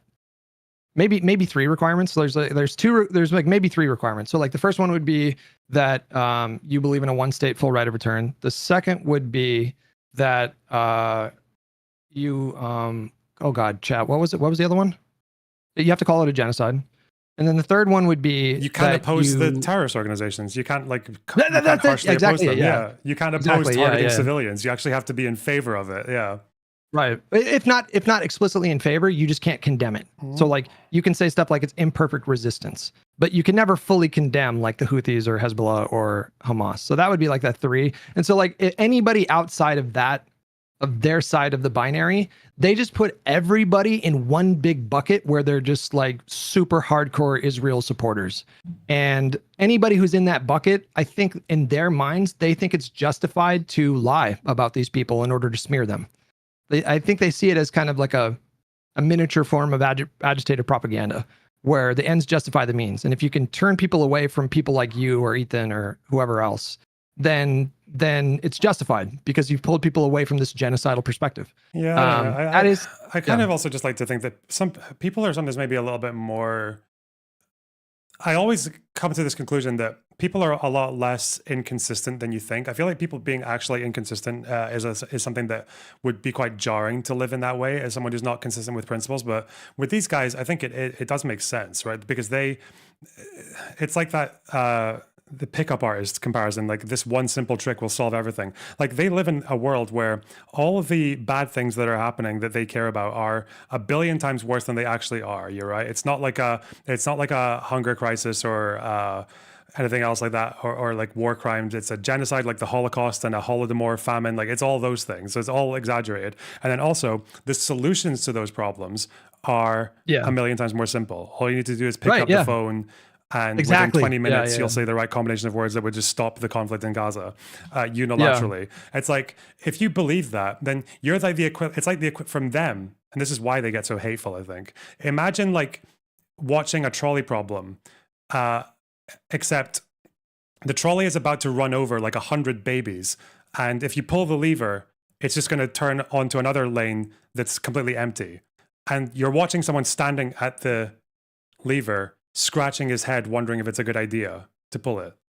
And in that situation, it's like, yeah, you would kind of hate that person. You would get like mind fucked and think like, oh yeah, and imagine someone came and said that, oh yeah, that guy like is okay with just letting 100 babies die. Would you really want to go and correct them and say, actually, it's only 50 babies? Because again, that's how they view lying about people like me and you. You understand? Like it's like it's just not. There's not really any qualitative difference. So instead of framing it as we're saving 50 babies, they would frame it as, oh, so you want to kill 50 babies? And it's like, well, wait, hold on, hang on a second. The outcome over here is just way worse. I'm just trying to reduce the amount of harm. Yeah. But their simplistic sort of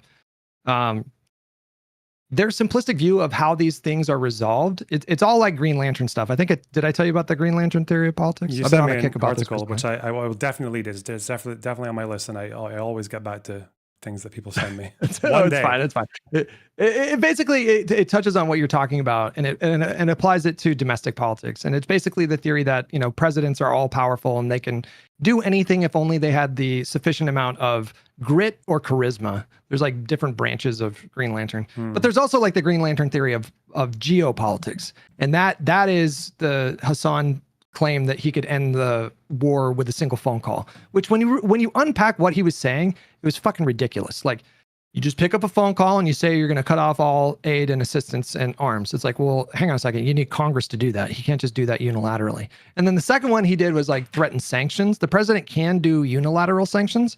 So that part, I guess, was accurate. And then the third part was, if that doesn't work, we invade. It's like, okay, again, you cannot just like as president just say we're going to invade this country. If you're going to invade a country and declare war in that kind of way, you 1000% need congressional approval. And so it's just this, their whole worldview is that the morality of these situations are very clear cut, and they think that similarly that the methods of resolving these problems are cartoonishly simple, and it's all bullshit.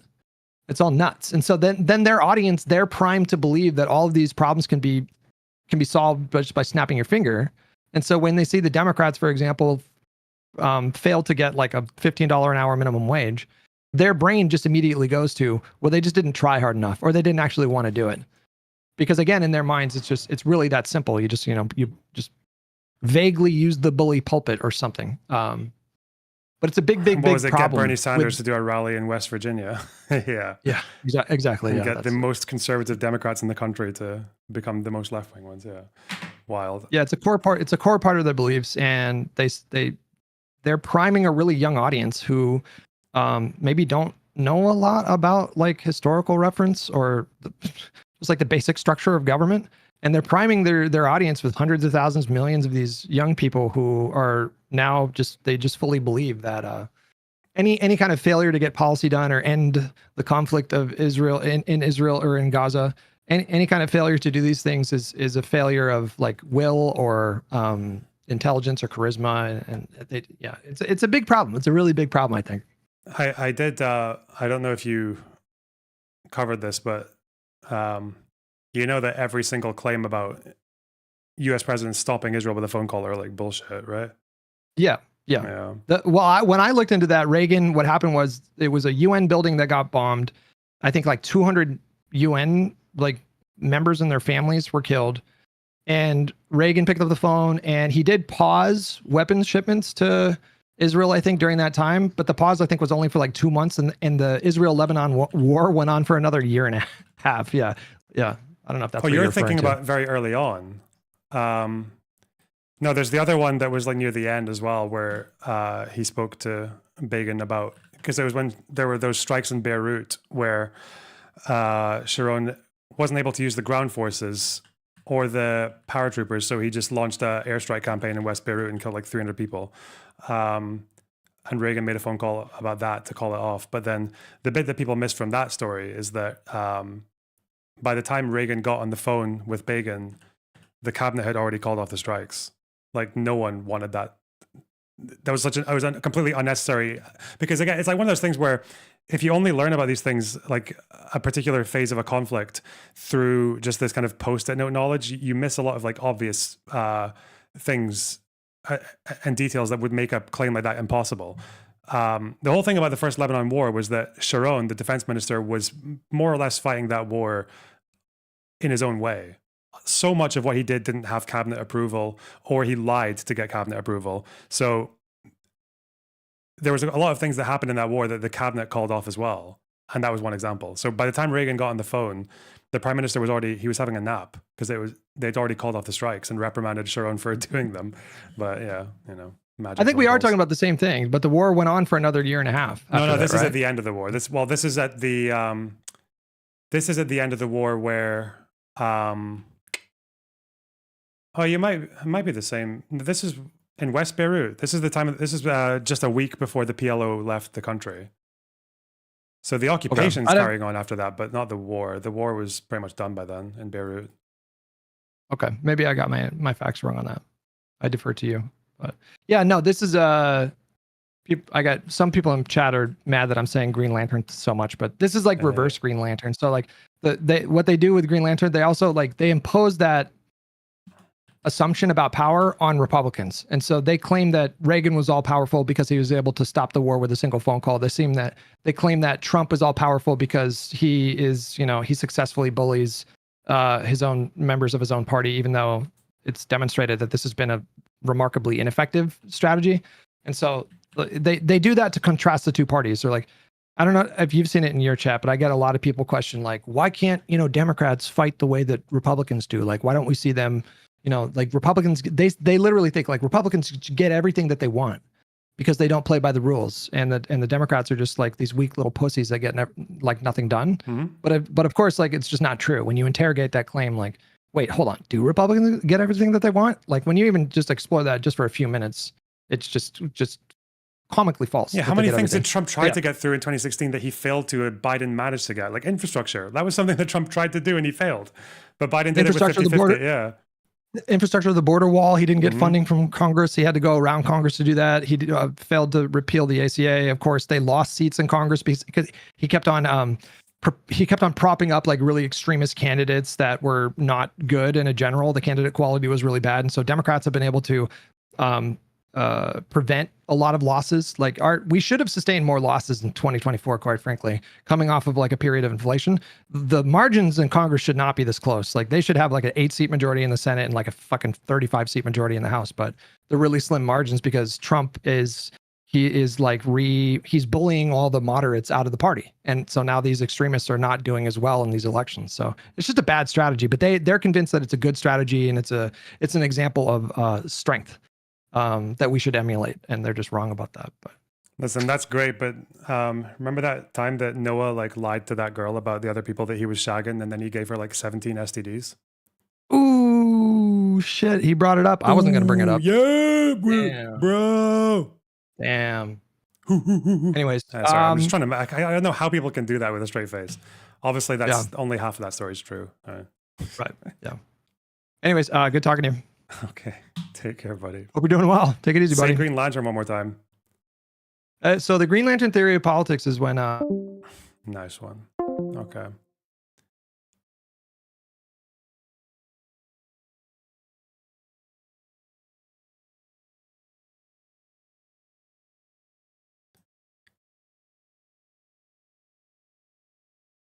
Did I just get gaped?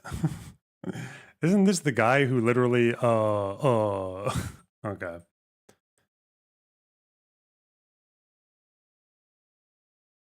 Who absolutely shagged. See that they're That story about Noah is only half true. And I think it resulted in the girl getting fucking scared that she was gonna get shit, I don't know, whatever. Dumb.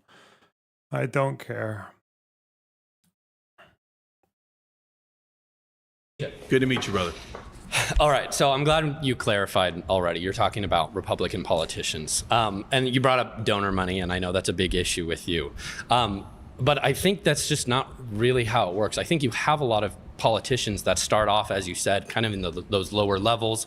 They do an office here, they do a job here, and then they slowly rise up. And if you can track their views, you see that their views don't actually really change a whole lot over time. When the donor money comes in, it's not like they suddenly change their views and they're a completely new person. They've had the views that they've had for a very, very long time. So how can you sit here, Cenk, and look in your crystal ball and say, oh, I know I can look into the souls of Republicans and say, oh, well, they're not actually genuine in some of these proposals. Yeah. So let's take an example of a person who doesn't have a soul, Ted Cruz. You know that? You know that? Yeah. Okay. How? I'm kidding. Yeah. Okay, I think. Okay. So listen, he says to Tucker Carlson recently, yes, I've taken millions from AIPAC, but I just happen to have that position. I had it earlier. I mean, I know that AIPAC would give me millions of dollars if I say, let's give billions back from the American taxpayer to AIPAC. Let's make sure we support all their wars. Let's fight all their wars for them. Oh, look at that. I happen to agree with my donors. Hey, listen, when I started out, I really wanted to give $30 billion of subsidies to oil companies, and I still want to give $30 billion. How do you know Ted Cruz is lying? How do you know that? Okay, but even in that scenario, think about it, brother. No. There's a country. Cenk, hold on. answer my question. I'm answering your question. Okay. You're saying, okay, so in the hypothetical where we have, first of all, in the real world, there's 330 million people in the country, right? Sure. So you're saying maybe like the oil subsidy loving guys, or we're all Republicans to begin with, and the Republicans all love oil subsidies, so it's just organic. No, brother, they're finding just a handful of people in the country that'll raise their hand and go, yes, I will do whatever corporate donors want. I will do whatever the rich want. And they go, aha, there's a guy who agrees with me. Let's give him money. Let's give him $5,000 in the beginning, then $50,000 later, then $500,000 later. So you didn't actually answer my question, Cenk. What is the question? So how do you know that Ted Cruz is being disingenuous about his views on Israel? You still haven't answered the question. That's the easiest question in the world. If it's so easy, then answer it for me. Okay, so you're saying your hypothesis, my hypothesis is Ted Cruz and the politicians take millions of dollars from donors and do exactly as they're ordered. And how do I know that? Because their voting record matches with their donors perfectly. You're saying, but maybe there's a hypothetical 1% to 2% chance that Ted Cruz just was born out of the womb loving Israel's wars. And he's like, I can't wait to give money to Israel. Whereas, oh, look at that. What a coincidence. AIPAC is giving me millions of dollars for. I actually, in politics, try to assume good intentions on both sides. Well, sure, you can say that's a mistake, but I also try to make claims with evidence. And all you've said is, oh, he gets all this money from AIPAC, therefore he's corrupt. So as opposed to, how do you know that Ted Cruz did not have these views before, and that AIPAC wanted to support him because of the views he already had? So your thesis is that all of the Republicans that take hundreds. Hold on. Cenk. Yeah, your thesis is all of these Republicans take hundreds of millions of dollars from donors. They do exactly what the donors say, but they already believed in all of the things that the donors wanted earlier, so it's just a happy coincidence. It makes perfect sense. And by the way, the mainstream media totally agrees with you. It makes perfect sense in my mind that these organizations would only be giving money to people that they know support the cause. That's how not they cherry pick out of 330 million people. That's not a crazy, wild thing to let me tell you how politics actually works. A donor walks in this room. Can you please answer my question? What evidence do you have? So you're saying I don't have evidence of Ted. I can't read Ted Cruz's mind. Yes, you can. Okay, so brother, But by Brother. your thesis, you can't read Don't Joe forget to Biden's say mind. brother. You No. can't read Kamala Harris's mind. So they're all innocent. They're all angels. I've- Oh my I've God, the never donor money said- isn't affecting any of them. Yes, I've because never I can't read their said- minds. I've But I never can said read Joe their Biden's voting, a bad I person. can read I their think Joe voting Biden's a record. great person. I can read their voting record. I could read their You've provided donations. no Open evidence, Secrets Cenk. tells you sound exactly like mainstream You're- media. These politicians are honorable. You're operating and they based just off happen to feelings agree alone. with the donors that gave them you just hundreds of feel that millions of it's wrong. dollars. Yes, because donors are people and politicians are people, and politicians will sometimes push for things that donors like, and the donors give them money. It doesn't mean you can still criticize fucking, because America, I think, is one of the I think America is quite unrestricted when it comes to the amount of money that people can donate, especially with corporations, so that they can just support political candidates, and money can like speak very, very loud in America, like much more than I think it should be morally.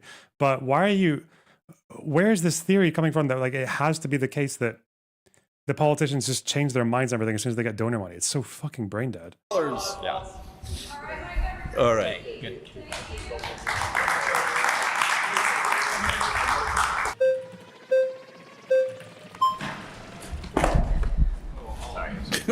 Hey, Cenk, good to see you again. Good to see you.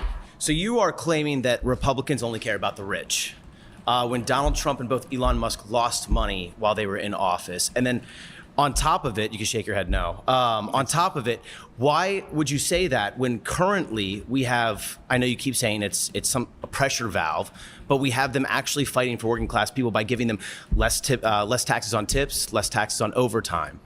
Yeah. So first of all, Donald Trump has made a tremendous amount of money, and his family has. So right after he left office the first time, his son-in-law got a $2 billion deal from the Saudis, and he was in charge of our policy towards Saudi Arabia and the Middle East. That's a disaster. That's Hunter Biden on steroids. So in this time around, he has a meme coin. He's got World Liberty Financial. People are pouring money in. One guy put in $75 million, and then look at that. He stopped an investigation from the SEC about that guy. Let's talk about how he's helping middle-class people. At least three white-collar criminals who donated either to his campaign or to his meme coin. And then he got a $400 million jet from Qatar. He got let's another talk $2 about how billion he's helping deal from middle-class Qatar. people. Okay. So what if Democrats... So you're ignoring all the money that he made from that. And I'm answering your question. And Elon Musk, by the way, wants hundreds of billions of dollars from and his Golden Tesla Dome. stock went down dramatically. Well, that's his fault. Sure, so he lost money is what you're saying. No. But remember, but it was his fault. Why did Musk and Trump get into a fight? Because Trump did not put in the electric vehicle mandate and the subsidy that Elon wanted. Sure. Elon's like, Elon lost money. So Elon gave $300 million, and he's like, now I want that subsidy that's going to get me billions back. Now I want Golden Dome that's going to get me hundreds of billions of dollars back.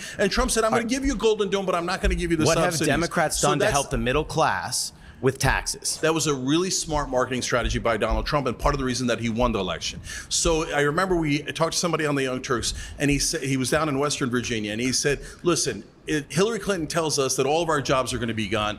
Donald Trump comes in and lies and tells us that he's going to bring back the jobs. But he's at least got the decency to lie to us. Is it a lie, or is it what he's trying to do and just hasn't done it? So 50% the break. What have Democrats done to help me? To be fair to the Democrats, as someone earlier said, in this case, they would at least protect Medicaid and SNAP cuts, okay? And so that goes to the bottom 30%. So it's okay to give people free stuff, but not give working people reduction in taxes. Free stuff. It's okay to give the rich tons of free tax cuts, tons of subsidies, but when you give it to someone who's starving, oh no, that's a real problem. I didn't say that. Okay. I said it's okay that you're giving them free stuff, but it's not okay to help me with my taxes. So, brother, then answer this for me. Then why don't they only propose the tax cuts for the middle class? Why don't they say, hey, we're not going to cut from the poor and we're not going to give to the rich. We're only going to do it for the middle class. Why don't they ever do that? From what I understand, they're not cutting out the good parts of Medicaid. They're only cutting out the corruption and fraud. So you laugh at that. Is that okay? Can we agree that we should cut out fraud from Medicaid? That is not what this is at all. What do you mean it's not? There's tons of fraud in it. No, here's the trick, okay? There's tons of fraud at the Pentagon.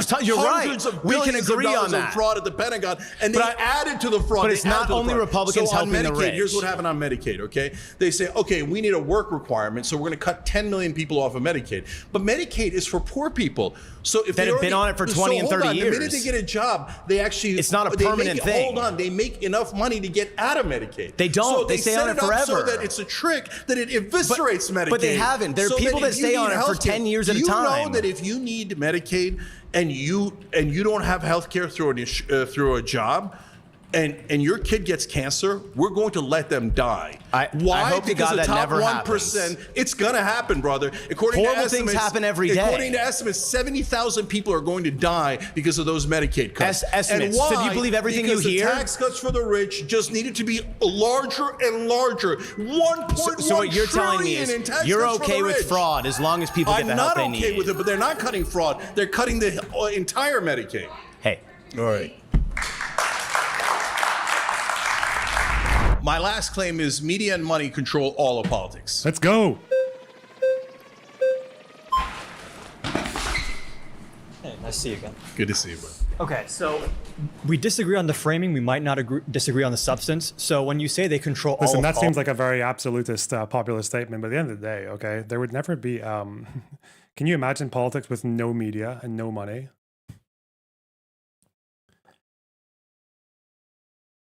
I couldn't. How would you watch anything? Yeah, think about that one. politics, I feel like that breeds a lot of cynicism, which is kind of my issue with populism, is you tell these people like it's hopeless, corporations, media control all of it.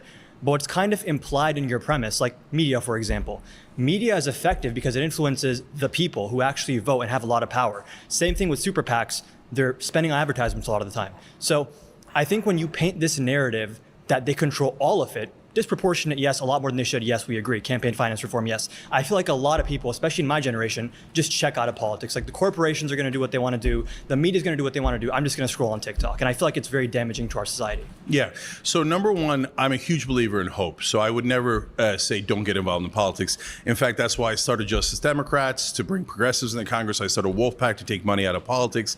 And Rebellion PAC is saying, no, get involved. And that 2028 primary on the Democratic side is maybe the most important election of our lifetimes. We have to pick a populist so that we'll actually deliver for the American people. So if you deliver for the American people, if you stop lying to them and say you're going to do things and then never do it, if you actually do those things that are very, very popular, then you'll re-energize the entire voting base. So when you say we need to pick a populist, is your definition of populism just like when good things happen, that's populism? Like, no. Is it conceivable for there to be a candidate who is a great president, for example, but they're not necessarily a populist, or is that like necessitated? So all populism means is serving the average guys as opposed to serving the corporate donors. So I'll give you no, it's not a marketing technique. It's very you're asking if it's vague or specific, and it couldn't be more specific. There's literally a populist plank on tyt.com, and that's the core of what our candidates run on Rebellion PAC, and those are 6 policies: money out of politics, anti-war, lower drug prices by negotiating at Medicare. By the way, lower housing prices by banning private equity from buying residential real estate. They're robbing us of our wealth creation in this country that's going to destroy the middle class. So paid family leave, again, these are very easy to pass. If you say you can't pass at 84%, then you can't pass anything. Why is this entire appearance, he has just been citing national polls for how easy a policy is to pass, which has 2 problems. It's not just the fact that America doesn't work like that. They don't pass referenda to get bills enacted. It depends on, because you can have like 80+% of approval for something, but that doesn't speak to the different motives and different interests and different local bases that Democrats have to deal with on a local level. You can also have a policy that's got like 85% support, but to most people, it's like the number 20th most important issue, which means that it might not even dictate the composition of the House or the Senate at all. You might have a proposal that has like 90% approval, but it might just be so irrelevant to most people that it only results in 3 of the politicians who want to pass it going into the Senate. It's actually quite similar in the UK as well, because if you ask people, should we have the House of Lords? Like, I'd imagine, I mean, just guessing, you'd probably get like 80% support for that quite easily. We shouldn't have hereditary rule in House of Lords. But you're never going to elect a party that has that as their priority. Just no one sees it as a top priority ever. It's the kind of thing that I think conservatives would say, yeah, like we're all for that, but maybe in like term 4. Yeah.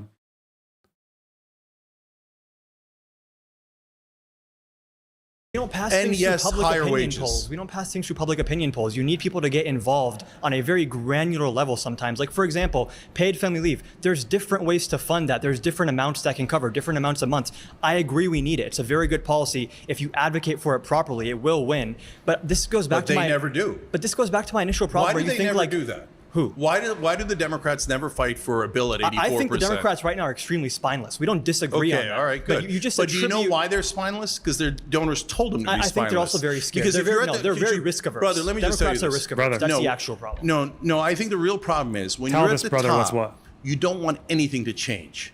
You want the status quo to remain the same. That is why mainstream media and establishment Democrats and Republicans say civility is the most important thing. Because if you're civil, you don't rock the boat. Why don't they want you to rock the boat? Because it's their boat. This Okay. is just such an oversimplification. It where is you're not like, an oversimplification, there's the good brother. guys I and the can bad show you guys, the and we just have donors to beat and the Thanos results and every everything's single gonna be fine. time. Do you know that in legislation on the Young Turks, we predict ahead of time what's going to happen? We have nearly 100% track record. You know why? Not because we're geniuses, but because it's super easy. Look at where most of the money is, and that side wins 100% of the passing time. legislation that's like very paradigm changing is just super easy? Is that your position? So things like paid family leave, but again, anything Which that is pulls over complicated. 70%. You agree that's complicated, right? No, I don't like think how it's to actually complicated structure at it. all. Where's the funding coming from? How many months are covered? Yeah, I get it. support the There's policy. there's different issues you have to That's where adjudicate. all the disagreement and negotiation hold on. Let happens me in answer Congress. this. Let me answer this. Okay. So the earlier guy asked, would I bully the politicians? Absolutely. Why? Because I want to bully them and it makes me feel good? No, it's for a purpose. Although it's kind of fun. Okay, but it's for a purpose, brother. If you're voting against 84% of Americans, you're a traitor. You're a traitor to your voters. So why? And then I'm 84% asking, agree on a very nominal, vague representation I'm of the asking a policy. question of them. Why are you voting against 84% of the voters? And if you're a Democrat, you're voting against 90% of your voters. If you're a Republican, you're voting against 74% of your voters. I know why you're voting against them, because the donors told numbers you apply to vote vague against the policy American ideas. people. It is that simple. Legislation but you doesn't want to just say a defend piece of paper- politicians for no Dude, reason. it's not They're just not like- your hold friends. on. They're not your allies. It's not just a piece of paper that says paid family leave. There's stuff that goes into it that's complicated. Appreciate it.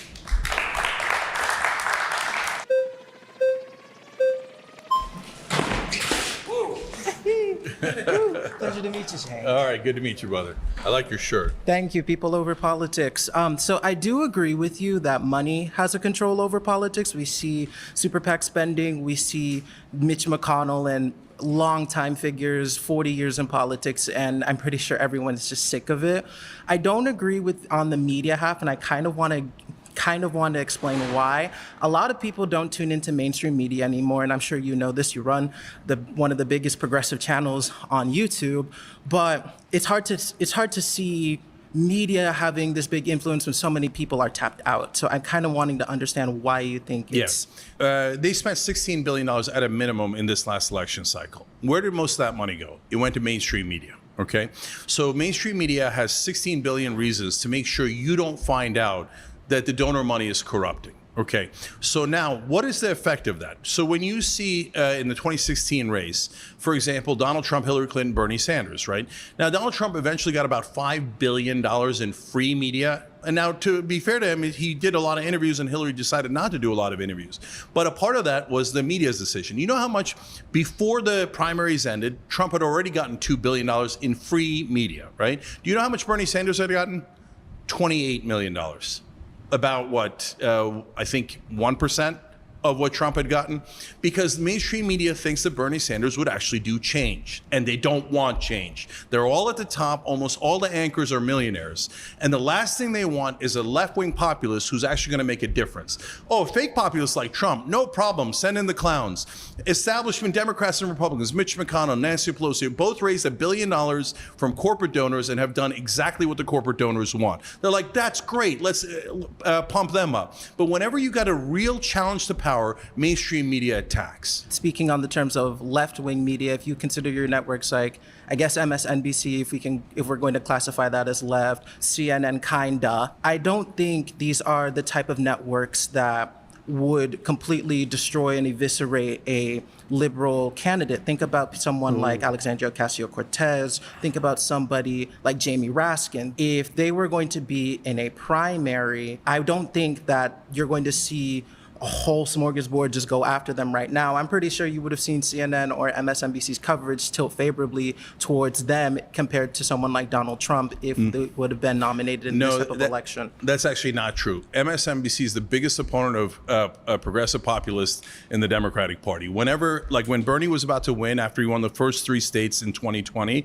then they sent out Chuck Todd, Chris Matthews, and others to say if Bernie wins, he's a communist that'll start executions in Central Park. He said, that's what Chris Matthews said. Chuck Todd talked about his followers being brown shirts.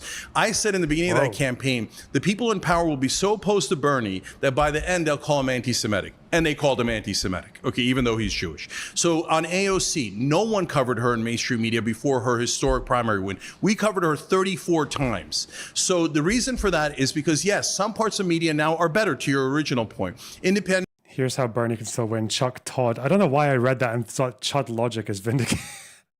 Oh no. I'm so online.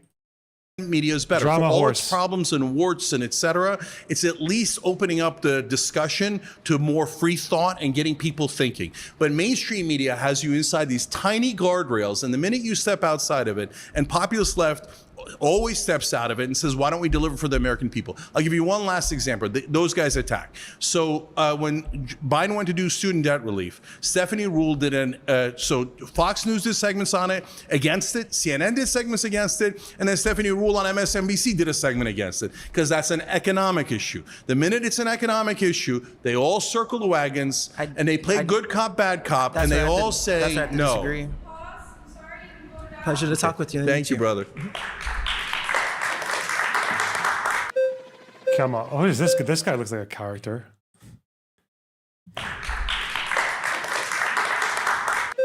This guy, this guy looks like.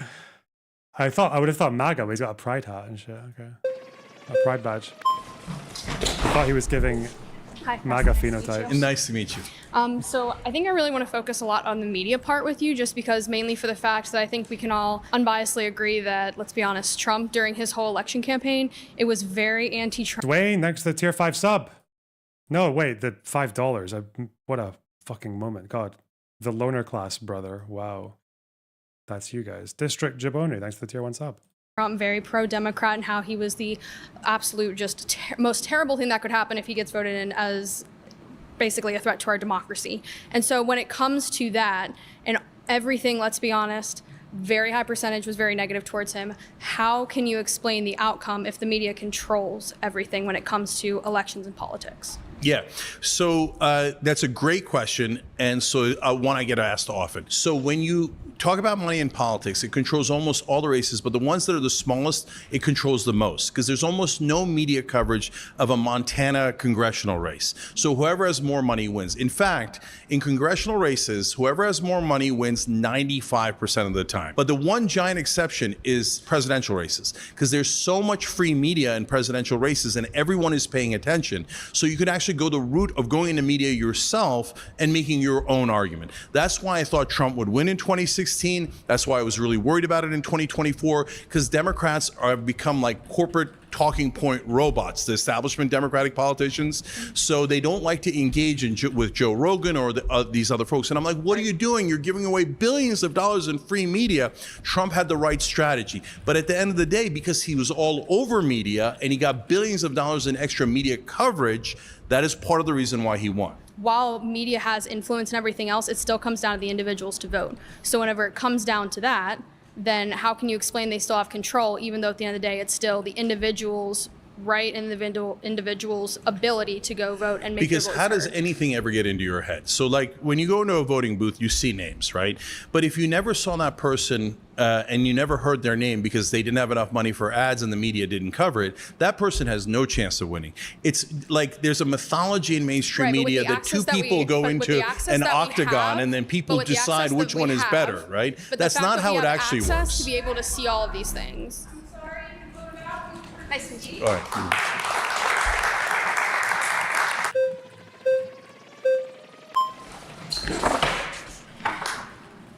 Hey, nice to meet you. Kyle?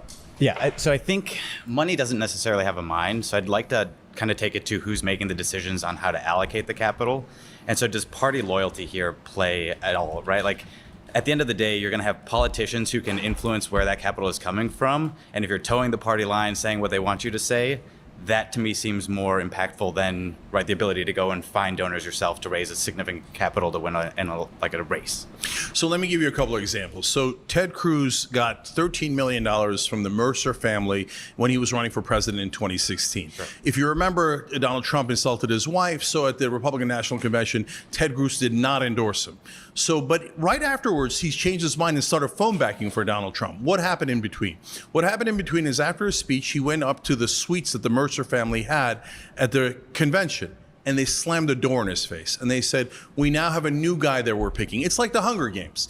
So the sponsors decided that they were going to go with Donald Trump now. So Ted Cruz, realizing I'm going to lose my donor money if I don't do as I'm told, said, I'm so sorry. And then he grabbed the phone and was like, oh yeah, Donald Trump is the best. Forget about my wife. Who cares about her? Why? Because he's going to seek the donor money. But you can do it on both sides. Look, we have Mo Brooks, for example, is a Republican who was running for Senate in Alabama. And he gave a speech where he said, look, in order to become a chairman of a committee, whether you're a Democrat or a Republican, you have to raise $1 million. But you cannot raise it from John and Jane Doe. So you raise it from the industry you're supposed to be regulating with the implicit promise that you do not regulate them and you give them whatever you want. So in order to be a committee chairman, whether you're a Democrat or Republican, you must take what is a campaign contribution, but really a bribe from that industry and make sure you protect that industry. I think it's a cynical view that Yes, it is, and it's true. Again, I think what we're talking about is to what degree Fucking Neo from the Matrix over here. What if I told you that there's this donor class that as soon as they put some money and inject it into the bank accounts of politicians, those politicians will just completely change all of their opinions. There'd be a pretty tight record of that happening, wouldn't there? The political structure and government structure just enable, right? I don't think a claim around Republicans only caring about the poor or not caring about the poor, only caring about the rich. Are they just acknowledging the practical reality of in order to facilitate a successful race, you have to raise capital, so you have to please donors? So they're not So when evil, do we they're ever not- get pleased? They don't need to be evil. They don't need to be evil. They could just be like, hey, I want status. I want to be a senator. So I'm going to take 13 million here, 10 million there, et cetera. And then I'm going to serve the donors. Yeah, you could say it's necessary, but that's why this system sucks. That's why we need to change it and get money out of politics. If you get money out of politics, then they have to serve the voters and be our representatives instead of the representatives of the donors. In terms of the solutions here, though, money will always play a role in politics. Is there a practical reality where you think money is not going to play a role in? So between 1938 and 1978, bribery was illegal. And in that 40 years, we built the greatest middle class the world has ever seen. Was our system perfect? No. But productivity went way up, and so did wages. You're assuming money in has to kind of change 1978, the Supreme Court... It doesn't have to come in the form of bribery. Yeah, campaign contributions, What I'm saying when they're is, coming right, from if you're- corporate donors, if you're are pissing bribery. off rich donors, they can still pour money into media campaigns to influence the outcomes of the elections. So, money, practically speaking, I just don't see how you ever get to a point where money is not at all influential in a political race. Yes, so don't give up hope. So can you do it? Of course you can, because we had it. We had it between 38 and 78. We did, and it led to the greatest middle class. It led to the what best degree economy. did social you know media what exist happened in that period of time? So but social media is better than mainstream media. But you're taking a historical period where today. So you're saying just give up. Don't even try to take donor money I'm out. saying there are things that you can make progress on today. But I'm saying practically speaking, I think you can get a constitutional amendment. You know why I think you can get a constitutional amendment to get money out of politics? A constitutional amendment, because 93% of Americans believe that politicians represent their donors and not their voters. All right, thank you.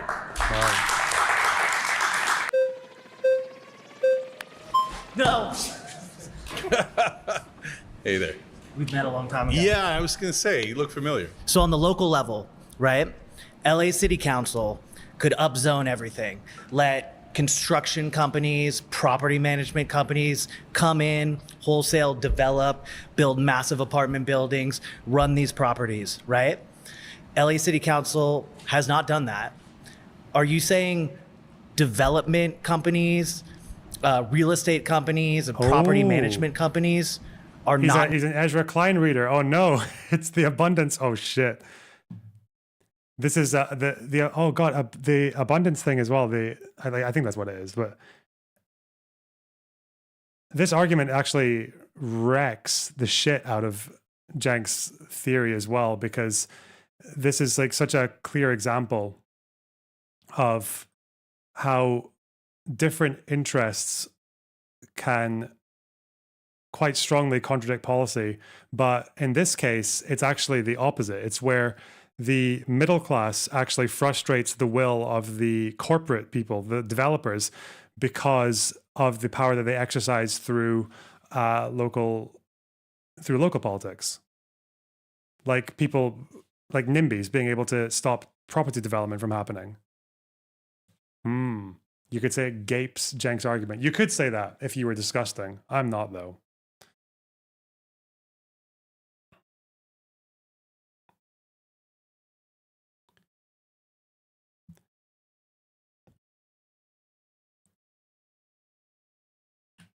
Moneyed interests? No, that's amazing that you picked that example.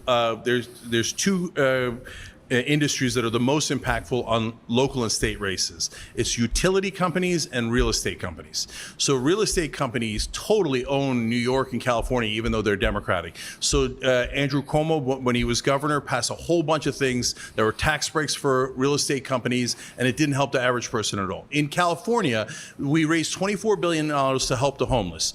And homelessness went up 53%. Why? Because they do things like, oh no, we're going to have more affordable housing. And then they build high rises that are for super rich people. And then you don't get the affordable housing and homelessness goes up. They don't build. Because if you live on a block of single family housing, okay, and city council makes it so that next to your house, some company could come in, destroy it, build a huge apartment complex on your block, people hate it. NIMBYism is real. No one wants that on their block. Yeah. And city council doesn't want to freak out their voters. Like there's this thing called like politics where There's this thing called politics. I like this guy. This guy's good. This guy's the boy. To massively upset people so they don't rock the boat. And it's just and the homeowners aren't giving any money. Like real estate developers are not the little guy and they're not getting their way. Yeah, so it's interesting that you picked that example because I actually have personal experience with that through someone that works at TYT. They ran for city council. As I said earlier, it's easier for progressives to win at city council level because it's a smaller group of people and you can knock on doors, and that's what she did. So that's why sometimes the city councils are better, certainly better than the national guys, etc. But when her experience was when she went in, the real estate interests were massively powerful. She fought against them. It was in the middle of LA, and eventually they cared so much about getting her out that they started funding someone to make sure she's removed from the city council. Real estate has massive interest. But what's the money on the other side of not building? So no, there is no, yeah, that's what I'm saying. That's why real estate almost always wins. You're saying, no, sometimes at the local level, real estate interests don't win. Yes, because very rarely, because it's such smaller percentage of people voting, you can get progressives in there that block that because they're not representing the donor interests. But even in places like LA, they eventually get overwhelmed by the money that real estate guys bring in. And that's, I literally have personal experience with what happened in LA in that regard. I want to move to media. Don't you think, especially with alternative media, people, creators like chase the audience? And they try to be as outrageous as possible to because I don't know, outrage sells and audience capture is a huge thing. It is. So they're running around chasing audiences. It's not money coming up top down. It's like bottom up. People are angry, want dissent, disagreement. Yeah, you're not wrong about that, brother. So there's a giant distinction between mainstream media and now online and independent media. So as I said earlier, online and independent media has at least got people thinking, and it's a wide range of opinions, and I greatly prefer it. Mainstream media does not care, and it doesn't do the thing you're talking about. What it does is it says, no, Joe Manchin is a moderate, Mitch McConnell oftentimes is considered a moderate, etc. That's nonsense. You think they do nothing but lies to get you to vote for corporate politicians on the Democratic and Republican side. You think alternative media is helping our politics? Do you think it generates better political? Is much, much better than mainstream media. Mainstream media says, no, I'm sorry that I keep going back to it because it's such an obvious and stark case. On paid family leave, the 16% they call moderates, like Manchin. Learner's thumbnails tell me this is true. Yeah. And the Republicans that block it. The 84% that want it, they go, radicals. Stardust fucking tabloid.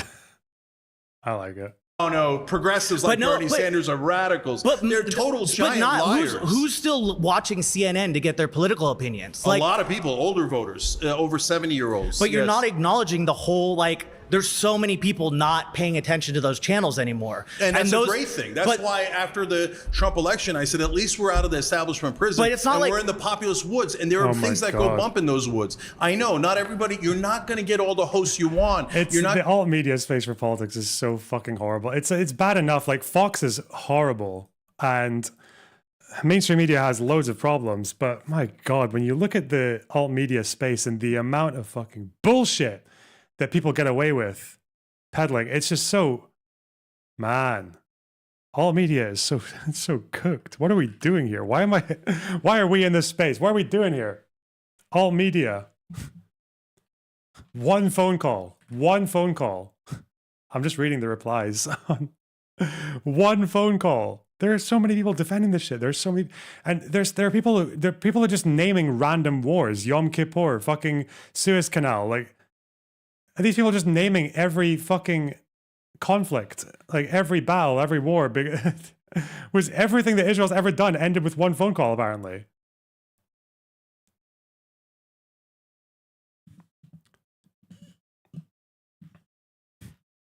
I need to have this phone call debate.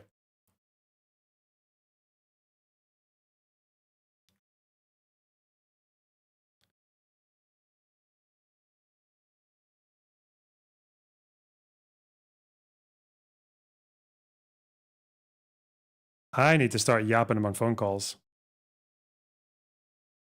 Why are some of these replies people spamming fucking Queeman content at me? What the fuck?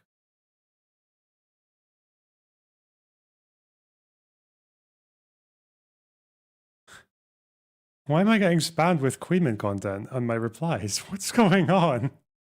I'm just looking at the replies. There's no TOS. It's like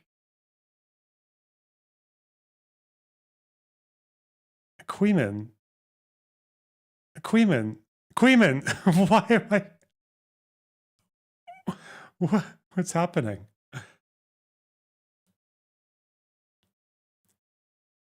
People ask why I don't fight the interpersonal drama stuff that much. It's because we have a different audience, okay? My audience, you'll see like 2 or 3 of them in twit replies being like, do you not think that's a slightly bad faith argument? Have you not considered this important niche fact? That's what my audience does, okay? Whereas the twink bastard child warrior commands like the Myrmidon army. You know, there's only like 50 of them, but they can take on an army of thousands. Oh God.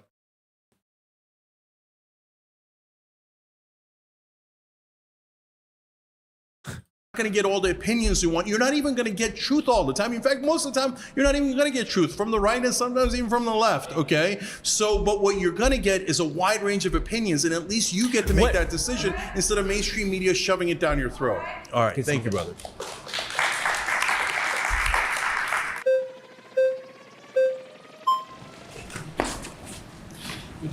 Glad I got to come back up. All right, great. So you made an interesting claim. It's very hard to disagree with media and money control all of politics. It's more so who controls the money. When President John Kennedy passed Executive Order number 11110, which began the process of abolishing the Federal Reserve, which we know is a private institution, he was mysteriously assassinated a couple months after that. So the question is that the money powers of the world, they have a monopoly over the things that we use to transmit and receive information. So my question to you is, how exactly do you combat such a machine that has been in existence since mankind has been on the planet? Yeah, that's why I mentioned 1938 to 78, because when you make it illegal, it's much, much harder to do the bribes. It's not that today people don't get bribed, they do, but it's more rare, right? But in 76 and 78, the Supreme Court had 2 decisions that basically said corporations are people and they have a right to spend unlimited money on politics. When they did that, one of the dissenting justices, Justice White, said, "You just killed our democracy." And that's exactly what happened.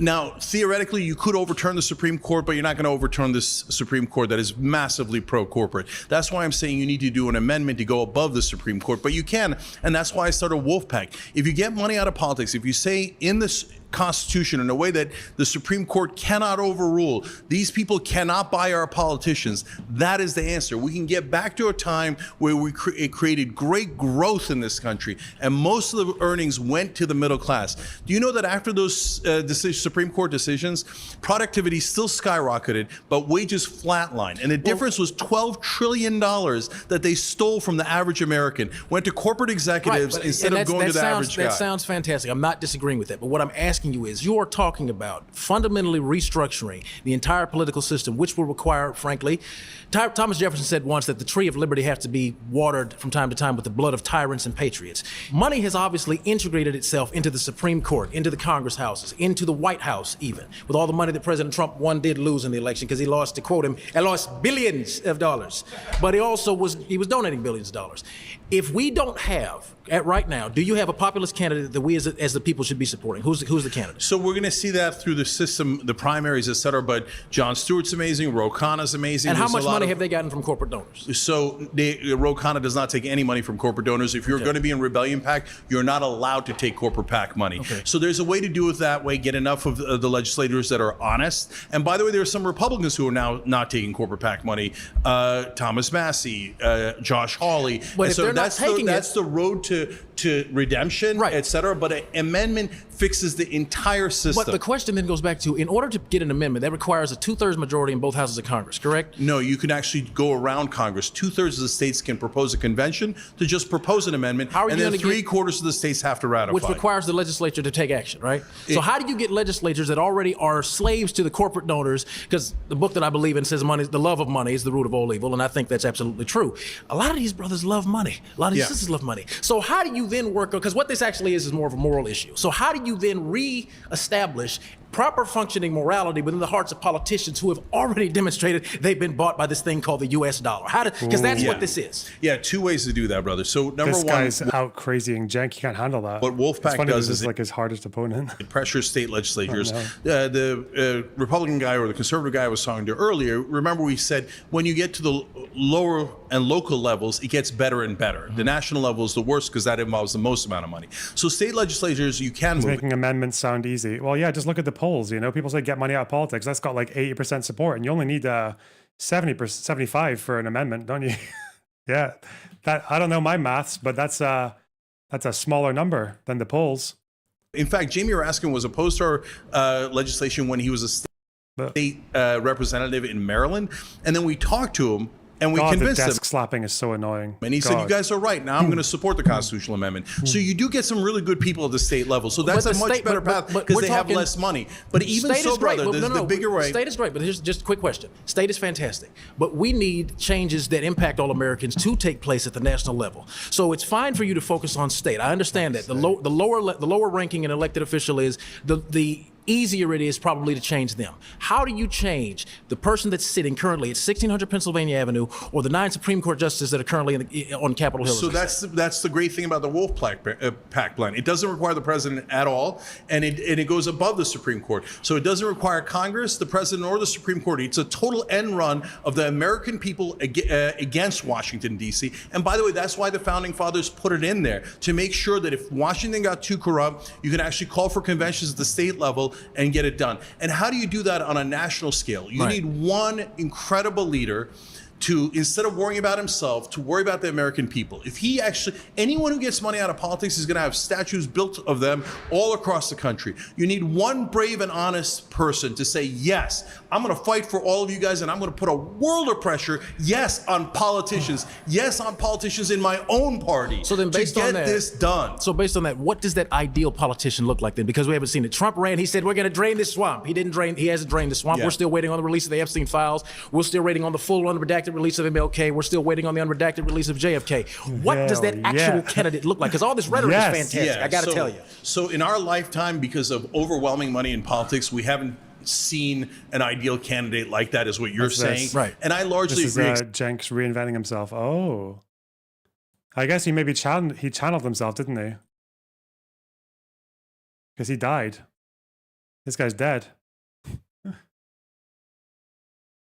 Cenk's new internal monologue.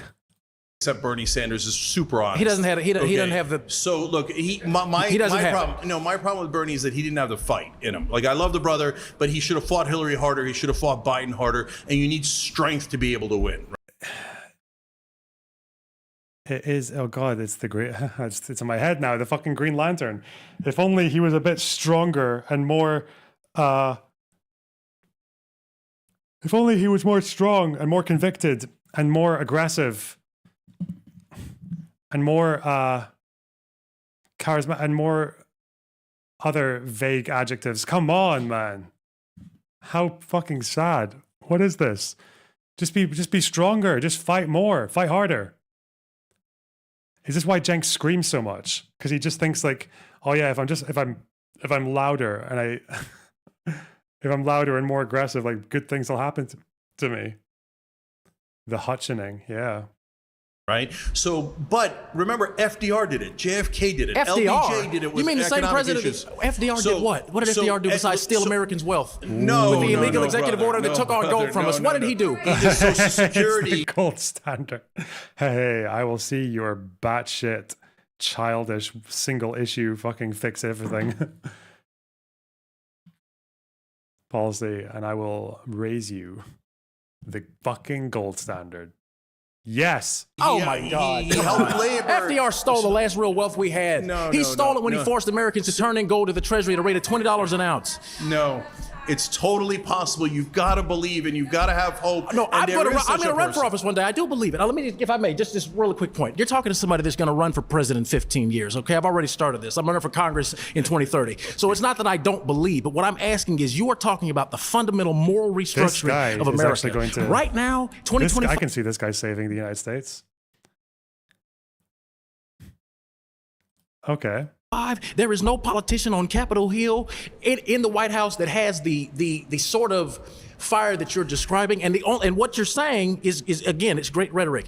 But if we don't even know what that ideal candidate looks like, so the reason I mentioned somebody like Jon Stewart is you can't know ahead of time who the ideal candidate is. Okay. They got to come through the primary and win, right? But the reason I mention him is because he can get past the Praetorian Guard of the mainstream media because he's a celebrity. So that gets him into the Trump land where they cover him because, oh my God, he's famous, right? Okay. So that allows him to get past the media, get past money in politics. And if one person like that, whether it's him or someone else, then raises their hand and goes, hey, I'm with the 90% of Americans that want to get money out of politics, and you elect me, and I'm going to fight like hell, and I'm going to make sure that we end this problem, this scourge of money in politics. He will be intensely popular. He will win. He can execute that, and we can get the amendment. We've gotten so many amendments. They are definitely possible. They want you to give up hope. Don't give up hope. Wolfpack has a plan to do that. Rebellion Pack has a plan to elect a president that can do that. Let's go execute those. Let's go fight for populism and win. I got a lot more to say, but that was great. Okay, thank you, brother. Very good.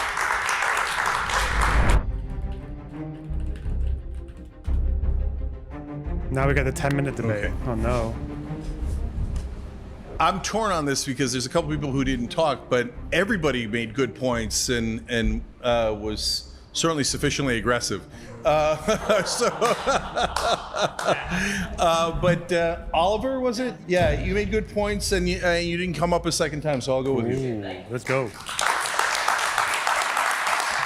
This guy was from the beginning, wasn't he? I can't remember. I look forward to this opportunity. So my general claim is that Cenk Uygur's populism fails because it treats social issues as a distraction rather than essential to achieving economic justice. So kind of my claim here is that there are a lot of social issues that are really important and also really popular with American people, as you're talking about, with a lot of economic issues that are just as popular. If we look at something like the public opinion polling regarding Roe v. Wade, like 70% of Americans were against that, the overturning of that.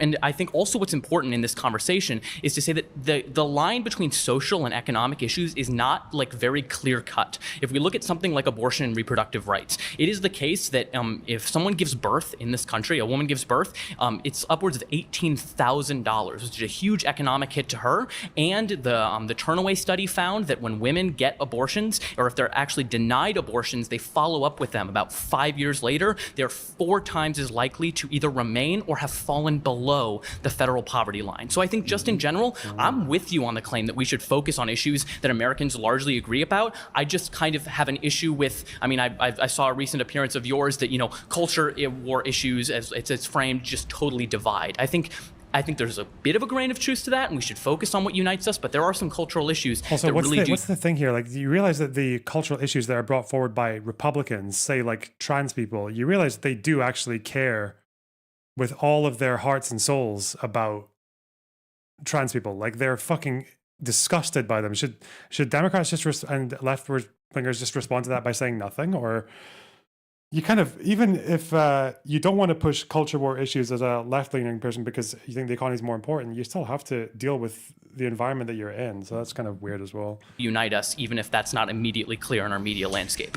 Yeah, so let me agree and disagree in parts. So first of all, if you say, hey, here's a social issue that polls is 70%, should we lean into it? Of course. Okay. I'm saying don't lean into the social issues where we're in a great disadvantage. Okay. So this is simple logic and strategy. So for example, Trump again did the travel ban.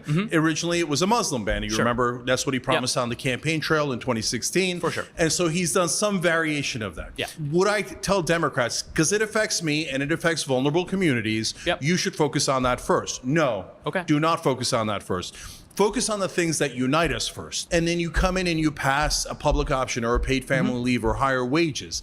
What you do is you earn credibility with the average American. And they go, okay, now I'm willing to listen. You delivered for me. I now have higher wages or lower drug prices. So what were you saying about the Muslim ban, or what were you saying about transports or whatever issues that we care about and need people protected on? Yeah, and I'm really sympathetic to a lot of that. I guess my major issue is a lot of the political revolutions that we see are founded on social issues. So let's take a look at something like the civil rights movement, which was followed up by the Voting Rights Act and other things like that, that drastically improved people's economic standing because they were able to participate in the labor force without discrimination. We see that they go hand in hand. So I guess I'm just wondering, if we're fighting for women to have reproductive autonomy, which allows them to be full participants in the labor force and not be hamstrung by the fact that they're being forced to carry a pregnancy against their will, it seems like that will actually allow women to be more economically productive and contribute to our economy in ways that benefit all of us and are popular. So I'm like, can we walk and chew gum at the same time? Like, as you talked about, like, I think let's do both, right? Yeah, I literally said that earlier, as you just referenced. And so, brother, you're not wrong that they're intertwined, oftentimes, right? Yeah. So, for example, how many more brothers we're going to hit him with in this last? We're doing the civil rights campaign. One of the things that they were pushing forward was something called a freedom budget, which Nina Turner is trying to bring back now. Yeah. And so, if you notice, by the way, Martin Luther King Jr. got assassinated once he started doing the poor people's campaign, exactly. right? When you got into issues of class. And Fred Hampton got assassinated when he tried to bring the different groups together. What the fuck is this retelling? What the...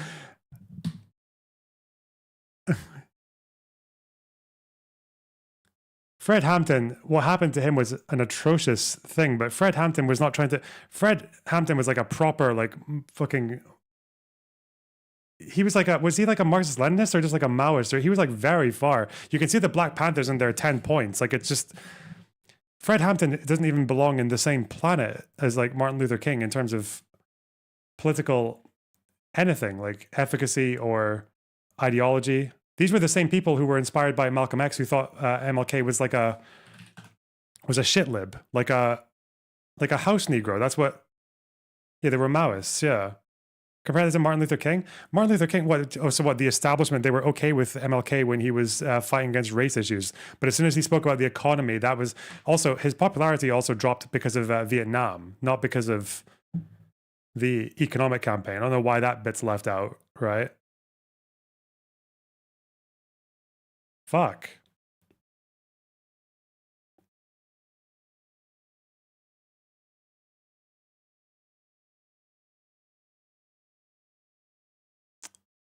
What is this talking point? Like, you know that people tried to kill MLK when he was doing the racial campaigning as well, right? The civil rights campaigning. Very early on, his house got firebombed and shit. So it's such a gross thing to do. Like, you use his death, his assassination, and they're like, well, it happened at the time of this issue, and this is the one economic, one-dimensional politics that I have, so that must mean that this is what the people in power care about. It's like, okay. I don't think it's ever actually been confirmed or convincingly argued that MLK was killed by the fucking feds. But second of all, people were trying to kill him when he was small-time civil rights campaigner. One of the iconic MLK moments was his house got firebombed, and when there was a mob in front of his house of black people who were like ready to take revenge on his behalf, and he told them, "No, don't take up arms. Don't take revenge. Like this, we are nonviolent." That was his whole. That's like one of his iconic moments. Just after his house got firebombed, when his kid was inside, he used to, even though he was nonviolent, because of the amount of threats against him, he kept a gun in his house, right? And I think there's one famous story about like another civil rights campaigner who sat on it by mistake, like on the couch. So,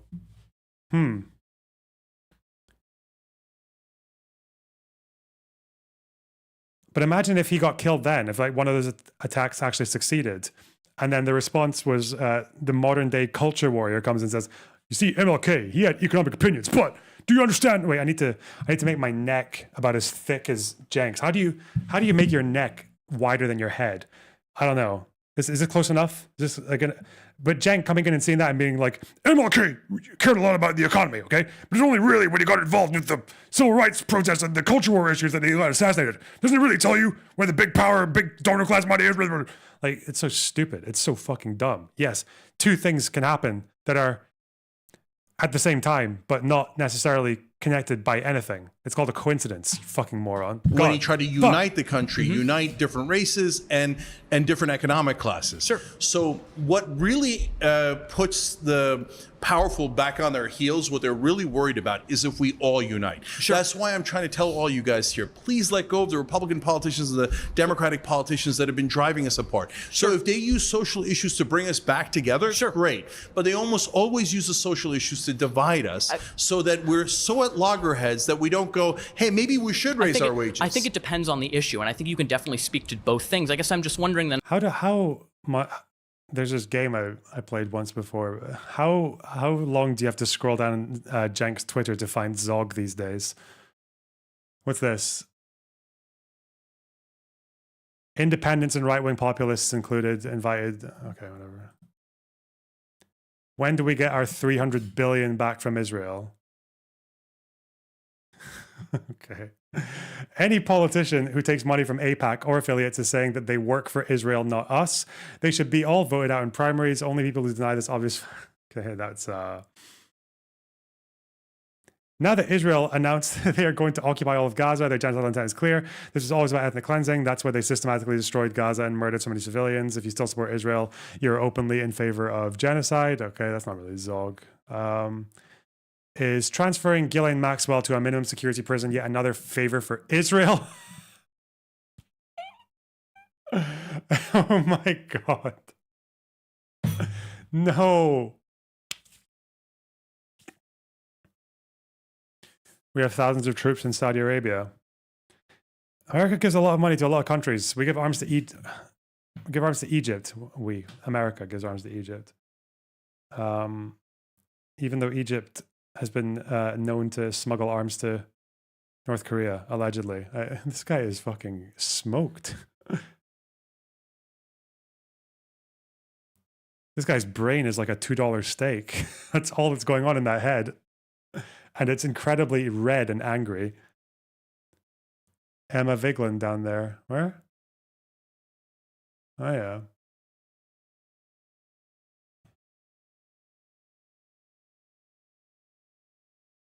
I say we because of my honorary Israeli citizenship.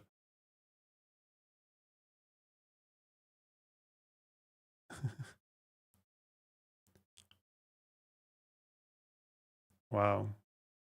Oh, he said this on Pierce. Look, I've been trying to unite Democrats and Republicans in terms of the voters. I mean, I just did a Jubilee where I took on Democrats and Republicans defending politicians, right? And unite Democrats and Republicans. This guy is anti-Democrat, just so yeah. In terms of the voters, I mean, I just did a Jubilee where I took on Democrats and Republicans defending politicians, right?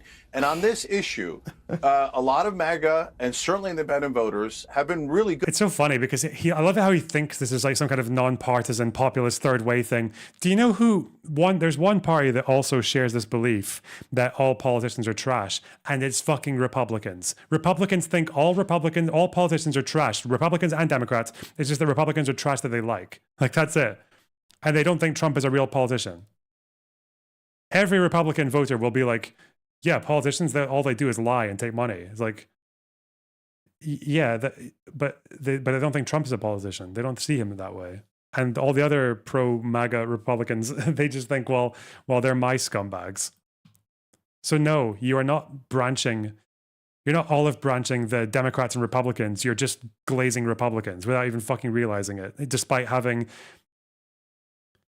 more years of political experience than you have brain cells, I guess. Good. They're holding their own leader accountable. And I wish the Democrats had done that with Joe Biden and his age, et cetera. What? So I give them a lot of credit for that. And Oh my God. Oh my God. Republicans tried to overthrow the government for Trump. Even this rift over the Epstein stuff now, like, what's it going to amount to?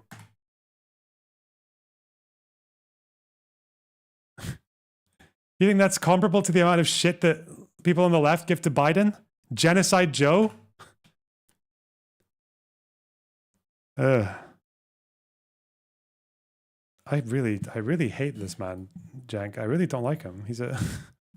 If we use that type of reasoning, what would be your advice during around the civil rights movement? Because, for example, racial integration was very unpopular before the Civil Rights Act was passed and the Brown v. Board of Education decision. Would you say that politicians don't lean into it? It's too controversial. You're going to alienate people. Just focus on economic issues. And if they did that, where would we be today? Yes, you're right. There has to be a moral exception from time to time. Sure. So then the question is, wait, is it a giant moral exception, or is it a relatively small issue on a hill we're choosing to die on? So let me give you the distinction. Okay. So gay marriage, I thought, was a core constitutional right. Sure. So even when it was very unpopular, I fought for it. Good. And we fought and fought and fought until we won, and we convinced the majority of the American people. Great. And only after we convinced the majority did we convince Democratic politicians like Obama and Biden to move. If we had just gone after the politicians, we would not have succeeded in the beginning. Okay, for sure. So now when you get to trans women have the right, or they must be allowed to go into sports leagues like the WNBA. We're not at a core constitutional issue. And I'm not even addressing that issue. Right. I'm talking directly because you talk about a moral issue. And I think abortion is a moral issue, and everyone in this circle will agree with that, regardless of which side they fall on it. And I think that women... we fight super aggressively on the hard on Young that. Turks side. So I guess just then I'm worried that when your messaging is so much culture war issues distract, culture war issues divide, what it sounds like to me is women's bodily autonomy isn't a core moral issue that is worth fighting for in the same way that gay marriage is to you. That's what it sounds like. No, Feel free to correct the record. No, I love that you're clarifying that. Okay. No, that's a core constitutional right. Okay. That's your liberty that's being taken away. Absolutely. I mean, you want to talk about cancel culture? You know, that's when you say, hey, you don't have the right to control your own body. We're canceling that right. We're taking that freedom away from you. Look, when you look at transgender issues, for example, so should they be allowed to serve in the military? And I know a lot of right wing will disagree with me, but yes, that's a core constitutional issue. Sure. Yes, they should have the same rights. But I don't have a right to play in the NBA. They don't have a right to play in the WNBA. That's not a constitutional right. Sure. My problem is sometimes the extreme left, they say, okay, no, you should do the maximalist approach, and that is the better strategy. And we're going to die on that hill, basically. Yeah, and I'm saying don't die on that hill. Sure. And I'll give you an example again from my own community. I'm desperate to get the Palestinians peace. Sure. I'm desperate to get Israel to stop the genocide and their attacking, etc. Totally agree. So they do a protest in Washington, D.C. They burn the American flag and write Hamas on a statue. No, don't do that. I'm in agreement with you there. Because if you burn the American flag, you're saying you want to drive Americans away from you. No, invite Americans, bring American flags to that protest. Could not agree more. I think then I just don't see then how that comes back to the claim that culture wars kind of divide us. And if they do, Brother, does that mean we should move away? Did you not see the trans issue divide the hell out of us? 100%. You are using one issue to describe all of the culture. But then you got DEI. Okay, well we can talk about that. Maybe this is my blind spot because I don't know how much this affected any of the mainstream. I know the trans issue was very, very fucked in like 2022 for the online space, 2022, 2023, in terms of dividing people on very unnecessary lines. And I guess a couple of people got radicalized. But did it really affect the Democrats in general? Republicans were obsessed with it, but I don't know how about what Democratic politicians said about it. Biden passed a couple of executive orders about protections for trans people, like giving a kind of general directive to states, and obviously the red states did fuck all. Right. You would then have to specify and be a bit more clear because, look, I understand that we're on YouTube and the goal is to get clicks. And when you make kind of very like absolute statements, like all Democrats and Republicans. The Amin Khalif controversy was big. Yeah. And she wasn't even trans, was she? There was no evidence that she was actually trans. It was some fucking Russian freak who said that she. Oh my God. They said they didn't even say she was trans. They said she was intersex, didn't they? That was a wild arc. Oh God, I remember reading about that. Pierce was obsessed with that. He still thinks that she's. But do you see what I'm saying? Do you see what I'm saying? I see what I'm saying, and I probably agree a lot with you on a lot of stuff. I think that when you sideline social issues and make it seem like social issues are secondary, to me, I think that there are some things that shouldn't be secondary. All I'm trying to get people to realize is that, first of all, in my opinion, the right wing is the one that brings up all of these issues. They went looking for a fight on critical race theory. Yep. They went looking for a fight on DEI. They went looking for a fight on trans sports. Yep. When they get you in a situation where they've got you on an unpopular policy. Correct. Stop fighting. Stop falling into that trap and that ambush. I agree with you. I definitely agree with you in part. I think the problem as well with how the prompt is framed is it treats right-wing fake culture war issues that they make up with real actual issues like women's bodily autonomy. So I think there's just an issue in general. Your distinction is no problem at all. Okay. It's just what I've lived in the real world is that when I say, hey, maybe we shouldn't go maximalist on every issue, all the other left-wing hosts attack me and go, you're not pure enough. I'm going to get more clicks than you by being even more pure. I'm the first person to stand there and agree with you that maximalism might not be the correct solution, often isn't. I just think, and as we're winding down, it's just really important to not neglect social issues such as women's access to their own bodies, such as LGBTQ rights, such as all that. Them. Okay, good. Then I guess asking you moving forward, maybe make an emphasis that your populism doesn't neglect the very groups that you claim to want to fight for. You got a deal. Awesome. All right. Thank you so much. It's been great. Okay.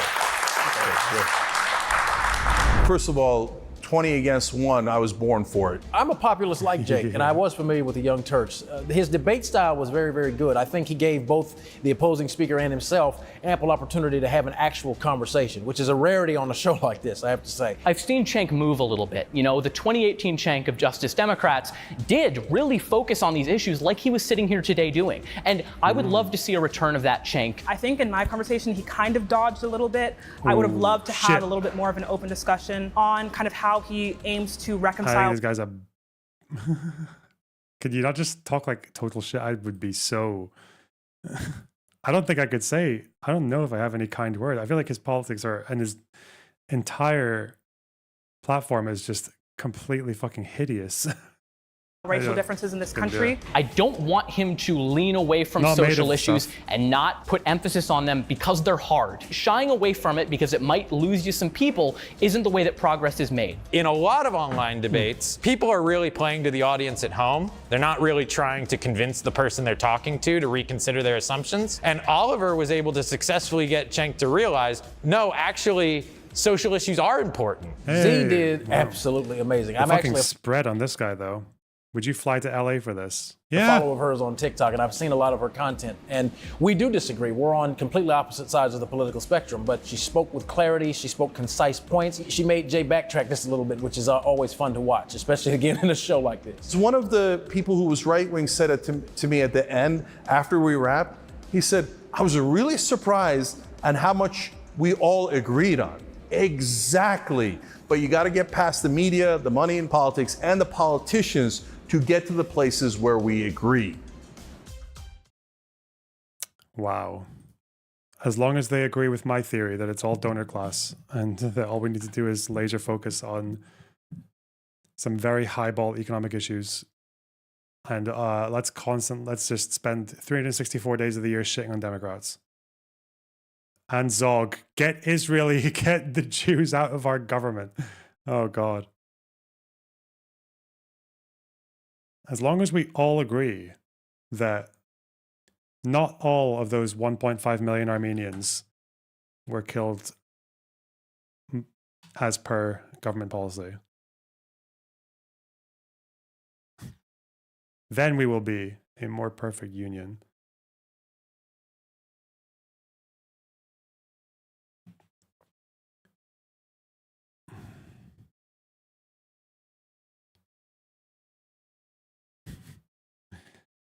Fucking state, man.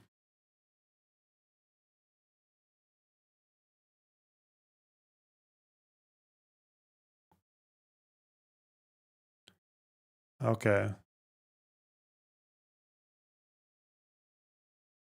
Ozzy Osbourne listens to an AI version of himself singing. This is AI. Oh, he's dead.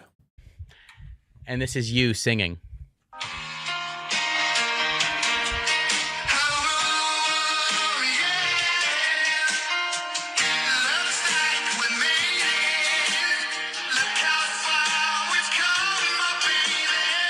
That's Shania Twain. That's a Shania Twain song. Still the one I love. Still the Wait, one. Is that the real Ozzy, and or is that someone an did AI? an AI version of you singing it. Wow. Isn't that crazy? Yeah. Doesn't that fucking sound like him? This is what killed him. Yes and no. Yeah. Yes and no. Yeah. But I don't like the idea of it at all. No, I think you can't.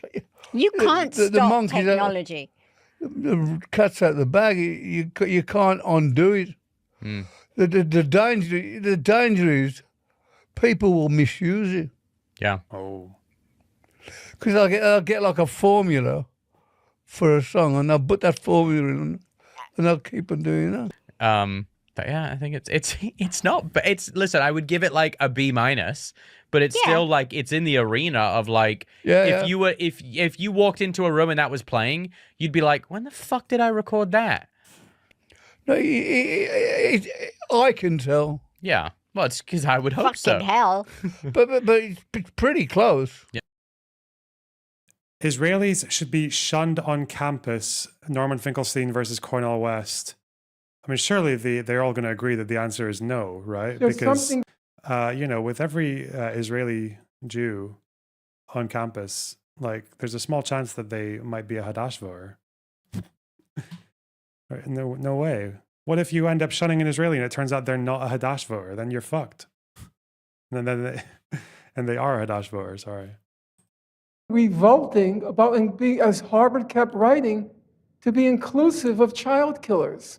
I find that just an utterly revolting concept. But isn't it? But we just different kind of brothers. You we got are- different kind of temperaments, man. I don't believe in just look at it this way. Look at it this way. Would you The Harvard report had a very curious definition of anti-Semitism. Remember, if you're like a far lefty, these are your intellectuals. These are your intellectual giants that you hold up.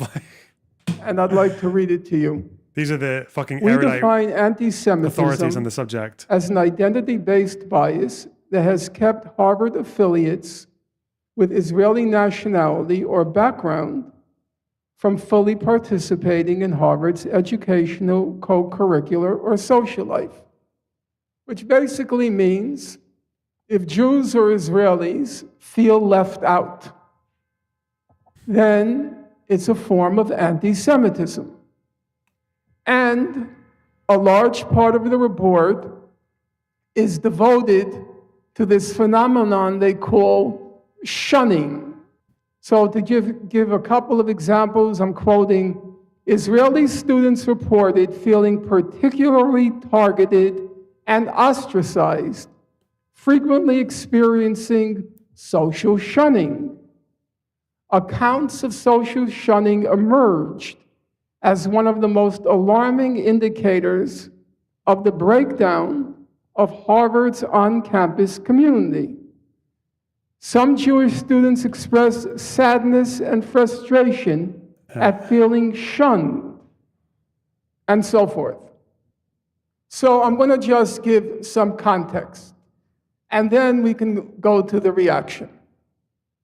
So if you look at the public opinion polls in Israel, Israel is probably the most polled place on God's earth. So you're going to use the ones that, it's also one of them, it also incidentally is almost one of the most badly polled places as well, because there are so many polls where you can read just even in the basic list of questions where they are so clearly trying to edge people into an answer, and it looks like the way that they've done their sampling as well, like they're trying to find people from more like religious and right-wing communities. But like, I don't know, there's been a few times we've looked at polls and they've been called out for that, but you know, at the end of the day, in any case, in wartime, most populations around the world are going to be fucking crazy. If you poll Americans after 9/11, you're going to get like a pretty psychotic looking nation, the same way with Israel, the same way with fucking Palestine. Like,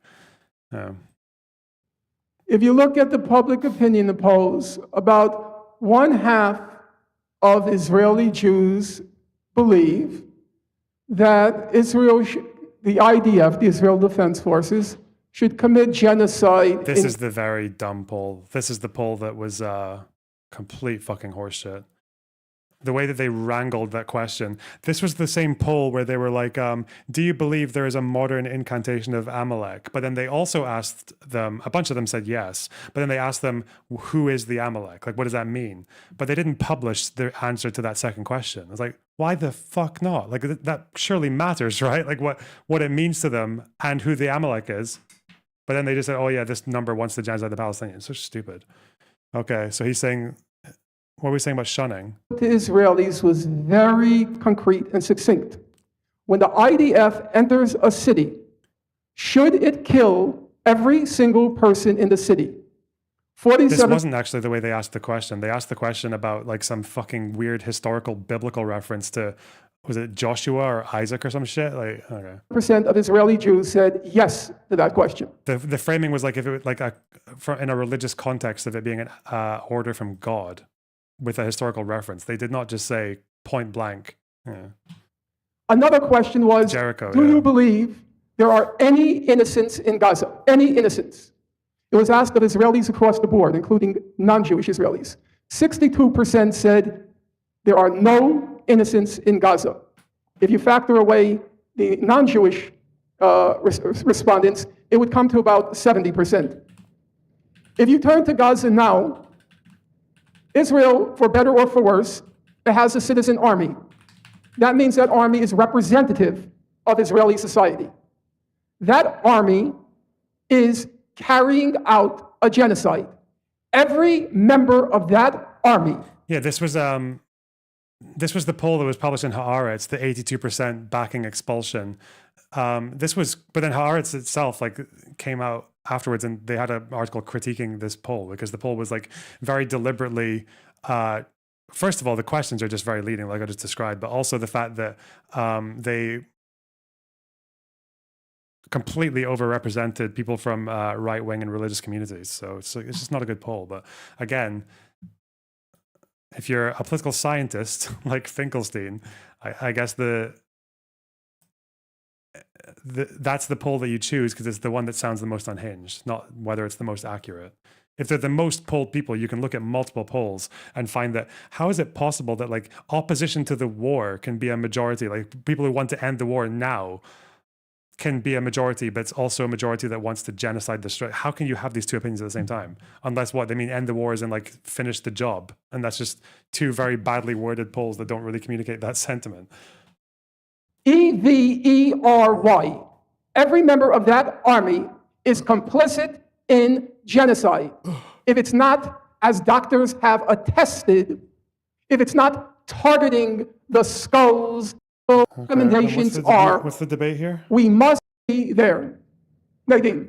The only we must be inclusive. We must be pluralistic. We must embrace everyone. I say no. They should be shunned. They should be ostracized. You ought not to be inclusive of child killers. You lose me there. Nadine. The only way that we can effectively prevent these tragedies and these catastrophes is try to engage with those people who have been perpetrators. I think that even a war. They just they're on a foundational. Oh yeah, so we agree that all the Israeli students are child killers, but we have to be able to critically engage with them. Fucking absolutely disgusting fucking degenerate scum, man. Like, these are the authorities on the subject in the English speaking world. Actually fucking rope everyone around you and me. Please. Me first. I don't even care what you guys do. Fuck. It's a joke, by the way. There's a little streamer joke there. I just feel like they keep getting worse. Why do they keep getting worse? How is that possible? I need to get a soundboard for the Hasan sigh.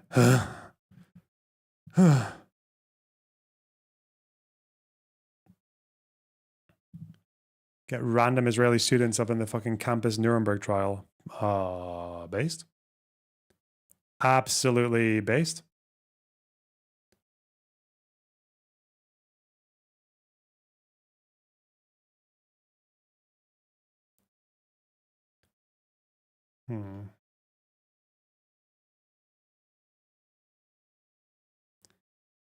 Let me check my donos. OB, thanks for the 15s. Thank you. Schmeckles. I don't know why Finkelstein's voice sounds like nails on a chalkboard, but if it's a punishment from God, I understand it. Yeah. Dwayne, thanks for $5. And again, thanks, the loner class brother. True, let's see you guys. Kobe, thanks for tier 2 sub. And District Jaboni, thanks for tier 1. Wow. You guys. Okay. Man, I just want to play. Can I do the Wordle archive? We already got one today. I'm still on 100% for Wordle. Okay. Let's go for the archive. Doesn't Finkelstein like David Irving? Yeah, I don't understand that. That's quite weird. He's a weird person.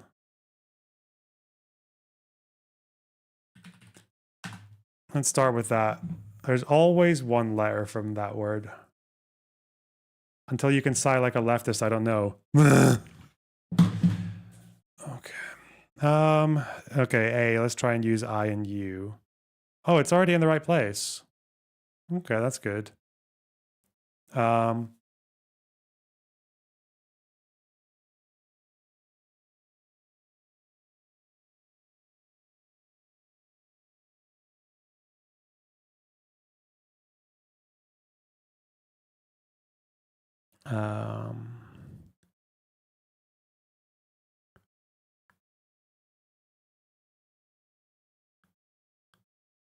Okay, let's just be, no, I can't use that one because it's already a used letter. I was going to do a fancy word.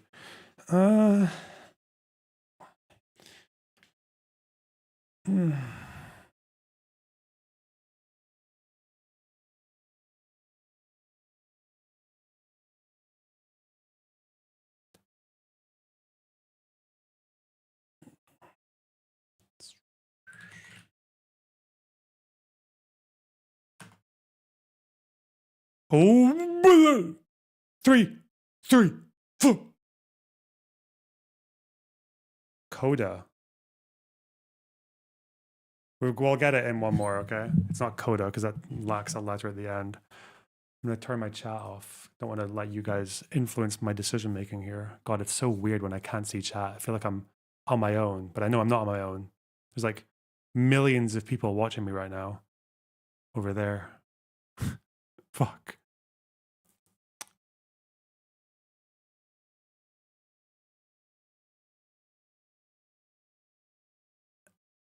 Oh, modal.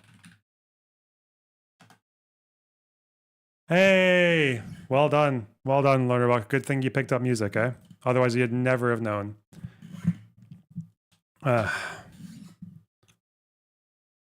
Podal. True.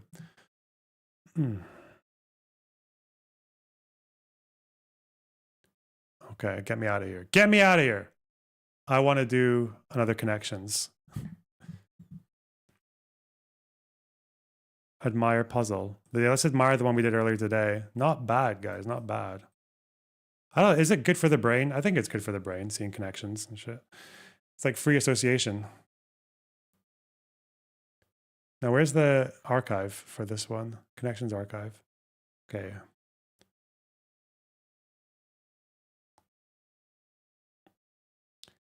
I'm not doing ethnicity guessers. I don't care about that shit. Okay. Goodbye, chat. Just leave you in the corner. The cuck chair. Fight quiz. No, quit. Resolve. Flight. Tour. Freeze. Marionette. Spirit Fawn Hotel. Grit. Mouse. Timeout. Elephant. Glitch. Car. Timeout. Like a sports thing maybe, but there's nothing else for sports there, is there? Fight. You need grit. This guy's got grit. He's got fight. He's got spirit. He's got resolve. Things that you got. Metal. Moxie. Spunk.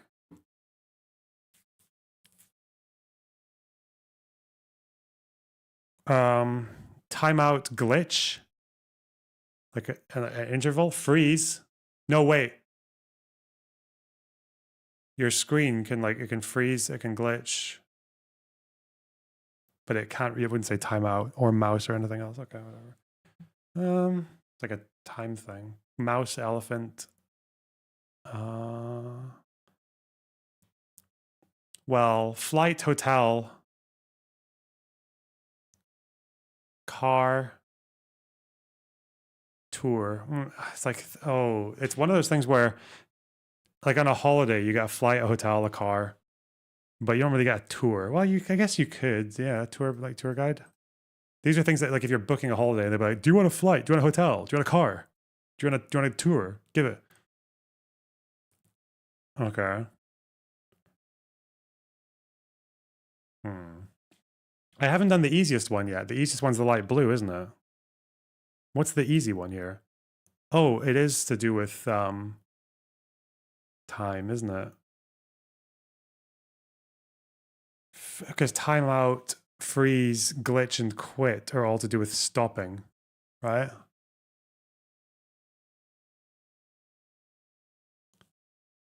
Oh, bad thing for a website to do. Okay. Are fawn, elephant, marionette, and mouse, are these just... Is a marionette an animal? I didn't know what a marionette is. Otherwise... Is this going to be like a homonym or whatever the fuck you call it? A homophone?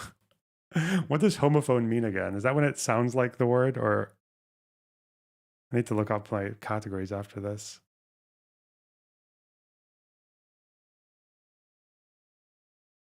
What are these? Oh, are they like... Is it Dumbo? Why does it make me think of Dumbo? I don't know. Hey, Disney figures, I see. Okay, yeah.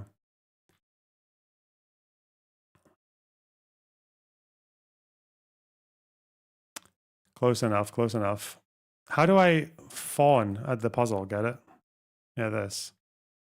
Figures. Yeah, okay. What is a marionette? It's a puppet. Okay, so it's not an animal. All right.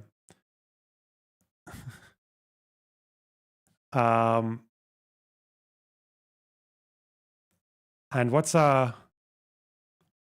yeah, homophone. This is same pronunciation but different meanings. Okay. And a homonym,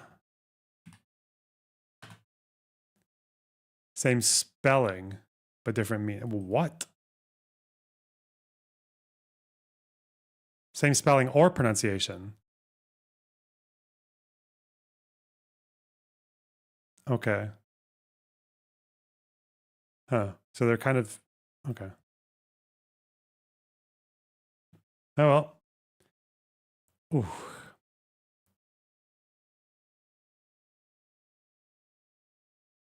Oh, Pinocchio is a marionette. Okay. The fawn is from Bambi. The elephant is Dumbo. It's the mouse, Ratatouille. Or...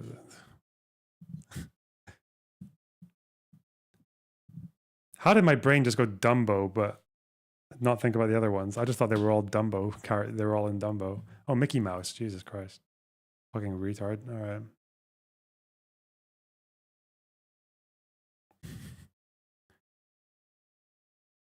No one cares about Mickey Mouse, okay? Mickey Mouse is the shittest character, if anything, ever. Farfor is more impressive than Mickey Mouse, okay? Mickey Mouse is just a fucking tool that doesn't do anything. He's just like the aesthetic of a character. He's got nothing. He's got no personality. He does nothing. He is nothing. He's trash. Fuck him. You will never understand how much I dislike Mickey Mouse. Oh, he's on a boat. Wow. And that was the first Disney. Wow. Ship shape. Inanimate. Carbon. Rod. Glass wooden bracket garnish. Busboy. Trainee. Flat straw. Blank hook. Coaster curtain. Yo, what the fuck? Busboy and ship shape. Okay. Inanimate.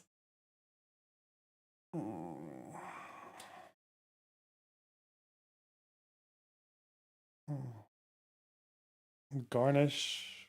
Food. Rod. Oh, for hanging curtains, you need a rod, curtain, a hook, and glass, like all for windows? Huh. Or a bracket. Use a bracket for curtains.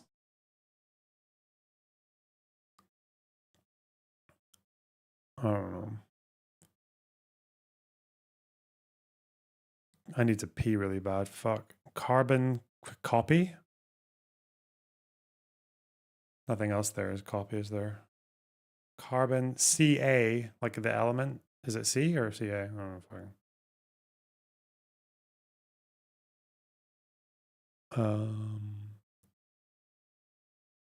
Ship shape. Glass. Busboy. A trainee. What would a trainee have to do with the rest of these? This is a hard one. This is a hard one. Think. Coaster straw for drinks. A glass. Oh. So it's not to do with the window. Okay, coaster straw, glass. What else, though? Am I missing a really obvious one here? I need to go to pee. Fuck. I'm not even going to go to the waiting screen. I'll just go to the waiting screen. Fuck, I'll just not reach out. Waiting screen. BRB. Closer to you, though. Yeah, no, follow Because that'll maybe look like I'm talking to you guys. This is so fucking unnatural. Holy shit. It's broadly accepted as a racist term. Yeah, I know. That's why I used it. Observe as the political streamer, a fully grown adult, takes criticism on the internet. What does he resort to? Slap a community note on him.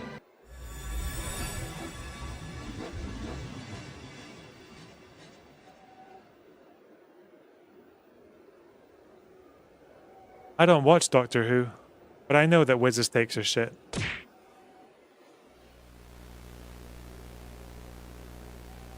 Who the fuck? Look at the kind of fucks who respond to me. Oh, these critiques are pretty good. Fuck you! What can I do with this? All right.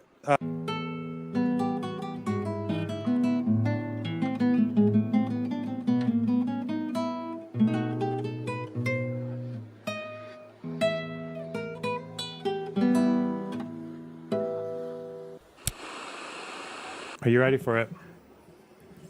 It'll be as follows. Let's make some predictions. Today, I'm going to show you how Hezbollah turned this Burger King into a terror Burger King. Come inside. Look at this. You think this is a deep fryer? Look in here. These are Kalashnikovs. These are our... Oh, shit. Okay, goodbye, chat.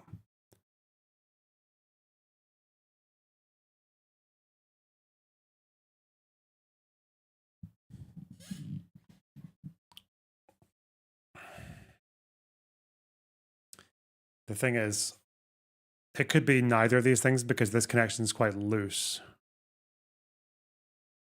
It's like a busboy could... I don't know what a busboy is, but I think they could serve a drink, maybe? Is that what a busboy is? Or you put garnish. I thought garnish was for salads. Or is it for drinks as well? Like you put the little fucking bit of fruit in the it's like cocktails, is it? Glass straw garnish coaster? I think that's what garnish means. Okay. That's the easy one. Oh my fucking God. Okay. So wait, what was the... Oh, it is for curtains hanging. Bracket, hook, rod, curtain, right? Yes. Drapery. Now I wanted to say busboy and trainee would be like lackeys, but it's not, is it? But there is, wait. Blank, flat, wood, inanimate. Is it like subdued? But how would that work with this?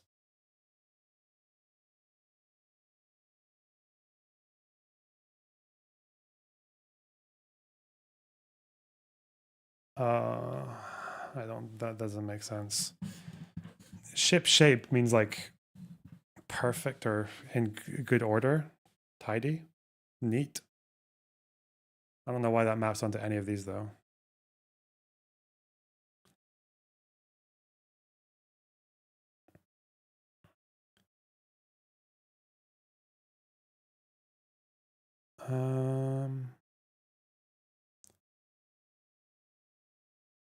Flat can be flat shoes.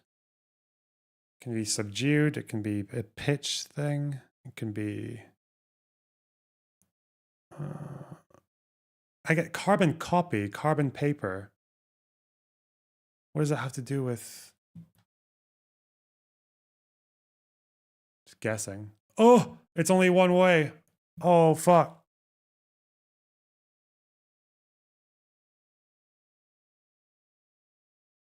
I don't know why though. Oh, blank, inanimate, wooden, and carbon. Could it be that? What? Why is this a thing though? Is it, if this says 3 out of 4, then it means carbon is there. One away. How? What order did I just do?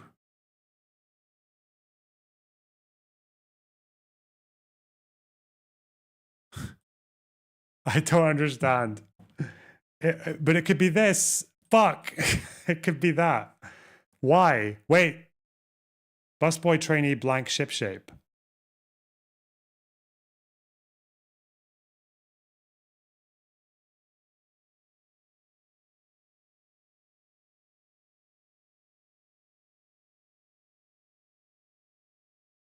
Why would they say the word ship shape? I keep thinking of synonyms or categories, but I don't think it's that. This doesn't look like it's a category thing. What the fuck does flat, carbon, wooden, and inanimate?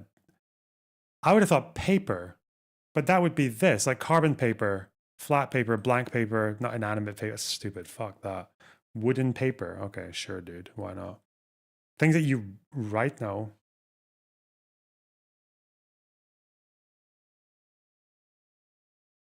Carbon, wooden, inanimate, flat.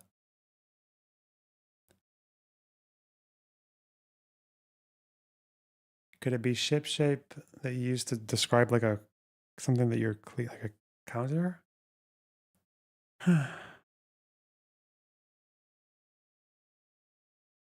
just getting impatient. I kind of just want it, but you shouldn't be impatient when you play this. This is going to be a really fucking annoying answer. I'll try one more, but then I've only got one mistake left. In which case I'm going to shit myself. No, they're all one. Why does this keep saying one away? Fuck, I didn't even remember the orders I'd done it in. Oh well. We just have to think. That's fine. We just have to use our brains.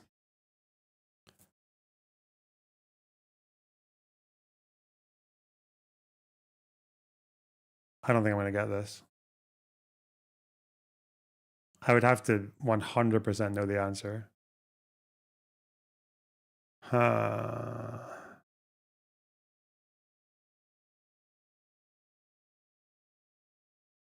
Ship shape and blank.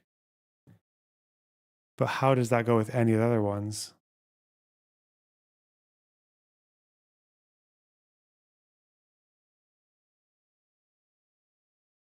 Carbon busboy trainee inanimate. Like object, inanimate object, carbon object, flat object. That doesn't make any sense. Fuck. I don't know.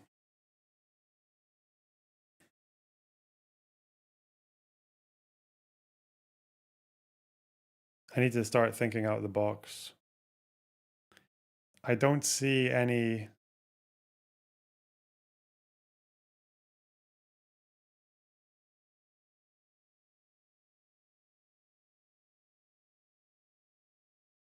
Okay. This is how desperate I am now. Even though it doesn't actually work. Busboy, ship shape, inanimate, carbon, or wood den. Woo den are just like two separate words stuck together, right? But you could do that. That could be 5 of them, so it's not that.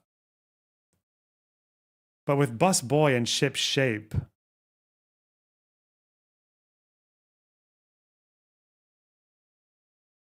it's like a half and half thing. But if it were this, ship shape, carbon, busboy, wooden, woo and den, because these are all 2 words of equal length stuck together, right? No, they're not though. Shape is 5 letters. Doesn't work.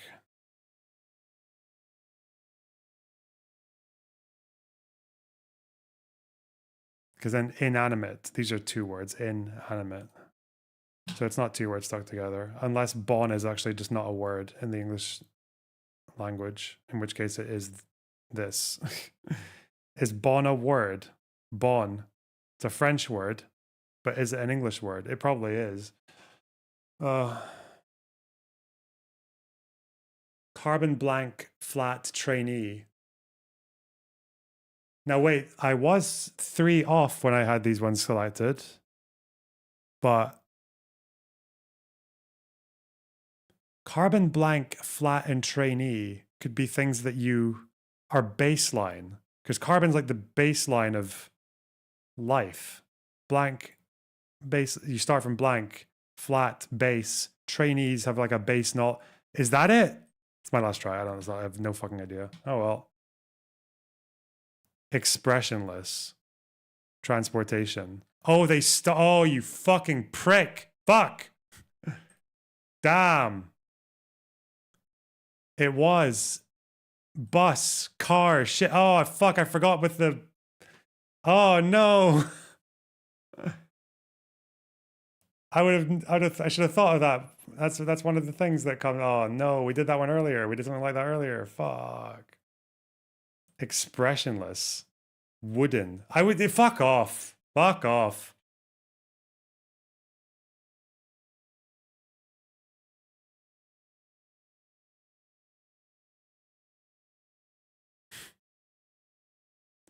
Damn, I want to do one more now. I like this. I'm just getting used to it, learning all the. Wait until he sees the chat of the VOD. That's just you guys saying random words, whatever. I know you guys can fucking Google the answers as well, okay? You guys are retarded. I assume that if you guys don't know and you haven't Googled,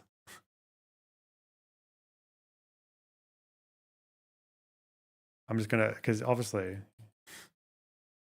I'm the smartest person in the room and I should be able to do all of these flawlessly every time. And that was just a blip. Just gotta start trying, okay? Just start focusing. You'll be fine. Father, language, soda, blast, smoking, mud, action, burst, crud, popular, fudge. There's like ice cream in here, right? Mud, fudge,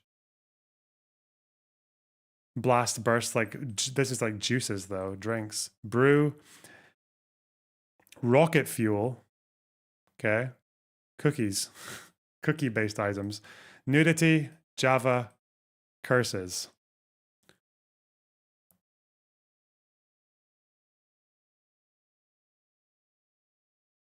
Smoking gun. I don't see any other gun there.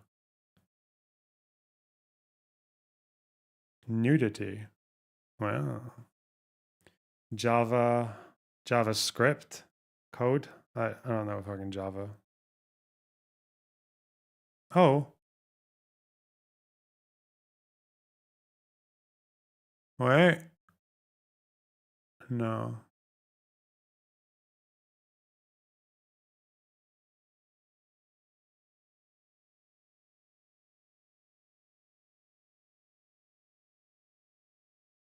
Curses.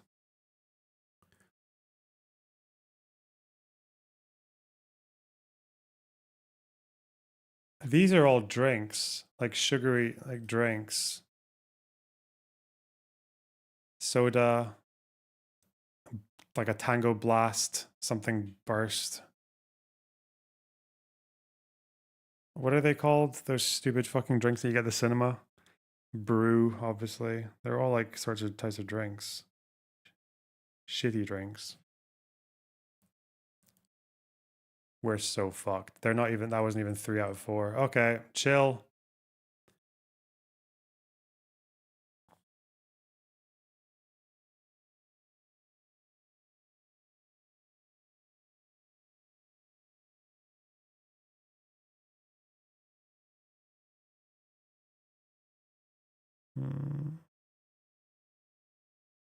Blast burst. Oh, there's also, yeah, there's mud and fudge, like Mississippi mud or whatever the fuck it's called. There's definitely like an ice cream sweet thing there. I don't know though. I don't know the other ones. There'll be some stupid fucking ice cream flavor that's got blast or burst in it that I don't know. And it would be like this, right? Chocolate fudge. There's like an ice cream thing, isn't it?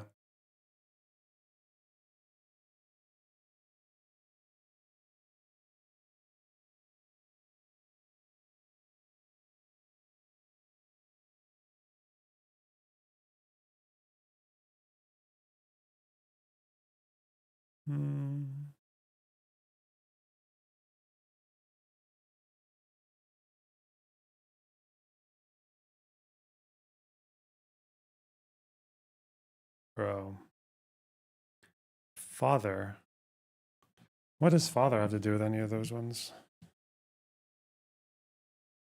Fat her. Language. Soda. I'm just looking for fucking starts of words now. But I'm not finding it. No way. Any anagrams? I think crud means like, it's not a British word. Crud means like gunk, doesn't it? Like mess, dirt, I think. Or it's like a curse. Wait. No, but curses is the category, so curses wouldn't be near. Oh, language. Watch your language? Bad language? No. Oh, wait. Language, nudity, films. It could be like rating stuff for films, right? But what else would there be there? Action? Like action film? No, that's way too loose. Curses? Like, because Americans call it cussing, don't they? It's got curses in it. But what else would you have in a movie for if you're warning someone to like This film's got language, bad language, nudity, smoking. Smoking! Really? Wait. Is that a thing in film ratings? That's too loose. But nudity, like, I don't know what else could go with.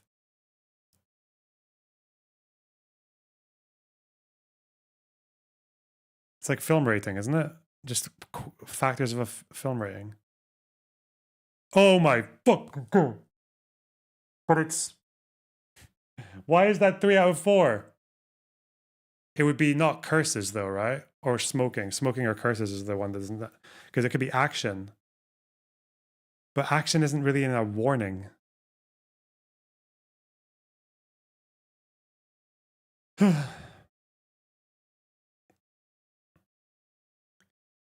Okay, there are like categories. Hang on. Fuck off, chat. There are things I'm.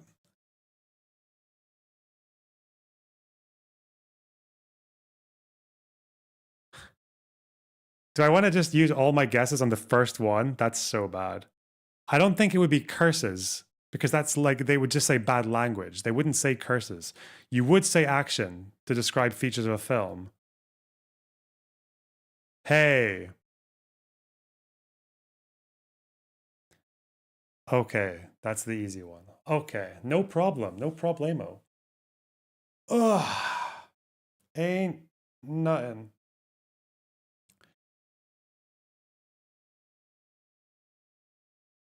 I think mud and fudge are going to be ice cream flavors or like a chocolate thing, but I don't know the other ones. I don't know if there's like a berry burst flavor or a tango blast or a wait. But is soda, there could be like a soda flavored ice cream? I don't know. It could be mud, fudge, burst, and blast.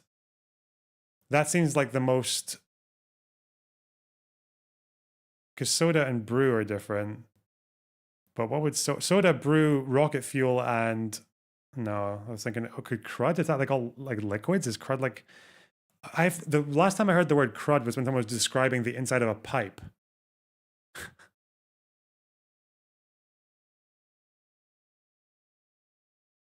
Oh, it's not even 3 out of 4. Fucking moron. Okay, chill. I don't know. Wait, mud, crud, dirty stuff. Oh, curses are dirty. Oh, God.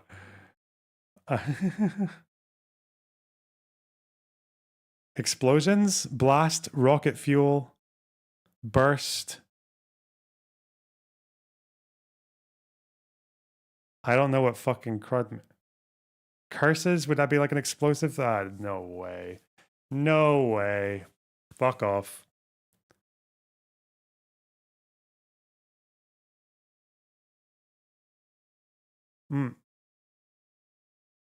Wait.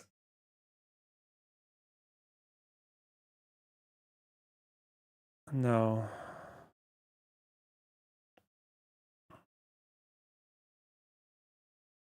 Sometimes it's a word, but you change one letter.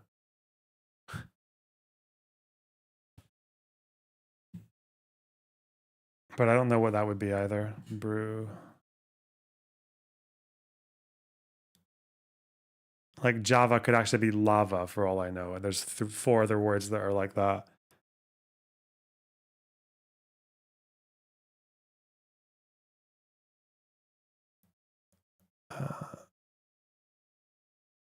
Wait, there are some of these that have.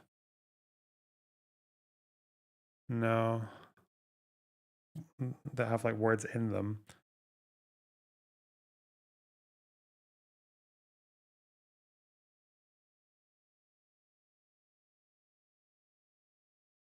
Like rock and pop, but can't see anything else there.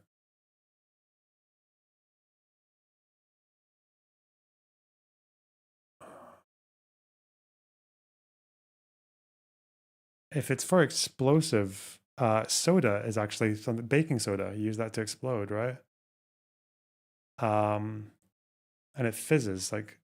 So rocket fuel, soda.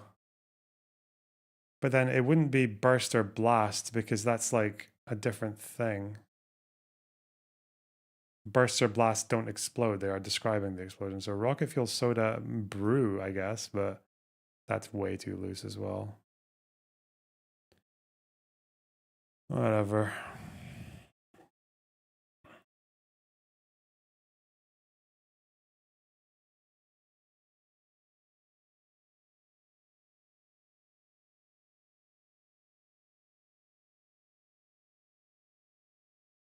I have no idea.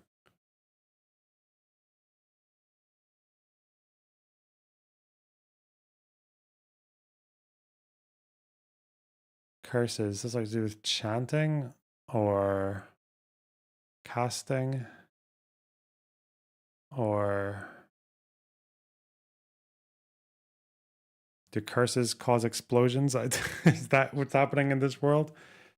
Do I have to use my Google search? I think I do. There's no way.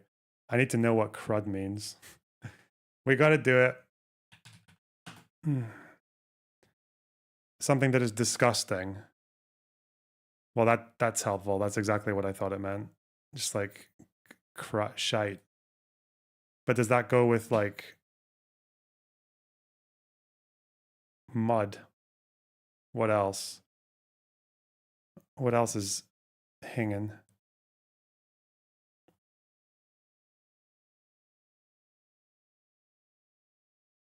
I don't know.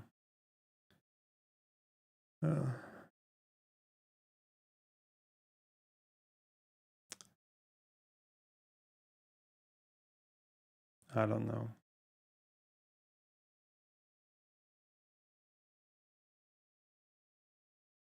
I don't know. I have no idea.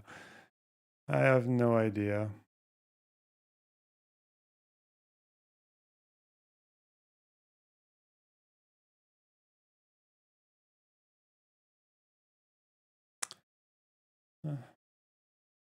I'm gonna stay here though.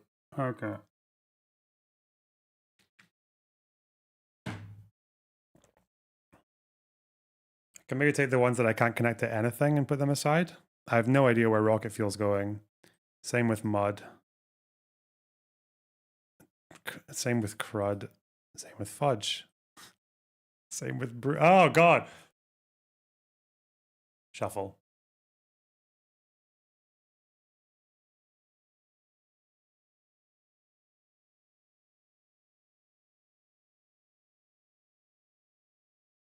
Wait.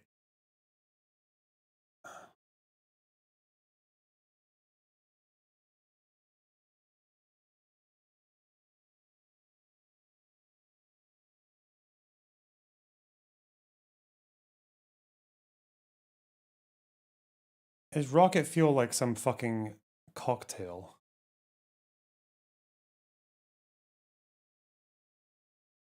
But what else would be a cocktail? Mud, Java.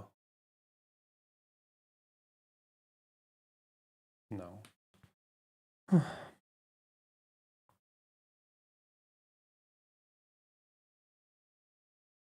I've never seen a connections where it's just like words that sound like each other or like they rhyme a little bit, like fudge.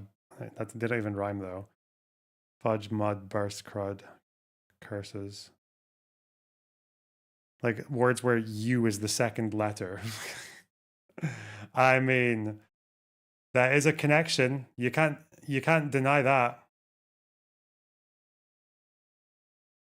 This is when we get desperate. That's what this is. It's not that. There's no fucking way.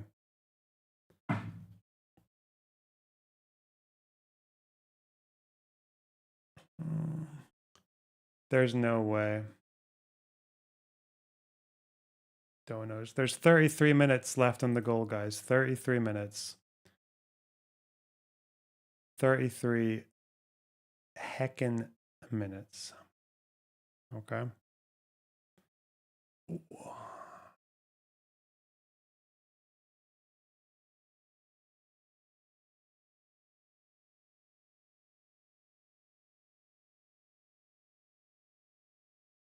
It's 2 out of 5. God, my Twitter mentions are absolutely firing off right now.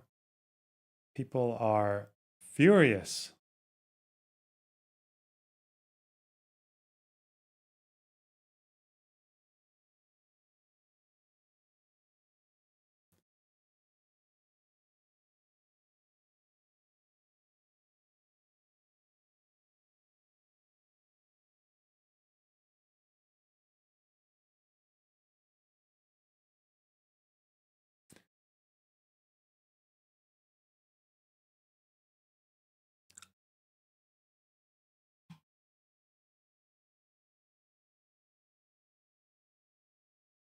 I feel like Java and curses might go together because it's like a script. But what else would have to do with a script? Nothing.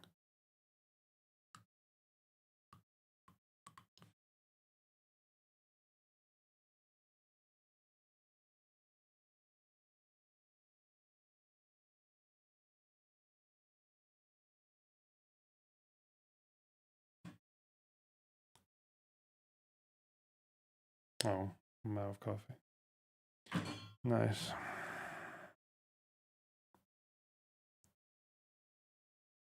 There's like a reflection that made it look like I still had coffee in my mug. Okay.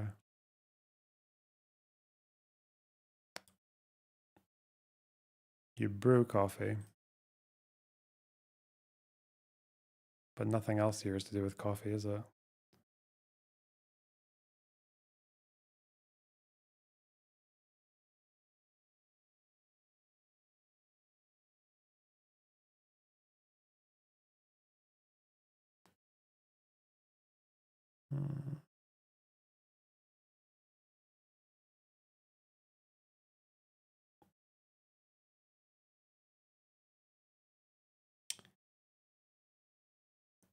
Soda burst. These ones didn't even go together. Soda burst and blast for fizzy drinks. Why did that not go together? How? Doesn't make any sense. Fuck me. Curses. Very related.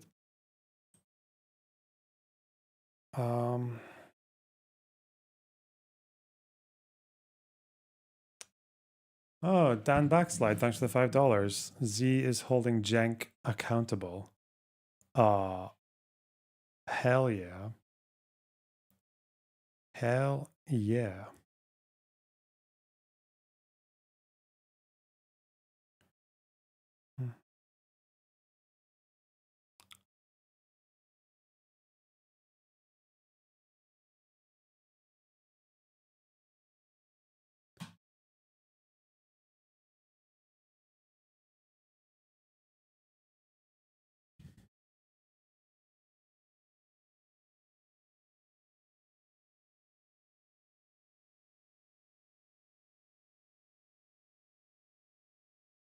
I never looked at ends of the words, but you already run out here. Like her last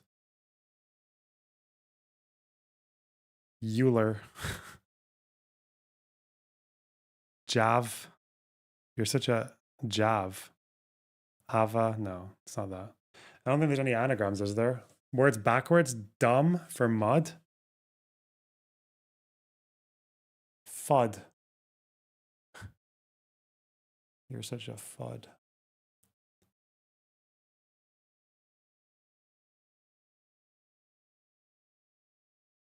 Fat.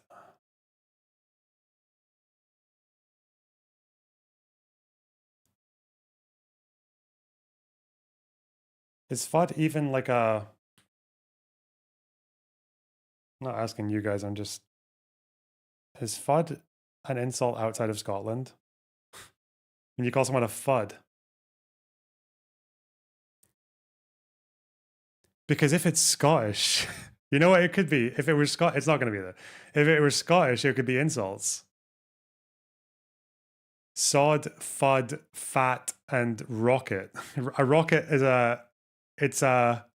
Look, I'll show you. It's like a Ned. It's a BAM. A rocket.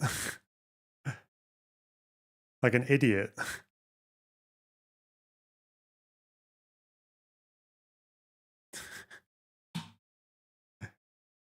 I don't think it's going to be that.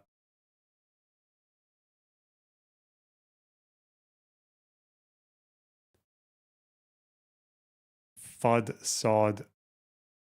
It's also, they're not like nouns, right? So you can call someone a fud, a sod, and a rocket, but not a fat. They're just fat, like a descriptor. Could be insults, but I don't think it's going to be rocket. It's also, it's not part of a word. It's a full word, and that's different as well, right? Could it be a jav? Is that, there's no way.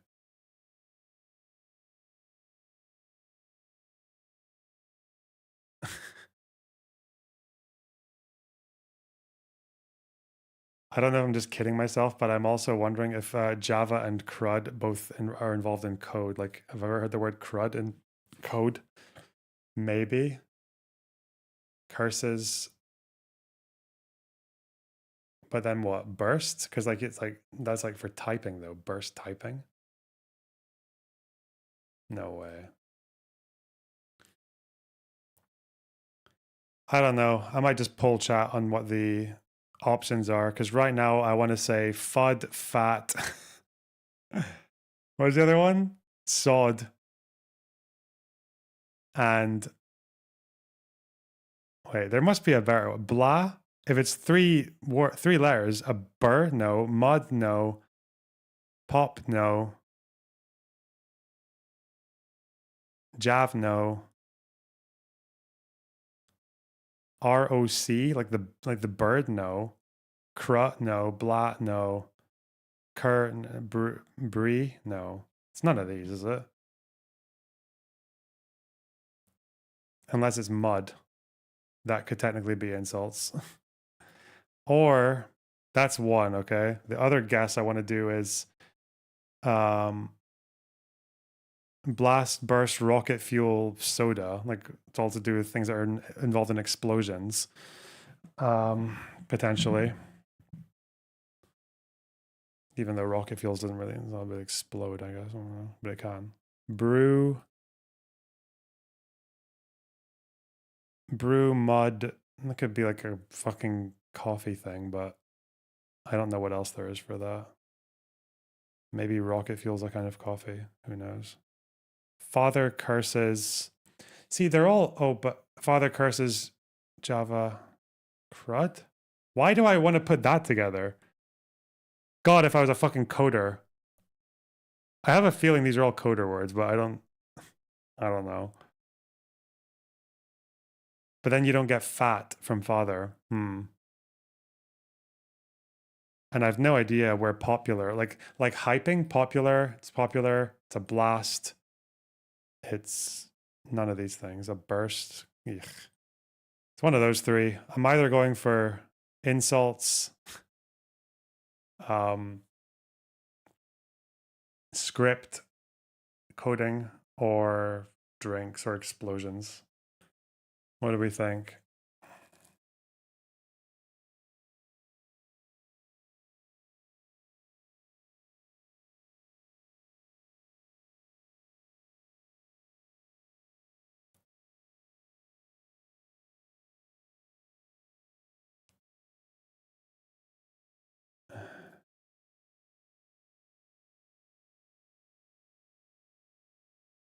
Java is a coffee. Wait, really?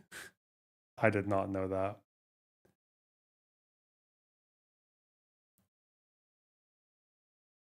I was trying to get suggestions from you guys for which one to choose, not... Okay, so brew, mud, and Java might be coffee. But I don't want to guess one of these because...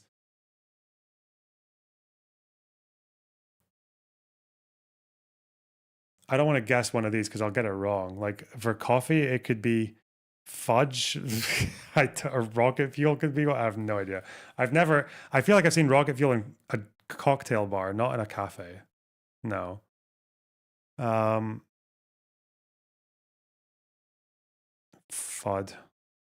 Elmer Fudd.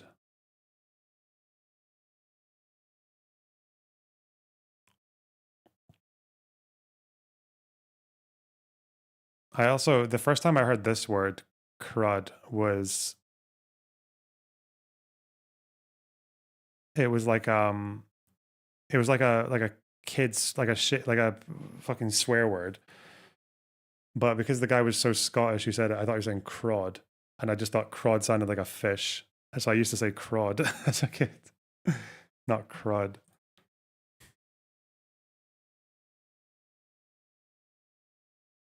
Is that it? Could be, but curses is like a category though. Curses is a category.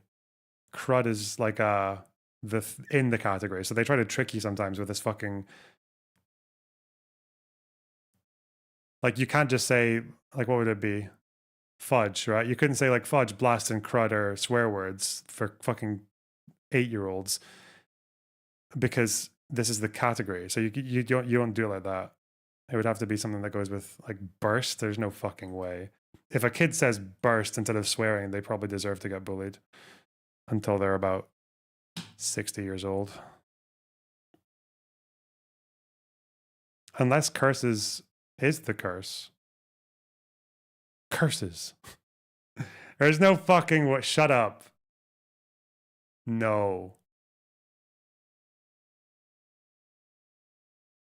Oh blast, oh fudge, oh crud, oh curses.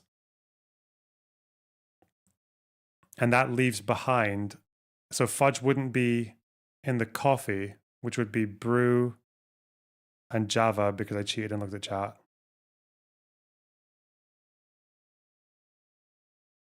Would it be Hava if it's like a South American? I don't know. Brew, Java. Would that just leave behind mud and is there a burst is not a coffee. That would be rocket fuel. That would just mean rocket fuel is a coffee instead of a cocktail or both. I'm doing it. I don't care. Come on. Oh, God. Oh, heck. Nice. Okay, okay. Fuck me. There's still a yellow one and so there's a hard one and then there's a green is the second hardest one, isn't it? Because it goes light blue, yellow, green, purple.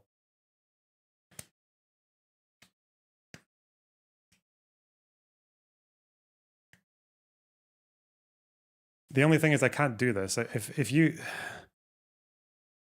I think rocket fuel is a coffee, I don't think it is. Brew is. I don't even know if fucking mud is. I think, yeah, you would call some. Oh, wait. Maybe these are. This is like, is it like a cocktail coffee? Is that like, because brew is like brew makes me think of alcohol, not, but you also brew. So if it's this, okay, if this is coffee, then because I don't think burst would ever be a coffee, but it could be an alcoholic thing. Father burst popular soda.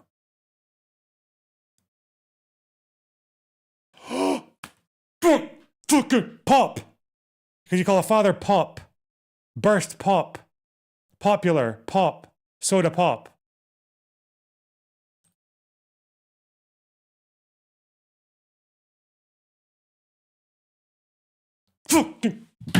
Okay, fine. And I think these are cocktails or coffees, I guess. Yeah. Okay. Coffee. Nice one. Jesus fucking Christ. Slang for coffee. Shut up. No one says that. No one ever calls it. Oh my God.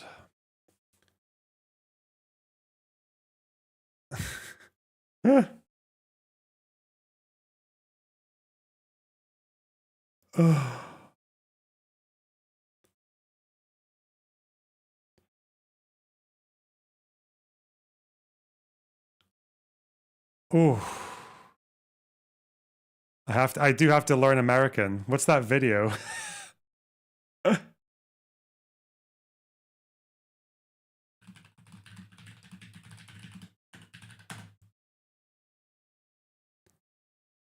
We Googled it like 30 minutes ago. You need to be faster. Did I just spend 30 minutes on that?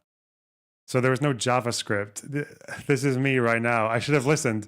Did you know that there are over 5 languages? I should have listened.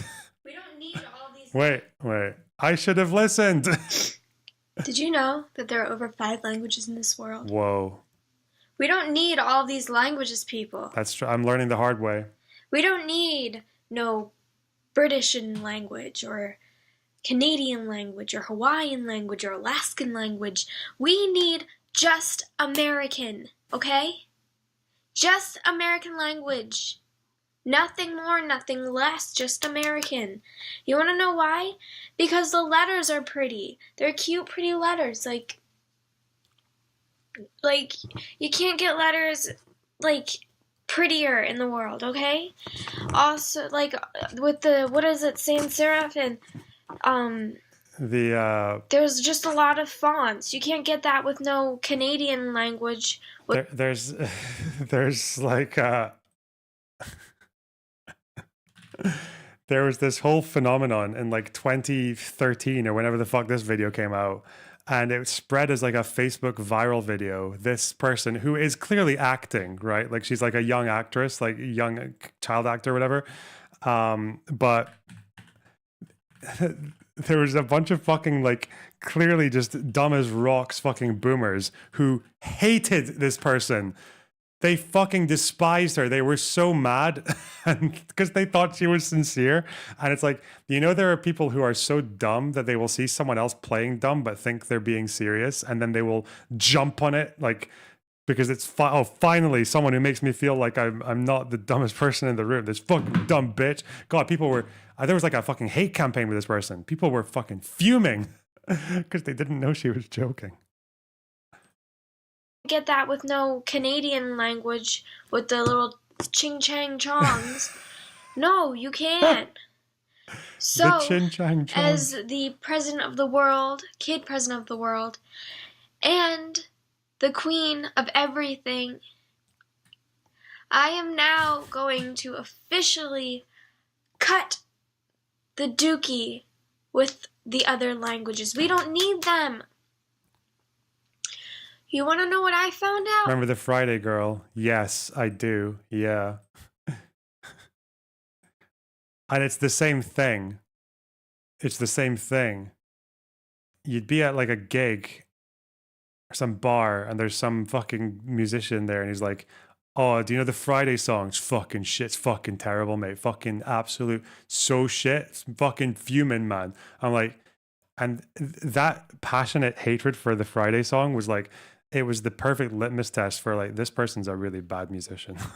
Like, every time someone like had to make an entire signal about how much they despise that song, is like that, you know, this person like plays fucking just like Iron Maiden riffs very badly, but thinks they're the shit. I don't know. Like, how can you hate this person so much? Most of England speaks Americanish, but they just have an accent. Americans, we don't have any accents because we are the future of the world. But I'm just saying, they speak it. They speak it. So should you. Wow. So if you can't understand this video, you need to learn Americanish. True. You need to learn Americanish. Bye. Yeah, it's like, that's now I know. Now I understand. Now I see why. Because of this fucking stupid Americanisms.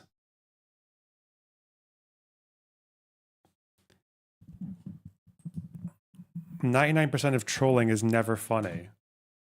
Wow. Way to bring down the entire tone of the stream. God. I did just learn. And I learned that I need to learn. Ban that guy. Yeah, get him out of here.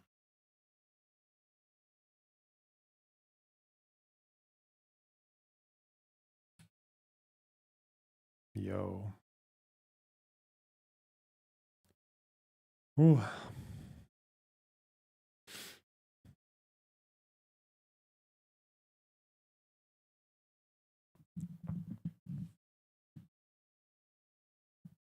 Okay. Pop. Fucking pop.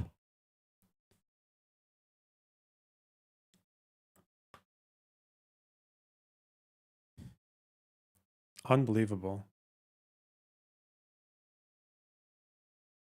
Pop.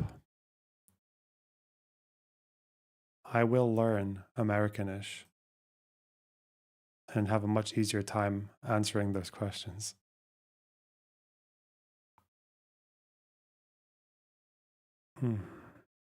Sounds a weasel makes for 500. Good one. Fizzy juice, mate. That's what we call it. Fizzy juice. Not even drink. That's English. You're English, Ben Royal. We call it fizzy juice. Coca-Cola is fizzy juice. I don't know which fruit they're using, but it's fizzy juice. Okay. Whew, 9 hours. Okay, bit much, guys. Whoa, go to Hutch, okay? All right. Get fucked, guys. See you tomorrow, maybe. Maybe. Bye-bye. Bye-bye.